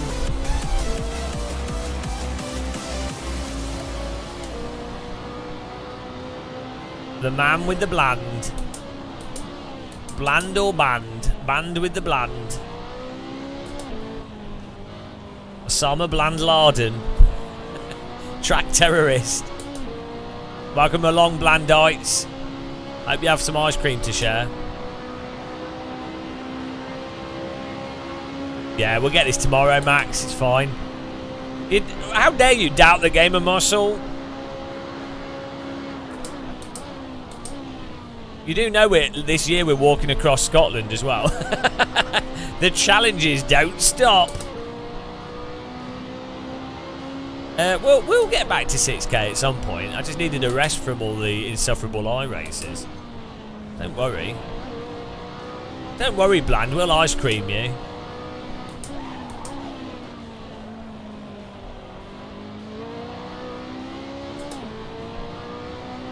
Yeah, like so we're now basically on 42.7 is where we're at as a baseline lap.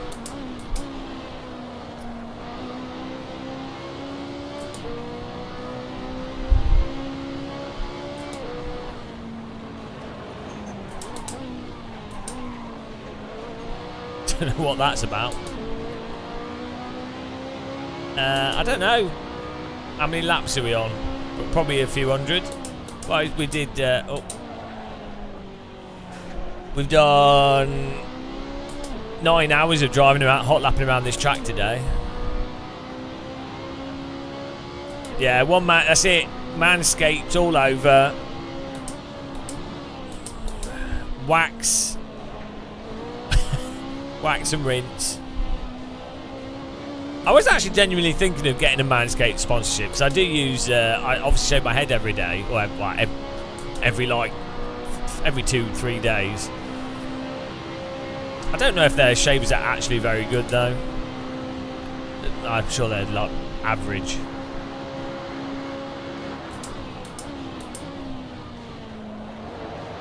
Wow, that was lol.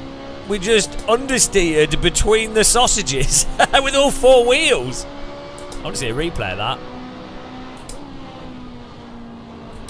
Try doing that on purpose. That was mental. Did that on purpose, yeah, obviously. It's actually, sorry, yeah. What I did there was I intentionally slid the car to avoid the sausages perfectly. That's why I practice so much, so I can do that on purpose.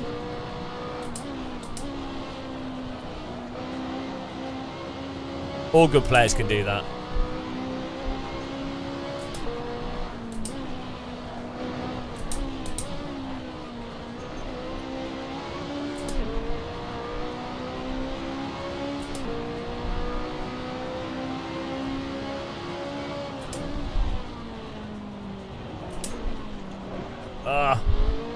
Didn't slow down enough.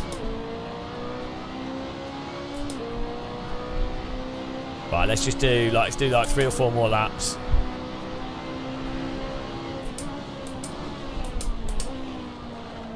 And then we'll have a look at that replay.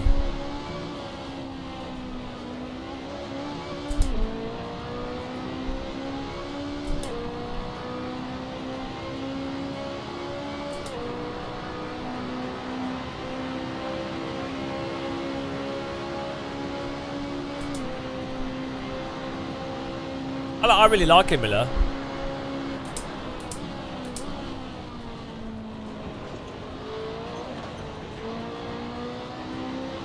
We didn't turn in enough.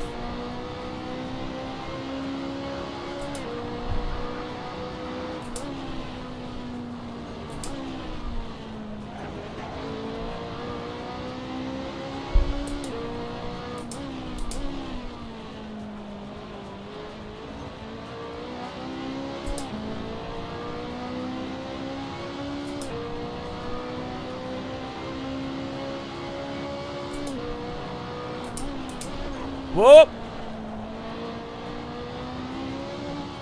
Okay. Let's have a look at that replay for that lap. Where was it? Oh, jeez, look at all these laps.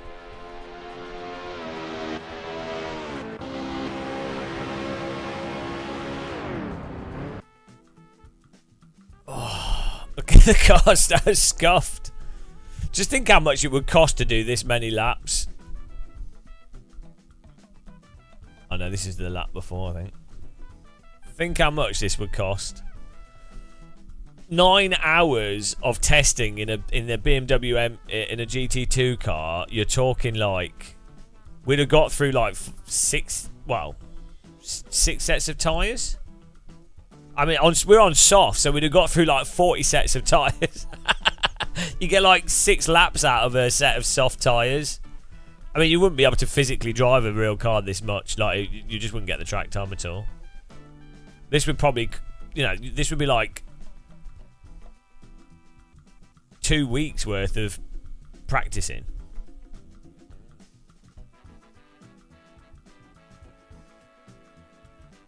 Review through the trip. Some people seem to think they need to kiss every curb Yeah, it depends. Like I think it's the default apexing thing. So people see the information of that's the apex, and so they then think, all right, that's what you need to do. But then obviously the actual apex for the car you're driving is going to depend on the speed of the car, the power of the car, the grip of the tyres of the specific car, and then, as you say, some curbs are better off being avoided, or some are better off being entirely cut on the inside. Like, yeah, look there we go. Look at this, perfect understeer. If you could do that, you could probably learn to do this every time. I mean, I'm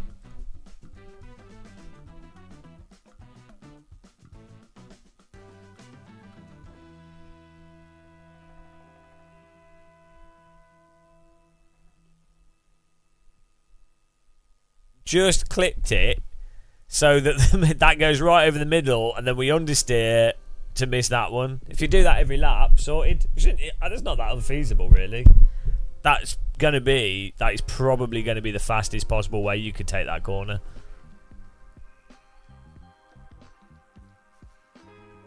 Because effectively, that's a flat bit of track. You've just negated the sausages. We've just apexed as perfectly as you possibly can.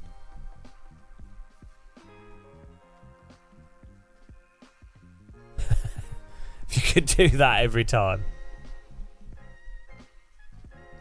I mean, look at that in real-time speed. It's pretty crazy.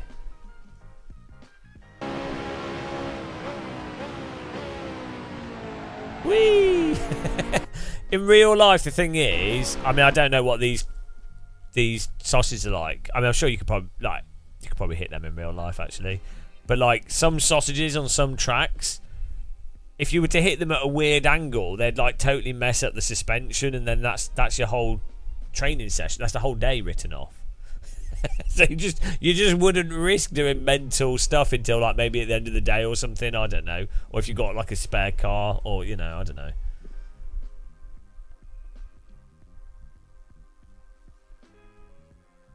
You can't do it the same on the second curb, yeah. The glory of the sim.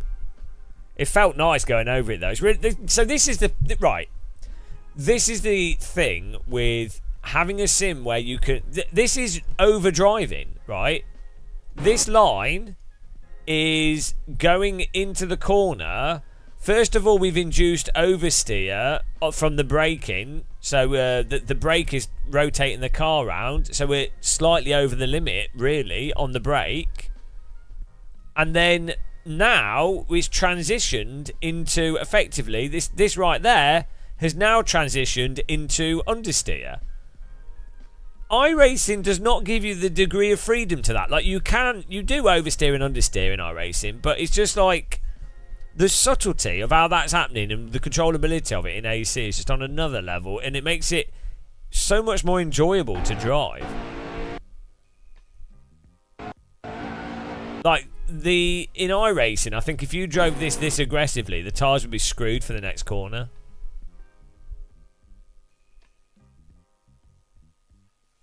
Jake, you get 3 seconds. What, is it just from track cutting, you think? Like, just being super aggressive on racing line. The good thing with that is, though, I would have thought from a training perspective, if you have learnt this, if you can hot lap the insane sim hot lap line, that means when the range of driving within the track, like the margin, you've got competent within a wider margin, or like a smaller margin of error. So it means that the laps that you would do in reality would allow for much wider margin of error. So basically, you've developed confidence in something where you can do stuff that's a bit stupid, and then when you do the real thing, you'll be like, oh, this is totally fine. Or maybe not. Maybe if you're absolutely poning it in real life, you're also. I really like the onboards of like 80s Formula cars. It's like you can see that they're poning it 100%.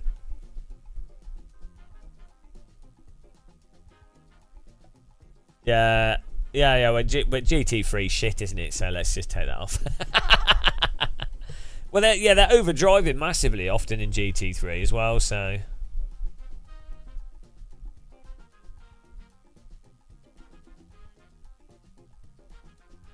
Also, if you're in a team, you can afford to like break stuff occasionally.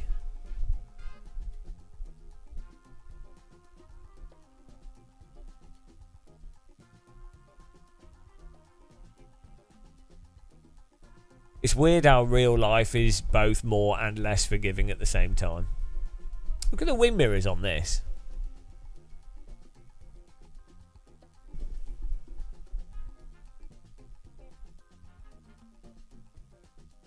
Yeah, but the thing is, Jake, though, you see a lot of stuff in real life is recoverable that wouldn't be recoverable in Sims, but then also there's stuff in real life that just happens that just would never happen in a Sim.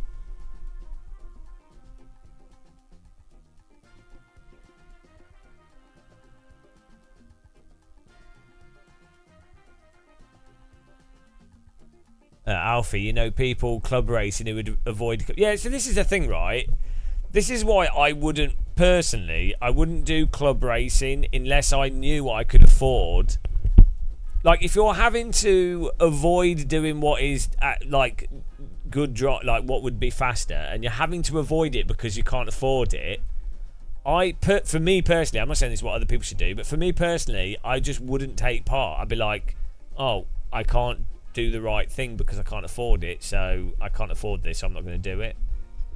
It's like poker, as I say, like I wouldn't join a cash game where I can't afford to lose because I'm not going to be able to play properly.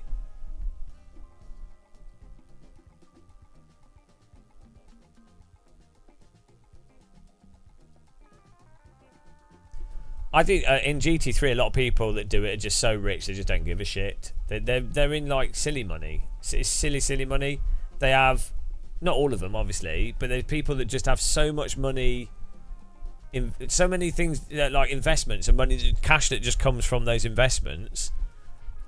It doesn't matter. Like they've got guaranteed. If you've got guaranteed like £50,000 a month guaranteed coming in, well, you just don't care, do you? You'll be like, well, it doesn't matter. Like, oh, I could invest that in something else, but or I could spend it. It doesn't make a difference because you can't lose.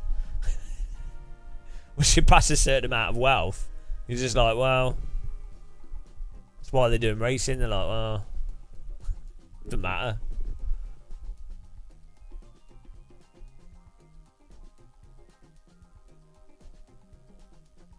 It would actually be really interesting to see the individual. Yeah, it'd be interesting to see to have the real like budgets through all motorsport be really transparent. Like you can see like company records and stuff for things, but like it would genuinely be really interesting to see exactly the costs. Even if it was like from 5 years ago, so it, you know, you'd be like, well, you know, it's really outdated, but like to see it for like totally honest for an entire, like, see the cost for like the top, the bottom, mid, top of the grid teams through all the different segments of motorsport, and then you could be like, oh, okay. And see the actual financial reality of like, oh, this driver really, they really brought all the money themselves, or they were just rich, or they really worked the sponsors, or they actually got the results, or they, you know, they're like a works driver and they're employed or whatever, or like, you know, and see the actual true cost, like the actual profitability or the actual losses and everything. It'd be really interesting. Be more interested in the racing.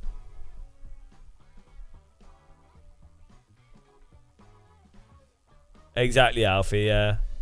But there's the myth, right? How many times when we're live streaming, when I bring up the fact that motorsport is basically 99.9% being rich and money, and then being rich and also having skill, but being rich, guaranteed there will be few people that will go, oh no, it's you know, you can still do it with skill, or there's a way, or like, it's like, no, but it's rigged entirely. Like, it's so entirely rigged. And there will always be people that will argue you on that. So...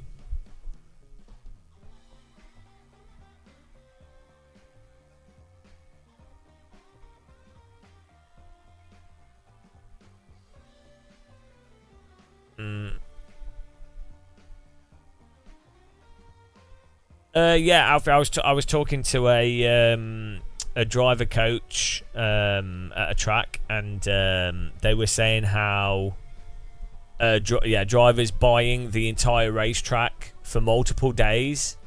This was for like F4 and stuff. So they would rent out the entire racetrack. So basically, they could do more laps practice that were outside the regulation of what you're not allowed to do, what you can and can't do for practice. So they would have like 10, 20, 30 times more practice than other drivers on the grid. Oh, well, that's handy if you can afford to buy the entire bloody track, isn't it? Like, so stupid.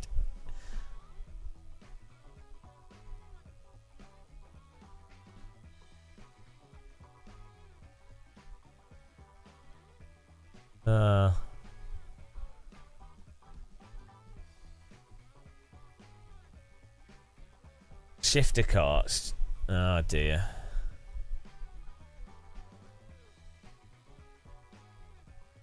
Well, yes. For me personally, like I'm not into competitive. Like I know I'm not good, so which is really good. Because I know a few people that are genuinely very good drivers, and so obviously for them it's going to be really annoying if you are genuinely probably in the like top 5 national level, but you can't afford to do something that you're naturally very good at.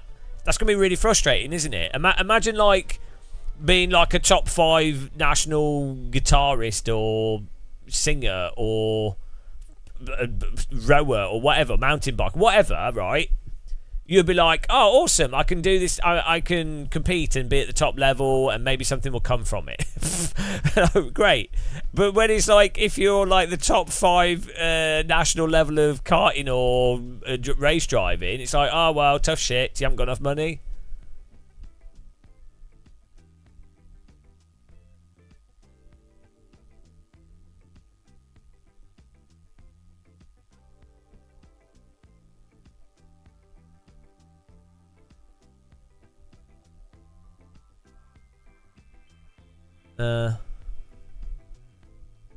But I think if you talk to your average person, they don't realise that at all.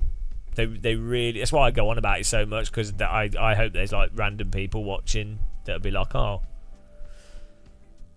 but like people know that motorsport's expensive. That's not really a secret, and people know that it's something that wealthy people do, generally speaking. But I don't think they realise that it's effectively entirely rigged more than probably any other sport. I mean, it's bad in stuff like ice skating and like horse riding and stuff, but like,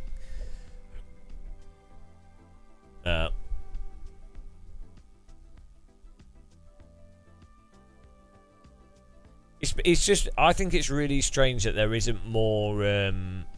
I mean, sim racing is quite good because it does make it more accessible, but it's obviously not real motorsport. But I think it's good that allows people to compete on a more equal level, regardless of wealth, mostly. But it's really weird that there isn't like an outside of like Club 100, which is still quite expensive, but like it's weird that there's not a more, starting with rental carts, where if you win that, you can then go, you win prize money to then do more stuff. It's just like, for motorsport to be genuinely healthy, or if the goal is for it to be a sport, not just let's make money out of rich people, that would be something that you would really push for. Like I'm surprised. It's like Hamilton, Lando Norris, Verstappen, all these drivers, like all these top Formula 1 drivers and stuff, should really be pushing for that aggressively, especially Hamilton, because he goes on about, oh, it should be more accessible, and you know, he seems to care. Well, make it so that there's prize money at rental carts, or like promote a structure, get some advisors on to work out some kind of structure that could potentially work. If that's, you know, if you believe in it.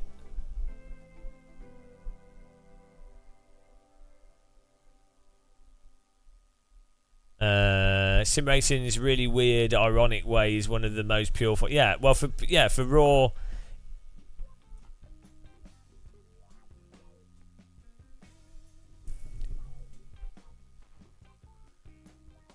Yeah, I think the issue that happens with sim racing with esports is that pretty much all the esports competitions end up being the entry into them ends up being through hot laps, or you have to find yourself into like one of the sort of established esports teams, which is actually not a bad way of doing it. No, Hamilton was quite well off, to be honest. He was definitely upper middle class in terms of wealth, and also his dad. I think his dad had 3 jobs. He owned I think they owned like IT shops and stuff. I don't know, but he was not middle class. I mean, compared to Formula 1 drivers, but like it's a bit of a myth. He was much more well off than I was very middle class. My upbringing, it was totally middle class. Both my parents teachers, sort of bog standard middle class. And Hamilton, I remember watching stuff that he was doing and being like, I couldn't afford a Nitro remote control car. That would be impossible. Like, it'd be stupid. And go-karting would just be way too expensive. Even rental go-karting. Like, I didn't go rental go-karting until I was like 20. The idea of spending £30 for 20 minutes of something would be stupid. Like that would, and that's from a really middle class background. My family weren't poor, so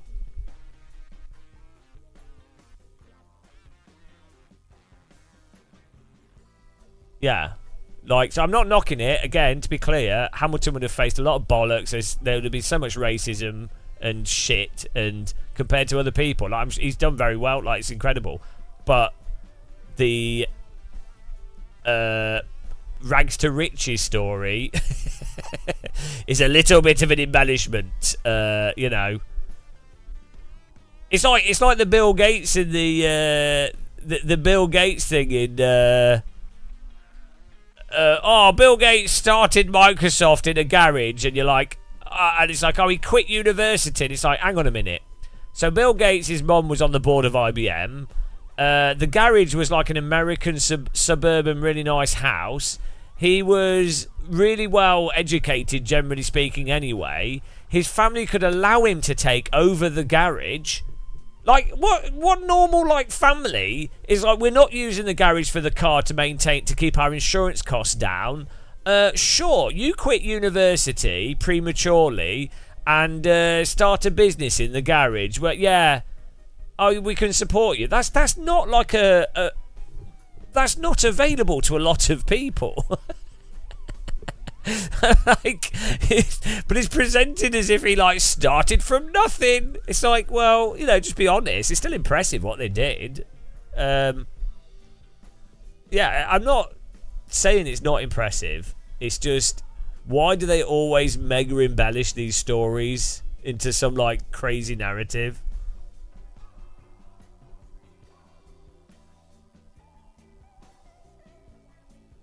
Jake, no. So there might have been positive discrimination as much in some ways as negative discrimination, but the fact is, it's the same as, so I used to play sport. I used to play hockey and stuff, and we had some female players on the team, and most people would be like, "Oh, awesome! We don't care. We've got a female goalkeeper, or we've got a female player. Great, whatever." And most people are normal. But you would then get bollocks from some people. You'd have people's parents going, "Oh, it shouldn't be a girl taking part in a sport with boys," or "Oh, why are they changing their top when the boys are changing in the same area? It's a girl. Oh, they might see the tits or something." It's like, no one gives a shit. We were all just playing a sport. Nobody cared. It was just but they would still get bollocks, and then they would get stuff with people on the other teams going, trying to chat them up and things, or in weird ways. Then you would have people being overly protective of them, and you just end up with like this weird dynamic, right? So that's what you have with any time you have a minority in a certain thing. Like when I was on a French exchange and I played handball, this was really young, doing French exchange. I was like way taller and way better at sports than the other people my age because I just developed sooner. A lot of French people smoke, so the kids are smaller, I think. I don't know. But I was like so much better than the other kids, just absolutely blitzing them, right? And then so you would get parents going, are you sure he's in the right age category? Like, they wouldn't believe it. So even in that scenario where it was just irrelevant, if you have someone that's just on a like stands out because they're different or whatever, it creates like these weird dynamics.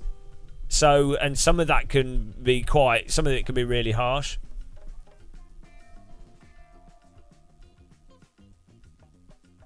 So that's something to be aware of. Yeah, but Jake, the point is, from the perspective of a child, you're going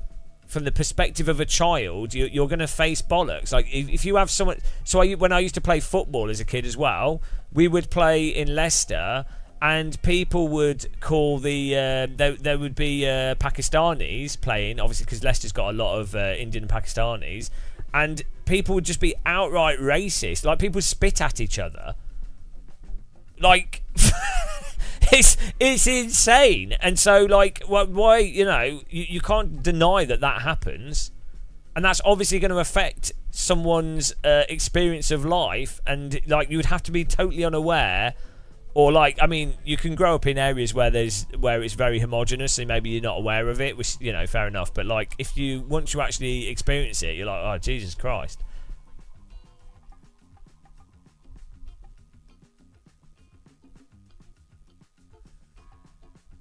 Could have played tennis for France, yeah, but I was too British, and they banned me. Handball's a really good sport. I was really good with the small handballs, but you start with junior handballs, which are like I don't know, like twice the size of a tennis ball.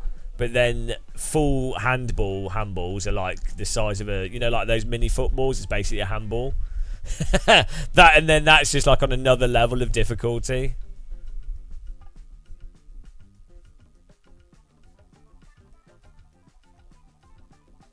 Well, yeah, obviously, if you have to overcome adversity and bollocks, I mean, people shouldn't have to, but it's a load of bullshit, isn't it? That's really, it's not a good thing. So you need to be aware that people have to put up with shit. Like, anybody put up with it. Like, it's not like it's just black people or minorities or women. Straight guys have to put up with bullshit as well. Everyone has to be aware of it. So I'm not giving like let's be super appreciative of this group of people. It's just being aware of the reality, isn't it? And also, some people maybe can't put up with it as well as others because maybe they have more anxiety, maybe they have some other condition, and maybe it stops someone from actually excelling. Some people might be able to ignore it, some people might be able to use it to get better, and some people, it might completely put them off an activity. So, you're only ever going to see the people that are left over that put up with the bollocks. So, you can't then use that as an argument of going, oh, well, look, they were still successful. It's like, yeah, well, good for them, but there's maybe 3 or 4 other people that just went, fuck this. I'm not putting up with this shit.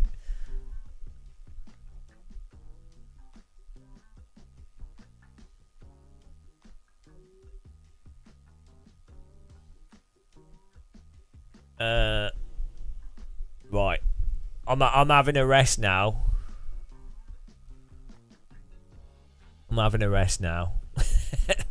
We've had a great 9 hours of hot lapping. To be honest, it has been pretty good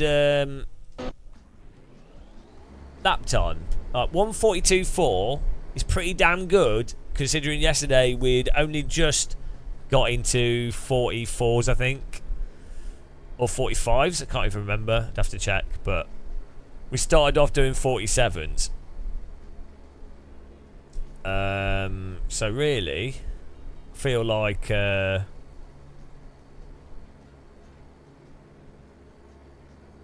well, Nick, you need to disagree to disagree, I'm afraid. Exactly, it was such an amazing setup. It was the box of chocolates in the car and the naked photographs that really motivated me. I'm not quite sure why there were naked photographs in the car. I didn't even know that was a feature in Assetto, that you could have like full blow-up dolls in the car. But you know, when you get a doll and you fill it with helium, it makes the car faster. So I'm not going to complain.